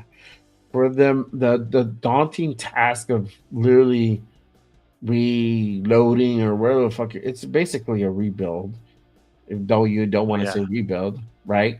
But the monumental task of doing that and doing it in a very short time frame is somebody that requires somebody special is required for that. Would it had been Ben Johnson? He's a good candidate because he's done it already. He knows the steps on how to do it, but not a lot of people would. That's why there was not a whole lot of people that were interviewed either. Quite a bit more than past years, but knowing like, hey, you literally have to go put a whole coaching staff together and go ahead and get a quarterback and really build your offense because this offense can't do it. You saw what happened, and put a little more pieces in your defense. Like that's a project in itself, and it takes a guy like Pete Carroll to fucking do it because he's done it at every single level and succeeded. Like succeeding meaning he's won championships, Super Bowls. So you know, it was just a match made in heaven. Won 2 Super Bowls and won 1 Super Bowl, but he took them to 2. Yeah. Yeah. National championship and USC contender every fucking time. I think we played for like 2 or 3. I don't know. I have to go back and look. But won. Yeah. So they were the shit, man. SC was a powerhouse for many years while Pete Carroll was there. I can't wait. That Raider Charger game is going to be extra spicy this year. Oh yeah, extra it's gonna be spicy. great. Especially when we beat them, it's gonna be even better. Oh, bro, I hope we beat them in LA, bro. We gotta fucking like get rid of this fucking SoFi curse. I honestly see us sweeping them this year. I hope so. This is before we even get players that, you know, I just think Pete Carroll will get under Harbaugh's skin big time. Plus, don't forget, this guy's going to get hip replacement surgery, and he's having a heart procedure done. So when I haven't heard anything about him going in for surgery yet, because that'll be all over the sports news. Right. You know, when that finally happens, because you know, going to be the thoughts and prayers getting thrown around like freaking, like they're, you know, party favors. Yeah. So when that happens, is it going to be, what type of an impact is it going to have? Will he do it right after the draft? And then what's he got for rehab and all that shit? You know? So the good thing for the Raiders, though, because we have a brand new head coach to the team, we get to start OTAs earlier than everybody else. Any team that gets a brand new head coach gets a head start Did we do that last year too? on OTAs. Yeah. Yeah, there you go. Damn, second year in a row. That's only beneficial to the guys who already are that's there. not a good thing. That means our coaches can't last. No, that's also the thing. But if you look at I'm a silver lining guy, so I'm like, if you look at the brighter side of things, like, well, at But least that's a our shitty guys have been perk. there. That's not a perk that I want. I know, but Oh, you got a new head coach again? Oh, you get to start OTAs early again. Oh, great. Thanks. So like getting that extra upgrade at the hotel when you go and check in. yeah. But with that extra upgrade, you get bed bugs. Oh, okay. You know, get an extra 3 square feet of fridge space. I don't fucking know. Bathroom space. Get the shit in a nicer, bigger area. You know, shit in a closet. Yeah. But that early start on OTAs actually could work to our favor, obviously, because with Pete there now, he gets to see these guys, doing their thing earlier now and really start evaluating talent, especially the rookies when they show up. That's Yeah. where he can really start moving the pieces around the chessboard to see what fits where, and it's gonna be interesting. I'm looking forward to the off season, like when they finally start, honing their skills and getting acclimated to this team. Between free agents and rookies, it's gonna be good. It's gonna be good. I'm excited for it. Yeah. Now we'll just go out and finish next season 1-17 or 1-16. Like, wah, wah, wah. Well, you know what? I'm gonna ask that. I'll make that a poll question. I'll make that poll question for tomorrow too, or later today. If you do it now, there's not many people on right now. I got about 13 on my side. Yeah, you're at 12. I'm at 5. Leo's at 4, and Nate's at 2.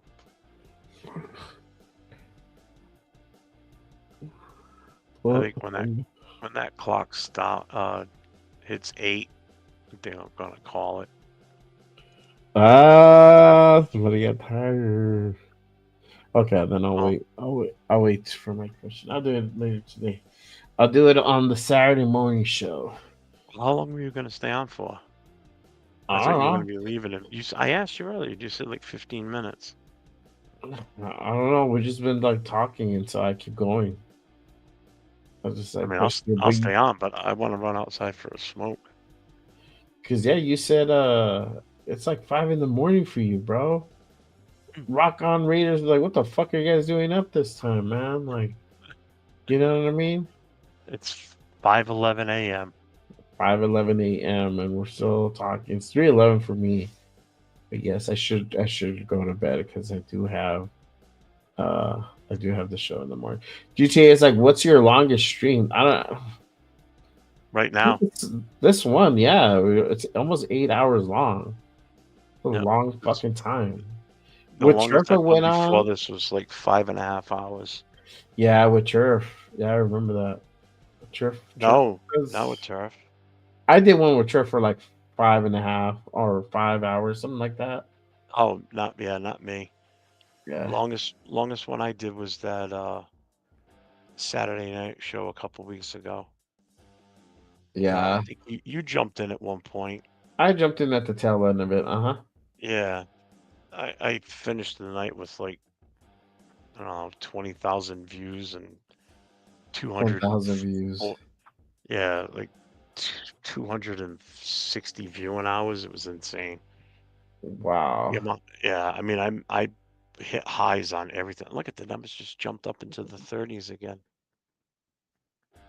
Oh, really? Yeah, well, you know, it's as probably on East yours. Coast I'm not people there. start. Starting to wake up for East first Coast. work. Yeah. Let's see. Like, what the fuck are these guys doing on? I was running football drills with my son during his football season on Saturday at 0700.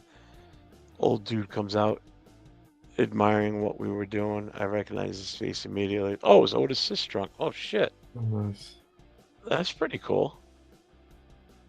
That's Nice. awesome. How many of you are there? I've seen a few people on your channel. It's basically we've all got our own channels and such, but we all collaborate on many different channels or different shows. Yep. Like Jay and I are on a show with 2 other guys on Wednesday nights. I do another show with LV Rated 10 on Thursdays. Jay does his own shows on Saturdays and Monday nights. I tend to just go on when I want to go on, and I'll put the link up in the chat sometimes, and people come in and jump on with me. Yeah, So exactly. It's not like there's a group of us that all kind of talk multiple times throughout the day on in chats or in text and shit. Yeah. So it's a pretty tight knit community, though. This group that this circle that I seem to think that we have here. Yeah. This group, it's a good group Yeah. of guys, man. It's been so much fun since I started this. I got in at the right time. Yeah, me too. And it's all collab. We all work together. We're all good. There's not really like, I mean, there's certain people that like work with more with one another, but at the end of the day, it's all love. Like that's kind of how we are. But for sure. The good thing is everybody gets along too. There's like, yeah, doesn't never feels like there's any animosity towards No, I try to like go on everybody's show like you, and we just try to support. You and I go on together a lot. Yeah, exactly. So it's just we just support each other, and we're all trying to get to the same goal: is just provide great content. We're trying to go ahead and do something like really good where we can put on a show like shit like this, or like, hey, let's go on for like 8 fucking hours, right? Like, so I mean, I this is just me. I just like, hey, you want to do it? And he's like, yeah, let's see what's up. And then as we hit the 8 hour and 2 minute mark now. Yeah. Let me salute my guy AJT. Appreciate you for tapping at this early or late hour, however you fucking spin it. He says, do y'all feel everyone is a little optimistic for this new staff? I hope they do good, but I'm sorry, we do need a proof of this organization is turned around before I get my hopes up again. Facts, bro. I'm not mad at you. I feel the same way, sort of. That's why I feel I'm trying to be reserved about this and not be like so excited like it was a little schoolgirl. But a lot of good shit is happening. But yes, it has to. I feel like you should be measured about it and be like, Right, well, good shit. right, and be measured about it and see what happens, because you still have free agency, you still have the draft, and then the season, man. Once season starts, that's really the ultimate proof there. Until you start seeing the W's being put on there, and the way that we're earning those wins on top of that. If we're out there just smashing and blowing out teams, bro, this is the proof. If we're winning by a little bit, that means there's a lot of work still left to be done. Because if we're winning, but they're close games, like we're winning by like a field goal, or it's nail biters after nail biters, because we've had that happen, then it's like, okay, we are improved. We look better than last year, but there's still holes that need to be fixed. So that's how I see that. That's a good question, though, for sure. That's a good I mean, I statement. feel optimistic because I've been around for a long time and I've seen many different coaching staffs come through this organization and try and be successful and don't pull it off. This coaching staff that's been assembled now, this feels like the best coaching staff we've had since the Tom Flores era in the early 80s. Mhm. I definitely feel as though it's going in the right direction now. Yeah, for just sure. hope it really does go that way and it sustains that for a little bit. Yeah, for sure. I agree. Nia says, I'm gonna be honest with you guys. The Raiders are a long ways from being anything great. Oh yeah, I agree. There's still work to be done. The first steps have begun, and that's what we all wanted. We wanted something that we can see like, okay, we're finally heading the fucking right direction for once, and that's starting to take shape. With Pete Carroll, we brought in Chip Kelly, we brought back Patrick Graham, which is that continuity that is also needed because you can't. It is hard up and just entirely up and change the whole coaching staff overnight. But at least there's familiar faces coming back that are sticking around for guys like Max, Spillane. Sorry. Important. What happened? I'm laughing at the question below Nias. Oh, okay. I'm sorry. I just read it too fast. Oh, It's fucking funny. Yeah, but like it just you know, like that shit's important to have continuity and familiarity in the organization, you know, in that locker room. So it's a good thing. The right steps, yes, like AJT says, there's still work to be done. There has to be proof. We'll know in the next few months. A free agency literally next month. I think what 40 days, 35 days. I don't even know. But March 12th is the date. Put it down, mark it down.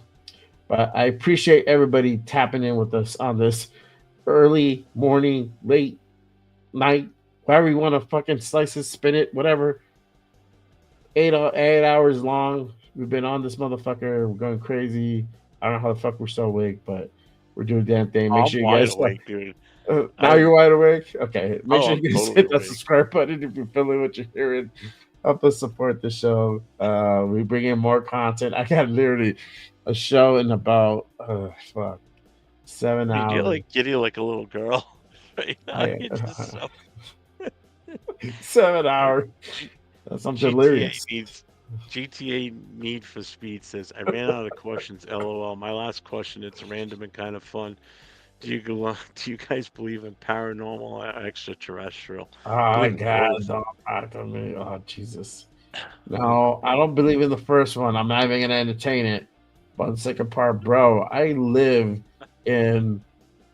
He's in fucking New Mexico. He's right near Roswell. Well, not really, but No, it's not real. We're about 3 hours away. But I mean, I saw some shit. Okay, can I tell you a story? Go for Can I it. tell you a story? Okay. So I drove back. I went to California. I was driving back from California. Or driving to, I don't remember. I was driving back from California. And I'm driving home. I'm in New Mexico already. And I'm in Gallup or some shit.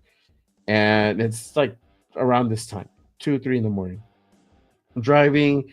And then I see something like up in the sky that's kind of like triangular shape, but with lights, right? And it's above, so it's not like you tell you Stealth can, yeah, you can. It's not a stealth fighter because it's literally like not.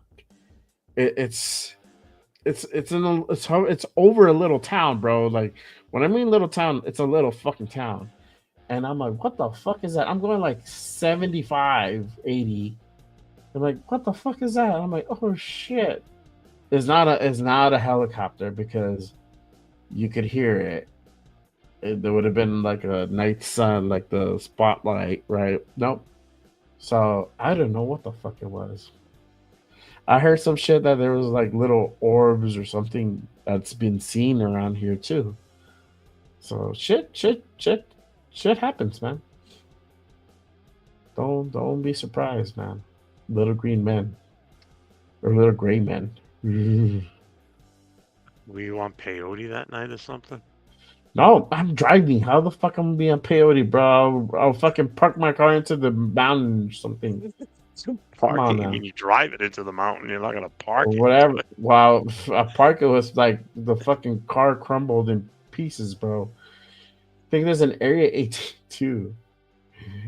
Although I never heard of an Area 18. Probably, bro. There's a bunch of fucking military bases here. There's White Sands. There's Los Alamos. Los Alamos is only an hour and a half away from here. That's where they made the atomic bomb.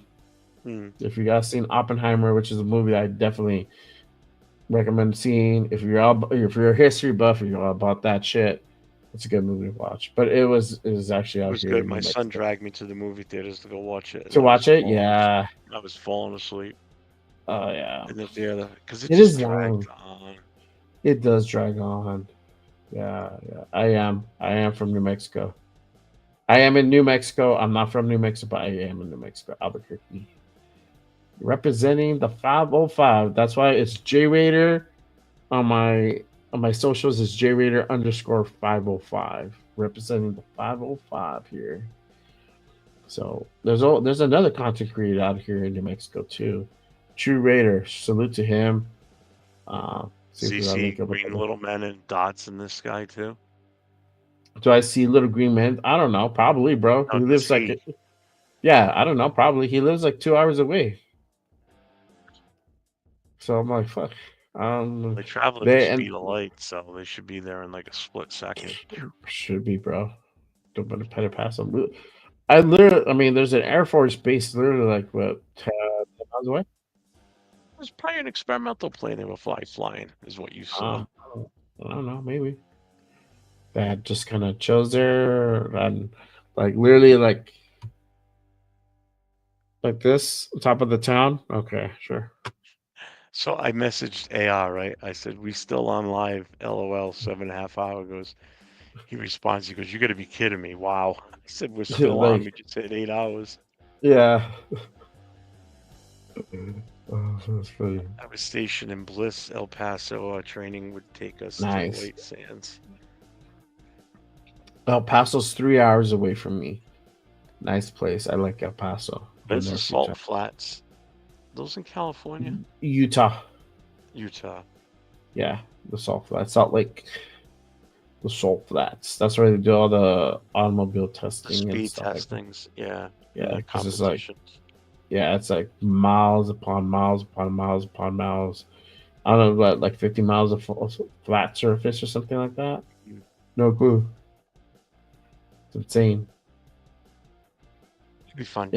Insane. Just take a vehicle and just go as fast as you can forever. Well, not forever. 50 miles forever.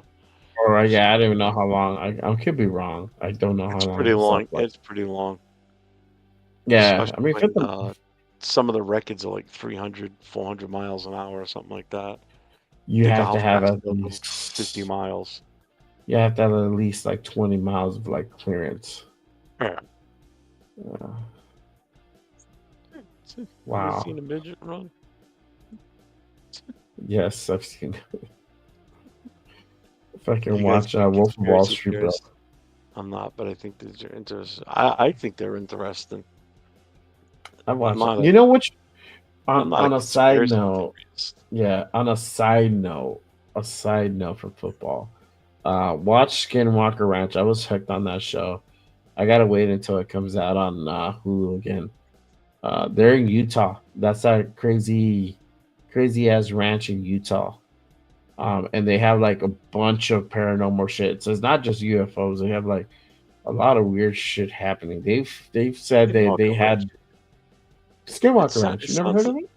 No, I've heard of it. It sounds like a place where old porn stars go to retire. I know, right? Skinwalker Sort of Ranch. Skinwalker. Like, what the fuck kind of name's that? They've said one time that they had seen like this portal open up and this fucking thing come out and go back in. It's fucking weird. I was like, what? Like, get the fuck out of here, bro. Like a portal, bro. Get out of here. Man, just Like Stargate type thing. think about more like what's that movie with Dr. name with This I've heard of. This I have heard of. I'm gonna tell you. Don't get if you ever go on the Appalachian Trail. Don't ever veer off the trail, supposedly, because there's a good chance you're not coming out of there. Because number one, you get lost like that, and number two, there's like whole civilizations out in the middle of the woods or something. I don't know. There's a movie out with shit. What the hell's the name of it? Doctor Strange. Think about Doctor Strange. You know, have Oh, you seen the Marvel the movie with rings Doctor and Strange? just Yeah, like that, and then they go, yeah, exactly like that. It's like, get the fuck out of here! Stop telling me that shit.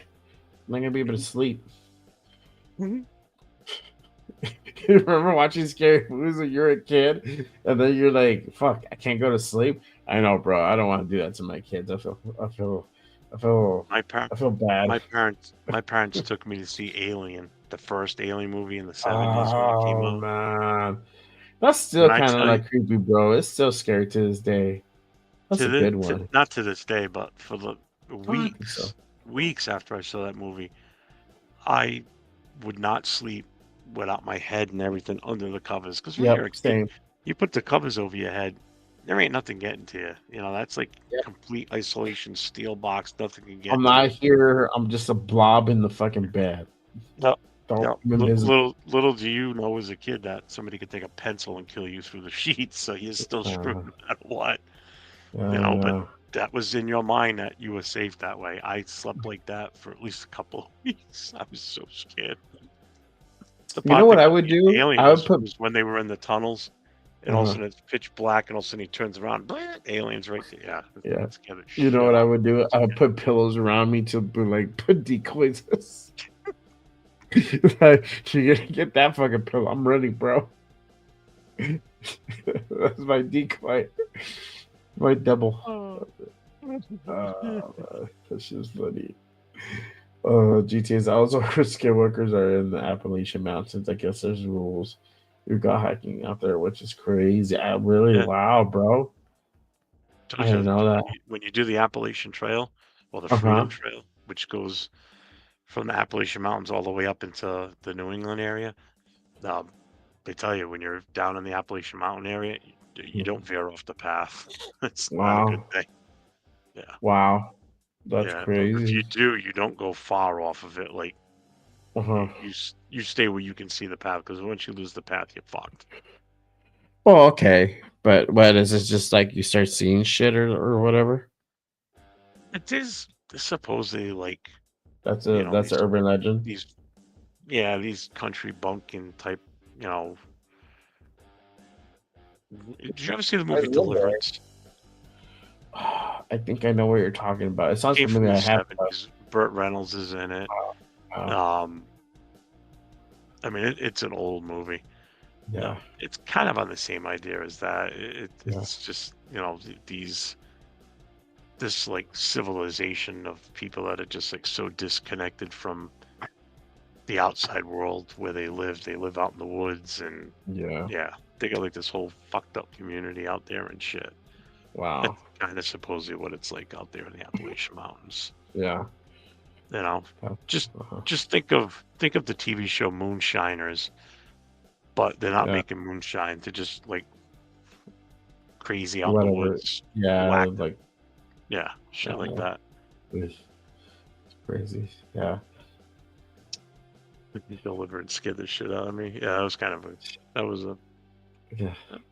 I mean, I saw it when I was older, so it didn't really faze me.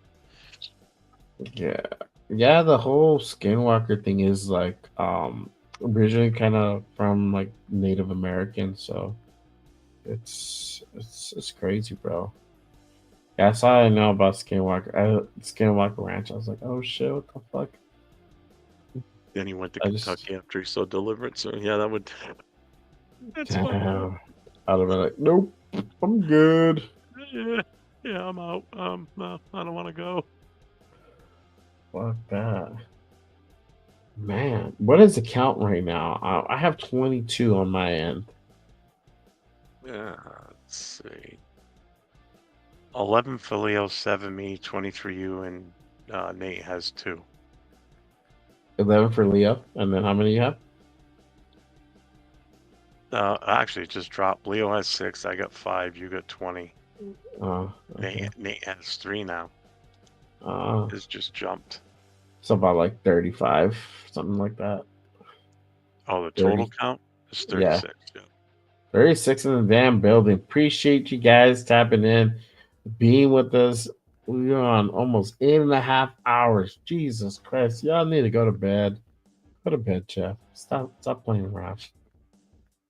I mean, my view count's doing pretty damn good. I love it. Get some more subscriptions, support the shows. Hit that subscribe button. My energy's diminishing, so I'm more of a chill mode now. But I appreciate everybody tapping in with us.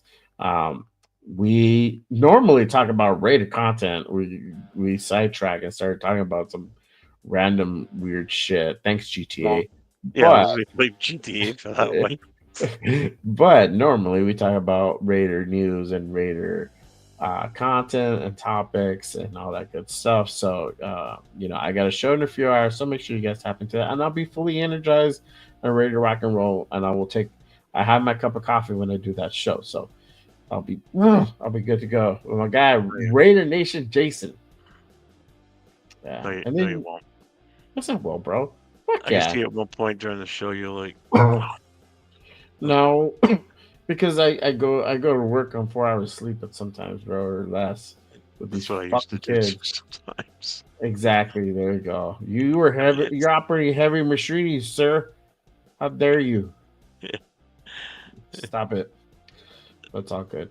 Yeah, I'll be That's why fine. the fire service, we could sleep on the couches during the day or the recliners.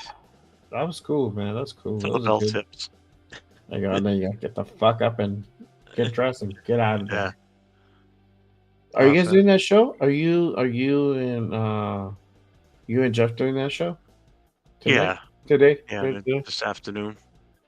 Yeah. Yeah, Right and today. let's see. Where are we at right now?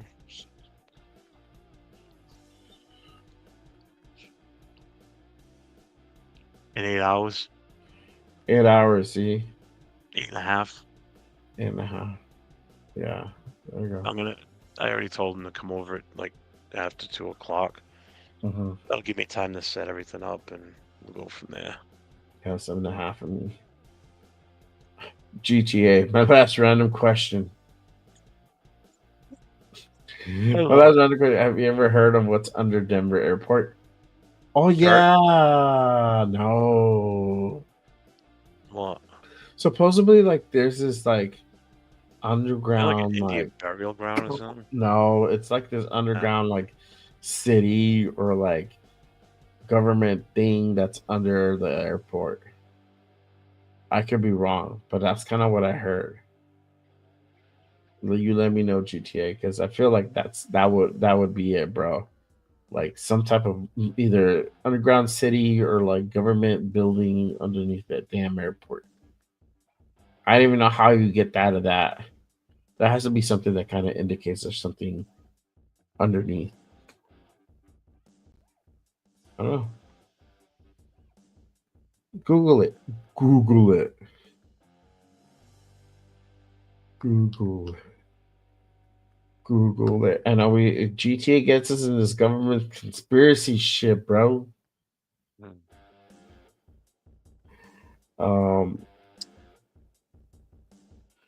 What do you say? Okay. I'll read GTA's and then I'll go to Sam's. It says, I guess aliens, reptiles, even humans are all down there. And I guess they're all tall as shit. Wow. Really? I don't know how do you gather that? I was like way off. Like reptilian people.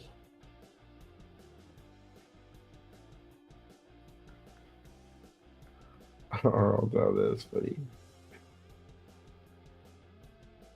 Sam says, in case of nuclear blast, Colorado has a spot where you want to be in Greenland, like Greenland. Oh, it's like, well, they have NORAD over there, and NORAD's like into the fucking Cheyenne Mountain. So I think you'll be fine. It's supposed to fucking withstand a nuclear blast. Or is it in between like mountain, like two mountains or something? Like it's like the sweet spot.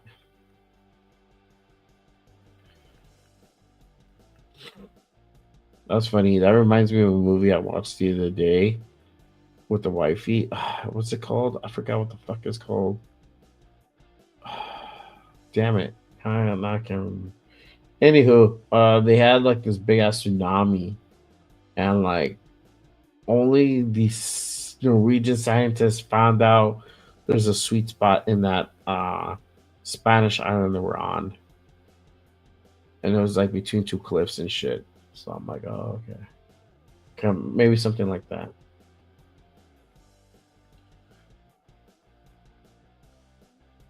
Gravy Joe.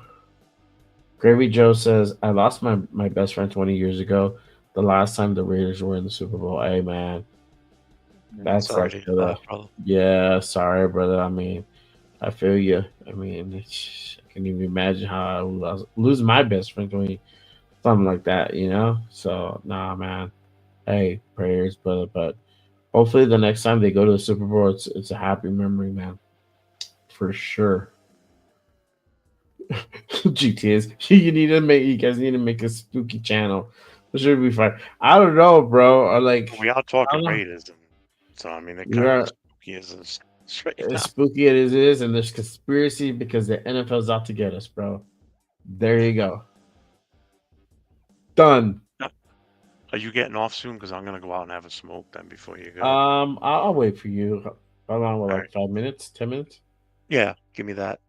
I'll be right Yeah, back. that's cool. Yeah, I'll read it. Oh, take off GTA's one, the comment. There you go, and I just read them off. Gravy Joe says Raiders versus Bucks. Yeah, man. I remember that. It was a crazy game that I'll never forget. Wow, man, that's terrible. Sucks, man.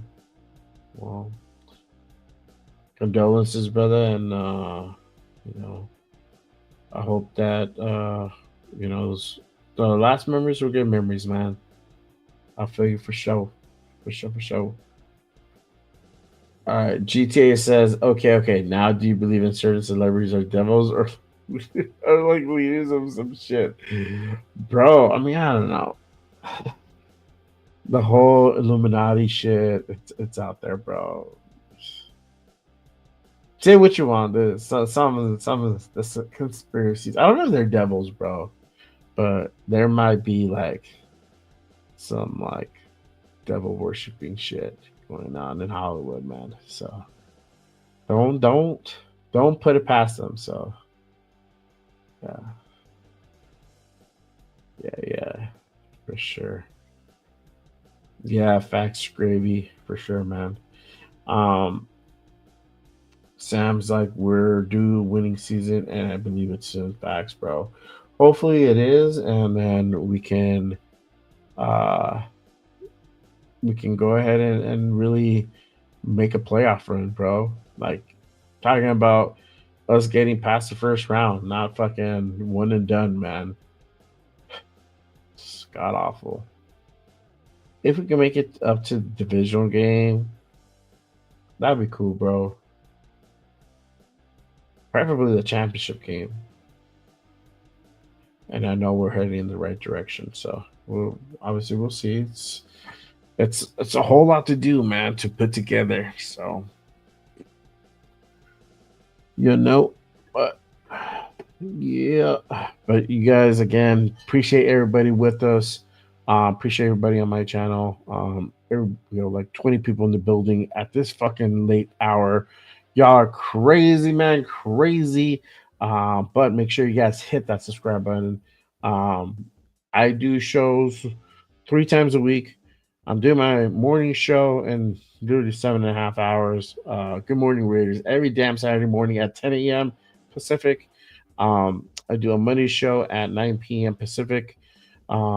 After my guy Cheeto Linus, and then the Raider Connection going down every damn Wednesday at 7 p.m. But this guy, Jeff New England Booster, Cheeto Linus, Elvis Raider 10, and myself. So if you guys are watching at any channel, make sure you guys hit the subscribe button, support the shows. It helps to keep the lights on. If you guys been here, make sure you guys hit that like button. Help us go ahead and continue growing and help us reach a further audience in this YouTube algorithm. But I appreciate everybody. I'm liking the questions. It's a little bit off Raider football topic, but it's all good. What do you do? What do you GTA says, "What do you guys think of psychedelics?" That's not for me, bro. I don't think I can handle that shit. I'll be climbing the walls, my guy, for sure. My guy Sam, the last two playoff appearances we knew we're going to lose. The next time it needs to be different facts, bro. Um, and then the last time we were there, we're in 21, right? Yeah, versus the Bengals, and we were close, man. We were close. We just part of it, we got fucked with that call, man. The other part, it was just, we should have been in the lead in that game to really see. This is the thing with the Raiders. You have to put yourself in a position where you can't let these guys or let these refs be able to try to manipulate the outcome. That's the thing. So our offense needs to be on point, man, for sure. That's the only way we're going to be able to go ahead and overcome those obstacles. GTA says that's how I felt when the Packers played the Eagles. L. Yep, for sure, man. I agree. It is crazy. I closed that poll I did earlier, y'all. I'm not sure with you guys. I can't present, so because Jeff has the controls. But I did ask everybody on my channel, who would you draft at number 6? Mason Graham, Will Johnson, T Mac, or would you trade to 1 or 2 to get Shador Camp? 42% said Mason Graham, 33% said trade up to get Cam Shador, 19% says Will Johnson, and 4% for poor old T Mac. With 21 votes casted, appreciate everybody tapping in and participating in that poll. If they're still here, which I don't know. Could be. We'll see what happens. But let's see. Sam says that Bengals playoff game was the last play. That last play was supposed to go to Waller, and he was open in the end zone. Top right corner, Carr hesitated. Yeah, facts, bro.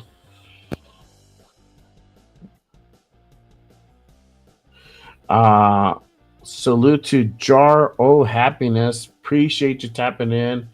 The combination of Kelly and Carroll will be interesting. Facts, bro. We're very excited to see that actually happening. I was a little bit concerned it was going to be Bevel, but fuck, we literally got sucker punched, and then next thing you know, like it's Chip Kelly. I'm like, we're like, oh fuck yeah! I was saying Chip Kelly a few weeks ago, and somebody from the Raiders must have been listening because they fucking took my advice for once, and now we got Chip Kelly, bro. That's their OC. Thank God. Appreciate it. Appreciate everybody tapping in again. Make sure you guys hit that subscribe button if you're feeling what you're hearing. I'm somehow trying to muster up some energy at this late hour. I'm about to call it in a bit, bro. This is late as fuck. I don't know how you're doing it, Jeff. It's almost fucking 6 in the morning for you. Fuck, dude. Yeah. Jar says, I am a Buckeye fan. Y'all start OC. I ain't mad, but you gotta go in. I know, man. Jeez, it happens. You gotta pick the good ones. Y'all did great. Congratulations on the natty. We're probably gonna take some of your players, but that's a good thing. That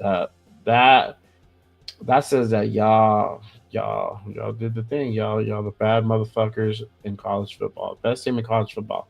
Literally, I was once I heard about Ohio State beating the shit out of fucking Indiana, bro. The Indiana was number 1 ranked during the season. I was like, fuck, watch out.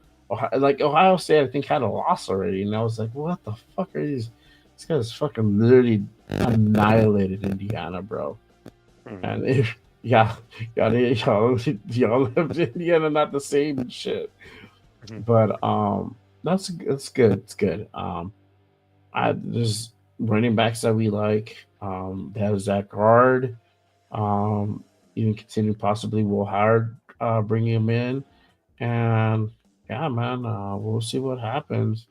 Imi Well, I can't even say his name. Imiba, whatever. I can't say his name right now. It's 4 a.m, so give me a break.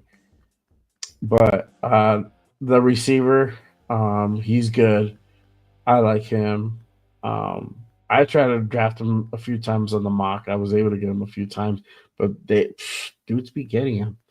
So we'll see. Jar says, "Yeah, we went on the crazy playoff run. Yeah, huh? Amika Abuka. Emeka Buka. Yeah, It's not that hard to say.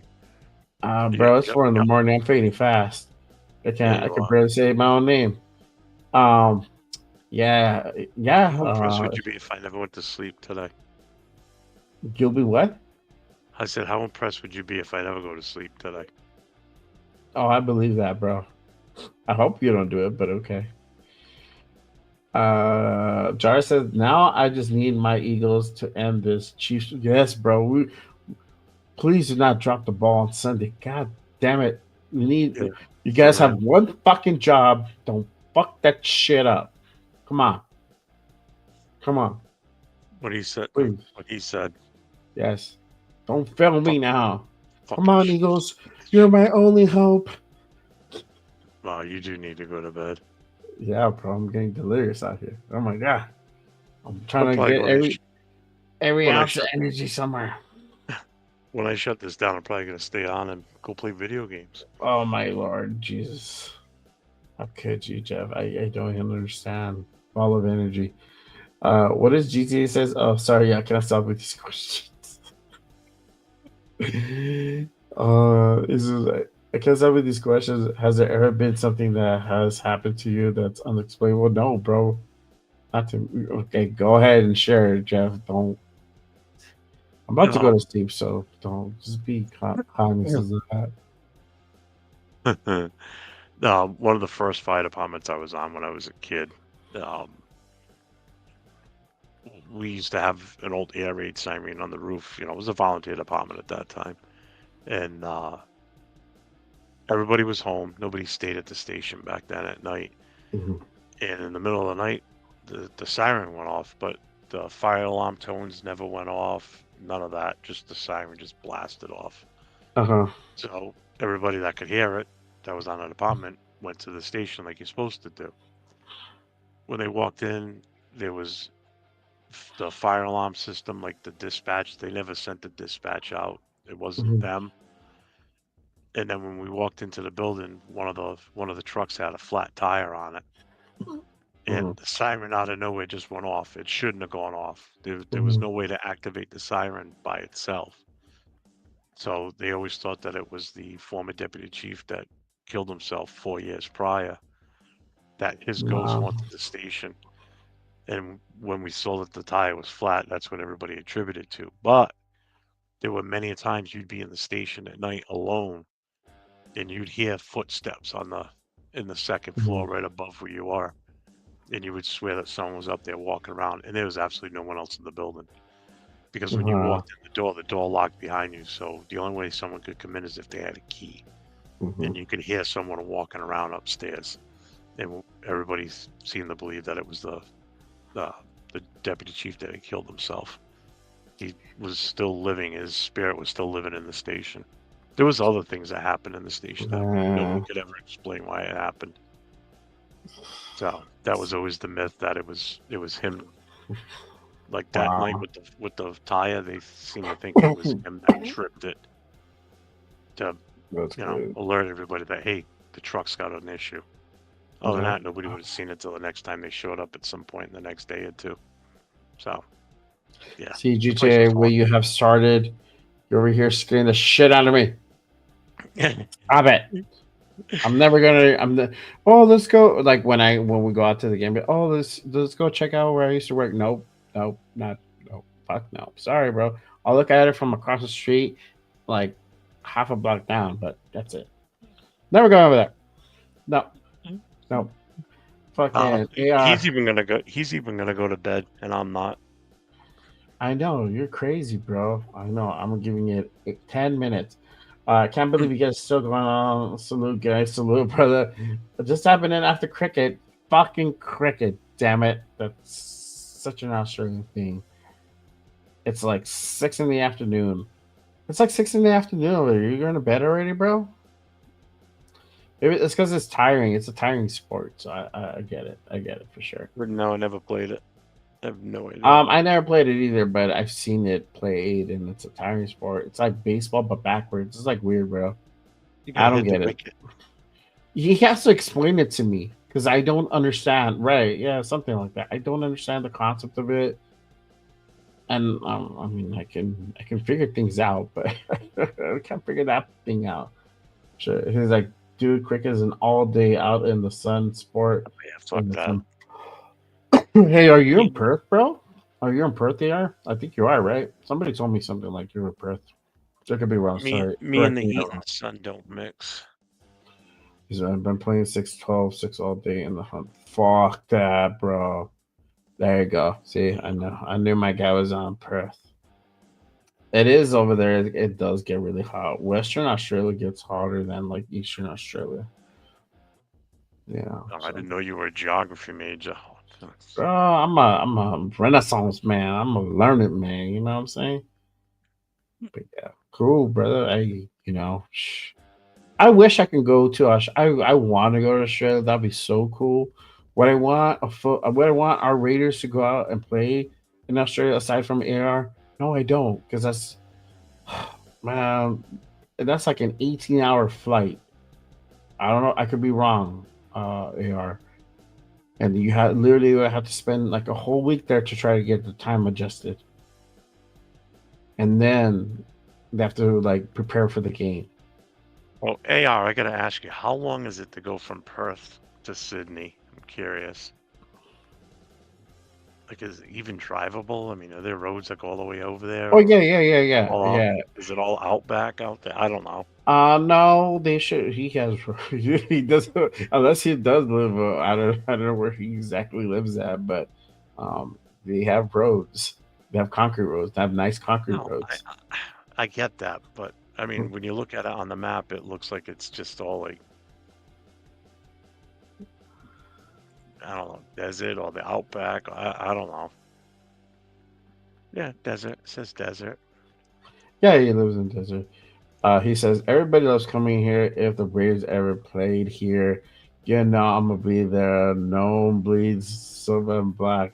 And I said more than me. I didn't really challenge that for sure, brother. That is dope. An 8-hour flight? I believe that, bro. Fuck. It is far, bro. Looks like 8 hours. Yeah, look at the size of it on the map. Like if you zoom out and you look at the size of the U.S., like I've seen it. It's a 6-hour flight from L.A. to like Boston. That looks like it's a longer flight. What do they fly to New Zealand and then go to fucking Sydney? Okay, so I'm wrong. He says that, dude, it was a 32-hour bender when I came to the States. Fuck, dude. Oh, 32 hours. Oh. Wow. That is crazy, dude. 32 fucking hours in the air. But I'm pretty sure he had like long layovers and whatnot. Yeah, I mean, that's not 32 hours in the air. I don't think the plane's No. have enough fuel for 32 hours. They could. It depends on the size of the plane. I think there is like a direct flight. Some shit like that. I mean, they fly from like, they fly from like LA to Fiji. They don't stop, bro. Where the fuck are you gonna refuel? Maybe Hawaii, but then you have to like go out of your way. Yeah, but then even there, it's like another like 10 fucking hours to Fiji. It's far. Yeah, there's nothing to look at but water. Yeah, if you crash over the ocean, you're fucked because it's nothing but water. The islands are just so spread out. Dude, it's fucking suck. It was fucking suck. But seeing my Raiders at the Coliseum was cool, bro. You gotta do one eventually in Vegas and like be in Vegas for like a week, bro, and just like take it up and hang out because there's so much to do in Vegas, and then the stadium's like right there. So you got casinos, you got everything you can think of. Vegas is more of a draw, and like it'll be cool for you, you know, if you ever decide to do that, man. It is a mission, though. He's like, Aaron's like, for me, that was the equivalent to the pilgrimage. Yes, bro, that's literally how I felt when I went in fucking December. I was like, I gotta make the pilgrimage to the Holy Land and go pay homage to the Lord of the Raiders and shit over here. Put my face out there. I said, honestly, probably came to LA before Vegas. I already have dropped $2,000 on flights. Yeah, man, it's stupid expensive. You got to save up for that, man, if you ever decide to come back out. But it'll be cool, man. It'll be cool to go out to Vegas and catch a game there. You will not be disappointed. It is state of the art. Cool.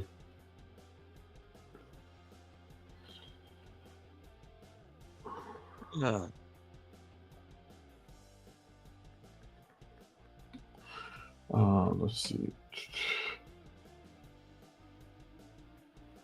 Oh no, that's a basketball question. A basketball question. What? Oh, that guy, JD. He's like, I don't know. How does I what think if legacy? I think he was talking about the whole Luca trade. I don't know. Dude, that was like 2 hours ago. I don't know. He posted it up right now. Maybe he replied to somebody on the previous, like, who was here previously. That bar. I don't know. All right, cool. Yeah, LA would be 5-6 grand. Vegas would be at least 10 grand. Yikes. Thanks for popping back in. All right, yeah, appreciate you. Have a good morning, you too, man. I'll be on later today. I'll be on about 6 hours, 7 hours for Good Morning Raiders. It's all good. I am calling it at the 9-hour mark. You're going at the So 9-hour mark? 13 minutes Yeah. from now? Yep. All right, let's do it. 13 minutes. Fucking might as well send this off the right way. It's only 13 minutes. Might as fucking well. My wife is gonna be like, "What time did you come to bed?" Oh my god, I can't believe you guys were on that long. I know. Hey, I got 24 people in the building. Salute to them. Appreciate everybody tapping in. Thank you guys so much for joining us on this fucking madness of a show. We've talked Raider football. We've talked international travel. We've talked a little bit of basketball. We've talked about UFOs, paranormal activity. Yep. Everything, dude. I don't think there's anything we haven't talked about cars. I know. Like, oh, I think this car is badass. I can talk about cars, bro. I'm a car guy. I hated that design that the fucking Ford did for that Mustang that looks like a fucking SUV. It was terrible. Oh, the four-door one, that thing's so ugly. Yeah, it's terrible. Talk I about hate cars. it. Look at that. So that's another check mark. Boom. Talked about one. cars. There you go. I hated it. I hated it. Oh, man. Talked about cricket. Talked about fucking cricket. There you go. International sport. GTA is like, I drive a Mitsubishi Eclipse, bro. An 05. Wow. What is it? Souped up, bro? Turbos? That'll be cool. I still want a 98 Supra. If I could have, you know what? No, if I've said this before, if I had the money, I would buy a Nissan Skyline from Japan. I think it's a 96, 98 R34. They're badass. If you fully built these, they go like 3,000 horsepower, bro. It's insane. It's insane. Yeah, it's insane. What the fuck are you gonna do with that? I'll fucking race that shit. What the fuck you said think I'm grab gonna yourself do? on a pole. The fuck No, I won't. No, I'm not gonna race it on the street. I'm gonna go to a drag strip and fucking race it. Oh yeah, because that's totally safe too. Yeah, I'll put a roll cage in that motherfucker, bro. I could have Heroku. any car. It would be a 1949 Mercury. There you go. Chopped, lowered, louvered hood. There you go. Oh, suicide doors, the whole 9 yards. Suicide doors. That's what's up. Yeah. Yeah. Or I get a 62 Chevy Impala hardtop. Or There you go. convertible. Uh-huh. That was my first car, 62 Chevy Impala. Yeah. I got it when I was 16. Love that car. Wish I still had it. 2 doors. Thing was huge. It was a Yeah. beast. I would get a Cuda. I would get a Cuda. I wasn't into the muscle cars. I was more into I'm the into hot all. rods. Oh, you're into the hot rods? I'm into all cars. The hot rods, muscle, imports. I'm a car guy. See, I haven't seen car shows lately, but you know. Oh, when I was a kid, that's all we did in the 80s was go to car shows. I had my 62. Mhm. My dad had a 62 convertible. He had a 67 Buick Skylark. It was all tricked out. And then he had a 1939 Ford Coupe with suicide doors on it, 327 Vet engine with triple deuce carburetors on it. That car was fucking sweet. Yeah. I miss that car. That I wish we still had. GTA is like, I love JDM cars. Japan has it going, bro. Japan is like cutting edge on everything, bro. Computers, cars, everything. They just do everything to perfection. I mean, Shit, we got. ultimately, I'd love to get a Cybertruck. There you go, Cybertruck. Come on, man. Oh no, those things Big- are ugly as sin. Fucking Shohei Otani. There we go. See, making shit. Top of the morning, homie. Shout out to Youngstown, Ohio. Appreciate you for tapping in, bro. What's up, Good man? morning. I might have a morning show in about 7 hours. Good morning, readers. Tap in for sure. We're just doing this Friday Night Madness, Friday Night Talk show. So yeah, we've been on for almost 9 hours. We're going on 9 hours in about 8 minutes. And then we're probably signing off because I am tired. I'm fading fast. My eyes are all droopy and shit. And I've been definitely sitting gonna here go for put. I've been sitting You here can for stay almost 9 hours. He went out to dinner with his family. Oh yeah, man! I went out for a haircut. Went out to dinner, bro. Got home, shower. I popped in and out all night though. I told you I was. I'm gonna pop in every now and then. I was listening to you guys. I would try to listen. I couldn't listen during dinner, bro. But you know, I had the feed on. So you know, hey, did you guys end up talking about Jacobs? Not. Yeah, we did. Not in depth, but we did kind of cover it. That was about 8 hours ago. I know. Yeah. I know. I can't I believe have it my was that opinion. long ago already. It was. It was a whole day ago, bro. That was like yesterday. It's today now. Now That that was we've yesterday. broken our personal record here, being on for 9 hours, I guess the next goal would be a 12-hour show. 12 hours show, Jesus. But we got us off early, bro, so we can like end at a decent hour. Well, we could start in the morning and go all day. Or like midday, like at noon. You might cut out. Oh fuck. Did it? Oh, no, you're good. You're good. Okay. See? Yeah, you could start at midday. Start at like 1 in the afternoon and go till like 1 o'clock at night. 12 hours. Yeah. I could handle that with no problem. Oh yeah. Because then I could get off at 1 o'clock and then go on by myself from 1 o'clock we, until. we would have so many dudes on because everybody would be like available because it's not like, oh, I gotta go fucking sleep and shit. You know, there's that. You know, but yeah. GTS, did Josh Jacobs have a better season in Green Bay or I believe no Green Bay, bro? That's what fucking balled out this past season. So yeah. Well, that's all I gotta say about that.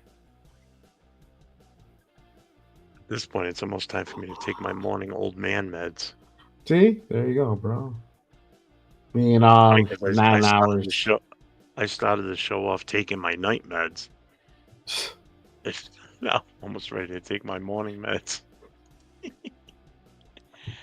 Oh my I'm gonna go God. straight to sleep. Well, I'm gonna fucking wake up in about 6 hours.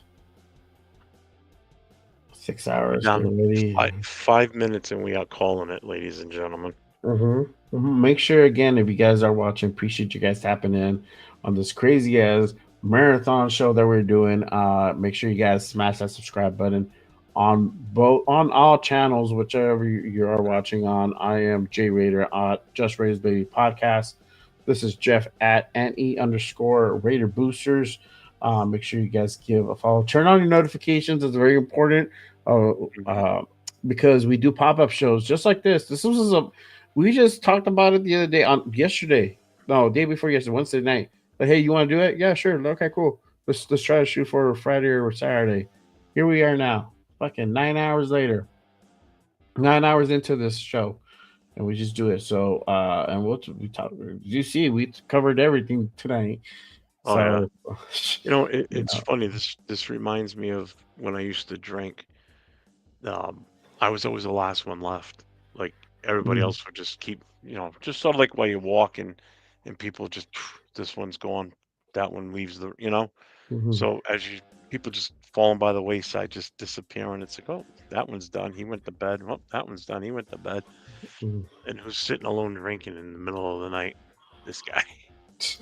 Especially during the summer, we'd be outside on the deck with the fire pit going. Yeah, it's crazy. So here I am, still kicking. And again, I'm not even tired. And I've been up since 9 o'clock yesterday morning. Wow, insane. I had to take my wife to a doctor's appointment, so I had to get up earlier than usual. And I went to bed at 4 in the morning. Yeah. So I'm operating all this on like 5 hours sleep right now in the last 24 hours. Insane. I know. I'm on. I don't know, 6 hours sleep, something like that. Whatever. I woke up at 9. I'm just geared differently, I guess. I don't know. I guess so, man. I'm a 9 hour too, but I can't. I have a limit. I've always been a night owl. Yeah. I would be asleep right now normally, but if I'm talking, I'm awake. Yeah, if I'm talking, I'm awake. That's the trick. But yeah, make sure you guys tap in. Also, too, as news pops off, we pop on, and so you don't want to get left behind. Make sure you turn on the notifications for all news Raider related. Don't be left in the dark, man. Come on, don't do that to yourselves. Be in the know. Let's talk about it. Turn on notifications, god damn it. But yes, 2 minutes. 2 minutes. Yeah, and make sure you guys hit those thumbs, hit that subscribe button. All 24 views, come on, hit that subscribe button, hit that thumbs up. Appreciate you guys. Help us reach a wider audience. But yes, I appreciate everybody tapping in. I almost have, but you know what, man? I am so shy. Fuck, I'm not gonna hit it. 6,000 views. I'm like literally like 60 views away from hitting 6,000. Let me see. What am I on the live right now? It sucks, but it's okay. I'll get them later. Yeah. Most importantly, I'm at like 16. You're at 1,600? 16,000? 1,600.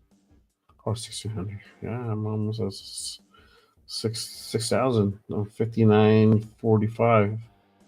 I got 10 new subs tonight.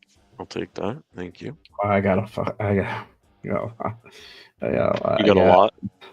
I grew like 20. Nice. Yeah. So make sure again, I'll have that show on in a few hours. Good morning, readers. So make sure you guys hit that subscribe button. That way you guys are tapped in on that show. I got a host. So my Saturday shows, if you guys don't know, that show is a guest spot. So I have guests on that show. Jeff is the one who did the inaugurating episode. He did the very first episode of Good Morning Raiders, so now it's going to be a guest spot every Saturday or every other Saturday, depending if I ever switch to every other week. But we'll have guests. I have guests, and we'll chop it up. Different points of view for Raiders. So And guess what? We have officially hit the 9-hour mark at 4:13 Mountain Time. It is what 6:13 Eastern. Yeah.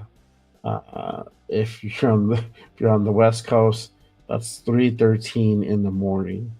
So thanks for staying with us, bearing with us through all of our bullshit tonight. But I will be on at like 2:30 this afternoon, my time, Eastern time. Gonna be kicking off a new show with my son and I. He'll be in studio with me. So if you guys tune in for that, he's been a Raiders fan since he was born, this kid. So, but he's also a Vegas Knights fan, so he wants to talk a little hockey too. So that's his realm. I mean, I know hockey, but not like he does. And we'll be on together in studio. And he's not a little kid. He's 30 years old, so he's been on the show. He came in the day I was on Jay's show for the first time. He hopped on the mic with us for a little bit and chopped it up with us. Chopped it up. People have been asking me when he was going to come back on and do a show with me, so I think we're going to do one like probably Saturday afternoons. Are you guys going to name it? Yeah, he came up with a name actually. The Jeffersons. It's Raiders and More with Jeff Squared. Jeff Squared? Yeah, because his name's Jeff. Okay. Oh, okay. So Jeff, to the second power. Yeah. Nice. That's good. I like it. Well, because the ones I came up with kind of lame. I'm like Father and Son Sports Talk, Raiders with Jeff and Jeff. I like Raiders with Jeff and Jeff. I do too. Yeah. And then you guys can always change it. With Jeff Squared, I kind of like that one. The Jeff Squared one, that was pretty cool. That was cool. Yeah. Jeff and Jeff is good. The only problem is I'm not going to be able, when I type it in the description or the title, I'm not going to be able to put the small 2 up next to to the second power. Yeah. You just gonna have to, unless I use the square symbol. Yeah, or X2. You do X2. Yeah, times 2. Yeah, I'll have to figure out something. What is it? Raiders talk, or what is it? Raiders. He said Raiders and More with Jeff too. Yeah, Raiders and More with Jeff times 2 or some shit like that. Yeah, you can do that, or Jeff 2. Yeah, Jeff 2. Yeah. I don't know. We'll figure it out. I'll have to come up with something. I like that, but. All right, it's 6,000 views. Fuck yeah! Right before we go off the air, appreciate everybody. Just help me out. Hit that subscribe button. We're bringing more content to you guys. I don't know how I'm like literally running on fumes, trying to muster up. We are gonna call it tonight. So we call it. Until next time, everybody, stay safe. And go Raiders. Go Raiders. All right. I'll see you guys in a few hours. Make sure you guys tap in. Hit that subscribe button. Peace.